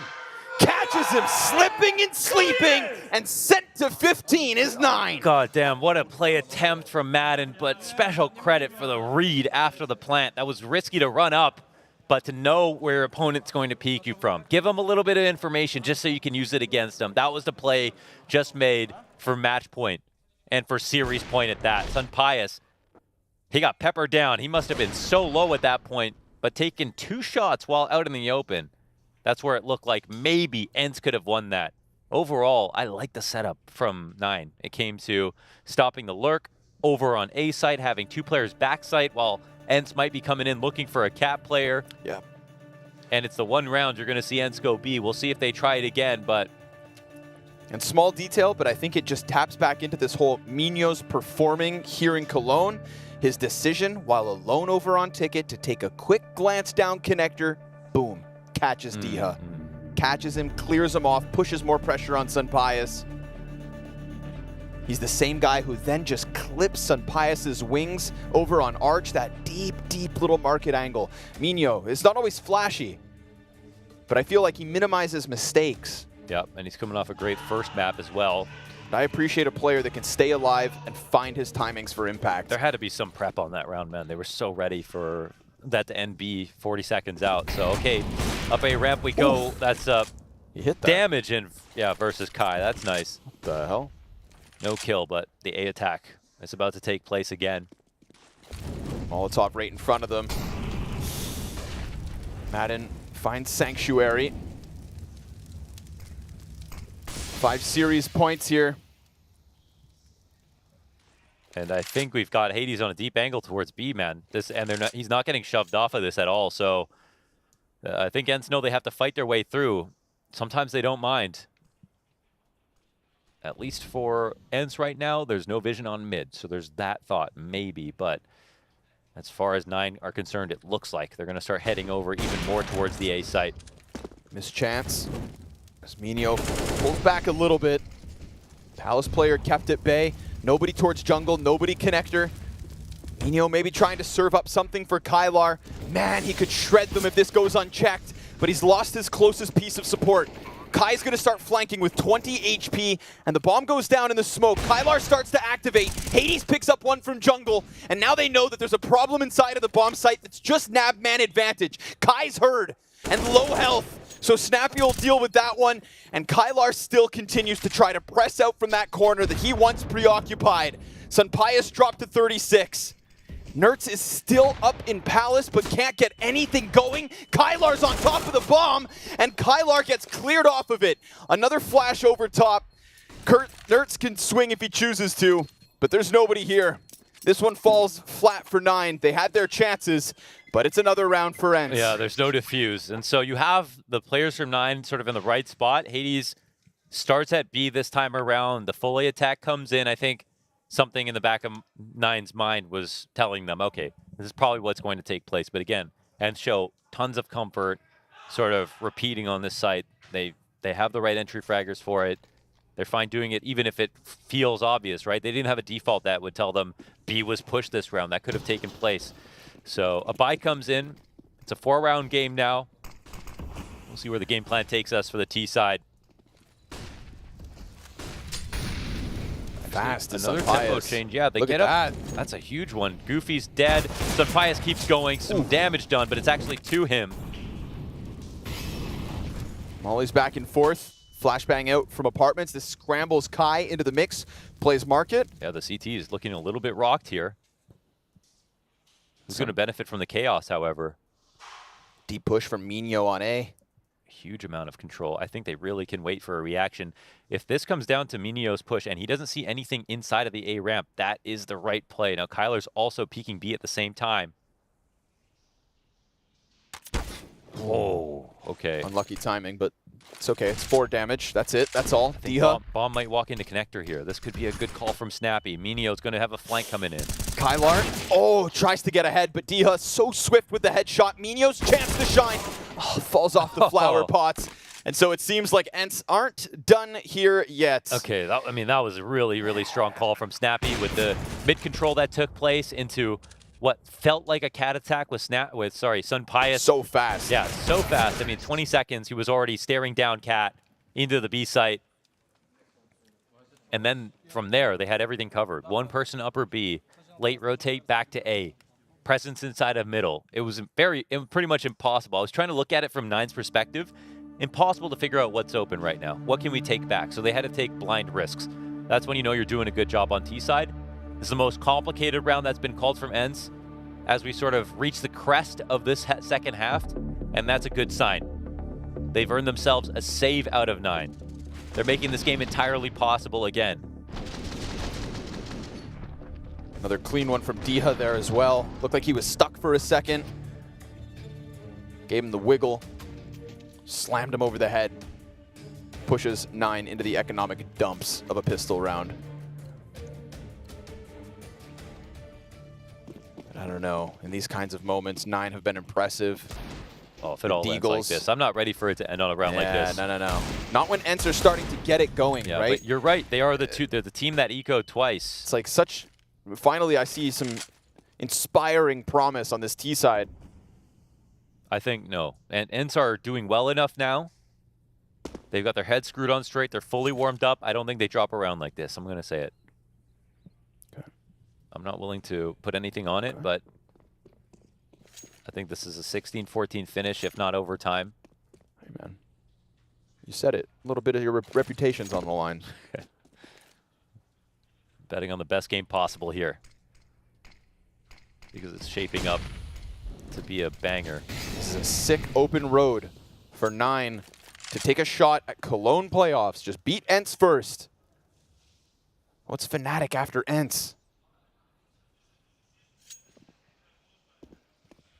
Movement heard at the bottom of middle. They do have pistols in this bomb site. Minio's got the headshot. Kai's got that 5-7. Everybody swarming. 9 are getting into the right place at the right time. And speaking of time, they're down to 40 seconds. But Nertz arrives out from Palace, a place that he's been muted in the past. Utility keeping him locked in. This time, they just scorch this bomb site with ease. Could have got ugly, but the split was solid. Like, they had lots of ways to trade, even if the first kill went to the CTs. So we'll move one round forward. A buy will come in. Now, thinking about the last couple of rifle rounds, Hades has been countered. He had a very strong start to the second half, but to win this game, you know, they might need another round out of him because his openers have resulted in conversions. We looked at the first half of Nuke, and 9 actually had way more openers than ENCE did, but ENCE still converted 4v5, so it's going to take all their strength to get the 16. Now, they might only have one real chance to fight against it.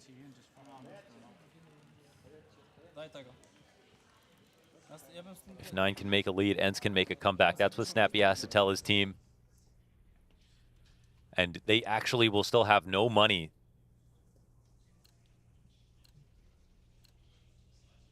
So I hate to say it, but I was right. It's going to round 30. Yeah, but that 30th round is going to be so well equipped. We've seen what Hades Op can do. Seen Kai having a hell of a game. Now, honestly, I would do the same thing as 9. I would stack A immediately and not even think twice about it. Why not run the risk? You know that it's all in round 30 anyways. And honestly, those pistols were in the right place just one round to go. You had your chance, if not for Nertz coming out from Palace to clear out too. Molly's off the mark. No, they've smoked under Valve, so they know they're down there. Kylar comes through with the pistol kill. Oh, the flash is that out. happens over towards jungle. Tees are still trying to pressure, and it seems to be going well, except Madden's down to 5 HP. And the double under Balk, did they know about that? No, they're still turning their back to this. There's a player in the pocket, and back's turned. Kai's got a chance. Oh, the Deagle gets away, but the flank is here from Minho. Finishes Sun Pius. The bomb is over on bench, and it's low HP for Madden. Not like this. Does he get away? Not now. Oh my god, they don't kill him. Nerds. You've got to survive this. He's got to extend out. They know that last threat's back on ramp, and they'll get through. But my god, do they have ENCE shitting their pants. Oh my god. All right. Round 30 as promised, folks. They're going to have everything they need. That's both teams. A fantastic comeback here from ENCE. It was a hairy series. I think they felt like they were losing for most of this. A bad first map, a strugglesome close on Nuke, a loss of the first half of this map, and another comeback. But they actually still could do it. They still could take it to overtime. Man, I don't believe in witchcraft, but a round like that, on 29, that's a bad omen. Some Piuses won over Hades and got the opening kill in a couple of the last full buys. If he can make it a third, they could make it a win. But this time Hades stays alive. They get Minho up into the ramp early. He's been so good on his own, just kind of finagling information out of an A site whenever ENCE aren't there. Get a little bit of middle play. Sun Pius, we've seen some really sharp shots out of him in the last 5 or so on this T side. Yeah, he's been smart. He's moved cautiously. They're making a ruckus. This is going to be the cat hit. Multiple players ready to go, and this B site's certainly understaffed. Oh yeah, it's a late rotation in here. Kyler, he's got to defend this, and he doesn't throw a smoke for himself. He's exposed to the arch peak. Nertz just guns him down, and that back market player also drops. 2 kills in B. Perfect call from Snappy. Hades the only person to post anything, and no retake's going to happen because Snappy takes heads off. ENCE are powering up. That's right, and it's going to go to overtime. The rare opportunity to hit the B site with a split. Snappy picks another golden opportunity to do so.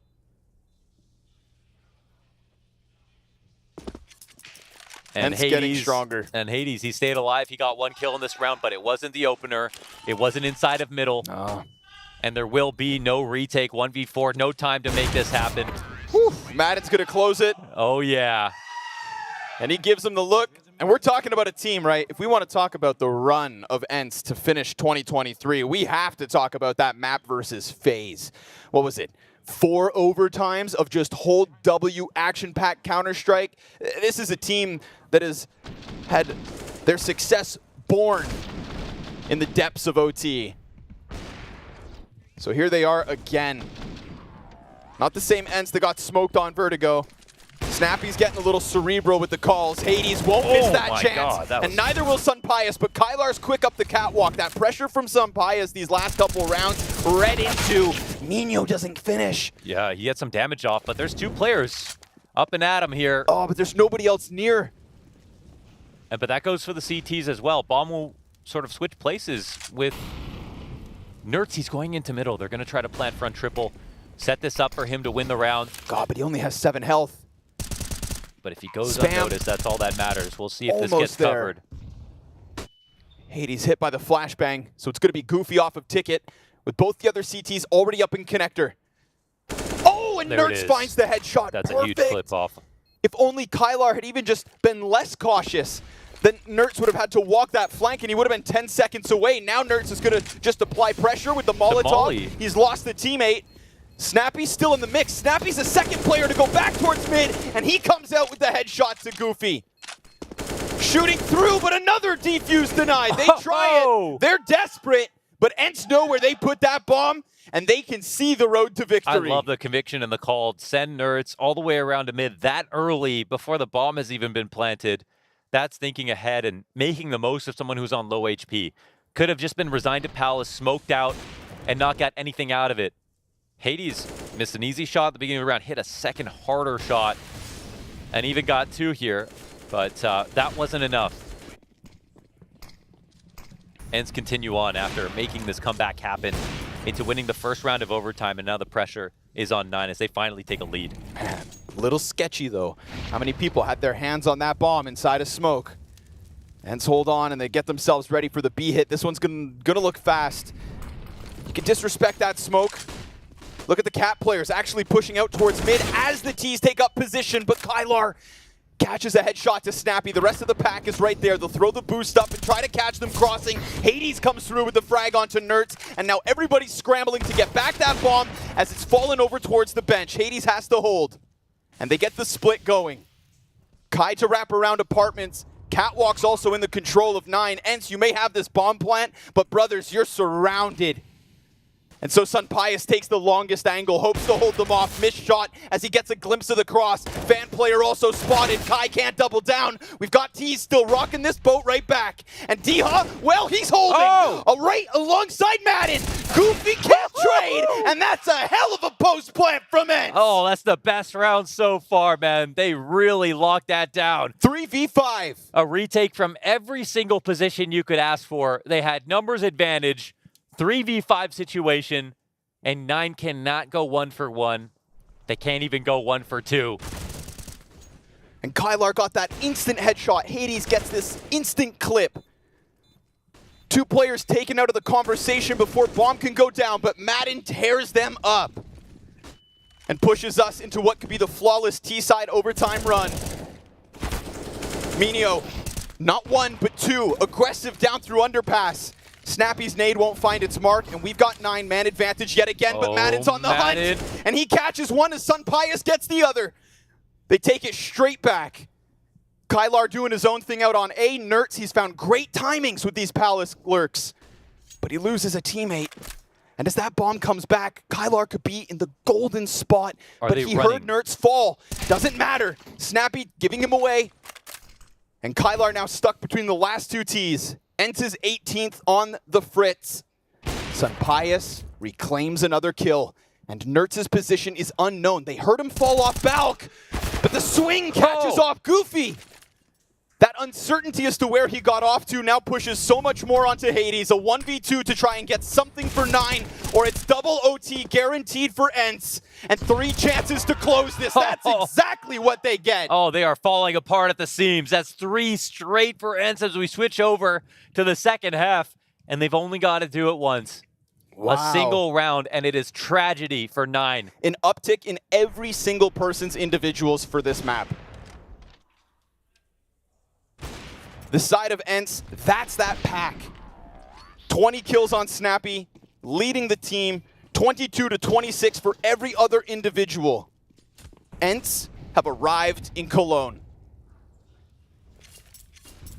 But they're not done here in their opening matchup, not yet. 9 have showed heart and improvement, but they're met by smoke on the approach to the A site. And damn, have ENCE ever gotten more cerebral. Shout out Snappy and Sunpius, who started to get so much more aggressive, taking up space, taking map control, causing problems instead of just looking at his shoes on Ticket Booth. Yeah, Snappy, one of the few callers that just gets better by the round, you know, consistently towards the end of the game. So good at synthesizing the patterns of the half, thematically calling to improve on each position, exploiting weaknesses, making each round look easier than the last. Oh, Kylar takes damage. Oh, but Kai comes through with the opening. It's a crack in the A site. The Diha looks to clog. Sunpius peek off the stairs, misses his chance, but he's under pressure. Players all around him. No scope to Minio. And if it's not Goofy, then it's ENCE to take the win. No multiple kill spray down. And this has been a shouting match back and forth, but it's one where ENCE end it with the final laugh. Oh my God, that is gutting. Yeah, I am gutted for 9. The fact that it got this far, the way they started out, every map, even the clawback on Nuke was impressive. It felt like prime time for them. The team that was warmed up, ready for Hades to take down his former competition.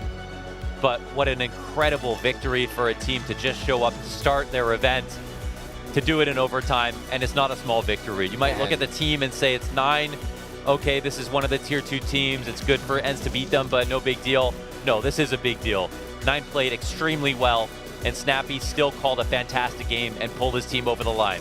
It's just one of those sick opening matches at Cologne that's going to tell you about the level of competition we're about to get over the next 6 days.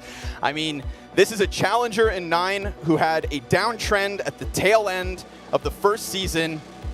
And here they showed improvement. They get rid of Liquid. They push ENCE to their limits, but give Snappy enough runway, and he will get this plane off the ground. How high can ENCE fly in Cologne? They are coming off of a trophy lift, Snappy's first. And these individuals started cold, but they also had a very quick challenge. 9 have been here from the play-in. They've been playing online qualifiers. They were ready for this chance, and ENCE survived it. Another chance at a trophy, maybe in Cologne, down to Snappy and Shox. Thanks so much. Indeed, what an insane ending. Snappy, talk me through pushing it to OT, the fact that they almost closed it out on their eco round of all things, and how you brought it back.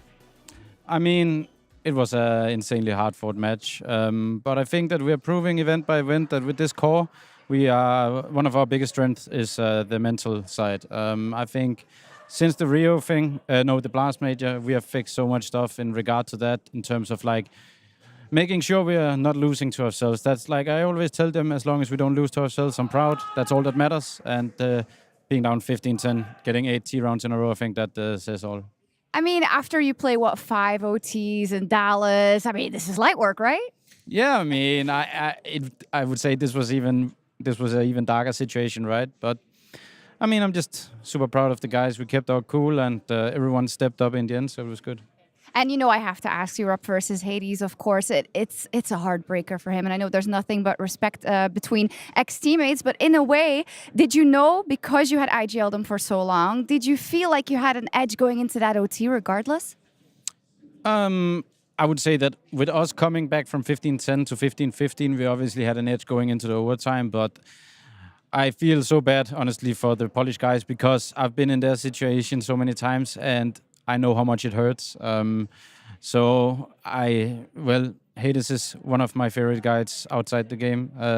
He's a lovely guy, so I don't actually have a lot of joy winning this way. You're a class act. Let's focus on ENCE and then maybe getting another trophy in that trophy cabinet. You say we fixed so many of our issues. We're working on it. And I mean, this is another proof. What do you think about the other teams that you're going to be facing? Of course, Fnatic is up next. And if you beat them, you're already in the Lanxess.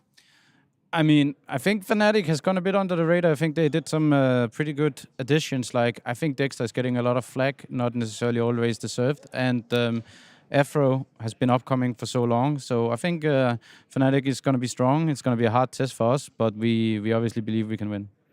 Got your mind, you got your mind on the game. It was great to see. Fantastic victory. Thank you, Snappy. Back to you.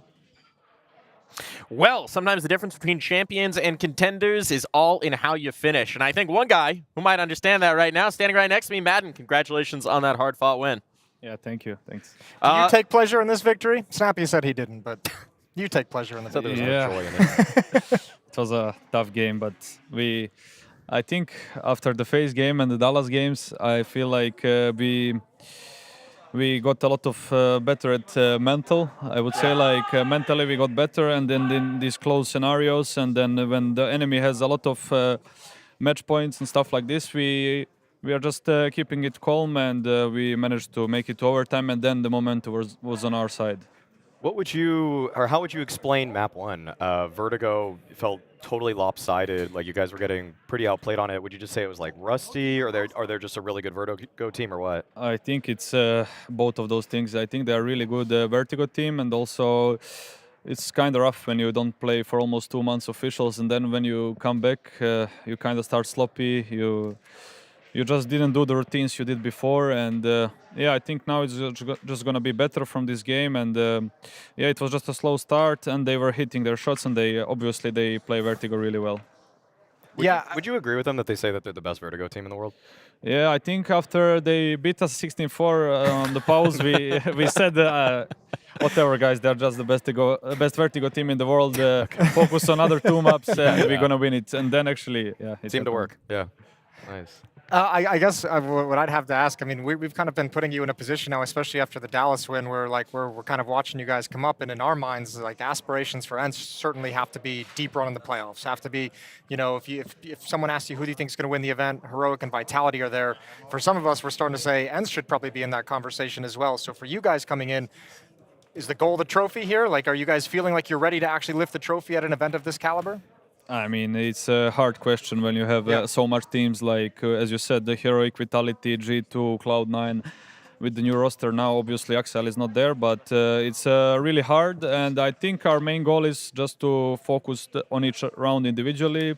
Kind of whenever we go into the games, we just say that we don't have an end goal of the tournament. Are we going to win it? Are we going to make it to the deep run in playoffs? We are just playing round by round, and everyone individually should focus on his job in the round, and then it doesn't matter what's going to happen in the end. Now, looking to the future here, right? You've had a few rounds of Counter-Strike in this series, 3 maps, overtime in the last. Is that enough to get ENCE into fighting form, or is there still time to grow into this tournament?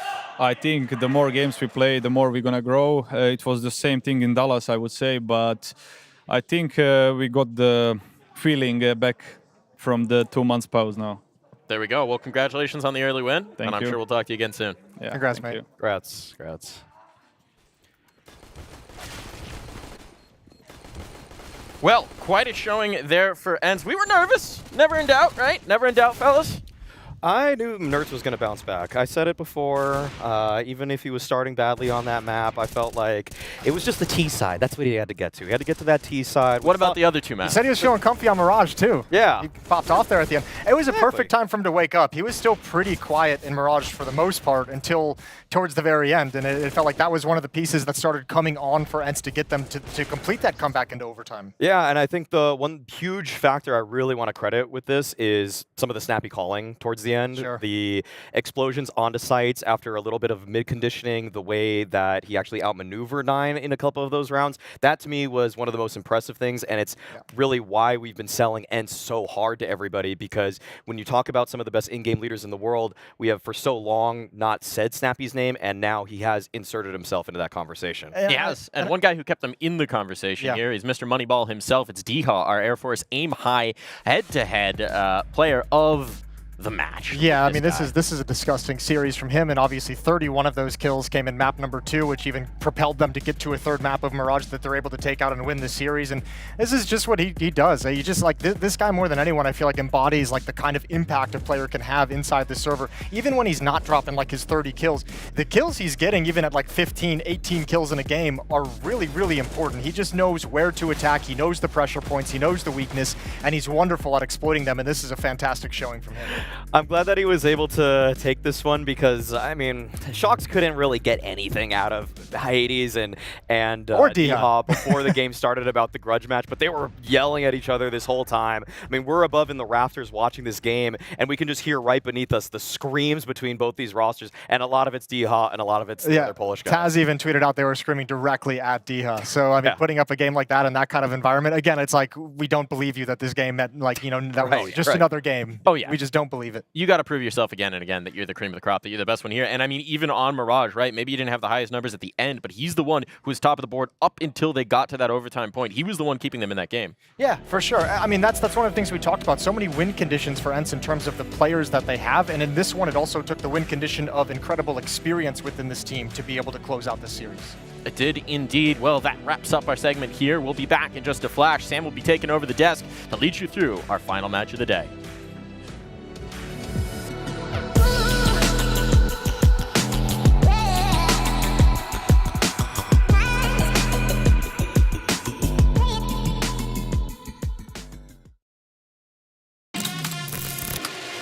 What is that reaction? Yeah, right. This would be an ace clutch from Poland.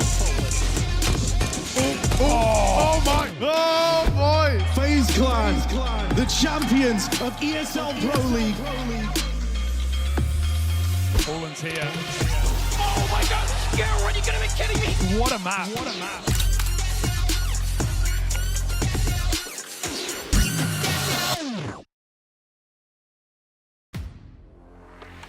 The in-game leader, architect of every move and every win.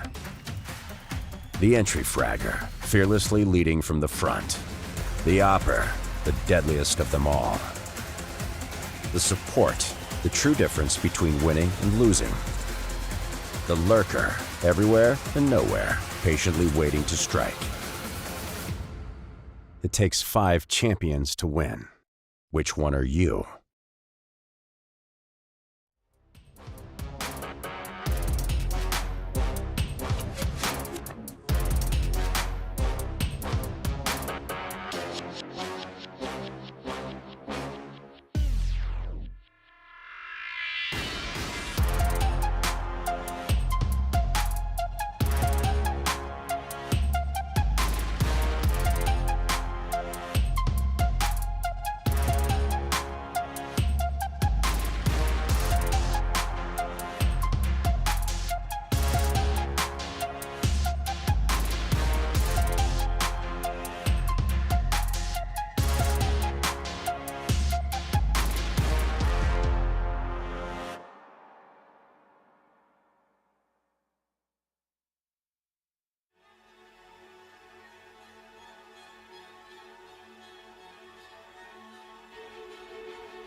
This world is slowing down.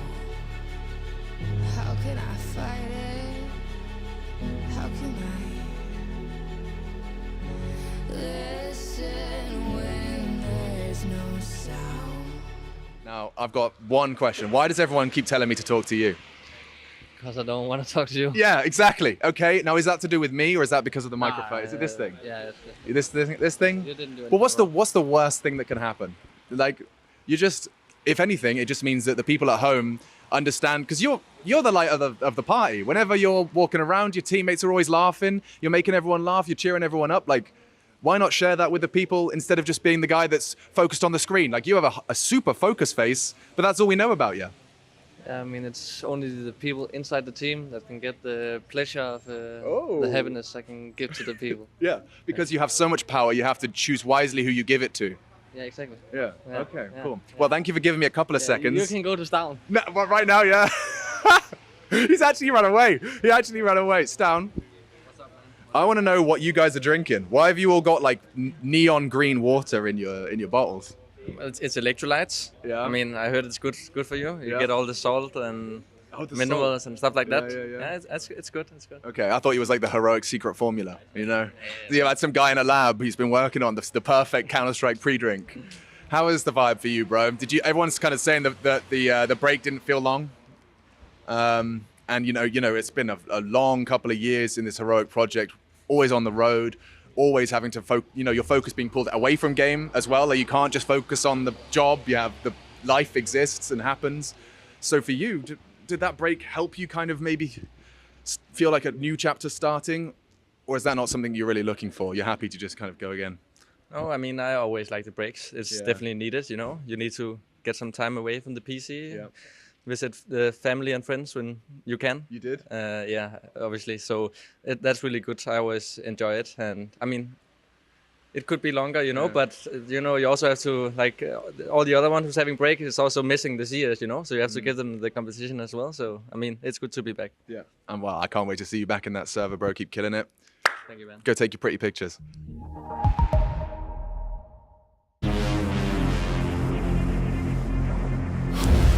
What is your calling?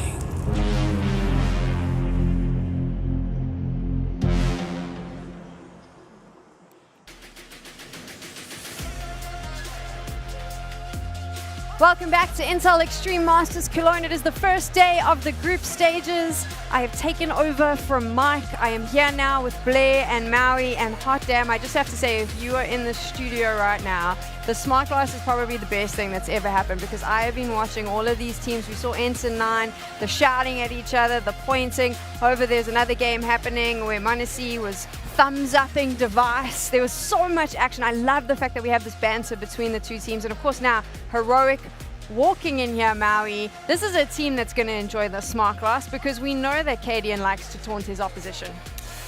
I caught Cadian in the elevator yesterday, asking him, was he feeling confident with his kind of first round opponent? And you sure as hell bet he was. looking up against the Mongols right now, it is David versus Goliath. Heroic looking like the best team in the world. They are so consistent. We keep saying that they have the highest floor in all of CS. And so despite the run that the Mongols have had so far, Blah, I'm not sure if I'm loving their chances here. Yeah, I'm not exactly like Moses and EG or Liquid. I am kind of realistic at times. And despite the fact that, yes, Mongols have been fantastic. Their play and run, the teams have taken down also very convincingly as well. They took down Furia with Fallen, etc., etc. What I like is the style of CS they play. They play some very solid CS, good fundamentals, good calling coming in from Blitz as well. And individually, these two new players, 910 and Mizenio, coming into this team, their first LAN debut ever with this lineup, and they're delivering. This is the thing, they're doing such a good job, and I remember at the start of play-ins, the conversation around the Mongols was, oh, well, you know, it's a new lineup, these aren't really good players because we didn't know them, we haven't seen enough, and they have surprised us, and they've done a really good, consistent job of putting the results in. However, we have to be realistic, like you said. I feel like the Mongols are the stone in Heroic's shoe before they start a marathon. So normally you just stop and take the stone out, but sometimes you don't and it cripples you. I just don't think that anyone's getting crippled today. As good as they've been,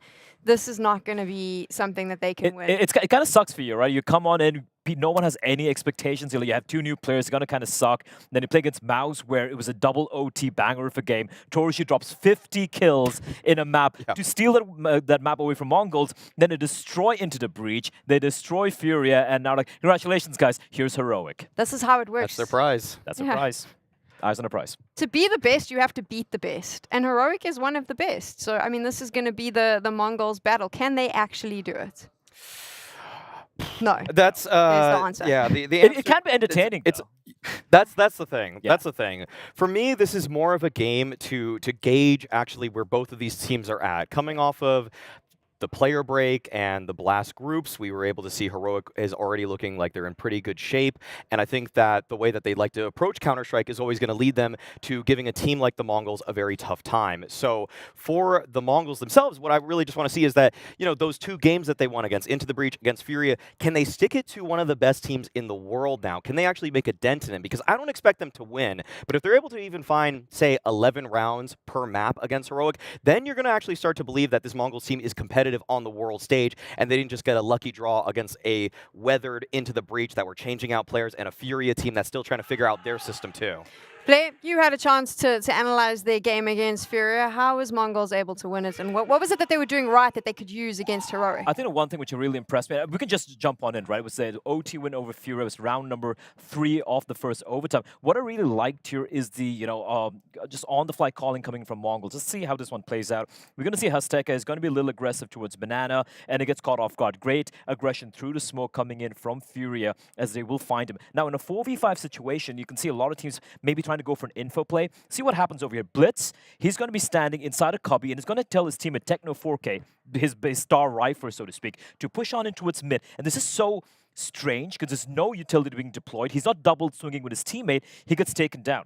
He gets taken down, and what happens now is Blitz, he's going to be stuck inside a cubby. Now, for the side of Furia, they're wondering, there might be another player towards Arch. He calls Mizenio, who was playing on the A bomb side, to come out and bait for him, right? Couple of shots, the timing is perfect, distracts Furia away from him, and they just kind of funnel into this angle. Firstly, incredible spray from Blitz. Yeah. I thought he maybe might get 2 or 3, give his team a chance, but the fact that he's able to kind of funnel and bait an experienced team like Furia into what was the only way he could win that round. That's such on-the-fly thinking, and I think they're going to need a lot of that if they want to stand a chance against Heroic. That Furia team felt a little bit disjointed, and so for Heroic to make the same kind of errors there, I find it incredibly unlikely. For Mongols, though, I do like that they try to create win conditions in rounds for themselves. The peek towards mid was a little bit brazen, not throwing a flash, but then recognizing, okay, the only thing I have left to do here is just gamble on this little bait setup that we have. And for Mongols to find those little edges, to me, that to me set them apart when they were playing against Into the Breach and Furia, that they were able to find those little gaps. And again, it's so tough to do this stuff against Heroic, so I'm already just in some ways celebrating the fact that Mongols have accomplished what they have so far. I was about to say, if you want to find the gaps in Heroic's play, you're going to need a microscope because the Danes have been on fire and they are coming in strong to IEM Cologne. Hello, Katie, and welcome to Cologne. Thank you. I'm standing with the German dad on vacation. Or what were you? for the outfit. No, I'm missing like the sandals and the socks. I'll wear those tomorrow. Anyways, welcome to Cologne. Of course, you had a great start to the season, I guess. So you could say that coming from Blast. But of course, a lot can happen sometimes in a little bit of days with a lot of pressure for a new tournament. So how do you think the level is overall? Yeah, I think teams have been playing really good. I think a lot of the teams that has made roster changes has maybe become better quicker than we thought. You know, they've definitely worked hard throughout the short time span that they've had. So it's definitely not going to be easy. I think as of playing the Mongols in the first round, we probably didn't expect to play them, but they have shown that they have upset potential in the past. They play a very simple style of CS. They can hit shots. But I think, you know, with our philosophy and the way we play, we should be better. Yeah, I mean, usually you're not the kind of team to drop at these early hurdles, right? So hopefully that'll be a good matchup. When it comes to your level then, overall, I mean, Cologne is a big goal for everyone, but how do you feel going into this first match? I think that we had some rough starts to some of the previous seasons coming back from the break. People have been relaxing a little too much, you know. I mean, that's good too, but I think that our playstyle demands a lot of each individual, you know, in terms of communication, being aware. You know, it's not so much set strat, so you need to be really good in all the small steps in the map control and the communication side of it. So when people are not, you know, it's frustrating. But I think coming back from this break, it's the best that we've been coming out of a vacation. So I'm really excited about that. It's something that's been a big focus for us to try and get the good start. And yeah, we're super excited to play. I think that the individual level is there. I think we're playing good as a team, not 100% yet. But the goal is to kind of get there throughout the process of this tournament. This tournament, indeed. Now, this is the last IEM Cologne of this era, right? Because it'll be totally different come next year. And I know it's a tournament that is super dear to your heart and just super important. So tell me a little bit about, you know, the want to be able to be the team that lifts that trophy in this particular era. Yeah, I think, you know, we've shown consistency, and a lot of teams and experts are praising us for being the most consistent and the best team in the world, but they're also saying that we need to bring one of the big titles like the Katowice, the Cologne, or the majors. So, you know, potentially and most likely the last chance of doing that, and we're obviously super hungry to do that. I think, as of me personally, there's no denying that we are like the favorite coming into the tournament, and obviously there's some pressure along with that. But I mean, it's also an advantage. Like, why are you the favorite? Because other teams have changed players, because maybe we have a slightly more favorable group, you know, all these kind of things. And I'll take the advantages and I'll try and use them as much as possible. I love that, and I love how we can clip it if you lose your opening game to Monk. We know that a lot of memes is possible already as of this interview, so yeah, that's good. But I love that you embrace it. Awesome to have you here at Cologne. Good luck. I mean, he was very respectful of the Mongols in that interview, but we know Heroic's playstyle in the server is not going to show the same respect. They are the most consistent team in the world right now, I'm going to say it, and phenomenal results. I just wanted to highlight what we saw in the graphic over there, the tournaments have won thus far, right? Like, if you go back all the way to IEM Rio in the major last year, they won fall, they won spring finals as well. Great start from them. But when it comes to IEMs, it seems like they're cursed. Yeah. Second place in Rio last time, second place again this time around against Vitality, the new Vitality. And then they do manage to come, I think, third or fourth, if I'm not mistaken, finalists in Katowice as well. They're just not able to crack the puzzle when it comes to getting an IEM trophy. I think we're unfair on Heroic. Here's the thing. I know that they haven't got the trophy. Maybe they don't have as many victories. We always talk about how they can't win. But the truth is, look at the results they're pulling in. They are more consistent. They are always in the top. And I think it is just within their grasp to maybe claim this one. They're so close, and that's why Cadian in that interview with Shox was so hard on his teammates. He even said that line about maybe the communication isn't as good and some of the individuals aren't popping off as much, but we actually have the veto coming in right now. I like this. And this is interesting, Blab, I like because this. they love, I mean, the Mongols Everyone expects them to pick Inferno. They always go for Inferno, so yeah, what do you have to say about the Mirage? This is what I was talking about in the green room. I'm like, I would like them to throw a bit of a curveball, because everyone knows if you float Inferno, Mongols will pick Inferno. What surprised me a little bit here, though, Maui? Heroic allowing Inferno through. Now, I doubt it's going to go all the way to map number 3. Right. But if there is a chance it does, that is a map that Mongols are going to be very happy with. So yes, I still see Heroic as massive favorites here, but that veto, if I'm Mongols, I'm feeling super happy about this. Heroic's one of the best teams in the world.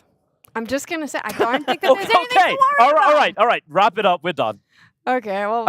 Now that I've upset everyone. Maui's got one last thought. Come I just want to go back to the thing. If Heroic dispatch of Mongols cleanly here, then we can believe a little bit. Like the group stage is where they do their best work. And so if the Mongols actually reach double digits on both maps, I'll be really impressed. Absolutely. Yeah. God damn it, Cadian, please don't let me down. We're going to jump straight into the game. It's the Mongols up against Heroic for IEM Cologne group stages. Heroic looking to open things up here with a bang against the Mongols. The Mongols, though, already have caused some upsets. We know they're capable. This is going to be a road very hard to travel for them, but we'll see if they can get off to a good start here. We'll see if Heroic come in hot into this series. Heroic always so fun to watch, especially on a map like Mirage. They are so dynamic, constantly making plays. Let's see if the Mongols can deal with it. It is Heroic starting on that CT side, and all of the Mongols players with no utility going straight towards A. All gas, no brakes, all Glocks for Mongols. Looking to waterfall out of the Palace. Two players are here. Shush having a look towards the ramp, and Cadian better be sharp, and he will be to start off with, but again, the numbers overwhelmed. Smoke will be down on CT, and Jungle's taken as well, so there'll be issues here for Heroic. It's going to be really hard to go for the retake. 3 versus 4. Shush being pushed as well.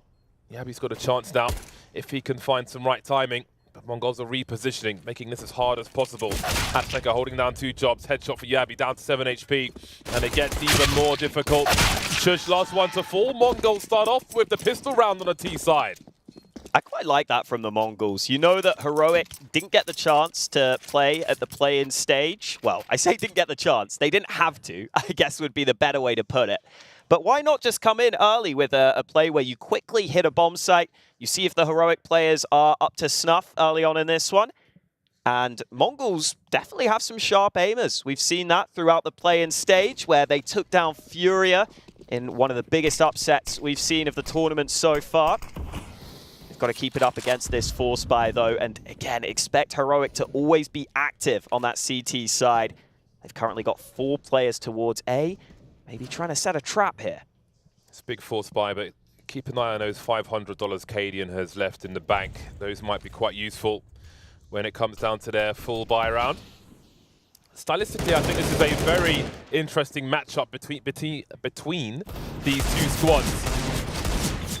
I think the kind of plays Mongols like to make with the baits and so on could be quite fascinating versus the likes of Heroic. They'll always be second-guessing themselves if Mongols are able to execute that kind of play well. Good anti-force buy for Mongols. They'll be starting very nicely indeed. Only Techno has been dropped thus far. Everybody else squeaky clean for the Mongols, which means plenty of pressure for Heroic once that buy round comes in.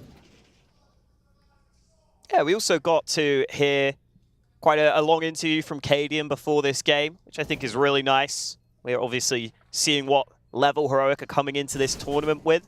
But he also said that he feels like the Mongols play a pretty simple game. And I'm almost wondering if he's fully done the prep on this one, because I feel like the Mongols have evolved quite a lot throughout this tournament. They've shown us that they have those little tricks. Maybe he was saying that some of those tricks are, simple team play compared to what Heroic do, which is a little more elaborate. But at the same time, you've got to be ready for the Mongols to come out with some tricky plays. Yeah, I think the CT side, especially for me, at least, is where the Mongols, like a pair of players, will make some very interesting plays together. Saw one that Blair gave an example of. Well, that was actually 3 players with the bait after the first one was dropped. But even with 2 players, a duo on the server for Mongols on the CT side can offer some bait setups, which can be quite interesting. So see if they come into play later on. For now, Mongols want to keep Heroic low on the kills side of things. Again, Heroic will really need 2 rounds in a row to have a reasonable start to this game of Mirage once the buy round comes in. It's down creeping with that Desert Eagle. Very sharp indeed. Ever dangerous are Heroic. Such a great group of players to watch. Oh, there's a minute on the clock as the bomb is collected. Oh, he's headshot 9-10 through the floor. The bomb has been rescued though. That would have been quite a surprise. Horrible one for Mongols. That'll be avoided for the time being. Haven't really secured the best positions on the B-bomb site just yet, but there's plenty of utility. Yeah. So I do not envisage a complete disaster. Definitely want to consider saving this AK-47 as well. Absolutely. I think that puts an end to any of the drama in this round. It will become a filler episode instead. Definitely excited to see what the Mongols can deliver here. At the play-in stage, they had the 4th highest win rate on T side. They won 56% of their T rounds, which is very impressive. And I think their spacing and trading is honestly a big strength of this team. And I know a lot of people, if you haven't followed Counter-Strike recently, you'll be used to some of the older Asian teams where they played a crazy style. But the Mongols look like they're taking a lot from the European way of playing Counter-Strike, and it's been working for them at this event so far. Heroic are about to have that bye, though, and this is where we'll get to see what they want to do in their first gun round. Heroic not normally wanting to just run a standard round. They'll normally throw some aggression in there at some point. Stan will have that AK that we mentioned that he saved. That could maybe allow for some more playmaking. And as you mentioned earlier, Cadian saved a little extra cash to get that AWP out instantly. That extra 500 leaves him with 5,800 at the start of this round. Definitely making sure he's got the right tools for the job. Not the only AWP on the server though, as Yabi will announce. Dropped by 9-10 in a trade frag, 4-on-4, with some position for Mongols in mid. Not making their way down just yet. TeSeS alone towards B, wondering what might be happening in the apps. That'll limit how much he can support mid from that short position.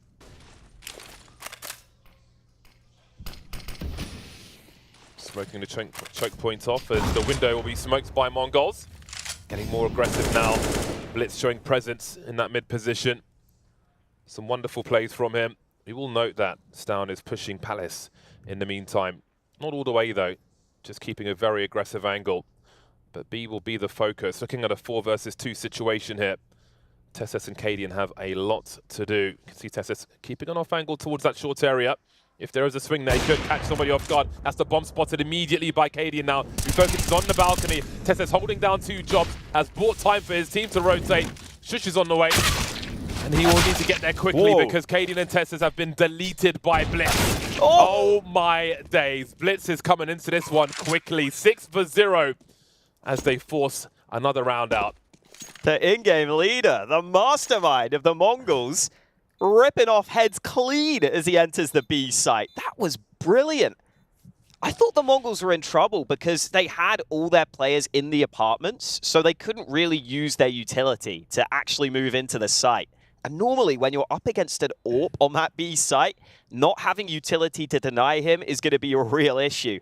But Blitz just slips in from short. And even though Heroic make that mid-round aggressive play, they get the info to stack more heavily towards B. Because Stown was pushed in Palace, the Mongols still able to overcome it. What a start for the Mongols. Warning shots for Heroic. Blitz is to be respected. Straight juicing on that B bomb site. There's the opening frag for the Mongol side. Instant trade onto the Abby and connector. Again, that first round was important for Heroic, but haven't got started just yet. The AWP will be in the hands of Cadian. Dropped over by Stown, it looks like. There'll be a timeout for Heroic as they consider their options. Another legend in the back. I like how that's growing as well. Well, to some degree. I mean, Robban was a legend also. But Neo joining the ranks will be great. Anyway, Heroic still looking for their first round. I think everybody enjoys a hero AWP round. That's not going to be the case here, though. The M4s are coming out as well. They'll be sacrificing full utility. But with what they have, can they find the right play, Heroic? Early incendiary into the window. And that will extinguish the smoke. There'll be a gap to play with for Stown, who's holding angles there. The fast boost into the apartments. Oh, he's posted up, but 9-10 is there, ready and waiting again. Ooh, good fight from Azteca. Just catches Stown before Stown smokes it off. And Heroic's early round moves not working out for them. The Mongols well prepared for the early round aggression. Stown was not able to get involved in the previous round, So I think he was trying to see if he could get involved in the action in towards Connector, but just got the timing slightly wrong. Didn't realize Azteca was so far up. Now Heroic will need a big step up to have a chance in this round. Smoke goes into window. TeSeS has taken over AWPing duties for now. But the Mongols with full mid control, starting to get into Connector. And this might be false information from Shush. It depends where that bomb goes. It's at mid, so it can go either way right now. But it feels like the Mongols are starting to spot out that A is a little clearer than you'd normally expect. 36 seconds. And Heroic don't really have the utility to slow these players down. The patience from 9-10. Claims another soul. Securing jungle. Ooh. They've got angles on short as well. Potential upgrade for Shush as the bomb will be planted. Second AWP then, if they can survive. But a 5-0 start for Mongols on the T side of Mirage is fantastic. Off to the races immediately. I think that's what you want to see from an underdog as well. Again, absolutely can't really compare in terms of name value with the best team in the world at present. But they could certainly earn some in this series. How much do you want to hunt? Smoke might deny. Ooh, there is the push in from under though. Techno finds the headshot. And now TeSeS trapped on both sides. Hits the first shot. Trying to jump back to safety. Looks like he's realized that B site could be clear. Still going to try and run over the top, but too many angles to predict. They can't find him. So at least the one AWP saved. We get to watch over the players from our casting spots, which I like. And Heroic had a really intense huddle before this game. So it's not like they've come into this just really cool and chilled out. They brought intensity in the pregame. Hasn't transferred to the server, though. Absolutely got that adrenaline pumping, but indeed quite lacking in the frags. Blitz has not died just yet. See how long that run can go on for. Another location for that CT AWP then. Almost a hero AWP this time. Stound's got the M4, pistols for the remainder. Dangerous in the hands of Heroic, but 3 of their players only have 1 frag so far. Numbers going into that B bomb site. Cadian doing his best to thin them out somewhat. Got to be careful about the cross now, but there is a position from the chair, and as he goes to deal with that, he almost gets dropped from the site itself. 2 HP for Cadian. With their investment, what do you do from this position? 5-on-3, surely they go for this. Their pistol players are expendable. Azteca has angles on short. Rotation towards Kitchen now. Cans down, play off of his teammates. There isn't a kit for these players. And there is the trade. Cadian delivering, leaving Azteca on a 1 versus 3. So much for him to do. Bomb planted default, and he's not going to drop down. And there should be time to defuse this bomb. Heroic find themselves on the scoreboard. First round confirmed. Maybe not in the way they would have expected, but it comes through for Heroic. That Cadian AWP in the right position for the initial frag, and then Yabi gets that D kill elsewhere. That really helps them. Gets a rifle into their hands.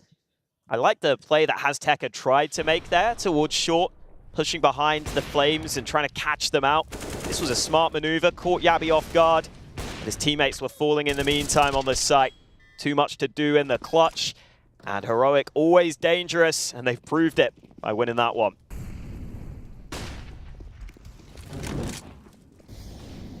And 9-10 has had very good success with early frags in these rounds. Heroic have had a different approach round after round.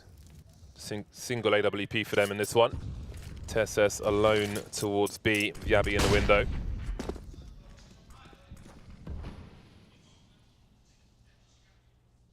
Zeno's been dropped. Shush. Close to the ramp. It's got a nice 5v4 for Heroic. We've had 5v4s from Mongols or 4v4s, which is also advantageous when time is on their side. Maybe Heroic could turn things around now.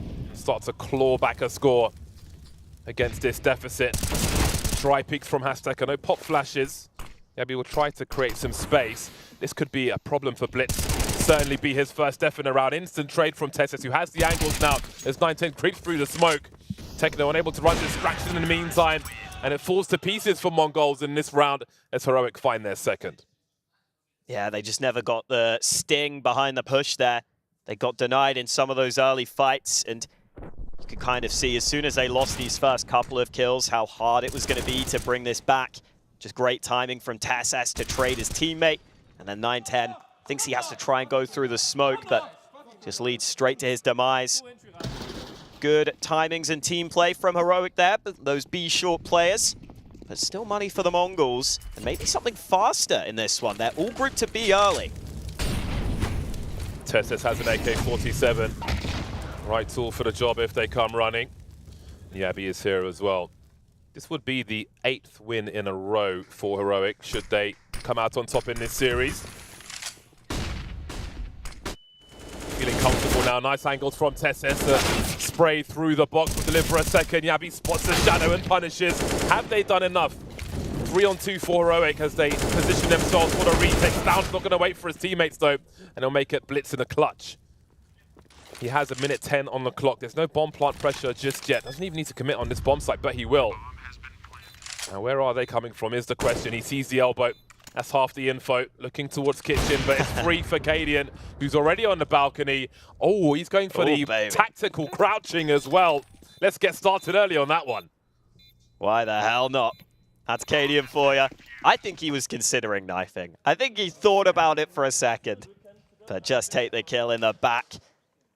Good round from Heroic though. Just the anchors being so solid for this team really helps them. TSS getting those 2 kills gets you into a good position. And then Stound quick enough on the rotate to deny the plant. That just makes the eventual clutch really difficult because you're getting flanked from different angles. You can't reposition in time. Heroic are going to know that you're somewhere on the bomb site. And so after an electric start, the Mongols have lost the last 3 on the bounce. And so they want their coach Mara to have a say ahead of this next one. Still just enough money for the Mongols to force, but only 2 premium rifles in play for them in this round. And Haztek has had to sacrifice the helmet to get that AK out. They're pretty good at getting bomb plants, this Mongol side, and as their loss bonus starts to rise, that'll get more and more important. Again, the numbers towards that B area. 9-10 looking for an early frag once more. Not a naught this time, but still delivers. TSS in trouble now. Jumping through the smoke, but Techno's the right man for the job. Flying with the Mac-10. Now what do Heroic do? Lost their position, 3 versus 5. They'll disengage immediately. Cadian's got almost 9.5 grand. He can spread the wealth for the next round. This one's over. Yeah, Heroic will have to talk about what went wrong for them there, because it just looked like they didn't realize that push-up short could come so soon. It ended up being a completely free kill, and that puts your anchor on the B site in an awful position. Did like the flying pirouette from Techno, though, on the Mac-10. That pixel gap. God damn I'm you. so triggered right now. I'm going to need a timeout. Get that off my Do we get screen. timeouts? Tactical timeout. That's I'm an Illuminati tilted. triangle. The conspirators are behind there. Truly. In low poly versions. Maybe not in CS2, though. The Minecraft people. The Minecraft people. Yeah, just completely clueless here, Yabi. Maybe the communication a bit off. That was a nice little Mac-10 kill. Always fun to jump in with that. And you know there's only one man on the site. With a play that fast up short, does that impact Heroic's openings in rounds, I wonder? Will they be afraid to hop into the ladder room once again? Will that draw more utility from the A site into mid? Many questions to be answered.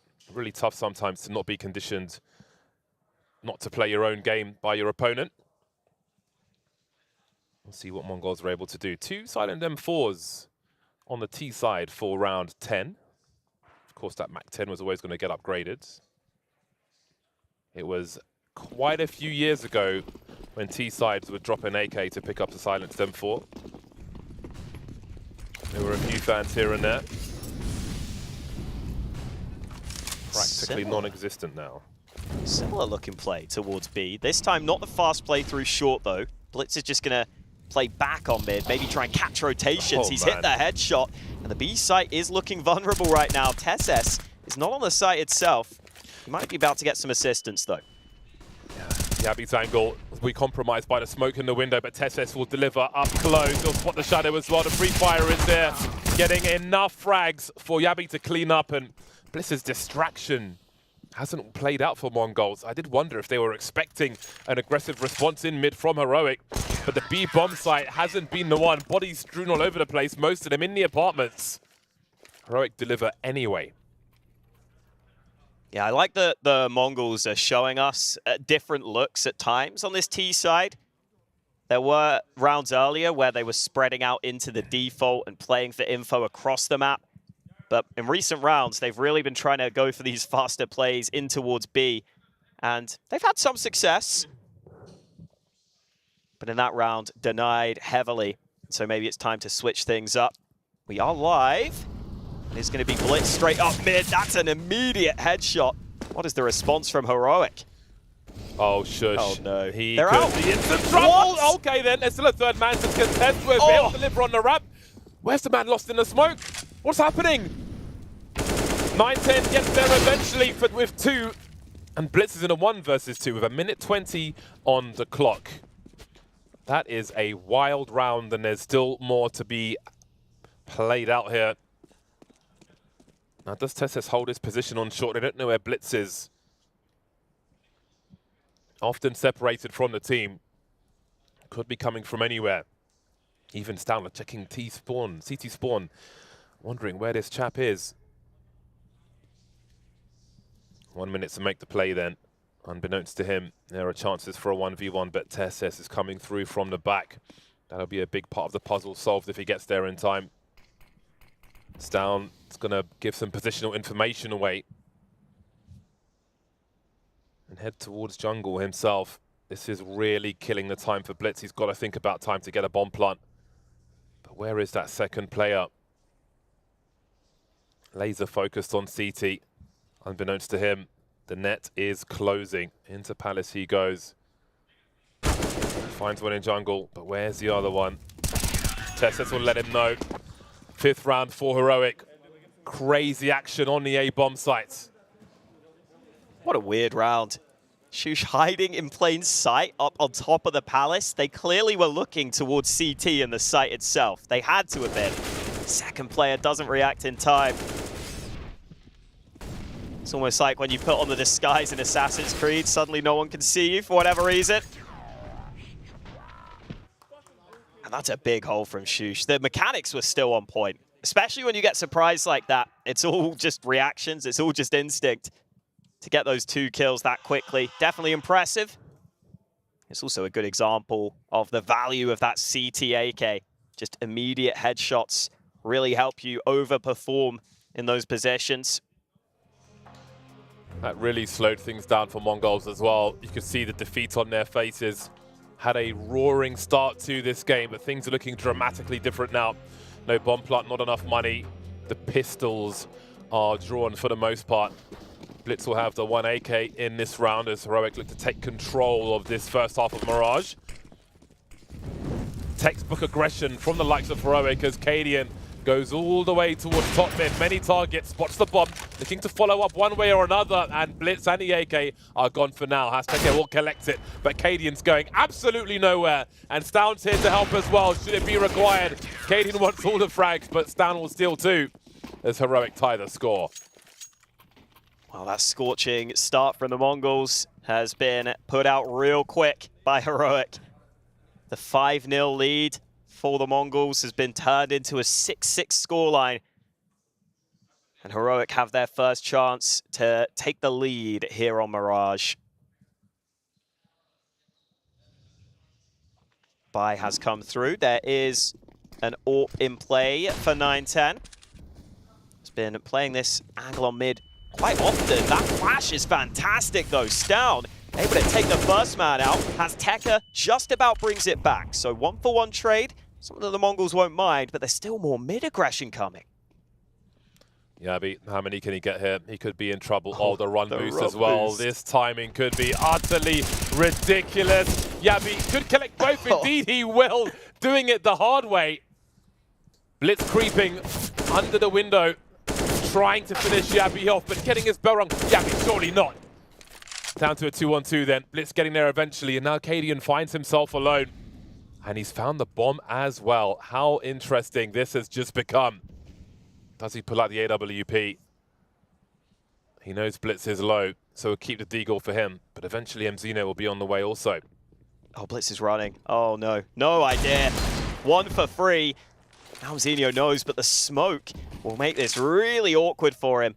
Does he want to wait this out?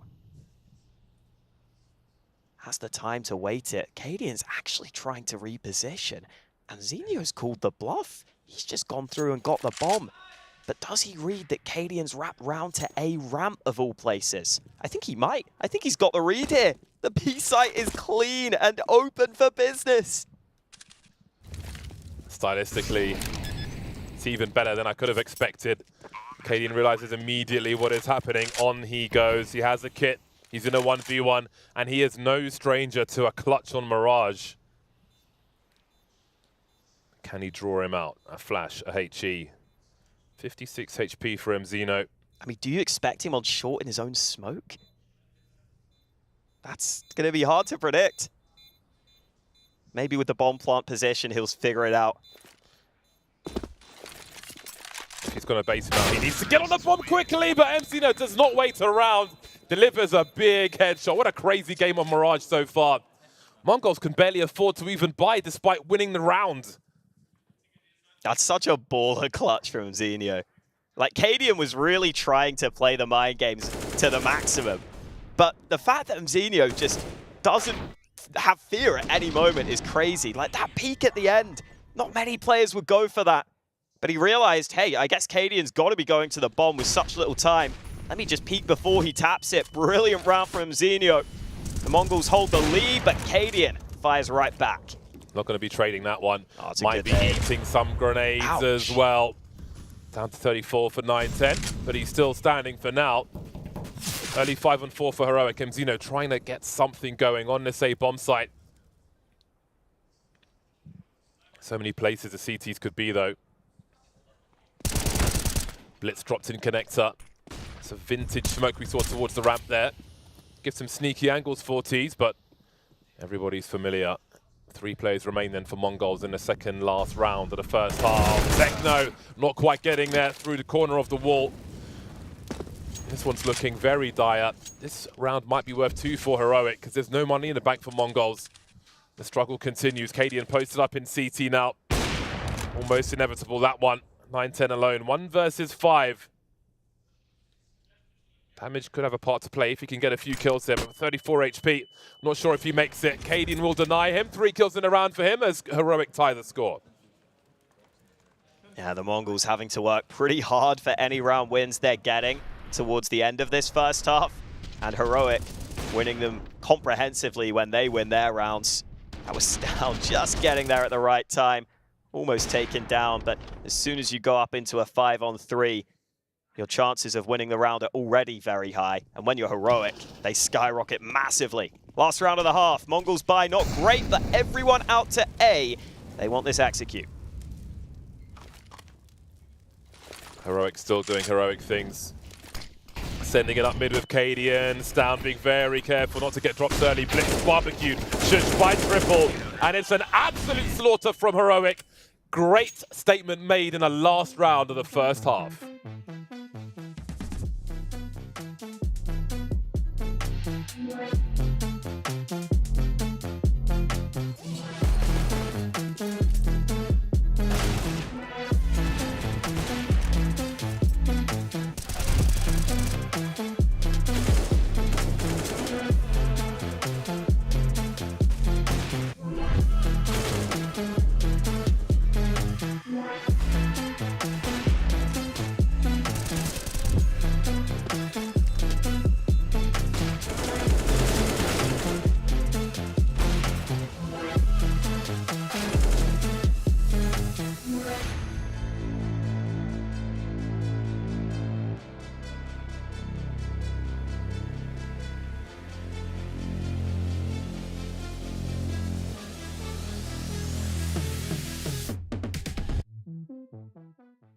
We're going to go over some potential CS2 patches. The Diffuse kit, the price is reduced to $200. You now need to buy ammo for weapons, as we did in 1.6 back in the day. Wall bangs are way easier to pull off across the map, so we're just going full back to 1.6. The ammo I like, because in 1.6, I remember operas, they would just buy an op, and you don't even buy the second, third pair of ammo, you know? You just play with the 10 bullets basically, and man, you better hit the shots, you know? I would enjoy having that added. Really? Yeah, Okay. I think I would. Making the economy different, I think that would be good. Might be able to like buy one magazine and still afford a flashbang or something. Yeah, exactly. Like that would be very interesting to see at least. Yeah, it would be much harder to control the economy as well, because you don't know how much bullets they bought. Yeah. And diffuse kits are cheaper, which is nice. Yeah. See a lot more diffuse kits out there in the world. I like it. Yeah, you would like that as a coach. Yeah. I like these changes actually. I like it. Gonna wallbang, you need a lot of bullets. Yeah. Like gonna spam on the smoke, so. I mean, in 1.6 it was like awesome to play, because like you have a lot of cool things to wallbang, like the walls, the boxes.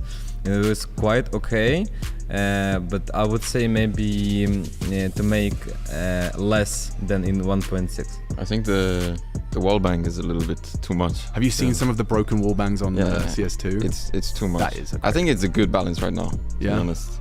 1.6 nuke spam was a little much, a little too much. Yeah, it was not a little, it was a lot. So you from outside can spam A side, A bomb side, everywhere. Like. Yeah. I like the like basically 1.6 wallbangs. There isn't this nothing clip where it just spams like 4 people from outside. I mean, you had to learn all those wallbangs. And it's impressive. It is impressive. Yes, 100%. I guess for the opponents, it is. You could argue there is no counterplay. I guess you don't go. No, wait. I mean there you just spam every corner, and I mean you just hope you kill him, you know. Yeah.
What is your calling?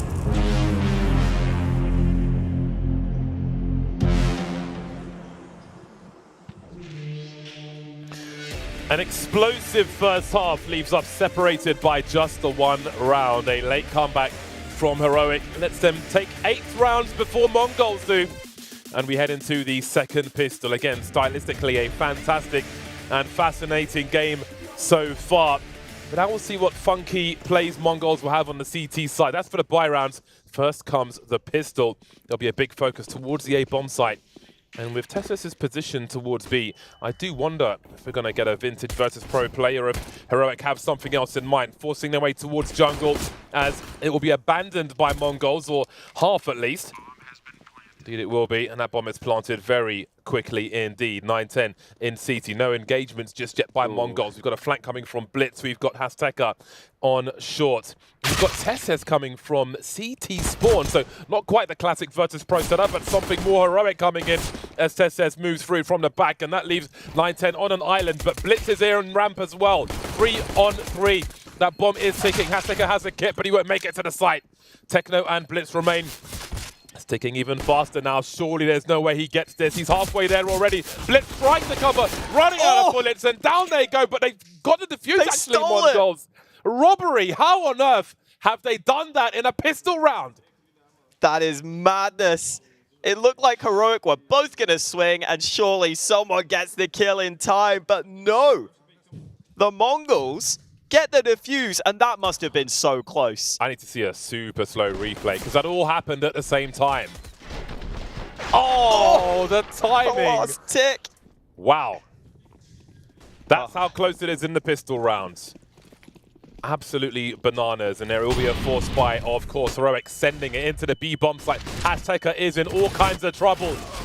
He'll get one at the very least, but they will fall like flies on both sides. Three versus three, but the bomb is in T-spawn in Cadian's hands. But hold on, Blitz is close enough to hear this, surely. Surely he gets a sound cue from this. Or does he? He hasn't heard it at all. He hasn't heard it. He's got no sound cues. Maybe he's not wearing a headset. They're all going towards the wrong bomb site.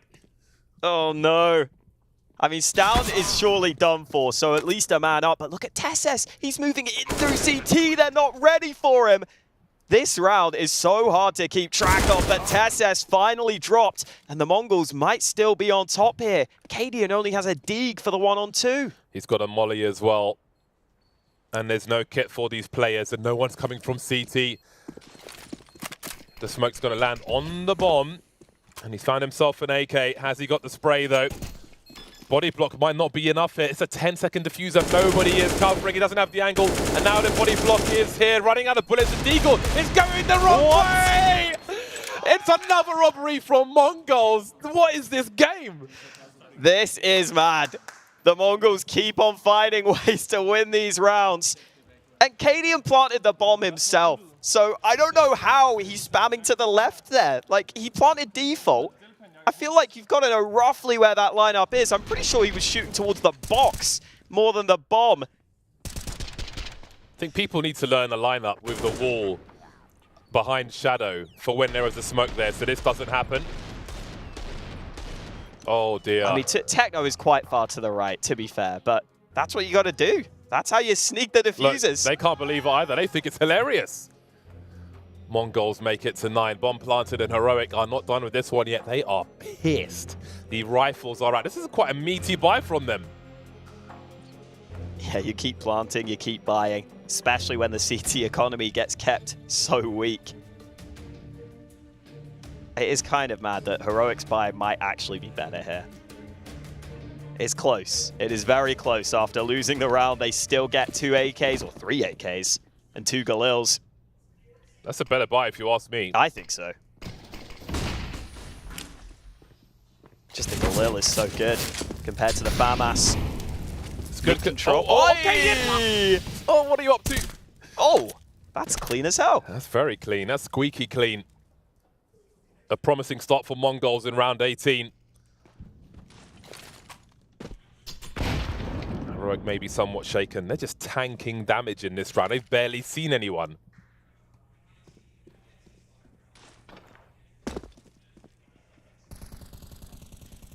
Azteca feeling the momentum.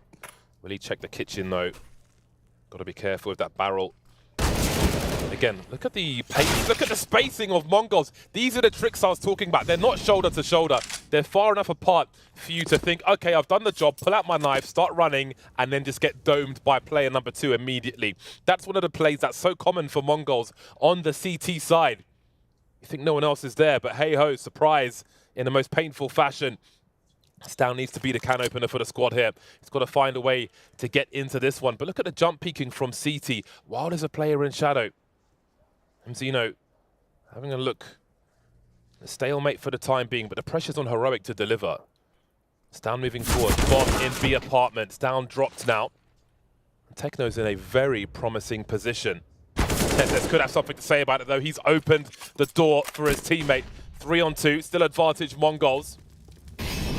Molly hasn't quite got where they expected. There's the cover god. Cadian in the clutch now. He's so low on the HP. Really needs this to go in his favor. Heroic are struggling early in this half. MC knows he's low and will finish off the job. Mongols move to 10. This is why Mirage is so fun, to me personally. You get so many of these mid, late round positions, and a lot of them can end up being unique, just with how default of a map Mirage is. You get all these like post plants and all these smart moves. That's disgusting. That is ridiculous. That is post-watershed fragging right there. Work from Zeno at the end. Now, Heroic just keep winning, or not winning, they keep planting, right? So they keep thinking, why not force again? I mean, yeah, they're going to do it. It's not a bad buy either. Yeah, if they keep planting at this point, they'll get 4,200. And they believe in themselves. 9-10 quickly hopping towards short.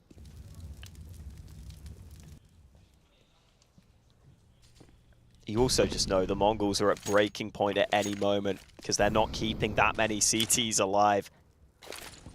And their losing bonus would be minimum if they were to lose a round. So the pressure is still on at the Mongols here. And finally, a slightly more standard round. An end to the chaos initially.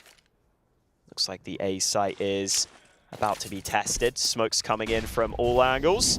Zinio's playing passive. This might be a retake setup, but Blitz tries to fight forward. They're going for this. Has Tekka seen what he can do? No dice on the transfer, but Zinio arrives from CT, and that kill dropped the bomb. That made a massive difference. Disengaging now and falling back to CT. We've got Tesses creeping. He needs down to make a play in the meantime, and there is time for this to happen. How does Tesses get involved? Moving towards connector. Has there been a sound cue? Hopping off of short into con. Surely there has been. Down goes Techno. Will they expect a second player in jungle though? Tesses just doesn't. Again, they're not shoulder to shoulder. That second player always emerges for Mongols in the right place.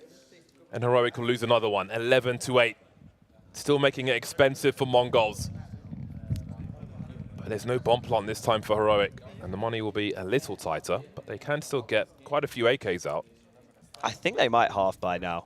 I think they might just say, you know what, we want to make sure we get proper full gun rounds. We want the AWP out. We want the full nades.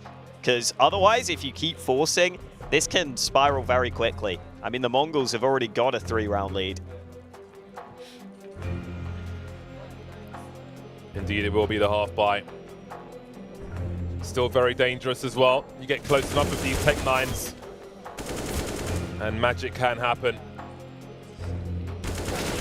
I love the retreat back to CT after that frag as well. The urgency to use the distraction from the teammate, try and cut one more down and just fall back, reset the situation. Not playing the chaos. There'll be a hero AK for Heroic. This has a lot of utility. This play from Heroic. When that play came in the last round, Mongols had 5 smoke grenades in the hole, 2 of which went towards Palace. More about that later though. So we've got the execute from Mongols rather than Heroic, really. I mean, one execute was way better than the other, and more painful as well. A 4-round lead for Mongols. It has been a violent start to this CT side for Mongols, but they have delivered in every single round. 5 from 5 gives them a 4-round lead over Heroic. Yeah, listen, it's been hard fought, and it's honestly felt like the Mongols have had to really work hard for all these rounds they're winning, but the scoreline doesn't lie. It's 12-8. They're winning the rounds. They have, however, taken their final timeout here. 12-8 the scoreline right now. So they won't have further opportunities to talk things through if Heroic start to come back, unless Heroic themselves take a timeout. I think this is the Mongols realizing this is when Heroic have their first gun round, and you've got to make sure any prep you've done you have in mind for what Heroic like to run on their normal gun rounds, where they have everything at their disposal. One gun too many for the Mongols. Fat finger to rifle. It's going to switch out for the preferred skin, maybe. AWP is here for Cadian. Can he be the difference maker? Can he be the edge that Heroic needs to come out on top in these rounds? Blitz has been such a problem for Heroic to deal with on both sides. Yabi sending it into the A-bomb site, drawing that rotation, and Shush will punish from top mid. The numbers are here for Heroic, but can they deal with these CTs? They're hard to put down in the vacuum of this game of Mirage. MZino still by the smoke, looking towards the stairs, but the bomb's still by the bench position. And that is an absolute rout from Heroic on the bomb site. Who knows where those angles came from, but they've finally broken Mongols. That was an absolute slam dunk coming out there. Oh, man. Brutal for the Mongols. I don't even know how all those kills went down, to be honest, but let's get into the next one where the Mongols don't have much to work with. Blitz liking these hero rifles when he can. Is going to be Heroic just taking their time early, and now that that rifle has been dropped, this should be a much easier round for Heroic. Blitz's body's even getting burned right now after that rifle was dropped. They have managed to recover it on the Mongols side. But I think we're likely to see this B site fall any second. Again, just the Mongols trying to set up this rifle in any way they can. Try and do a bit of damage. But it is going to be double digits here for Heroic, almost certainly. Into the bomb site go Heroic. Mongols are fishing, but don't think they're going to be claiming much in this particular round. Of course, the goal now is to keep them on the back foot economically. And while Mongols have had a great run around in this half, Heroic are knocking on their door already. Yeah, we were wondering what the Mongols could do after surprising everyone and making it through the play-in stage. Beating Furia, eliminating Furia, was something that most people were not expecting. But the Mongols always just seem to be underappreciated, not as respected as they should be. And everyone was worried when they got this first matchup because Heroic never normally struggle against these underdog teams. But the Mongols throwing in a few funky little plays, scraping out some rounds to get themselves into the lead for the time being. Now they've got to show they can do it against Heroic's proper full buys though, because the streak of rounds early was nice for the Mongols on their CT side. But now that Heroic have the full guns and full nades, they seem to be taking over here. If Heroic get enough kills in this round, it should be worth 2 for them.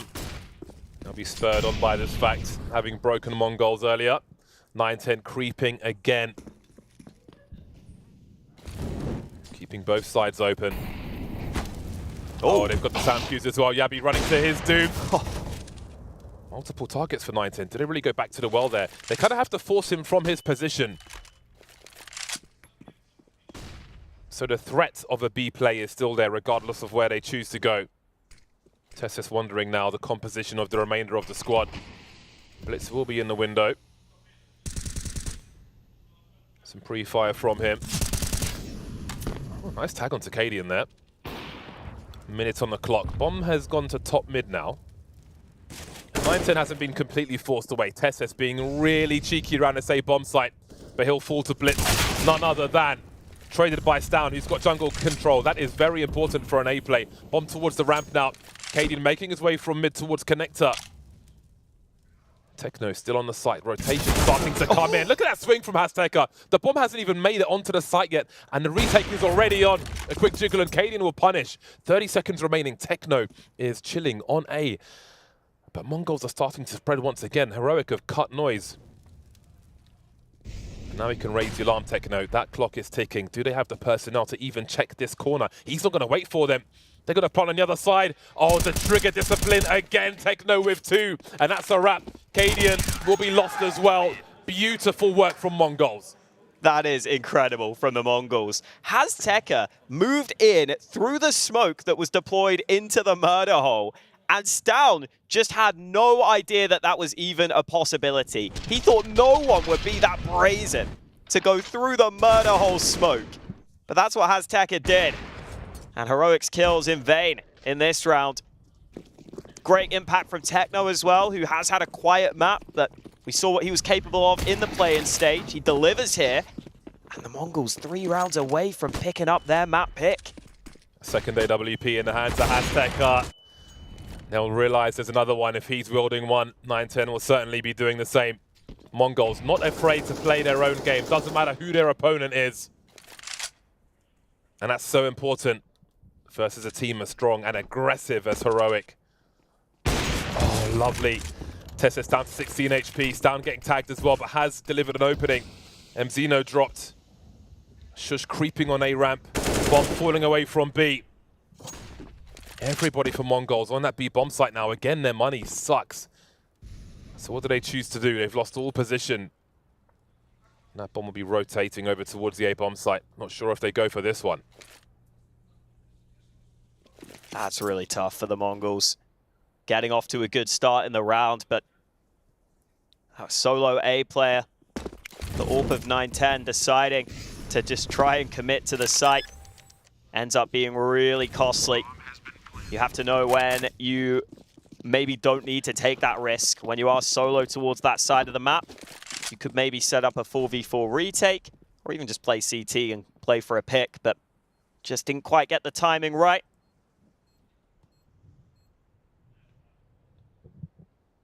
We heard the desk mention that this was probably a slightly unexpected pick coming out from the Mongols. They normally have Inferno as their go-to map. So Heroic may be slightly caught out, and it's working out for the Mongols so far. As for Heroic, still seeing that team effort come through on the frag numbers. It's down slightly ahead of the rest of the team with 20. There was that kill, and then 9-10 just not quite ready. Barrel spotted. That's all Heroic need to win the round. I really like this series from a Mongols point of view. Yeah. Of course, they're up against Heroic, so you know it's not gonna be easy no matter what. But based on what we saw from them on Overpass as well, which is to come, the pick of Heroic, I am so interested to see how the whole series plays out. But first, see if they can survive the test being given to them by Heroic on this T side. On their pick of Mirage. 9-10 having a look-see now. And Blitz has been dropped early. That's a big frag for them. He is such a problem, Blitz, for this Heroic squad. Techno with an instant trade. That is so important. Azteca holding down apartments in the meantime. The B bomb site is not open for business. Stown has got to find something on this rotation. As Cadian makes his way towards mid, but he's been denied by MZino. They've got all the angles, Mongols. They survive with 4, and they know how much that round means. They needed to win the round, but also in the numbers, they'll do exactly that and pick up a second AWP once again. Hearing a little more noise out of the Mongols as well. They haven't been getting too loud in general. I think they like to stay pretty composed. You see them in the interviews outside of the server. They're very relaxed, laid back. When it comes onto the server, they are not scared of anyone, and it's so fun to see. 14-11 to the Mongols. Heroic sweating right now. This is their last timeout, Heroic. Both Stressful teams. game of Mirage.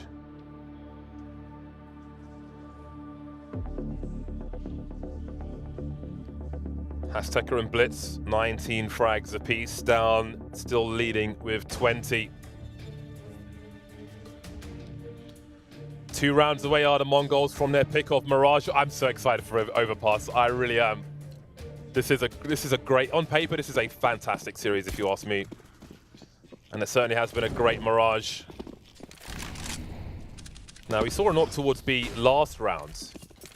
I don't believe it was clear to Heroic. Whether that was a single AWP of 9-10 or a double AWP with Azteca, either way, it'll be 2 on this occasion.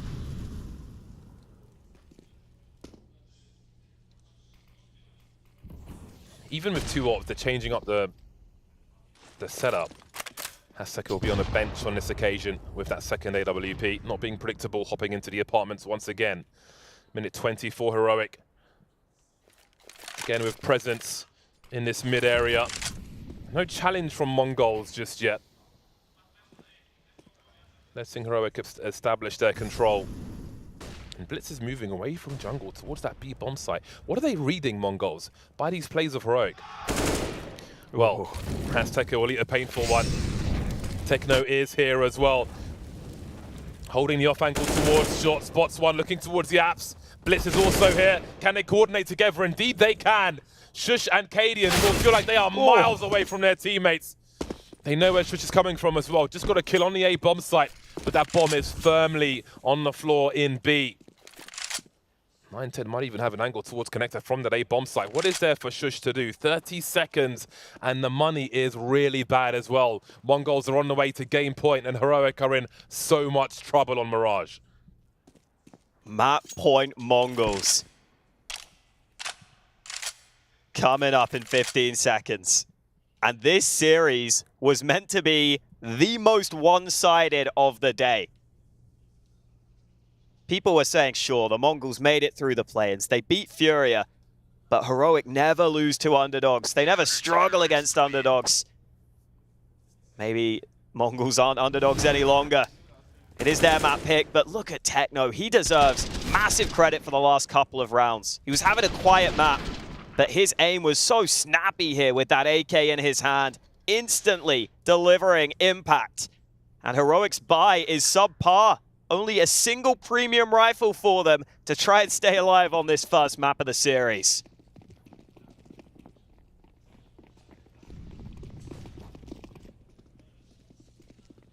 Three players immediately on the B bomb site. They're in the right place. The AWP is still got to go and have a look. The HG combo will finish off Yabi. Surely they must have got sound cues. Blitz towards short must have heard the legs. Tesset will look for rotation or someone having a look-see. They still stand with 4. Repositioning Mongols, boys. Really trying to stay a step ahead of Heroic. Certainly were on that occasion. Flash won't work and Cadian will be eliminated. That's the bomb. Unceremoniously. Oh, that's beautiful from Blitz. The flash was for short, not for ladder. And Stown remains. The top fragger for Heroic has no help left. Just him to keep Heroic in this one. The crawl space isn't even broken yet. 50 seconds on the clock. The Galil versus 3. Switching up for the AWP then. Oh, this is so painful for him. 40 seconds. He's got 4 bullets in the magazine. And Techno will finish off the job. Mirage taken by a very strong performance from Mongols.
What is your calling?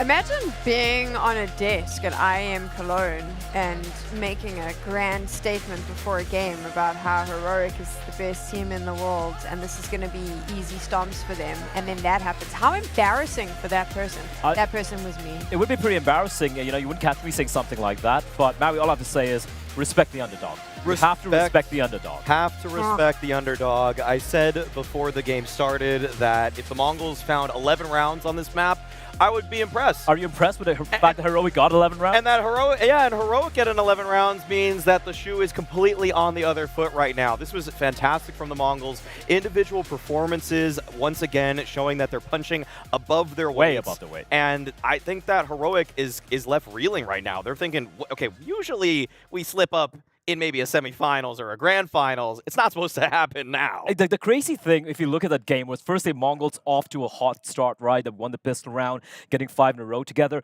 And then when they started to speed things up a little bit, that's when some of the stars started to wake up, like players like Ston waking up, Tessa's multi-kill rounds. And then it slowed things down a little bit, 8-7, even Stevens. On that CT side, sure, they stole the pistol round away, sticking the bomb when like 3Ts were still alive. Yep. After that, that was a brick wall defense being put up. And here's a cool thing. It wasn't like as a team, kind of like a cohesive defense being put up. It's the individuals getting multi-kills out of multi. Hasteka, the one guy we pointed out, saying being the weakest link in this team, put up an incredible show in the B-bombs. Techno 4K woke up as well. 910, the highest rated player for the Mongols thus far. I think he had like 11 kills in that map. Yeah. And he didn't have to do much, and he still won 16-11 so convincingly. Color me impressed. Respect the bloody underdog. This, of course, Blitz. He popped off as well. Another player on IGL. the Mongols who just did a fantastic job.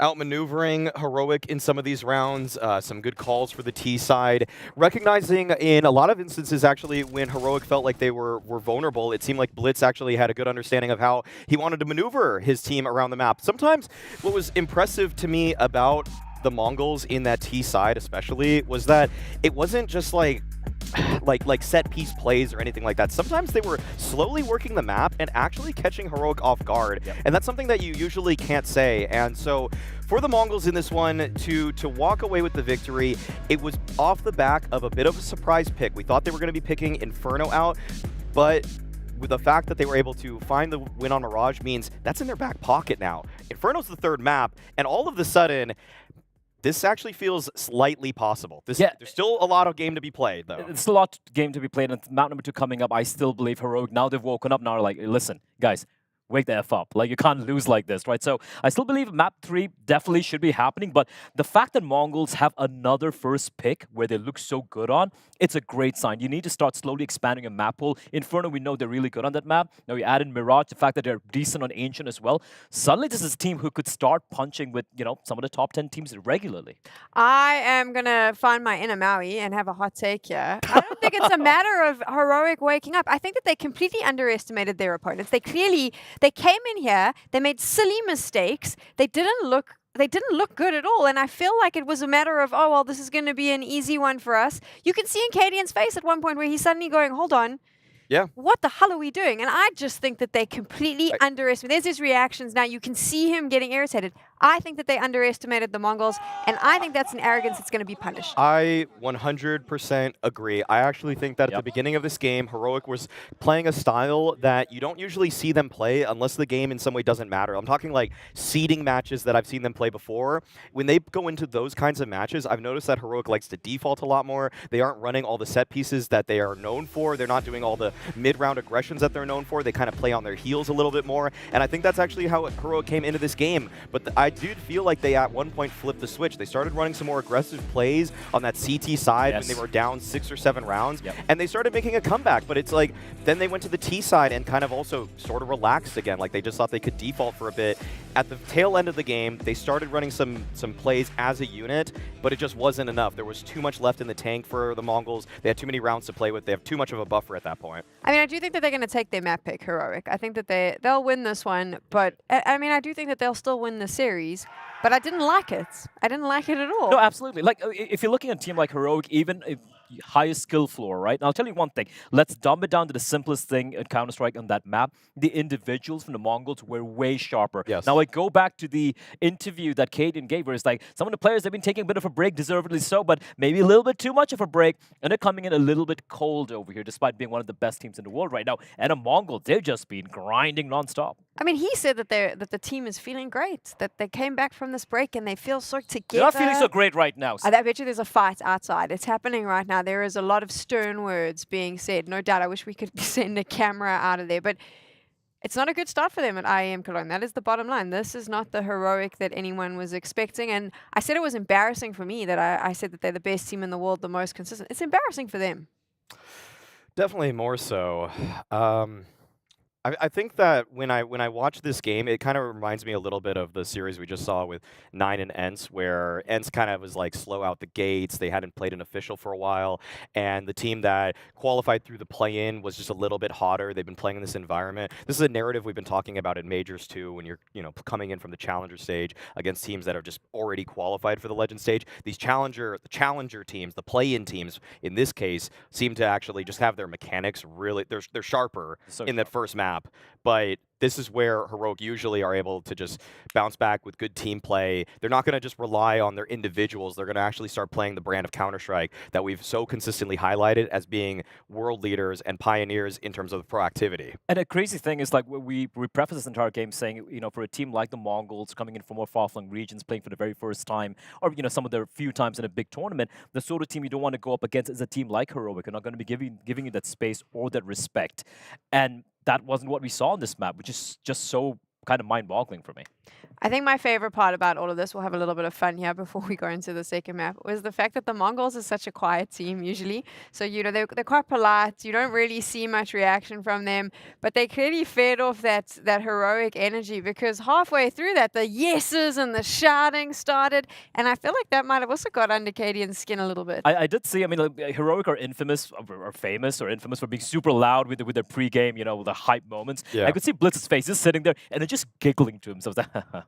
I love it. I love it. And it worked out for them. I will say this, though. I love Mazzino, the new kid to the team, 16 years old. He is so loud. He's the only loud player in that team. And I feel like it adds an extra X factor for them. I think he was the only one that actually popped off when they actually won that map. So we'll see if they actually win both right here. Maybe we'll finally see this team rise up and get a little bit crazy, a little louder. Hell yeah.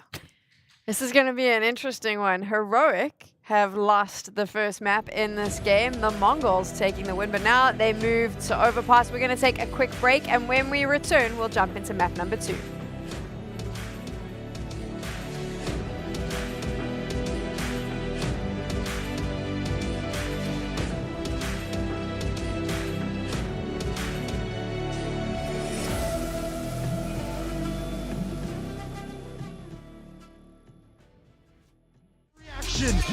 This would be an ace clutch from Poland. Oh my! Oh boy! FaZe Clan, the champions of ESL Pro League. Poland's here. Oh my God! Girl, are you gonna be kidding me? What a map! What a map!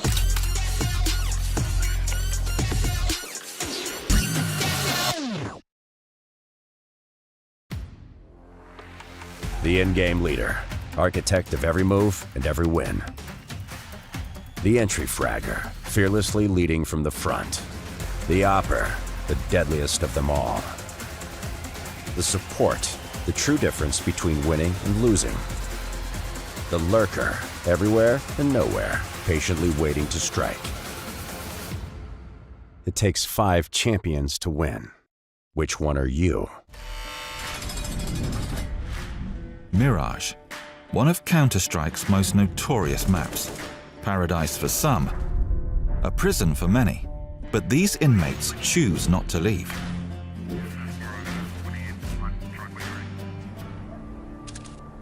Yeehaw! You gotta know that one. Oh my God! Who left Mirage on the fucking map pool again? Why don't you try out some other maps? Because he's a sweaty little mess. The hell you mean there's another map? Protesters have seen the psychological impact on the subjects within Mirage and are trying to have the facility shut down. I mean, hell, where are we gonna go? I do have a friend over at Vertigo. I'd soon rather get the damn chair than go up there. The city has responded to the outcry by promising a refurbishment of the facility. City coming in here trying to change our map. But we don't want no upgrades. We like it just how it is. Have you seen the plans for Palace? Are you telling me I need to upgrade my fucking video card again? Tensions are high in the facility as 2 star players clash. Do you not own a fucking headset? I go first, you cover. What's so goddamn complicated, you fucking idiot? Dude, do you even have a mouse to move? How the fuck am I supposed to cover you if I ain't there first? Oh, okay. You want me to jump in front of the op? You just let me through. Well, well, well. What do we have here? Look at you two, complaining about who's gonna squeeze into each other's hole first. Just like a prison, there's extensive evidence of segregation within the facility. Let me explain it for you. It's just like a backyard barbecue. You got your wieners, you got your sloppy joes, and then there's just folks taking up space in the yard. And then you got leftovers, and in our case, Timmy. He's over in the psych ward. B, nothing B yet. B, nothing B yet. Nothing B yet. Nope, nope, nope, nothing B. It's clear. Timmy, why do you do this? I just keep jumping and looking and jumping and God, where are they? Timmy, do you mind if we come into your area? Oh my god, they're coming. You need to leave. I'll be. They're all here. B.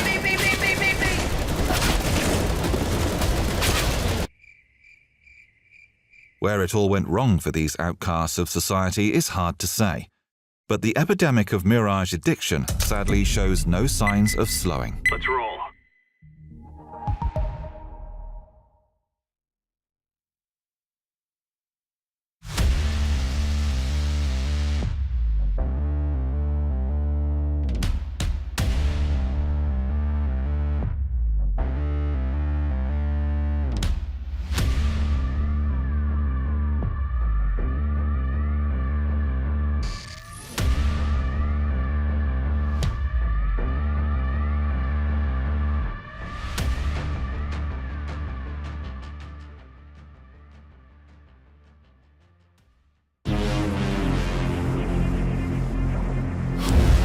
What is your calling?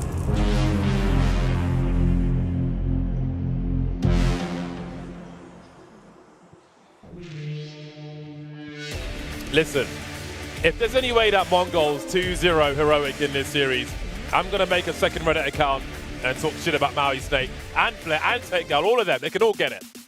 Everyone can get it. Honestly, this is a really exciting series now. The Mongols are map up.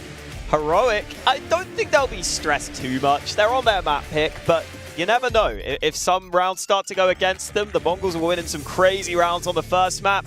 You never know in CSGO. It is Heroic starting on that T side. They have themselves a good bit of utility for the pistol. The Mongols don't mind going without nades on these pistol rounds, though, and they've done it again. Full Kevlar. I'm telling you, man. Name value can only take you so far. Don't underestimate the underdogs, the up-and-comers, the rising talent in Mongols, especially on the CT side of Overpass. We mentioned the... okay, they're not live, so there'll be a quick reset. I mentioned the Mongols on the CT side. We saw it on Mirage again. Those two-man setups where only one man appears can be game changers. Certainly was for Mongols in a few situations throughout jungle on Mirage, sure. But against Furia, we saw it on Overpass working wonders. Two men in the water, only one person showing. Second person just cleans up multi-frags as they look elsewhere. These little things can have such a big impact if they happen at the correct time. We'll see if they're able to do that once again by Heroic. They'll start to learn, but still difficult to deal with. And of course, there's more than that for Mongols. They have a great sense for timing with urgency in some of these scenarios. Oh, that's a stab. 9-10's down to 39. Oh dear. Ouch. Dear, oh dear. Well, that's not the ideal start. But the A players are still full on health and they'll be fighting. Why you clicky the mousey? He'll be wondering. See if he survives. Promising start for Mongols in this pistol round of Overpass. Azteca trying to finish off the job there.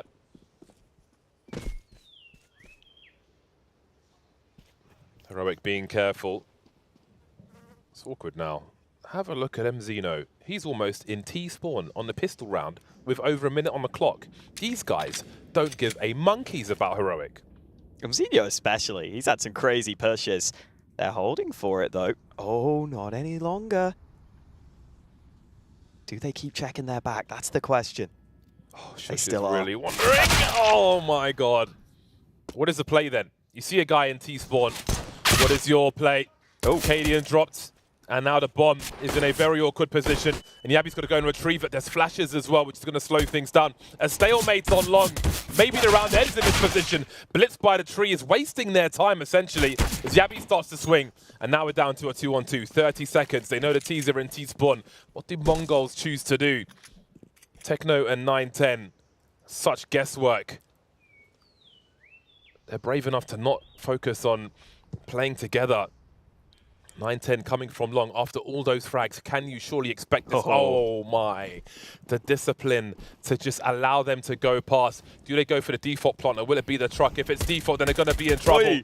It's going to start taking some pot shots with 4 seconds. They have to get this bomb plant. They will. Smoke is up. Techno coming in from B. Wondering about back. Shush. Just about squeezing that frag. 1 HP for him. 9-10 creeping around the smoke. Clearing the corners. There's one by the truck. There's a flashbang. And Heroic turn it around. So much action on long. The cerebral work starts early. Oh, so unfortunate there for 9-10. If that's a rifle round, it's just so easy when you're flanking bathrooms. You can just spray to the body. But instead, with the pistol, he takes the shot maybe a little too soon. Maybe could have just waited a little longer and actually tried to line it up because they clearly had no idea he was in behind them. And Heroic getting hype after that round win. That's a frustrating round for the Mongols to lose. They'll try and bounce right back with the force. Good flash. 9-10 falls back. Meanwhile, aggression will work okay. A 1-for-1 trade. And a Galil recovered.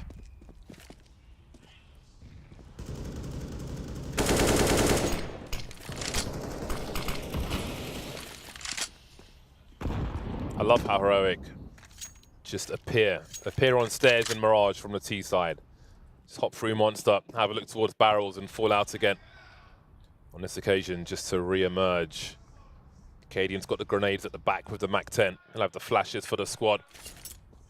Front of the pillar for the second one. There'll be a trade for Tesses and some space created on the B-bomb site. 3-on-3 though, with a scout in the hands of 9-10. It is entertainingly awkward for Heroic. If you're a spectator, this could be an interesting one. Zeno could take advantage of these distractions being run. Heading towards Monster for the time being. They'll have to wait out that smoke, surely. How far does Blitz go? Does he want an angle on the bomb site? Or is he trying to hold on to the rifle? Clock is ticking. Might be a question of trying to make it more expensive for Heroic at this point. I think that is all they can hope for. And I'm not entirely sure where Heroic are planning on exiting here. The bomb is planted back towards Pillar, so maybe you can exit through CT a little more comfortably. Bomb's about to blow. Heroic will be fine in this corner. So Heroic up by 2 early. Pistol round getting quite chaotic, but that one a little more comfortable for Heroic. Opening game here for Heroic at Cologne. They didn't play in the play-in stage because they are such a highly ranked team. Maybe needing some warming up before they can take on the Mongols here. That first map went against them. Normally such a well-rounded team. Meanwhile for the Mongols, I love that Ades pointed out, has Tekka, normally such a low frag, and great on that first map. Hoping to see more of that team effort. That scout has not worked out for 9-10 early though. Solid utility from Heroic. And it was a B stack for the rest of the Mongols. So they might need to adjust that now.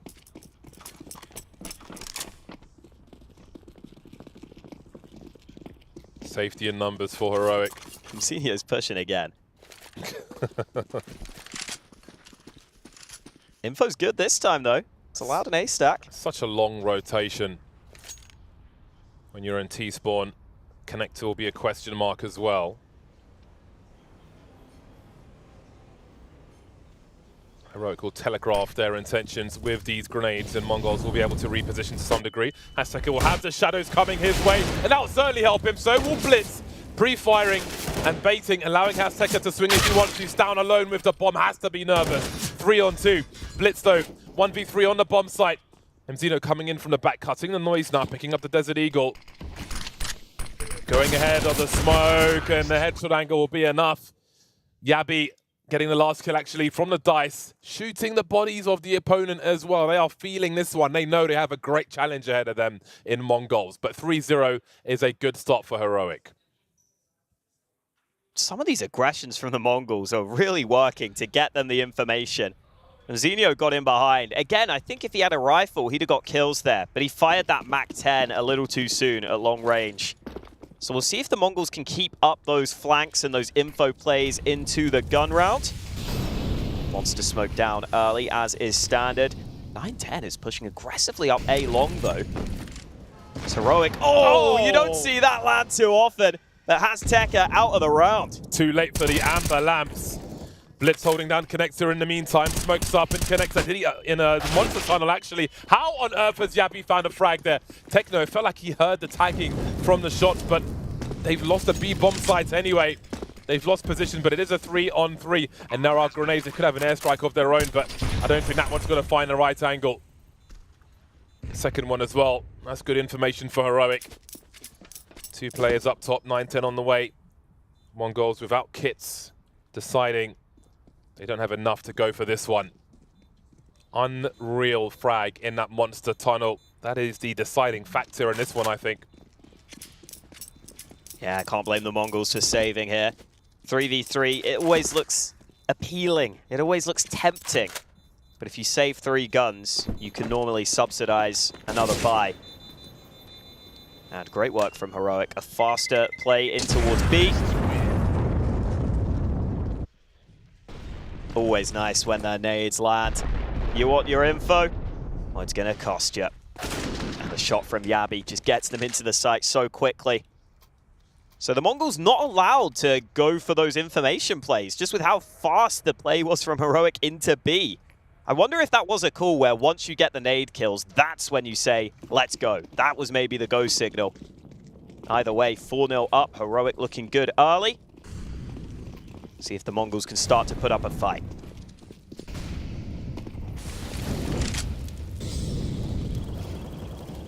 Wow. It's a promising start from Blitz. Very promising indeed. Such an important player for Mongols. Had a great performance so far. What we've seen of him in these days. Dropped in that short tunnel. Probably the wallbang through the wood panel then. How do Heroic respond? ENCE creeping around the bogs. We've got more grenades from Heroic. Dodged by Mongols, but there'll be warning signs. They've established a lot of presence around the B bomb site, but now start to focus on A. And ENCE could be in trouble here, because we've got Tesses creeping on long. He might be a read as to what Mongols like to do. Tesses continuing to get closer to ENCE's position. Focus on that longer area though. 9-10 forced away towards bank, but ENCE is going to be really important here. And Tesses might miss him completely. How does this one play out then? ENCE coming in as Blitz is buying time for his team. He's got his opponent off the bomb. Oh. And ENCE's coming in from the back. They're going to line up for it. Easy for ENCE. Where is Tesses then? On the site, 1 versus 4. 9-10 touching the flames. So many angles to look at. Tesses has surely no chance in this one. Going for that 180. Denied at the stairs. Didn't see anything there. Passing ships in the night. In this occasion, it goes in Mongols' favor. And they'll finally find their first round. ENCE's positioning is crazy. He just keeps getting behind them. 16 years old, by the way, ENCE. 16? 16. He's a baby. Playing versus Heroic with nerves of steel. So sick. Too young for pressure. Honestly, I wonder if that is part of it. Like, he doesn't even know that he's just getting in behind them. He's like, this is just how I play, man. I don't care. His brain is still forming. Big ol' run boost for 9-10. See if Heroic are ready for him on this side. What is he? What's he thinking about it? So aggressive.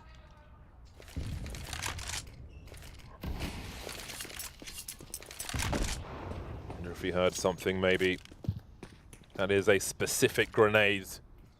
Maybe a warning to Heroic. They're really focused on these grenade lineups, Heroic. We've seen 2 different ones, and that would be a third. They've got a big focus on this B bomb site.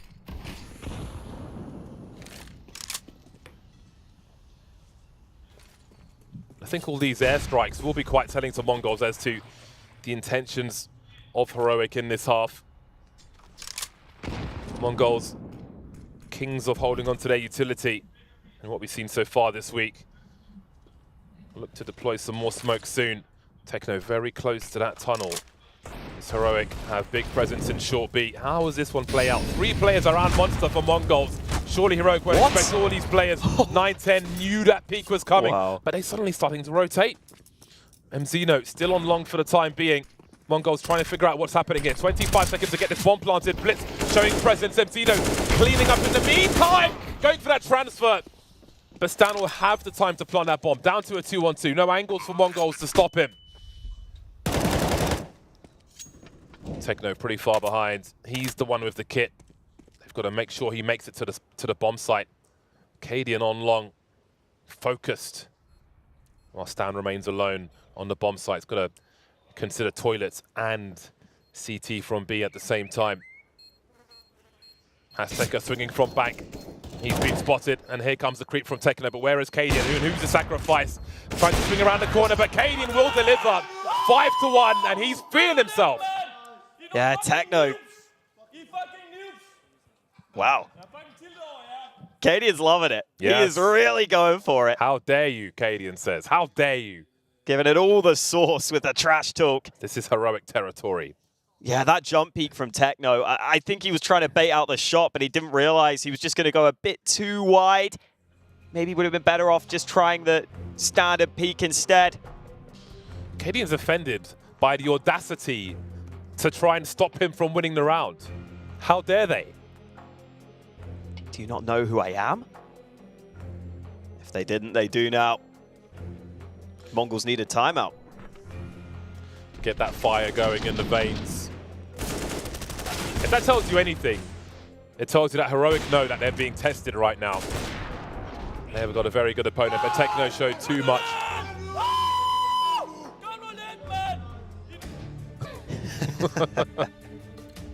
Love it. Gotta love Cadian. Wow, 5-1 lead. Mongols have been trying these mid-round aggressions and awkward positions. They're getting competitive in these rounds, just not winning them right now. See if there's any way that that can change for them. I think they are trying to play disruptive though, and that's what they need to do. Nade stack again. This time not on the money. They've been watching the demos. I love it. Heroic know they're in the deep end immediately as they enter Cologne. No free wins versus the Mongols. 3 smoke grenades in their hands. Yabi's turn to go fishing through Monster Tunnel. More utility on the way. Just trying to identify what Mongols might be up to. Must have heard that. Definitely did. Oh, the grenades again. Forced away from the Molotov, forced into the HEs, but still standing. Is anywhere safe on that B bomb site, I wonder? Either way, there's 40 seconds remaining for Heroic to make a play. Yeah, they don't have many nades left, though. They've used so many towards B. They've just got a single smoke remaining on Stown. So it is going to have to be headshots here for Heroic. And a couple of players are on weaker weapons in this one. 25 seconds remaining. The Mongols have players in position on this A site. That final smoke has come in, but 9-10 might have a chance here. Mzino alongside him. Mzino has to deliver, but the trade's solid for Heroic. Unless Blitz finds something, this round is done. Azteca is going to have a look. Okay. I don't think his mate's going to come help. Yeah. Can't imagine he's pursuing this one, although Yabi going down for free might change something if they had a defuse kit. But they don't on this occasion. Damage isn't bad. I mean, Heroic's money is still staying uncomfortable. I feel like Mongols have had a number of narrow scenarios in some of these rounds that haven't gone their way. Like the smoke grenade at the front of the A bomb site when time is low can be very powerful for a CT site. I feel like Virtus Pro are one of the best teams at abusing that, where they're forcing the Ts to run into a smoke, where their shadow will reveal their position before they can see anything, before they're even out of the smoke. So they just get pre-fired all day. Didn't quite work out though. Smoke could have been more menacing in that respect for the Mongols on that occasion. That second frag after the first one, what an opportunity for it. Looked quite awkward indeed for the Mongols side. So if they get another scenario like that, we'll see if adjustments will be made. They'll be on the bye though for round 8. So there'll be early utility for short B from both teams. That has been an important position for both squads. Ooh, Azteca off angle, maybe one that Yabi wasn't expecting. Caught off guard early in the round. And now do the Mongols want to play back, or do they want more? 9-10 had the opportunity. That's a kill you have to get, even if you're the AWPer of the team. You've got to get that spray down. Nemzinho has tried to be in these annoying positions, but this time they're wise to his tricks. Such a hard peek from Connector. Really hard to get that timing. Might be even more difficult than trying to rotate back into jungle on a retake for a CT.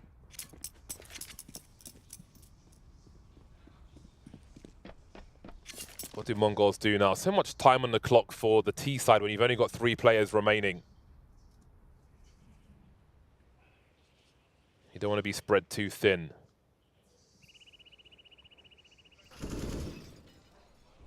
Standing his ground for now. Acadian is on the way. There's that smoke again. How will it land though? Is it going to land the right way for Azteca? It's obscuring his own vision so much.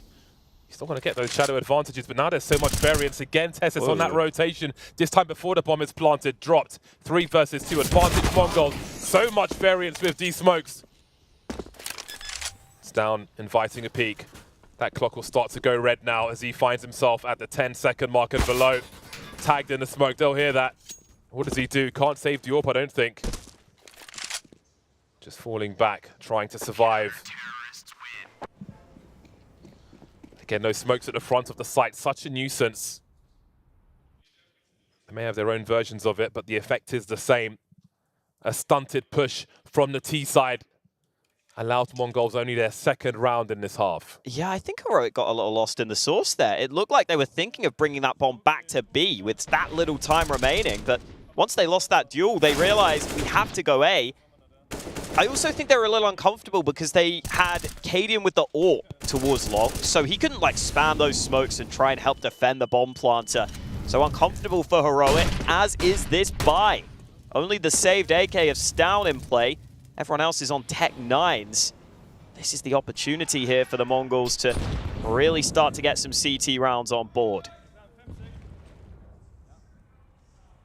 The variance of multiple Tech 9s though.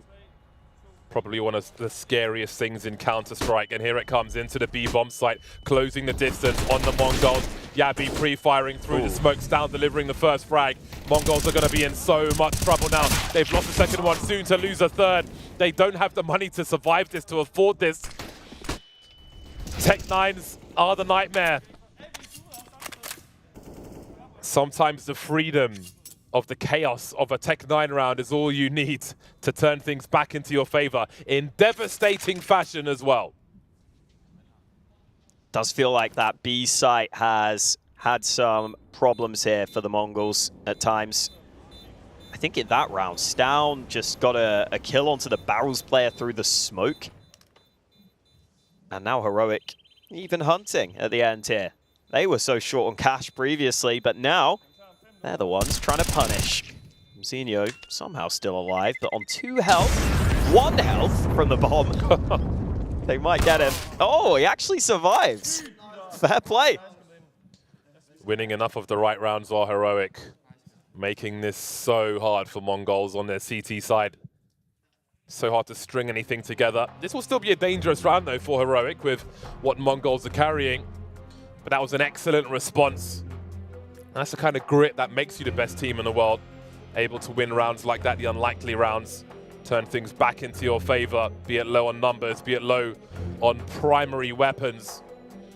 910's somewhat gone missing in this game as well. The only frag he's got, I think, is one where he was standing in that Molotov. Yeah. Kill from Stan was crazy. I guess he just had the right angle onto barrels, onto the right side, and just thought, I'm going to put a couple of shots here in case I hit a headshot. Gloriously ugly. 7-2 then. This will be very encouraging for Heroic. 910 with the AWP, looking to double his kills.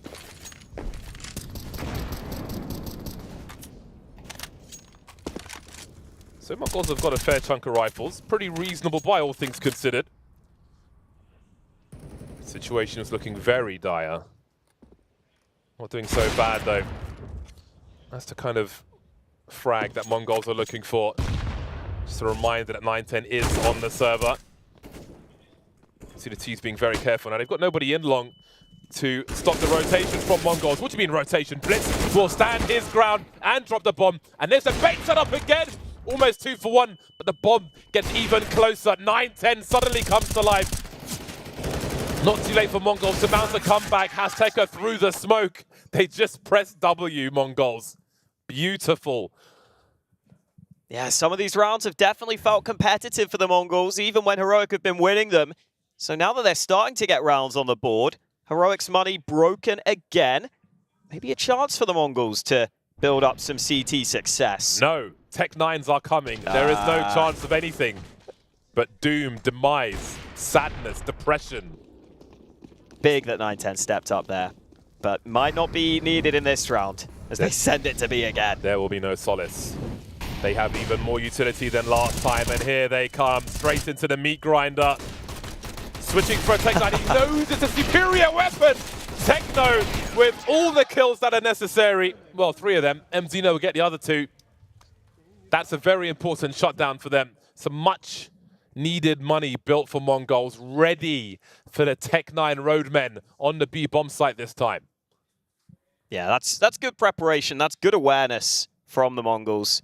Really nice to see that they were ready for the play this time. They figure, you know what, if Heroic's money's bad, they might just try and run another one of these fast B plays. Let's make sure we're prepared. Let's have our utility ready.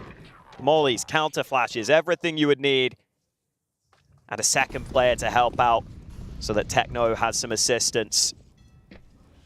Right, we've got a flash and a P250. Everyone's looking at each other for ideas here. Honestly, picking up that Tech-9 on that CT side, it's like getting the star in Mario Kart. The dude's just invincible, running around, he can do whatever he wants. Hell yeah. Turbo mode. No Desert Eagles. No one lacking a helmet. Doesn't matter though.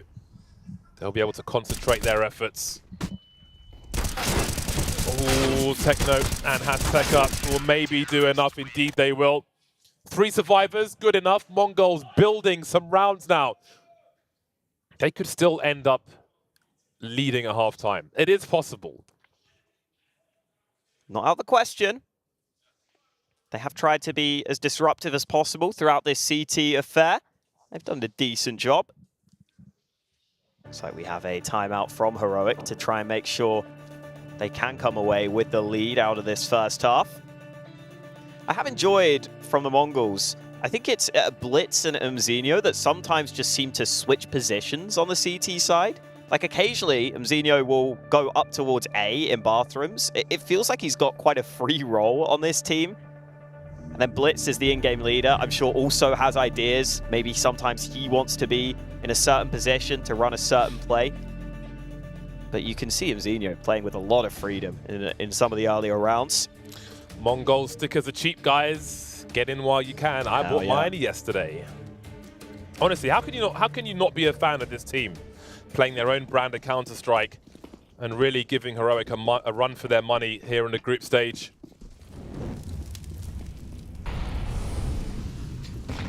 Connector door blown off once again. We saw a Heroic player, I think it was Yabi actually, in a CT sandwich earlier on. That's the lineup once the T's start to make their way through towards short B after the incendiary. And again, They'll look to find a sandwich. ENCE almost delivering the second. Blitz doing what he can. Got to be careful though, there is presence in connector from Heroic. Early 4v4 will be favourable for them, and again, they're taking turns to just go fishing through that monster tunnel and then fall back. Yeah, they're really trying to keep Heroic honest at every moment. If Heroic ever give up an area of the map, they seem to want to try and take it. Are they really going to flash over here? They don't need a flash! Oh my god! It's so rude! He's watching the smoke and still Techno will drop him. They don't give any quarter to Heroic for free. Shush re-emerges. Now they're playing to the Mongols tune. I kind of love that they then put down a smoke themselves. They're like, you know, listen, you've always got to be ready. They'll feel like they have to do this though.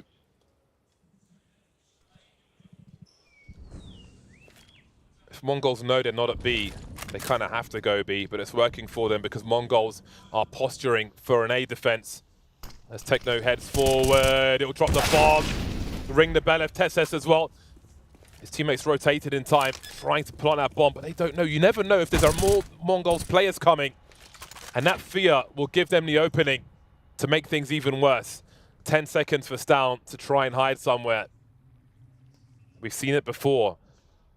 I feel like that's partly the power of these plays we've seen from Mongols. Like when Blitz was in the long toilets, was spotted, fell back, went forward again, dropped, and hey-ho, there's an AWP around the corner, almost collects two. They're just afraid. Is there another Mongols player there?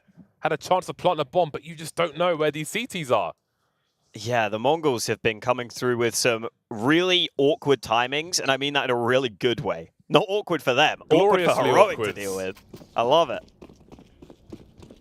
Embrace the awkwardness. And now they've got 6 rounds here. Down with an M4 into this one. It's also huge for them that Tekka is top fragging. He was their lowest rated player in the play-in. Normally not someone you expect to have this performance, and Blitz farming in connector, making it look easy in this one. Blitz is awesome. That guy just delivers. Tessis has a lot to do. Ooh. All right then. 1 bullet remaining, made it count. As we move into the last round. Mongols have plenty of money anyway. Multiple players on 12k or above. They'll be laughing. Don't forget to upgrade your pistols. The Galil for Stown in the last round. What a comeback from Mongols. 6 of the last 7 rounds for them. Tying the score again. It was 8-7 at halftime on Mirage. Looks like we're in for a tight game of overpass as well. I love how 910's teammates falling back, and he's going to stand his ground. But Blitz will have an angle. Just as he fades away, you'll see a 3rd player there. Can they sit on this advantage then? Techno and Yabi by long. Blitz dropped in the meantime. The boost is here. Techno wondering about Monster. Yabi will get domed. They could actually lead at half-time. Yeah, that info's allowed this rotate. 2 players up to A before Heroic can make the move. This looks great for Mongols. Oh boy. ENCE and Tekka will finish off the job. The comeback is real for Mongols. They lead at half-time. Can they 2-0 Heroic of all people? Find out after the break.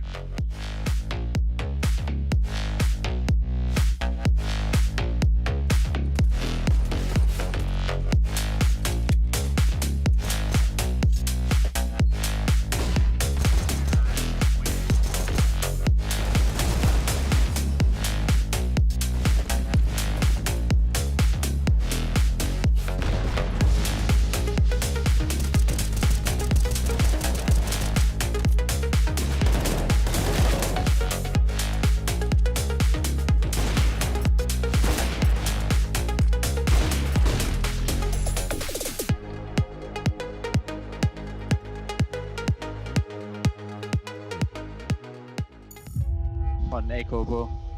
Ja. Du kan lide, eller hvad? Vi kan lave en face default. Kan jeg få en ekstra flash? Nogen, der ikke penge til det? Jo, du kan godt få face min. default. Ja. Ruller og ras. Face default. That surely is the big test right now. If they can make it past that, and it's a test for Wonderful as well. He played so good in the opening map. Smoker ikke monster, vær klar dårlig køb. Nej, mål monster. Ned, graffiti nu. Flash tæt. Pikker her, René. Ja. Giv mig din næse, og så hold det picnic. Jeg kan sætte der. Der er ikke UK. Jeg dodger. Ja. Han er foran frem hos Malone. Der er ikke. Han er væk igen. Det er chopper. Jeg klarer picnic. Det var mange her. H1 bliver meget lyd. Chopper with a good opening in this round, taking down Tessus. And maybe that could afford a little bit of space, but he's sticking around Wonderful. I'm actually a little bit surprised. Jeg tror bare, vi skal gå af i stedet, okay? Ja. Bare vent på, om de går frem her, så. Det kan være, Kasper, du kan give den gode graffiti-plads til mig. Eller bare... Vigtigt. Okay, jeg bliver her. Også løb tæt. Jeg flasher for dig. Flash. That's a great equalizing kill found by Shush, and now Spirit's defense. Du kan steppe tæt op på picnic. Vi laver vælge, Lund. Vi ser på din nades. Smoker monster. De her kommer ikke til at jeg kommer fra graffiti af, hvis der. Giv mig her. Okay, ja. Bare P, gutter. Step pres. Jeg smoker fra resten af lidt. Monster. Ja. Jeg smoker her også. If Yabby gets a kill here, this round might be over. You can see Shush and Yabby on different sides of the map are both ready to challenge their respective bomb sites on their own. Kom med ud mod korset, Pierre. Tjek noget af. Det var på døren. Truck der. Jeg har en dildo. Jeg flasher ud kort. Jeg var kort. Der puster. Huggeren. Ned. Nice. Lort. Oh, and Yabby, he's here to open it up. Another strong headshot to take down Siren. And they turn around just barely in time. He's going to get that bomb plant, and Cadian wants to get out of the range of that endform. Jakob, sindssygt pisse, men lytte til mig. Jeg siger, du skal komme og clear kort for os.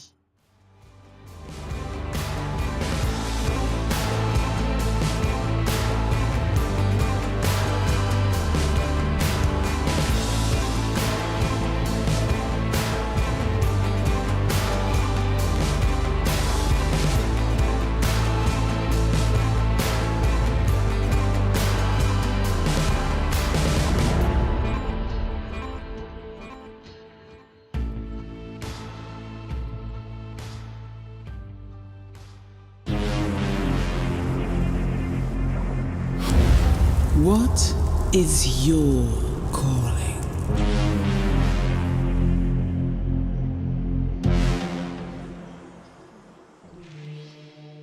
The Mongols, one map up in the series and one round up at the half on Heroic's map pick. They are taking the fight to them.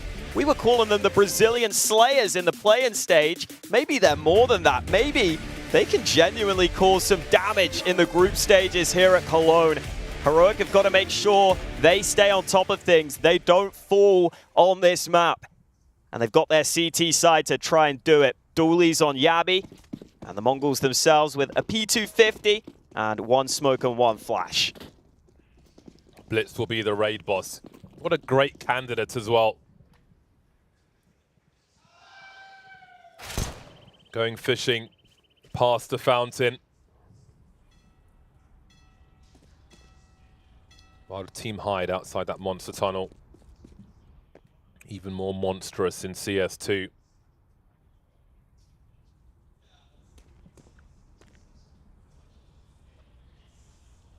Heroic waiting to respond to anything offered by Mongols on that B-bomb site. And again, Blitz is just going to be the journeyman. Upstairs in the meantime. Creeping quietly now. Minimal warning on the way, but who strikes first? They're just continuing to edge forward. Fishing the barrel for Shush, but they've bursted out of that barrel now as the bomb site is cut in half. That was that smoke being held. Makes it really hard to push through as a tease, but a flash certainly helps. Yabby blind, Yabby gone. Just trying to do what he can, but MZino will pop him as well.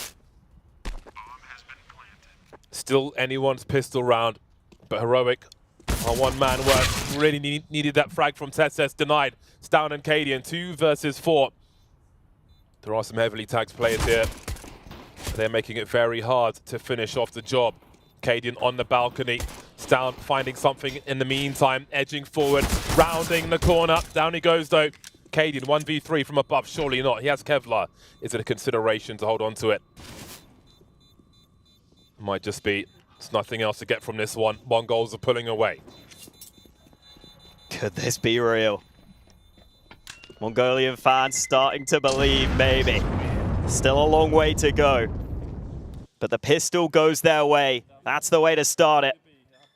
And if they can keep that CT economy down, that's how you would like to end it if you are the Mongols right now.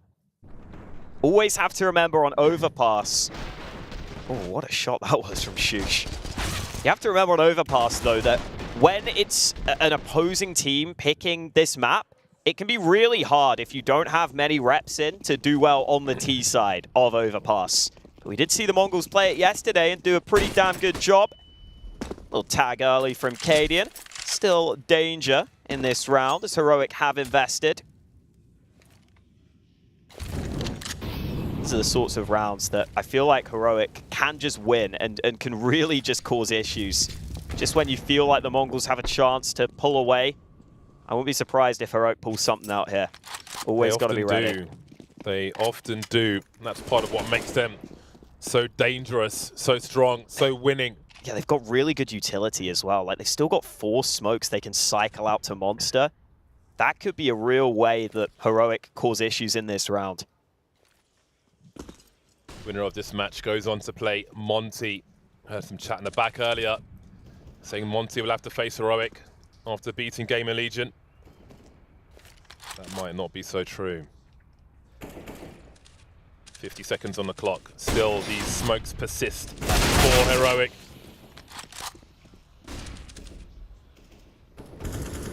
Multiple ways to use them on the A-bomb site as well, between Dice and Long. As we mentioned in the first half, again, you see that oppressive smoke I'm talking about. 28 seconds on the clock. This will be somewhat nervous for Mongols. Edging forward, you can see the pre-fire, such a strong angle. Stand playing from the truck though, 18 seconds, looking for Chaos are Heroic. Not quite working for them, they're forced away towards the back, down the stairs. No angles to stop the bomb plant. What do they choose to do now? Position's been lost. Again, they'll try to find something, maybe to be gifted something. I think they save. We'll see. But I don't know if they can really go for this. Oh my god, what is that? What is that? Man like Techno. They're having fun with it now. What is happening here? Oh, and there's Mzinho, the one Mongols player who likes to make noise. I'm just assuming it's him at this point. Yeah, I'll tell you what's happening. Mongols are building name value of their own. And they're showing it's not just about the usual suspects. They've put the work in. And they are leading Heroic in maps, in rounds, in style in some cases. This is really dangerous now for Heroic, because the CT economy can easily be bruised back. In this round, they don't have much. They might go 11-7 down, and a lot of people have Heroic as the best team in the world. They're definitely one of the best teams in the world leading into this event. And yet they could be on the verge of losing their opening game of groups. Still more work for the Mongols to do, but it's not that far off. Again, Heroic have got to find a way to get some kills in this round. Last round, they only got the 1 kill. If the same is true here, again, that monetary pressure as they try to string some rounds together early will be very, very high. And if they capitulate, it might be game over. So this is a very urgent situation for Heroic. An aggressive play into short B will be heard. What are Mongols doing, though? Again, Heroic have seen that there's no one towards B, and the Mongols might feel like they need to have some presence there to avoid situations like this. Still enough time for the Mongols, but 43 seconds. Got to make sure you don't run into a stack late in the round. And they're doing a pretty decent job at that right now. Heroic put all their chips on the A-bomb site, and they're not going to have any chips. Yep. They heard the flashbang towards short B and knew that their composition was compromised. Therefore, the right play for Heroic to make is to stack A. So Mongols will drop the bomb, head towards B, rotate it over safely, and make it in uncontested. Ooh, they could still steal guns, though. with how spread the Mongols players are here. And that could be relevant. Certainly. Never Techno mind. dancing. Blitz is at the back of Long after planting the bomb on B. The spatial awareness from Mongols is really, really interesting. How they support each other, how they bait each other. Their rotations, even a scenario like this. It's very interesting, and they are vocal, and there are no kills for Heroic, which means with a full buy already, yes, there are some grenades to replenish, but Mongols will have a full buy in the hole. Heroic are 4 rounds behind. Mongols are 5 rounds away from winning this 2-0. This would be the upset of the year, or up there with one of them. Exist just went over and gave his teammates some props, some fist bumps, trying to get them back in the mood. This is a big gun round for Heroic. They've got everything they could want. It's very big. They've got $300 in the bank, Heroic. So this round might be worth 2 for Mongols. Massive pressure for Heroic. And indeed, they will say they can do it as well. Zeno getting cheeky. That's a promising start for Heroic. Just the one player going in. And with the Galil, hard to win that fight against Yabi's M4. Stout is also positioned aggressively over on A long. At any moment, he might look for info. As it stands, it's still a pretty strong B setup from Heroic with 3 CTs there. And they were re-smoking Monster. No smokes remaining any longer, though. Just over a minute remaining. Stown has made that move. He's got the info that A is clear. So these B players should be well prepped on the Heroic side. He can hold an off angle at Party in case they were to rotate out of Connector, but they are heavily focused on this B bomb site. There's time to fight on the site. But who will it favor? Techno crouching, not to show from the back, but Azteca will be spotted and swatted. 3 versus 5. There's the opening frag for Mongols. Techno is starting to warm up now, going for the reload, but Shush is here at the water. And in they come to trade. Down to a 2-on-2. How has it got this far? There's a smoke for 9-10. He can create some space.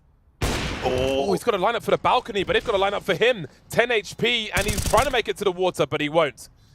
Blitz knows where they are roughly, coming in from the back. Stown has no idea. And now he can play the bomb plant. Cadian with the AWP, jumping onto the site. Scoping in, touching the bomb. Blitz does he have the nerves of steel? He refuses to pick the bomb. Cadian's looking to track him. Blitz seems to have the idea. And this round may be already over because Cadian doesn't have a kit. All he can do now is save the AWP. He'll do that, but it's Mongols who make it to 12 with only 1 Heroic player surviving. Blitz with balls of steel. I love it. These Mongols players don't care who they're playing against. They're going to play their own way. They're not going to play scared. That is a ridiculous round win. Heroic had the whole read. They had 4 players on B. But Techno wins these fights. This double peek from both sides was perfect. And then Blitz goes all the way round. That is such a big brain clutch. And that's not easy to do against Heroic, who normally are good at outbraining opponents themselves. 3v5 was that? It might have been. 12-7. Second timeout for Heroic. They have the AWP and they have money, which is currently together. But they cannot afford to give up too many rounds. You can always win a round with just an AWP. And that might be the play for them in round 20. Cadian's got a very good spawn to do something aggressive towards Connector. All the party area, of course. The menacing Mongols march on, fully equipped. This is unbelievable right now. If you have just tuned in, yes, the Mongols are a map up. They're a man down in this round, though. Cadian using that spawn to his advantage, gets that pick in towards mid. This is where the Mongols need to hold their nerve. But where has the AWP rotated? They know that was the only weapon saved from the last round. Has he gone down towards B? Or is he somewhere else? Is he lurking around the toilets? Has he gone towards long? Could be very painful to find out. And if that's their only question, they may jiggle themselves to their own demise. Beautiful. Techno wanting to send it. Surely they're processing where Cadian could be. That's the main concern. These Deagles will be dangerous though. Angles being held. Still haven't seen Cadian. Again, that's the question, and there is the answer. A painful one. 3 remain. Bomb being planted. Need to cut these numbers down, and they will. Down, trying to push the smoke, and denied. Cadian could buy a AWP in the next round regardless, but 1 versus 3. It's not worth throwing away. Mongols will move to 13. They will be 3 rounds away from a massive victory over Heroic. I'm looking down at Heroic right now. They look stressed. They look so stressed. I'm assuming we're going to get another timeout from Exist here. He's been trying to prop them up, but it's everyone taken away. The Mongols making a bit of noise because they are 3 rounds away from beating Heroic. And not just beating them 2-0 in the opening game of the groups here at Cologne. Techno having an incredible game. His aim is so good. He almost reminds me of Twist sometimes in the way he just bursts and hits those headshots. And now a must-win round for Heroic again.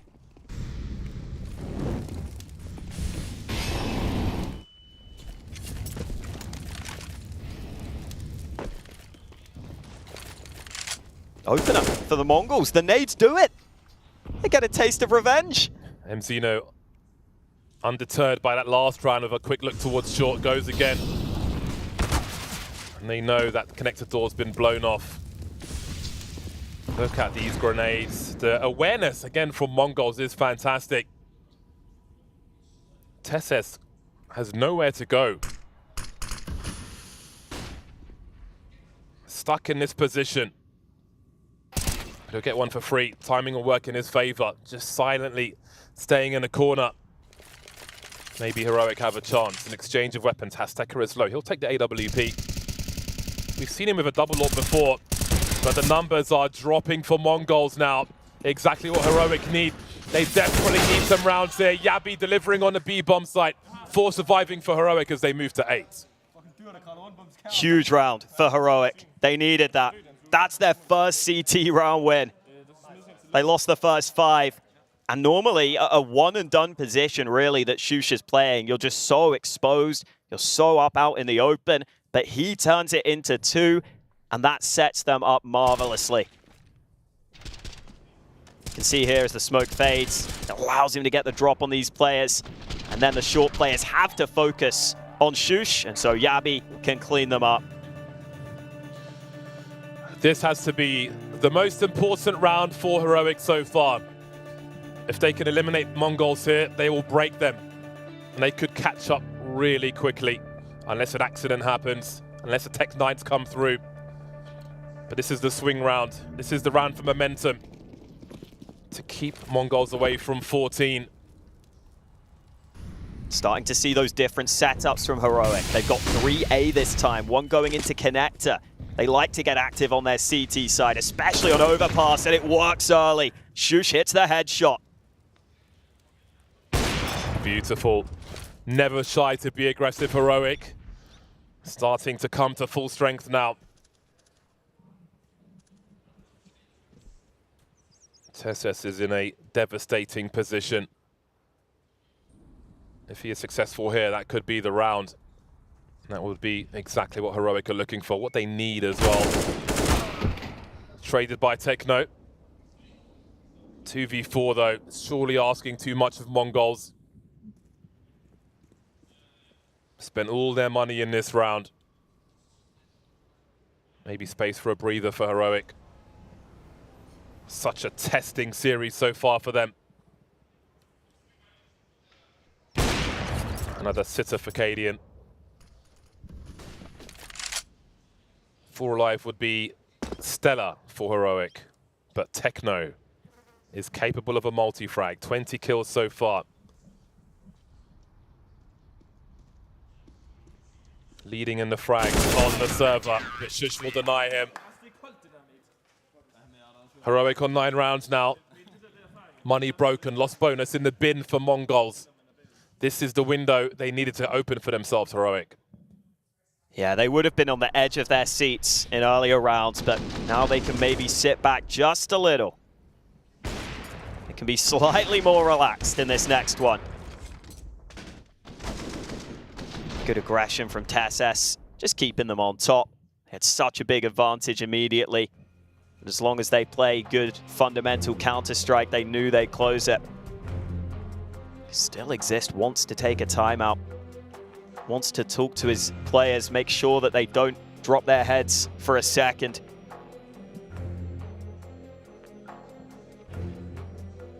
This buy from the Mongols should not net much. Yeah, at this point they have to prioritize getting their own money up. They'll be the smallest of investments to try and make it expensive for Heroic. Maybe enough util to potentially get a bomb plant, enough grenades for an airstrike. And I think that's what might be coming shortly. If they've kept track of the economy, they've got to be ready for look this. At the jumping. Oh, hang on. Look at the jumping. He's back, he's back. Gone back immediately. He was knows. Waiting for it. He knew it was coming. And in they go. The numbers game is being dealt with very handily indeed. A lightning-fast anti-eco round from Heroic. Again, minimal investment from Mongols. A bomb plant would have been fantastic for them, but the AKs will come out regardless. And the Heroic players look a little more relaxed now. You could see earlier they were feeling a lot of stress. They are up against a full buy here. And it is the final timeout taken by the Mongols. They've been very proactive in the way they've taken these pauses. I think this is a good time for it, though, because if you're a Heroic fan, you're really happy with the last couple of rounds, not just because they've been round wins, but partly because Heroic look like they're playing their classic style again. They're going for these aggressive maneuvers. They're going for information plays or stacks early in a round. And that's a completely different thing that the Mongols are going to have to deal with now. So I like the timing of that pause, but they've got no more left any longer. They are short on utility, Mongols. Yes, you can see plenty on the HUD, but there's only one incendiary. If they had a full buy with full mollies, that'd really compromise where CTs could defend from. But just the one might be the difference maker here. And that's going to go towards short B immediately, it looks like. Again, those early mollies towards that party, towards T-ramp rather, can mean CTs towards party. Might be a slow approach from Mongols. As far as the upper area is concerned, they are not shy though when it comes to short B. They've been sending it time and again. Heroic, maybe with a read of their intentions. Ooh. Oh, there's the sound cue. Will they be looking for it then? Mongols just want to they want to play their game regardless of if it's known or not. If there are mollies or not, if they miss the jump and give the game away or not, they're going to peek anyway. It would have been so funny if he just hits a one-tap off the boost after all that info. Heroic now receding back. They were playing a little further forward on A. They're pretty happy that they can play from the bomb sites. Another smoke cycled out to Monster. 2 players stacked on the right side. Now they get aggressive, but Tesses hasn't spotted them yet. Did he make a footstep or did they? Either way, Tesses is going to find 3! Almost a 4th as well. What an overperformance from Tesses. Exactly what Heroic needed after the struggle that has been this game of Overpass. Blitz and Techno make their way forward. A fake plant, no one swinging just yet. Shots through the box as well. Oppression coming the way of Mongols from Heroic. Down goes Techno. Blitz in the clutch now. He's been a thorn in the side. There's been many for Heroic from the Mongols. But this is surely too much to ask. Half health, 1 versus 4. So Heroic tried to make it to 11. They're being so careful as well. They've all got kits. There's Blitz swinging on Bank, but Shush is there as a second man. And Heroic are closing that gap down to 2. Ridiculous from Tesses. That left me speechless. I could not believe that he got away with 3 there. Such a good spray with that silenced M4. Oh, the first 2 are so nice. Even transfers for 1 more. Mongols slightly too slow to approach on the other side. Exist giving props where it is due. And then even at the end, I love how composed Heroic were. They didn't give Blitz an inch because Blitz tried to do the right thing. He tried to look for fights, and they make sure they all come in at exactly the same time. Blitz has that hero AK again. Has been delivering, but there's not much alongside him in this one.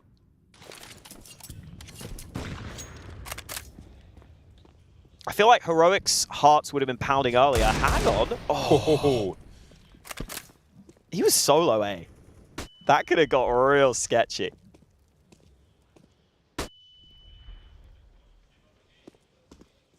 Support is on the way. Stan and Cadian will bolster the defenses of A. TheMongolz will show a little elbow, a little shoulder for information. But TeSS is curious as well. Ooh, that certainly helps. 3 players remaining makes things very, very tough. An incendiary to limit the response. But TheMongolz could still make this a nasty round. Heroic absolutely coming to life. If they go all the way, the third map will be Inferno.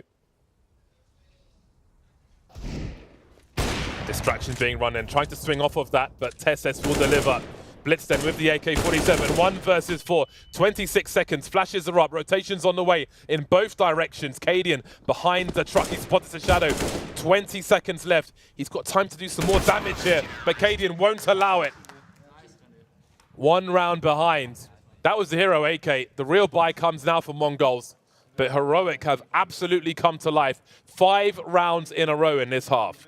Just seeing the individuals step up, and TeSS especially, looking like an assassin with that silenced M4 right now. There are a couple of AKs, but he doesn't want one. That M4A1S is looking exquisite in his hands. What do the Mongols do? Is there a switch up? Those double mollies in mid will be smoked, but Heroic want to go aggressive, and TeSS in this position. He's got to be careful. He needs the backup here. So painful to find out the location of a sniper. Even if you're jiggling, if it is the sniper, you're often dead. Great tag and a follow-up from TeSS immediately. An early 4v4 though, made 4v3. Mongols backs to the wall. In these recent rounds, finding a way to do something, but this can change quickly. Look at the health on Blitz and Azteca. It's not great at all. Can they read this setup? They'll know it was only 2 on B. Do they expect the double monster stack? They could get so many kills from this angle, though, based on the pure health of these Mongols players. Blitz in the back with the AWP. There's 9-10 to trade, but Yabi's here as well. That's a lot of info for them. Listen to the sound cues. Azteca trying to draw him out into the angle of Blitz. He need not push now, though. Oh, so patient Blitz, but misses the shot. Now he knows where they both are. Facing with the Glock. They're both on B. Carrying the bomb. 40 seconds remain. There's a lot of pressure. Bouncing towards the site. Cadian's waiting, clock's in his favor. And the score is tied. No bomb plant. Leaves Mongols on about 3,600 average. Now Heroic have a chance to pull away. Such a struggle on both maps for them. But they are absolutely in charge on this CT side. This is a buy from the Mongols. I thought their money was going to be too bad. What a response from Heroic, though. Up in the 4-on-3 deficit, they turn it round. And yeah, this buy from the Mongols. I don't know if I'd have gone for this. This utility is terrible. Sure, you've got decent weaponry. You don't want to burn a smoke early, really. They will get past that molly without having to burn one of them. But this might need some pace from the Mongols here.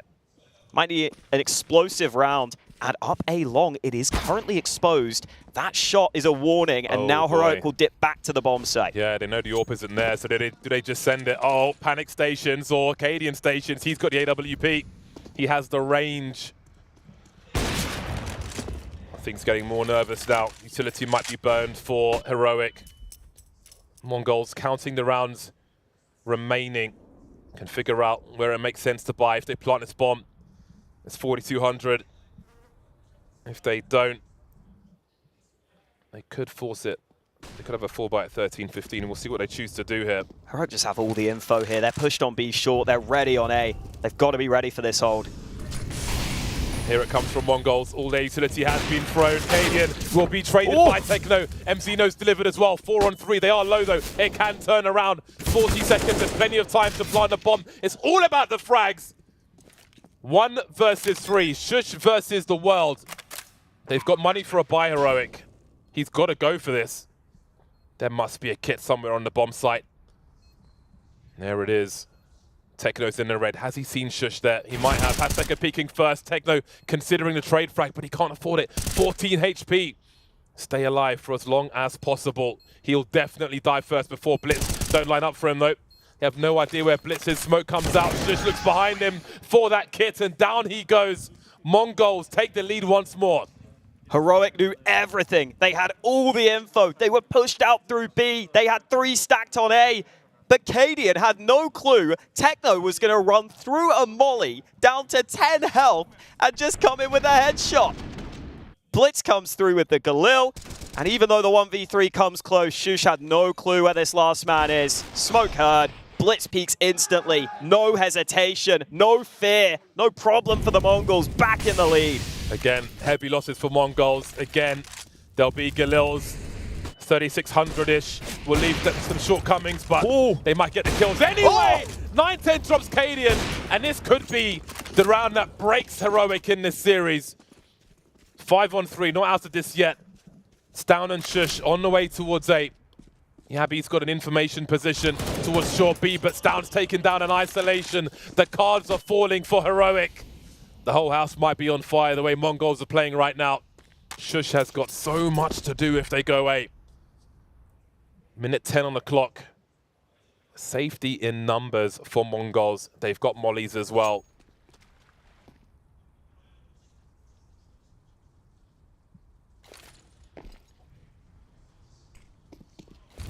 Might as well take the rotate gamble, but I don't know if Yabi will arrive in time. There is a big gap in the smoke. Let's hope that's not fake info. They're not looking. Damage onto Mzinho, and Shush still here. 40 seconds. Shush coming to life now, but the trades are there in all directions. Match point for Mongols. They handle Heroic's aggression, and we are on the verge of one of the upsets of the year. Heroic's whole thing is they don't lose in groups. They don't get upset. And yet the Mongols have 2 opportunities to take the series, to take the opening match of this group against Heroic. Stown's got $3,000. Yeah, the buy's going to be a little short. Shush has 3450. How do you Heroic when you don't have all the money to Heroic?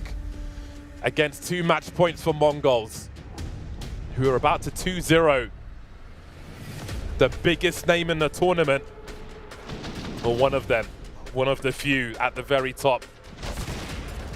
What a scalp to take.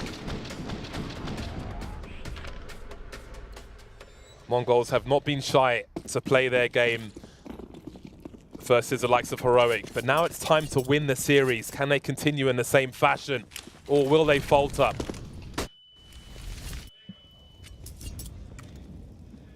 No damage from that nade on mid.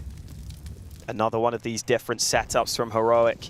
This time TSS is playing in connector. He could quickly help out towards B, and Yabi's in that same spot. Oh, Mzinho! Immediate headshot, but wasn't ready for Shush, and TSS comes through connector. Tasted their own medicine with that trade frag. And then there were 3. How far does TSS go here? I don't think you go up the ladder. A man up, just take the possession. If Mongols lose this round, overtime will be looking very likely indeed. 9-10 with the AWP, and we're all tied up. That is not the bomb spotted. Heroic have sent one man into Monster so many times, it's not always the full picture. Does Techno flank B here? Do they wait for him? They have no clue that Techno's up on this A site. The bomb might be going back. They haven't even committed to the bomb site yet. This is wild. They've all fallen back. The spatial awareness from Mongols is exquisite, and Heroic do not know if anybody is Monster just yet, but they're starting to wonder now. And Techno has such a forward position. But 9-10 is still outside Monster. 25 seconds left, and Blitz is waiting for information. He's hearing all these rotations, and Blitz is heading towards the B bomb site as Techno has just outmaneuvered them to take the balcony. This is rude. This is outrageous. This is unbelievable. Mongols doing this versus Heroic. That bomb still needs to get to the bomb site, though. Who's going to have the angle? Oh! Cadian drops the bomb. There's still time, though, to plant it. There's one player on that bomb site. This could still go the way of Heroic. Techno has to defend. Down down to... Oh, he's got to get the reload in as well. He's got a Molotov for the bomb. There's no utility for Heroic. He gets his reload in. And they are both posted up on his angle. They have no kits. Where are they going? They're expecting him to... They are completely mind-screwed. They think he's going down the stairs, but he's still on the balcony. He's got no angles. It makes no sense, but here he is, Techno, trying to drop to the water, trying to find Tesses. Down he goes, loses the duel. Heroic have won the round. What is this round? This is wild. This is crazy. We go the distance in the most ludicrous round of Counter-Strike you will see. The Mongols look like they kept their cool in the biggest round of their careers, but still, they can't get the bomb onto the site cleanly. They lose numbers. And the whiffed spray from Techno, if he maybe gets two, it becomes easier. Couldn't do enough. And it comes down to this. Man, Mongols were setting up for the grandest of plays, but allowing the CTs back down the stairs was one play too much. Gave them too much space. You can't give Heroic space. B short taken. Everyone on the Mongols on the B side of the map. Do they inject some pace into the proceedings in round 30? Do they take that risk? If they did, Tesses is in connector. He would very quickly flank them.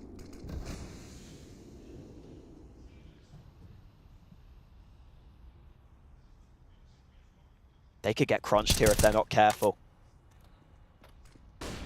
2 by Monster. That's quite the problem. Tesses surely delivers here. Indeed he will. Charging onto the bomb site. It's clutch time for Mongols looking for the second. They've been denied. Overtime is here. Big test passed by Heroic. Mongols still looking dangerous though. So close. So close to closing that, and you can see them thinking about it, but it's history. You can't change it. How deep can they go then? How deep can they go in overtime to take control again? You saw Captain Cadian, all eyes were on him. Giving a little pep talk to the team because we go straight into OT. Cadian looking for initiative, won't work. Zinho taking damage on his map control.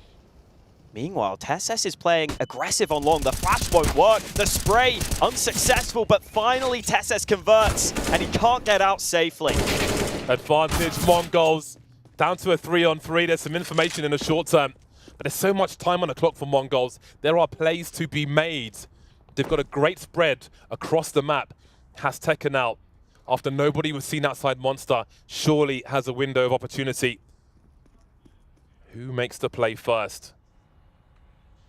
Walking into A and B at the same time. Smokes are up on long, but the bomb is not committing. A similar situation. Techno dropped. Azteca will press forward. With only 3 players and one so committed on long, surely A is the play. What is the play from Blitz? Looks like Azteca's going to come in from the back. They've got the time to wait this out. Heroic trying to figure things out, committing to the A bomb site together, but they have to wonder what might be happening behind them. There's so much time. One spotted. Got to be careful about these angles though. Azteca up the stairs he comes. Hasn't seen Yabi just yet. By the truck! Wonderful duel one. Down to the 1v1, but Cadian surely got the angle. And there's the first round of overtime. Heroic in the lead. Really difficult for the Mongols to figure out how they can combine in that 2-on-3, and they still make it close. They still find a way to flank. Blitz able to come in, brings it to the 1-on-1, but Cadian had all the info needed. The Mongols still looking competitive into overtime. This is where so many teams can struggle after they haven't been able to close in regulation when you're the underdog. But the Mongols look like they're still going to put up a fight. 9-10 with the opener. Cadian looking for the fight in mid. Smoke up, but he hits the shot. And now Tesses, with a quick execution, turns it into a double. And the Mongols have so much work to do, and Cadian's gone for even more. Ludicrous. Taking this game by the reins now are Heroic. He's back. I'll leave the translation to Twitch chat. 2 for 2 are Heroic, 17 to 15. Mongols now. These kind of tests separate the champions from the rest. I mean, when you get swept up in the chaos of this map, you almost forget if Heroic win, we go to a third. Still work to be done for that to be the case, though. TSS's turn to go aggressive. This time Heroic get the early one. Didn't even get the chance to say that connector frag might have been a big one. Just dropped though, 4-on-4 for Mongols. Heroic with a reasonable spread towards A at present. But right now it's a 4v2 over towards B. Yabi's angle is such a strong one though. Flash is in, so is MZino. Not for long though, dealt with handily. And Cadian will start to rotate. TSS left in a strong position when that clock ticks later. There could be problems. If there even is a later, might not be the way Yabi's going on. Great flashes, in control. Jump peeking while on the reload. That's all the information they need. Just such high risk on these plays through Monster when there's that smoke up. And Heroic with a clean sweep on the CT side of overtime. One more round needed for Heroic to take us to Inferno. That would be the deciding map. And for the Mongols, are they going to fall short in overtime? This is some of that action. Shush pushed through connector. He got traded. But then high-risk play from the Mongols to try and pop towards B. And a bit of counter-aggression from Heroic pays off. I want more side. rounds. Give me more rounds, Mongols.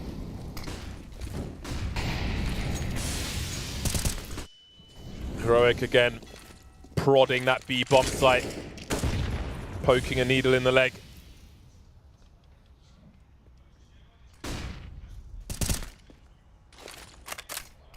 It's been a while since Mongols were on the CT side. Will they still be warm after that difficult start? Oh, so long ago at the beginning of this game of Overpass. I feel like a lifetime ago at this point. Orb of 910 had some difficulty on that CT side. Always so integral on Overpass where there are so many long-range angles and he's looking for action here. Flash comes in, he turns away, just gets back to safety and goes back for the shot. Not critical on the kill though. Shush tagged down, but Blitz is there to give them the advantage. He's got the rifle support, but does anybody have an angle on Monster? MZino does, and he'll transfer. She's Techno with the first one, MZino with maybe the second last one. Maybe the last one as TSS starts to back away. Catching the rotator, 35 seconds. Almost 8K in the bank. One of 3 tests might be in the bag. Heading towards that 20-second mark. Oh, he might need to stay alive to give Cade another AWP. Never mind. Down he goes. There'll be a trade. 2 more tests remain in this half for Mongols. Just one thing needs to go wrong, and it'll all be over. Love the confidence from the Mongols, though. Taking a bit of initiative. Yeah, sure, they're playing more back towards the site, but they still look for the fights. Get into an advantageous position, and then those B-site players work together so well. Got to give them credit for that.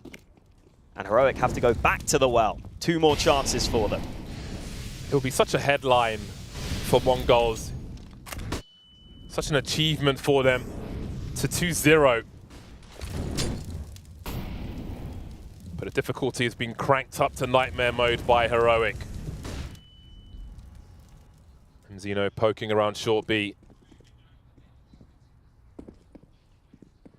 Minute 20 for Heroic, still with 2 mollies. And again, back on their usual BS, sending one person into Monster to have a look. Techno's elevated though, grenades coming his way. Did Yabi see him fall back to the pillar? Either way, Heroic might retract it. Where are you off to, Blitz? Hello. If they can stall Monster, that flank could be deadly. Oh boy. He's going to hit TSS behind him. Oh, MZino, TSS Blitz. Oh boy. There's Cadian as well. Like, oh no! I've made a terrible mistake! The HE grenade as well, but he swings with it. He didn't need to. He's dropped. And that loses the bomb for them. Still a 3 versus 2. 30 seconds on the clock. 9-10 up top. TSS will surely be heard towards Monster. Swinging his way in. Focus on the barrels. Bombs lost again. Shush in that short B position. 9-10 can start rotating now. 20 seconds won't be needed. Mongols 2 for 2. One more to go. Blitz is an absolute beast. How does he stay so composed in those positions? I'm not going to take the kill on TSS. I'm going to wait for one more man, drop the bomb, and completely screw you over. That 180 is like, nope. I opened the wrong door. Couldn't close it, though. Monster Smoke is out again. This is impressive from the Mongols. I thought they would just fall once Heroic started coming through in overtime, but they have stayed on top of it. So important that they don't. For themselves, for people from their region, from other regions, from further away. It's inspiring, this performance we're seeing from Mongols. Is this faster from Heroic? Everyone grouped to B. They've got to be ready. Flashes are here, and they're looking for these kills. There's flashes all over the shop, and this is surely it. Techno has got so much to do, but it is Techno hiding behind the smoke, free-firing, trying to find TSS. Keeping his team in the fight. Blitzy's one towards short. Molly off the angle for now. 9-10 is here, doesn't care about the mollies. Having a quick look, 9-10 survives, down to a 2-on-2. Bomb planted, they're coming for him, but his angle is so good, doesn't deliver. He knows where both of them are. Quite Blitz safe. knows that they're both there. He can go for the straight defuse there, tagging Cadian down. Does he go for it though? Cadian swinging wide, whereas the last player misses the grenade on the balcony. He knows where he is. TSS dropping to the water. He's got it! He's gonna find the defuse, and we are not done yet. How do they always turn it around? That is absolutely ridiculous. Heroic decide to push into CT. They push into the AWP. And Blitz says, oh, you're too far. I know it. Calculated to a T. And Heroic themselves lose 3 map points, and we go again. Techno as well with those 2 kills. That's the only reason there's even a chance in this position.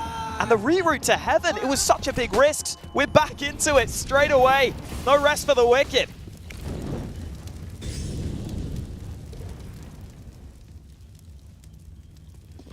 That's gotta feel rough for Heroic. The map in the palm of their hands, it slips through.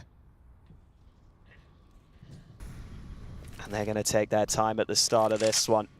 Not injecting the pace this time. Yabby's looking for something at Monster.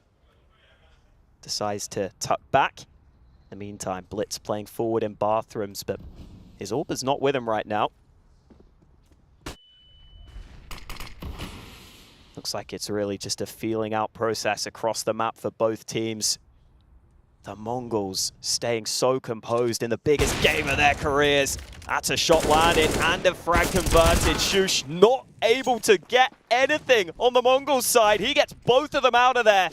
And that might be the round done already. Scrambling for position on the stairs. Not much for Mongols to do, really. 3v5. Jumping through the smoke to his demise is Haztec up. There's just nothing to be done. Full buy on the CT side's about 6k, so they may not want to throw these rifles away, as there are more rounds to be played in this second overtime.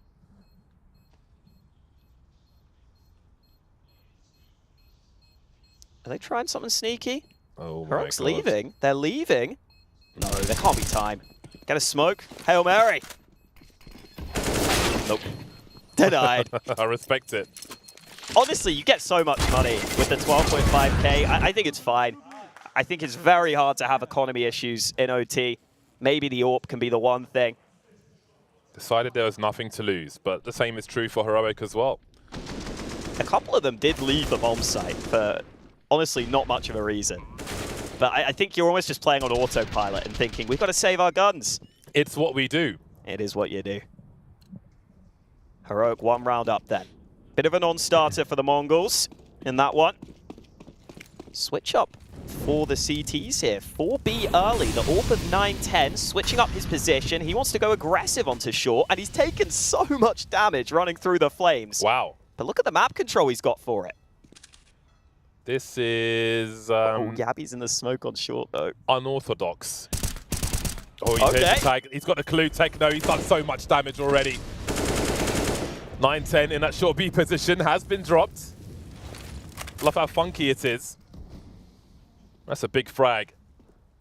Blitz is in that important position, holding down the A bomb site. You can see him on the radar. In the meantime, they're looking for info. But again, Yabi doesn't have the angle, but neither does Hazteca. The stalemate as far as information goes towards short B. Who moves first, though? Surely Yabi would be the one in trouble. That's a sound cue for him.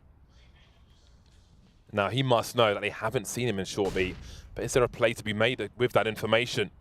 Again, poking in Monster. They don't have position elsewhere, and Blitz knows that, more or less.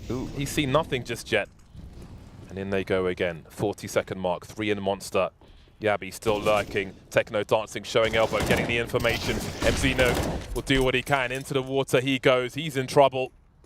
Help is a long way away. See the rotation and connector, but the bomb's in the water, and Yabi's stuck in short B. Blitz doesn't need to engage this, or maybe he does now. Hazteca's been dropped, but MZino's on the bomb site. But they found the angle. Blitz, speaking of angles, 14 seconds to plant this bomb. He must have been hurt. He must have made a step. That is such a risky play, and Yabi won't have any of it. 20 rounds for Heroic. No clutch for Blitz this time. I think there must have been some communication that one of them was low. Maybe he thought he could just molly that bomb planter and try and delay long enough, but that jump is just so dangerous. You give everything away. It's a little too easy for your opponents to find you. Still a competitive round from MZino. But Yabi closes it. And so Heroic, 2 rounds up. Still enough money for the Mongols with that extra cash in OT. 9-10 even getting that AWP into his hands.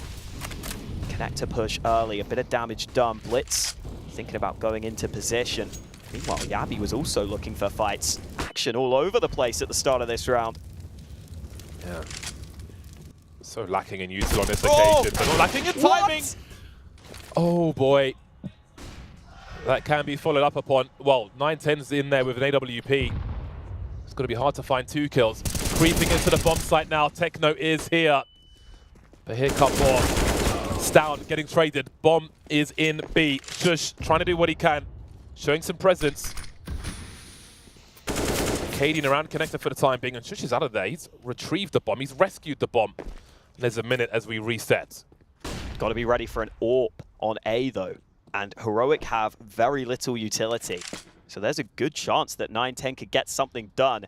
The tricky thing is, I don't know if he'll be ready for A long here. Cadian's here so quick. This is crazy. Oh, he hasn't seen him. What? That's an insane reaction. 9-10, not able to get more done. It's into a 2-on-2, and that bomb will be planted on the truck. 1 kit onto MZino, the half-health player. Again, things lacking in this last round for the CTs, and down he goes. Hazteca will collect it in this 1v2. But it looks like Mongols might go 0-3 again. Just waiting for Hazteca to peak. Shush will do the job, finish off the job, and give Heroic 3 game points again. Surely it doesn't go wrong this time. 3 map points for Heroic, but they know nothing is settled yet. Oh, Shush is so lucky to get away with that. Blitz just thought he already had the kill. Flicked back. Remember, we've had all those timeouts used by coaches, so it is just pure players on the server, pure Counter-Strike. And the Mongols need to dig deep here. 3 T rounds required for another OT. Cadian was such a nuisance around that party area in the last overtime that Heroic were on the CT side. A different makeup on this occasion. Tessus went aggressive, has fallen back already. Mongols will start to spread.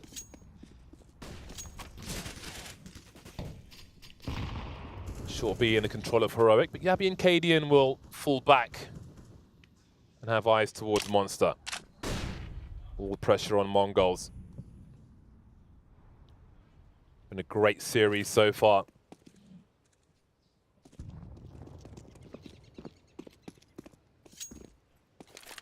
Again, finding out where KD and Zorp is might be the difference maker that puts Mongols down. You start jiggle peeking angles and KD's the one that's there, you're going to be in a lot of trouble. Oh, the bomb. The bomb just got put on the ground by Tesses. He's got full control of the bomb on the CT side, and that has really put a problem in the Mongols' plans. They've got to work so hard to get that back. Oh, Yabi's run straight through Monster as well. He knows they can't afford to have lurkers. When they've lost the objective immediately, Tesses with 2, Thorn in the side once again. And it looks like the end of the line for Mongols. They don't have the time to solve this problem. Techno jiggling on the corners. And 9-10 now will be the last one to fall. A very tough game for Heroic, but they've managed to take it and force an Inferno.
What is your calling?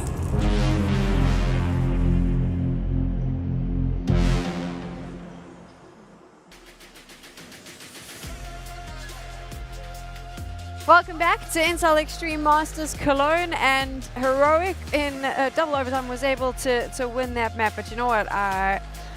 I don't think you should be standing up saying effing noobs when you've got a team that's taking it all the way down to the wire. Like, have a little bit of grace, my friend, because the Mongols put up one hell of a fight. I'll just say this, right? Like, this is their 3rd official on Overpass ever with this lineup. Yeah. And they take it to OT against a Heroic who picked the map, the best team in the world and all of that. Not bad for a bunch of fucking noobs, you know? That's true. That's true. Not bad for the Mongols, but you know what? I like that Cadian put something on the line. I like that Cadian did it. I like that Cadian said it. We're always like so ready to blow up in people's faces when they lose, when they say that stuff. Hey, at least they won. At least no, here's the thing. No, let me interrupt. If you dish it out, if you dish it out, you got to know how to take it as well. I mean, that's the thing. We were all ready that if they didn't win, we all had the memes ready. We were all prepared. I think we're all just upset that we spent a lot of time and effort on those memes, and now obviously we're going to a 3rd map. I want to talk about the very specific round where I think Mongols lost it. I mean, we were sitting with Maniac in the green room and he was watching it. He said it himself. They just overthought this way too much. No, the plan was great. They were so patient. You could see, like, they faked B, right? And now it's going to bring out the rotation from Heroic to head towards A, and all the information is going to be gleaned by Techno 4K on this godlike flank he has going for them. But then they had a little bit of time as well. They kind of overthought it, and also Techno 4K. You could see the nerves coming to play. I don't think they overthought it. I don't think they overthought it at all. What is he hearing right now? He's hearing three people running up to A, and so he sends the bomb down to connector, where the failure in this round happened wasn't the call, in my opinion. It's the missed spray. That's really where this is so painful, because Techno put himself in the perfect situation, in my eyes, to close this round out, but he just whiffed everything. He whiffed everything. There's still a chance, even though Cadian's able to hit that shot. Look at how many bullets it takes Techno 4K to get what should be a double kill. This should be a multi-frag right here, and it took all 20 bullets to get the first kill. If that took 4 bullets, the second kill would have came right after, and they would have won the game. And when people talk about nerves, this is what we're talking about. You have the game in the palm of your hands. You know this round's pretty much all yours. And the fact, listen, look at every kill Techno 4K has got this series. It takes him like 2 bullets, 3 bullets max to get a kill, right? Completely with the spray. And then, yeah, from then on, Heroic just... By the way, still, the fact that they even brought it back to double OT, I still thought they had it in them. But losing in this fashion, Maui, there are 2 camps here. Yeah. The logical camp is the fact that if an underdog team like this know that you almost had Heroic on the ropes, 2-0, very much within the realms of possibility, and then you let it slip in that fashion, do you still have the mental strength to come back on map number 3? I mean, off the back of what Blair is saying, one of the things that happened there a lot is you saw when the Mongols won a good run and they lost a round, it took them a little bit longer to get back into it. And that is something that you see with challenger teams and lower tier teams. So like to Cadian's point, it's a bit of an inexperience. Resetting fast is hard.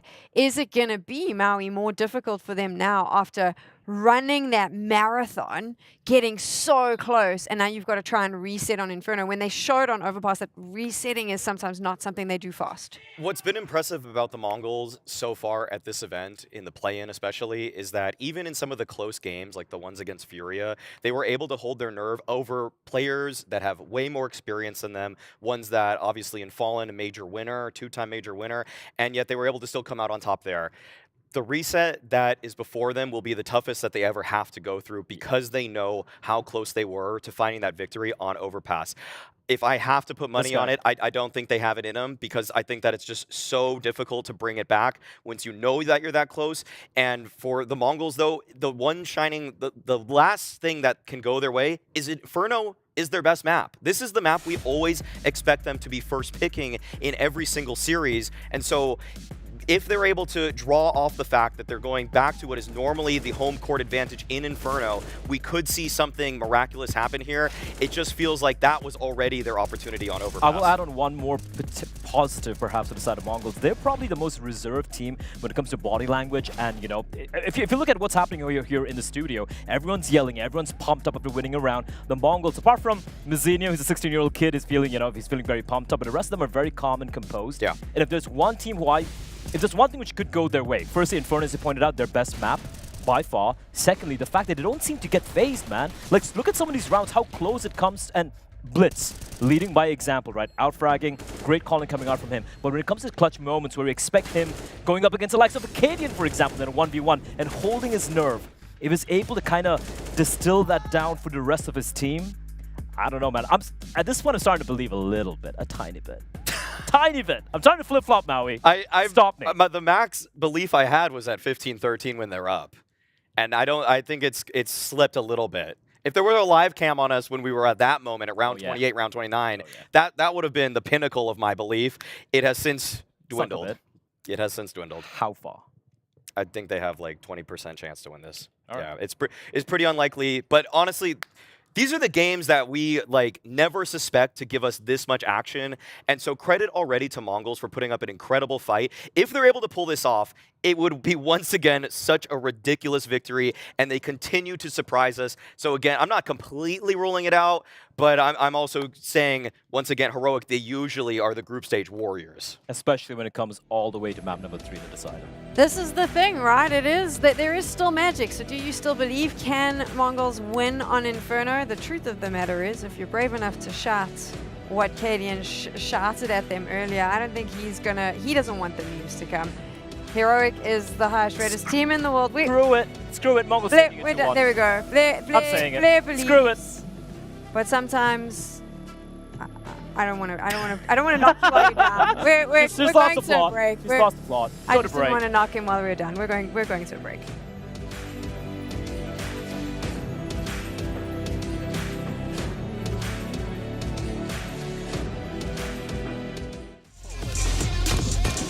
Oh my! Oh boy! FaZe Clan, the champions of ESL Pro League.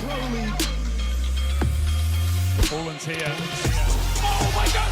Yeah, are you gonna be kidding me? What a map! What a map!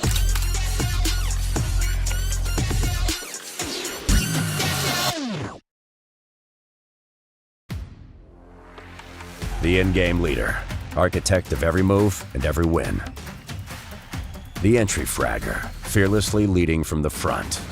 The opper, the deadliest of them all. The support, the true difference between winning and losing. The lurker, everywhere and nowhere, patiently waiting to strike. It takes 5 champions to win. Which one are you? You guys survived the math questions. Thank God. Everybody can relax. We can all take a deep breath. Now we're doing science. Okay. Science? I was sure you would absolutely love that. What's science? Science, exactly. We're doing science. Put on your goggles, 30 seconds again. A CSGO team could have an in-game leader making, feels mathsy already, making 78% of calls, while the secondary caller takes up 21%, with 1% left over. What two natural gases make up 78% and 21% of our atmosphere? Yeah, I give this one to you guys. Assume about H2. Yes, H2O. Well, of our atmosphere. Oh, our atmosphere? Yeah. Carbon? No, it's not. What is it called? Carbon dioxide, I would say. I'll give you a hint, guys. We're breathing. Air. Yeah, so what's in the air? Oxygen is one. That's one. How it's in English? It's tlen and azot. It's like, I don't know how it's in English. You know what? I'll give it to you. Yeah, you got it. Yes. It could be in Polish, French, German. I don't care. You got the right answer. All right, time's up. It's nitrogen and oxygen. Fuck, I should have. That's you. Second question. We believe you now only. He was in school latest, you know. Me and David were That's not. true, yeah. A while When was for the me. last time you did a homework assignment, Blame? That's probably 10 years ago. Yeah, right. And Buzz was last week, was it? Yeah, it's 2 days ago or something. When Electronic and Perfecto went to Cloud9, Cloud9's stocks went to the moon. But who were the first and second men on the moon? Oh my god. You said we are done with math. It's not math. It's science. It's just knowledge things, but Who were the first and second man on the moon? Yeah, I don't remember these names, no. Neil Armstrong. Yeah. One. And the other guy? Yeah, Armstrong And one big step for mankind. Neil Armstrong. Neil Armstrong and Yuri Gagarin. I'll give you a quick hint. Think of a player in Astralis. Blame Benjamin or something. I don't know the names. Can you remember his name, Buzz? Was he from Russia? You know he's also American. You know we know the name when you hear it. It's a hard hint. Doesn't help. 1 point because you got Neil Armstrong. The second point was for Edwin Buzz Aldrin. Yeah, exactly. Buzz Aldrin. What the fuck? Yeah. I had no clue actually. I mean, Neil Armstrong, I've heard Yeah, of you can find out. Yeah, we knew it. It's been a bit complicated, but maybe we can get this last question. ENCE's victory over FaZe on Ancient at IEM Dallas took them 31 rounds. But what is a normal human body temperature? You can answer in Fahrenheit or in 36.6. 36.6. Celsius is 36.6. It's around 37. And always when you measure your temperature in your head, it's 36.6 is the perfect one. above. Yeah, and if you go above that, it's a fever. It's a problem, right? Yeah. A couple and you of degrees. you always hope for that. Yeah, when right. you were a kid. Yeah, wow. Everyone seems to know this. Like, everyone gets this. Cool. And that was needless knowledge. Did we do good? That was it. Did we do good? I mean, we got some correct. But We got some questions correct. I don't think teams are gonna do much better, guys. Oh, get me out of here, like. All these questions.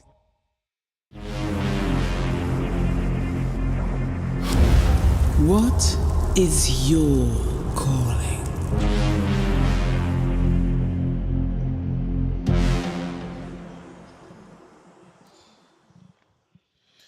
The wild, crazy action continues in this series. Mongols were on the cusp of something great. A headline victory for them versus Heroic, but a job isn't done yet. Heroic clawing back, and I feel like we're going to see the strongest Heroic we've seen now in this game of Inferno.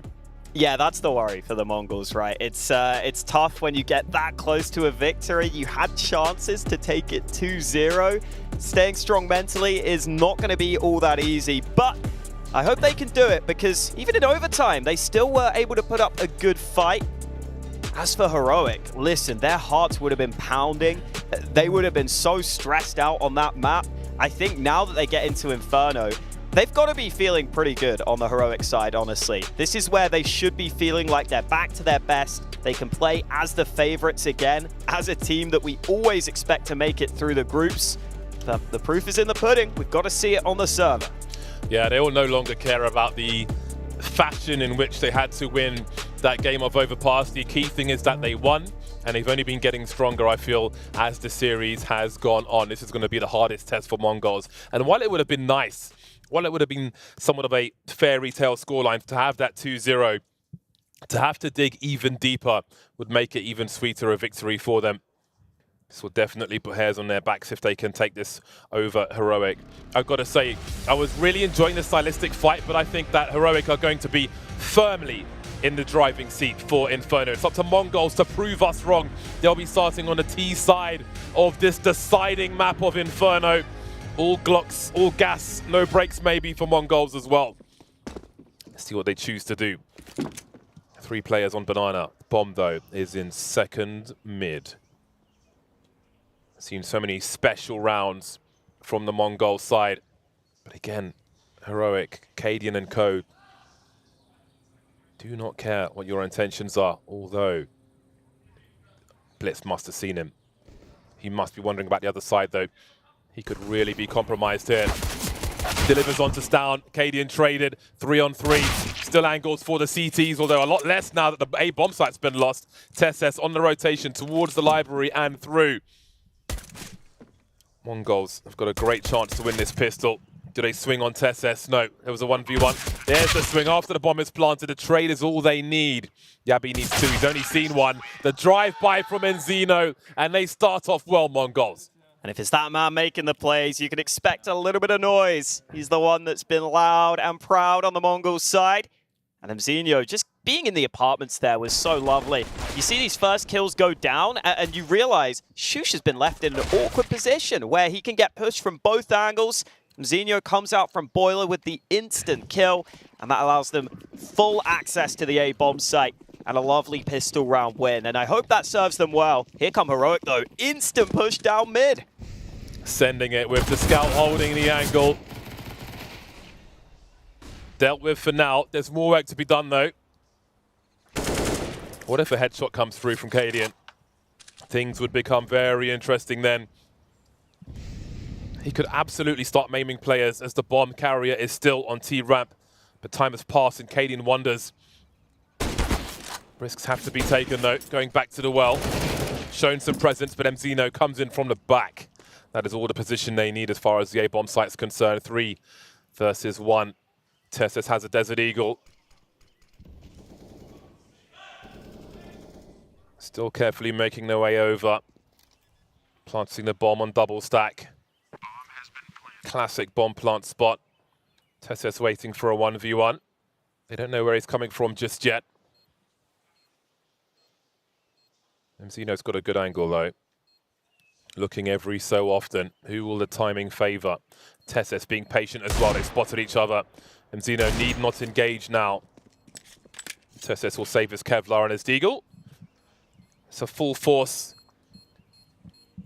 for Heroic. Beyond down and Shush holding $700. We'll see what they choose to do in the next one. But Mongols start off with promise on Inferno. Yeah, I think that's pretty important for the Mongols here, actually. Getting off to a reasonably good start. Just make sure that you don't instantly fall really far behind. Makes it feel like it is going to be a competitive map. And also a really promising sign that they were ready to deal with Heroic's aggression. Heroic had Cadian's scout trying to hold the line while the other players pushed down mid. But the Mongols handled that pretty well. has to be said. And now they should get the reward for that with Heroic not having much to work with in this round. 5 HE grenades, 1 down mid, the rest maybe down banana. That is all Heroic can hope for here, though. They want the airstrike. Who's winning this game? I think Heroic. I really want it to be the Mongols, though. Yeah. I'm thoroughly enjoying the brand of Counter-Strike that Mongols are offering us. But I do feel like full power Heroic will be very difficult to stop. Not there just yet. But I feel like the tests, especially from up-and-coming teams, just make them focus even more. And they've had to best Mongols. The margin by which they lost that match point with the 3 CTs going back towards B on overpass. What a wonderful round. Nades have come and gone. 5 players alive, heading towards that 40-second mark. It's always a line for me when we hit 40 seconds. What is the status quo? Have enough frags come in? Is there enough position for a T side? If your bomb planter gets shot planting and you lose the round, have you waited too long? Creeping through our Mongols. They've got mollies. What's Cadian got a kit for? That's the real question. Ninja. Like, is he really going to try it? Ninja. He's been watching my streams. I mean, listen, the other Heroic players are still towards A, so like maybe some of them show themselves, try and make a bit of noise. Maybe the Mongols leave a little soon. He's been inspired by their overtime attempts, perhaps, on overpass, where there was no need for the T's to fully exit the bomb site. That could be a distraction now. Hello. Oh boy. Hello. This is a long way to go. He has to run. He has to run, and Techno's still going to have an angle. But if Tesses can entertain in the meantime... No. Will he hear the beeps? Techno, I think he's heard What? them. He had to go again. He got off it. He got off it. I swear he got off it. He did. He did. But why? But why? His head is in his hand. Cadian, he had it. And he knows it. Do we have a POV replay? What happened? How does that happen? Oh, he looked down too much. He's trying to hide his head. Oh. You can't spin to win anymore when you're defusing the bomb. Oh, he looked down too much. He was admiring the mosaic on the floor. Ooh, that is a facepalm moment. Absolutely it is. The thing is, as soon as you've done it, you know you screwed up. That's so unfortunate. You just have to sit there knowing you're screwed. The chaos was working exactly in their favor, but Blitz will have some chaos of his own. This round's done. This is a wrap. Shut it down. Zip him up. I wonder if Heroic was still reeling slightly from the previous round. Not 100% ready for the pace of Mongols up banana. You know what, as spectators, we do enjoy seeing things go wrong, but that was heart-wrenching, honestly. Especially when they had worked so hard to get here, to have a chance to squeak a round out, and just be looking down too far. Ooh. I mean, this game has given us everything. Absolutely everything, including heartbreak on both sides. I need to know, what is the angle? What is the angle where you come off the defuse? Does it depend on how on top of the bomb you are? Techno on the minimap is staying right near the bomb this time. Just making sure. But indeed, this time, Heroic are just saving. Nice shot from Shush. Ooh, a bit more damage. Holding on to their guns. The Mongols' money is still pretty solid. But well, that's two orbs saved. Let's see how it looks after their buy. Yeah, like all those kills towards the end will help. They could help Heroic in the long run. They could. Let's see what happens. Let's see if they get there. But they could. I mean, especially because Heroic still buy with those 2 saved orbs. So if they do win this one, then very real chance for a reset. Yeah, back in business very quickly indeed. Do they fly up banana again? I think Heroic will be wise to that this time round. Gotta make sure they get in the game soon here, Heroic. Double AWP set up towards A. Both of them were looking towards top mid. Very common boost at the pro level. Still difficult to deal with. Quite good to just get one and then try and fall back. Meanwhile, the Mongols will slowly creep their way up banana. Flashbang avoided. Tesses can't make it happen though. Azteca harassing. These AWPs have not been revealed just yet. Cadian's made his way towards B. He's got a flashbang for his teammates as well. Close to that well position. No answer just yet. Panic. Utility being dropped.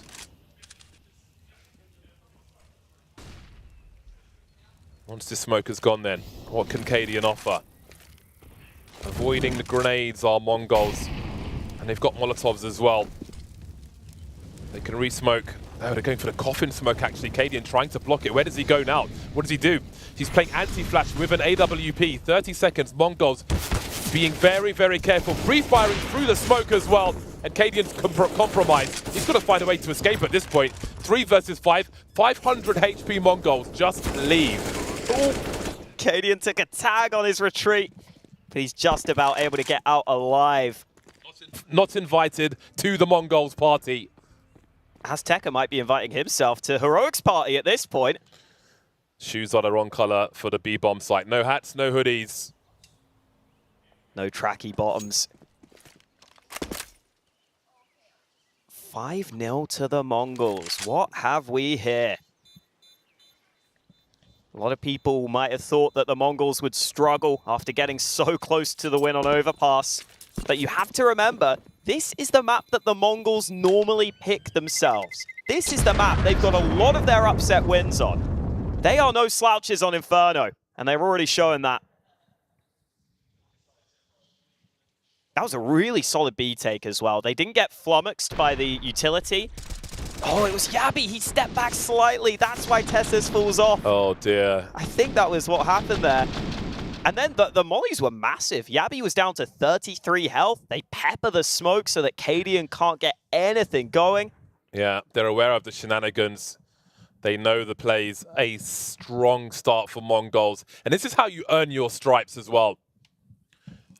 We've seen that so many teams have a scenario like in that second game where they're so close to victory, but they're defeated and they come in deflated to this third map. They don't turn up, they go missing, they get smashed. Not so with Mongols. This is how you earn your stripes. Yeah, and I love that the desk pointed out that the Mongols in general are not a very loud or emotional team, it feels. They're really quite quiet and reserved, and maybe that's playing to their benefit here. Maybe they have been able to just put that behind them and just stay on that sort of level-headedness that they've needed. 3B early for Heroic this time. They're measured. Ooh, this smoke, you can do some shenanigans behind it. Yeah. And even if you do none, it may give the opponent a false sense of security for later on. Maybe building some shenanigans for future rounds. Double nades for the sandbags. Bounce them off the right side of the window, and they'll go close enough. There's the info play for Heroic. Flash into Banana. They haven't seen anything, but that's because the Mongols are already grouped to A.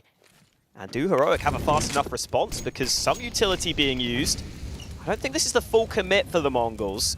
They're just looking for that top mid control, and then they'll work from there.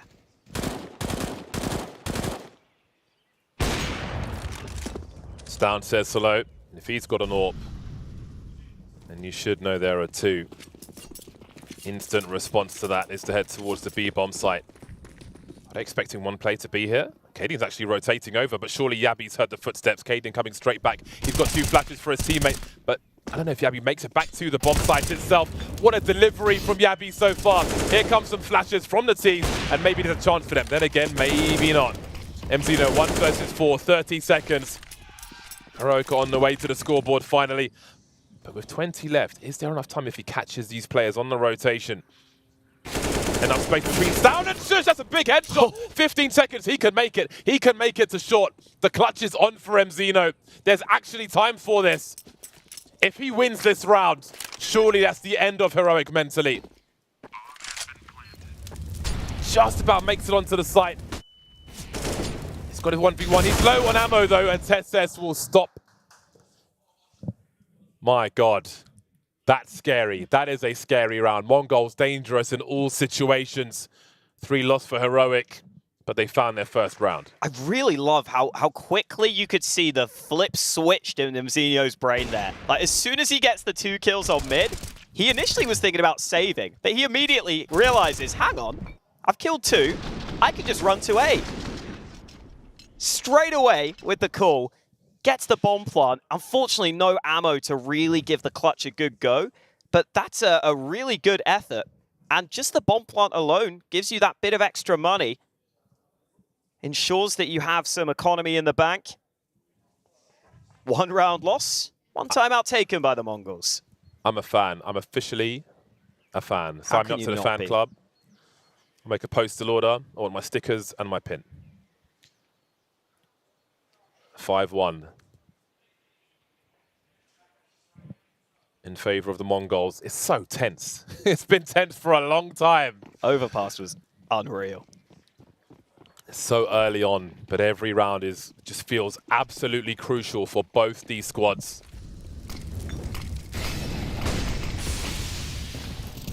.3B early again for Heroic. You'll see that fairly frequently. Teams like to try and take that banana control with 3, and then they will send reinforcements back to A later in the round. This is a good angle for Cadian. Good shot onto Mzinho as well. And now some utility will be used just to maintain that man advantage.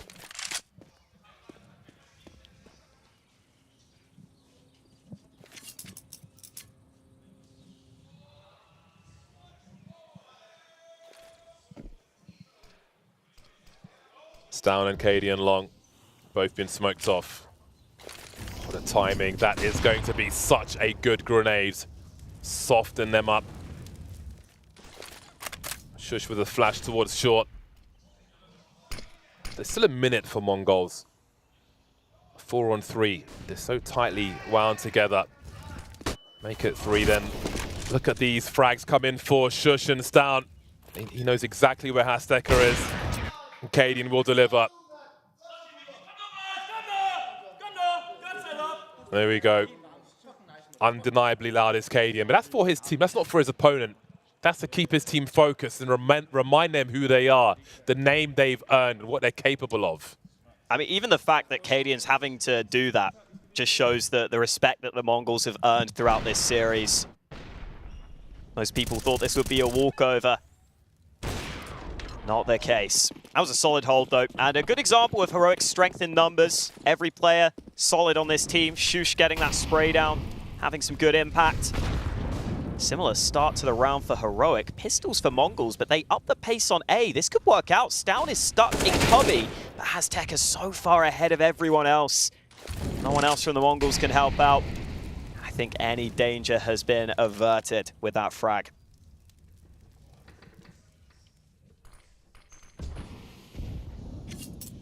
Mongols hot as a Pop-Tart at the beginning of this, and now broken by Heroic. Leg will be enough for Cadian.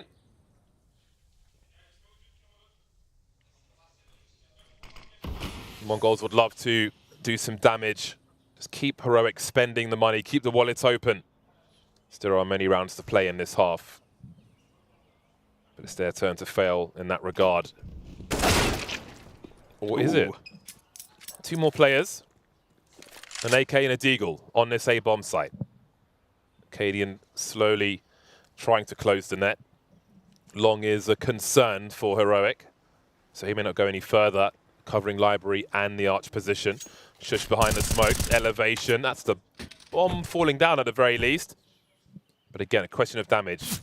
25 seconds for 9-10 to die, and die he must. He knows one's in the pit. Doesn't matter now. 3rd round for Heroic. Again, every round is tense. Every round is crucial. Every angle is tight. Just looking down at Blitz's monitor from above. We get the chance to do that here. He was switching between the left-right view model. Quite a few players like to do that.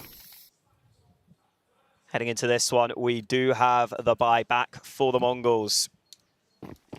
Heroic with another slow start, but they've built 3 rounds on the trot, on the bounce. And again, just this similar setup for Heroic. 3B early, trying to lock out Banana entirely. The Mongols happy to play slow early in this round. Eventually, they will look for that banana control back.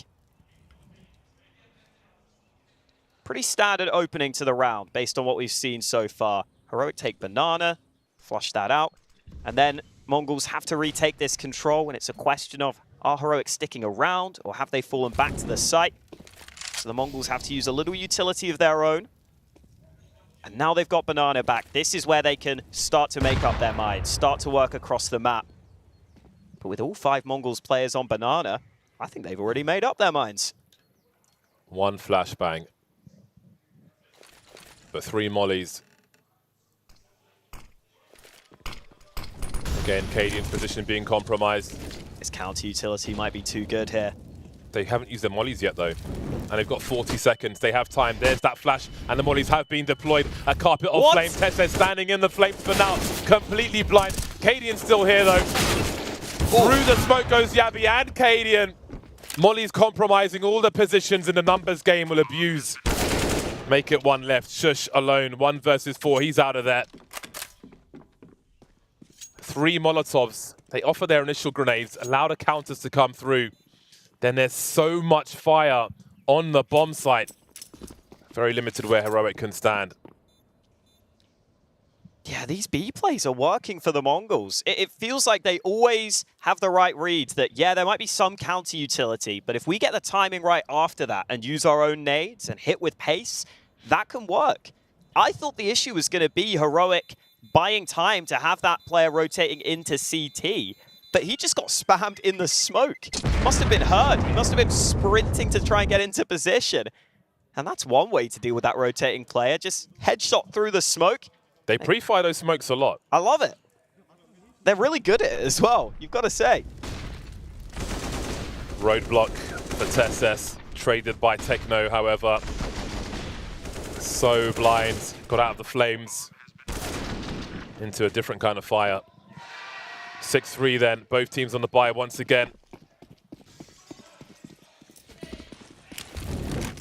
Oh, Cadian caught swinging.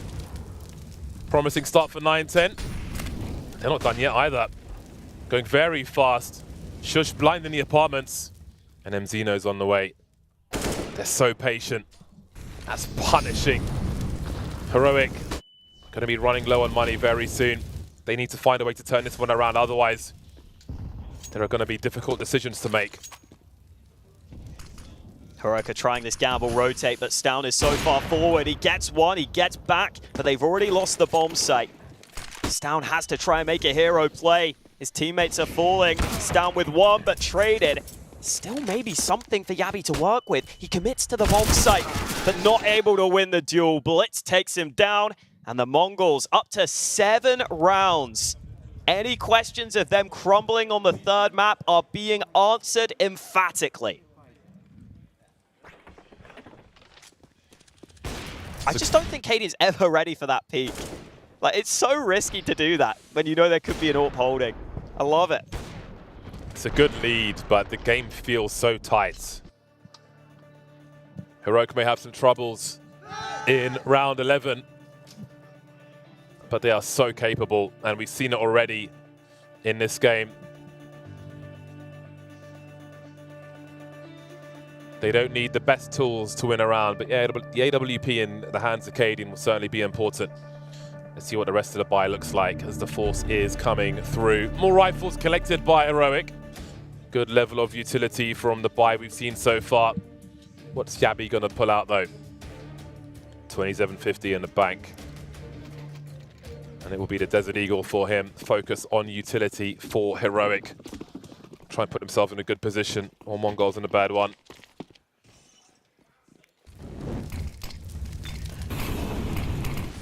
Mongols are so good with the late utility on Inferno as well. We've seen it previously from them. Something to look out for on the CT side. See how Heroic do with the util on this one. There's that silent boost into the apartments once again. That utility being used for a swing top banana. No challenge there just yet. Mongols dodging the grenades. Keeping most of their util. They've got 3 players fully stacked. with 1:10 on the clock. Heroic are doing a solid job at holding nades again, though. You've got this boost up, so they feel like they don't need to smoke mid, they don't need to molly it. They can just use their players if needed. And now with a little under a minute remaining, that late round utility could be good for Heroic this time. We have seen the Mongols not worry about time pressure, though. They've baited and dodged a lot of grenades, Mongols.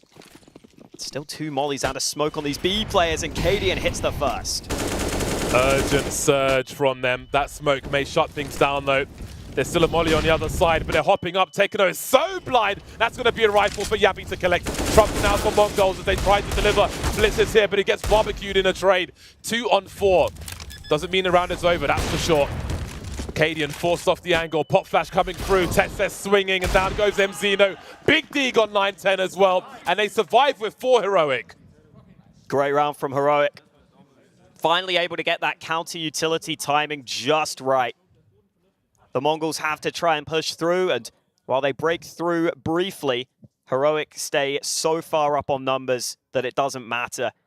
And that's much more like what Heroic have been wanting with the nades that they've been holding on to.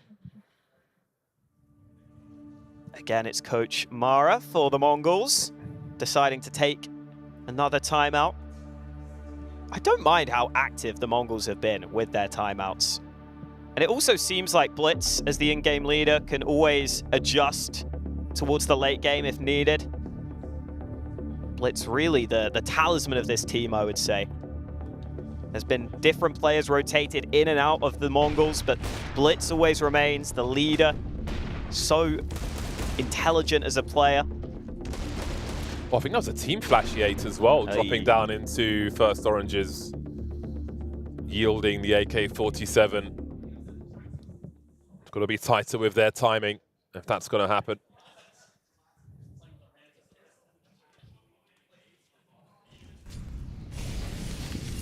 Such a tense game, very engaging.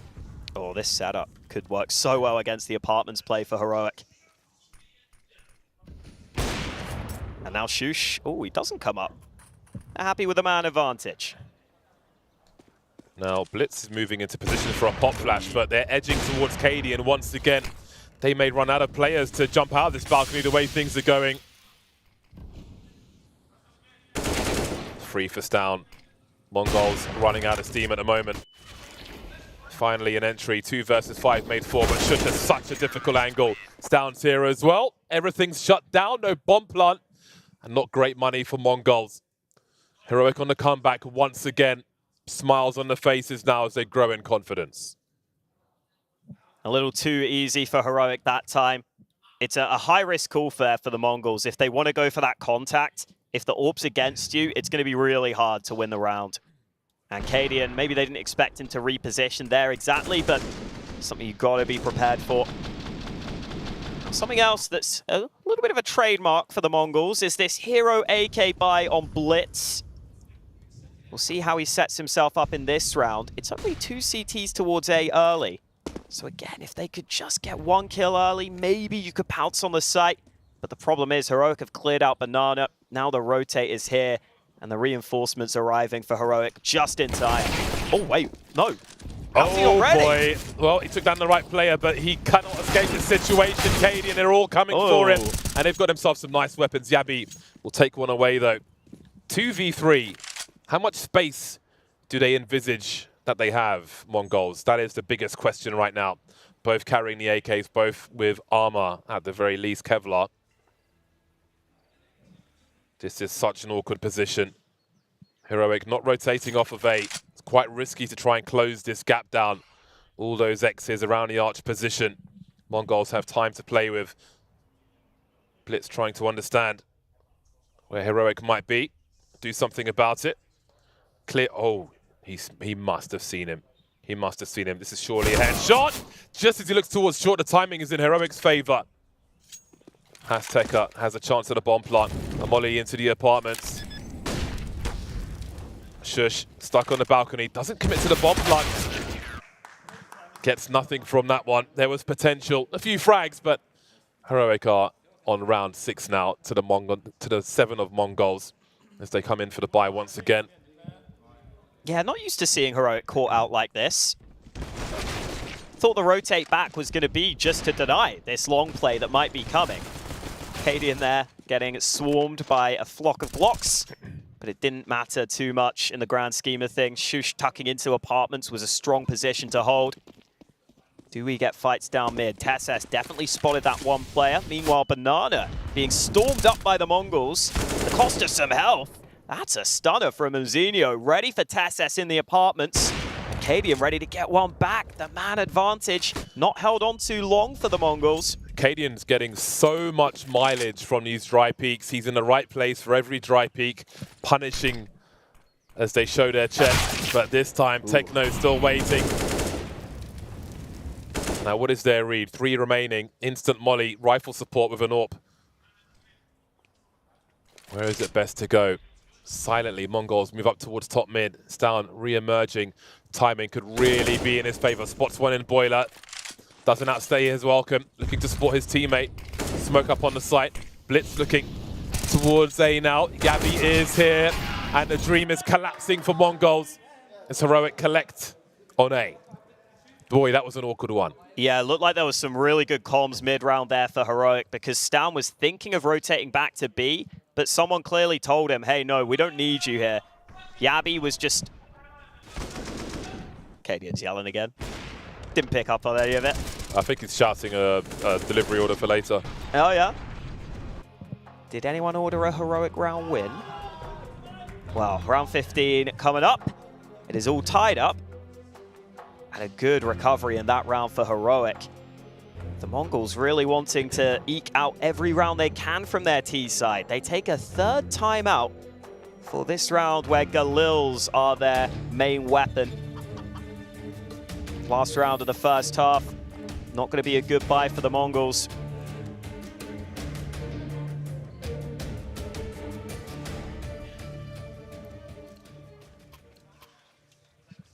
Their utility sucks. I get the Galil's decent, but you got a few flashes and a smoke.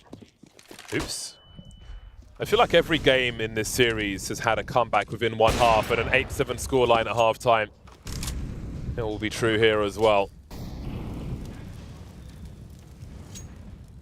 2 flashes and double that in Galil's for Mongols. Another AWP setup for Heroic.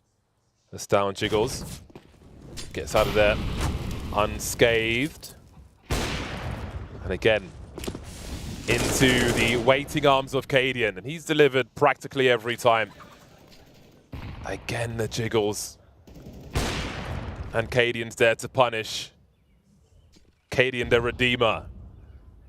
Looking for more. And he will get what he's looking for. 4 in the round now. Might get a chance for the 5th.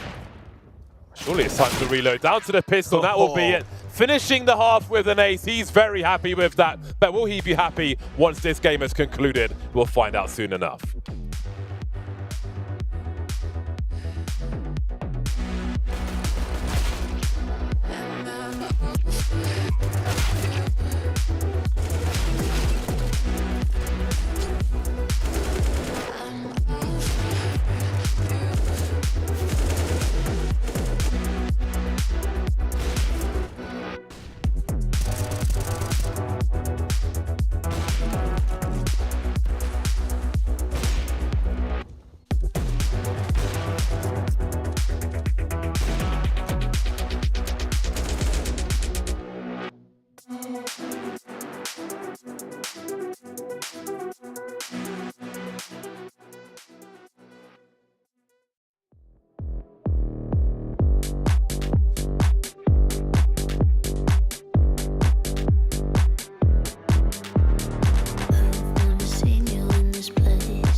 What is your calling?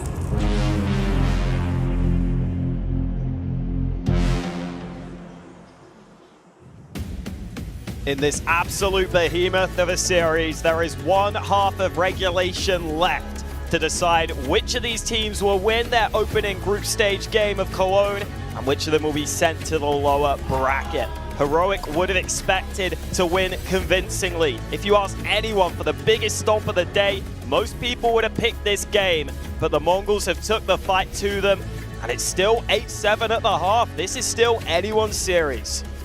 It'd be a fool to count out Mongols, but Heroic will certainly be surging after that ace from Cadian.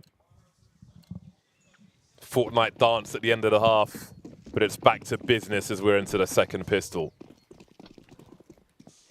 Dual leads for Techno, Raid Boss for Techno with the Kevlar. 19 having a look, having a butcher's down second mid.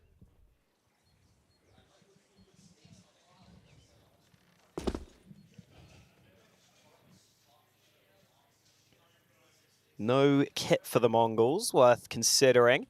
So they're definitely fighting for these sites and fighting into top mid. That's a shot from Blitz and from 9-10. Simultaneous kills in top mid. And Yabi needs to try and save something, but Mzinho also chimes in. What a start for the Mongols. Trying to get his Foon on the balcony. Shushin's down versus 5. March work to be done. I love the variance of a pistol round.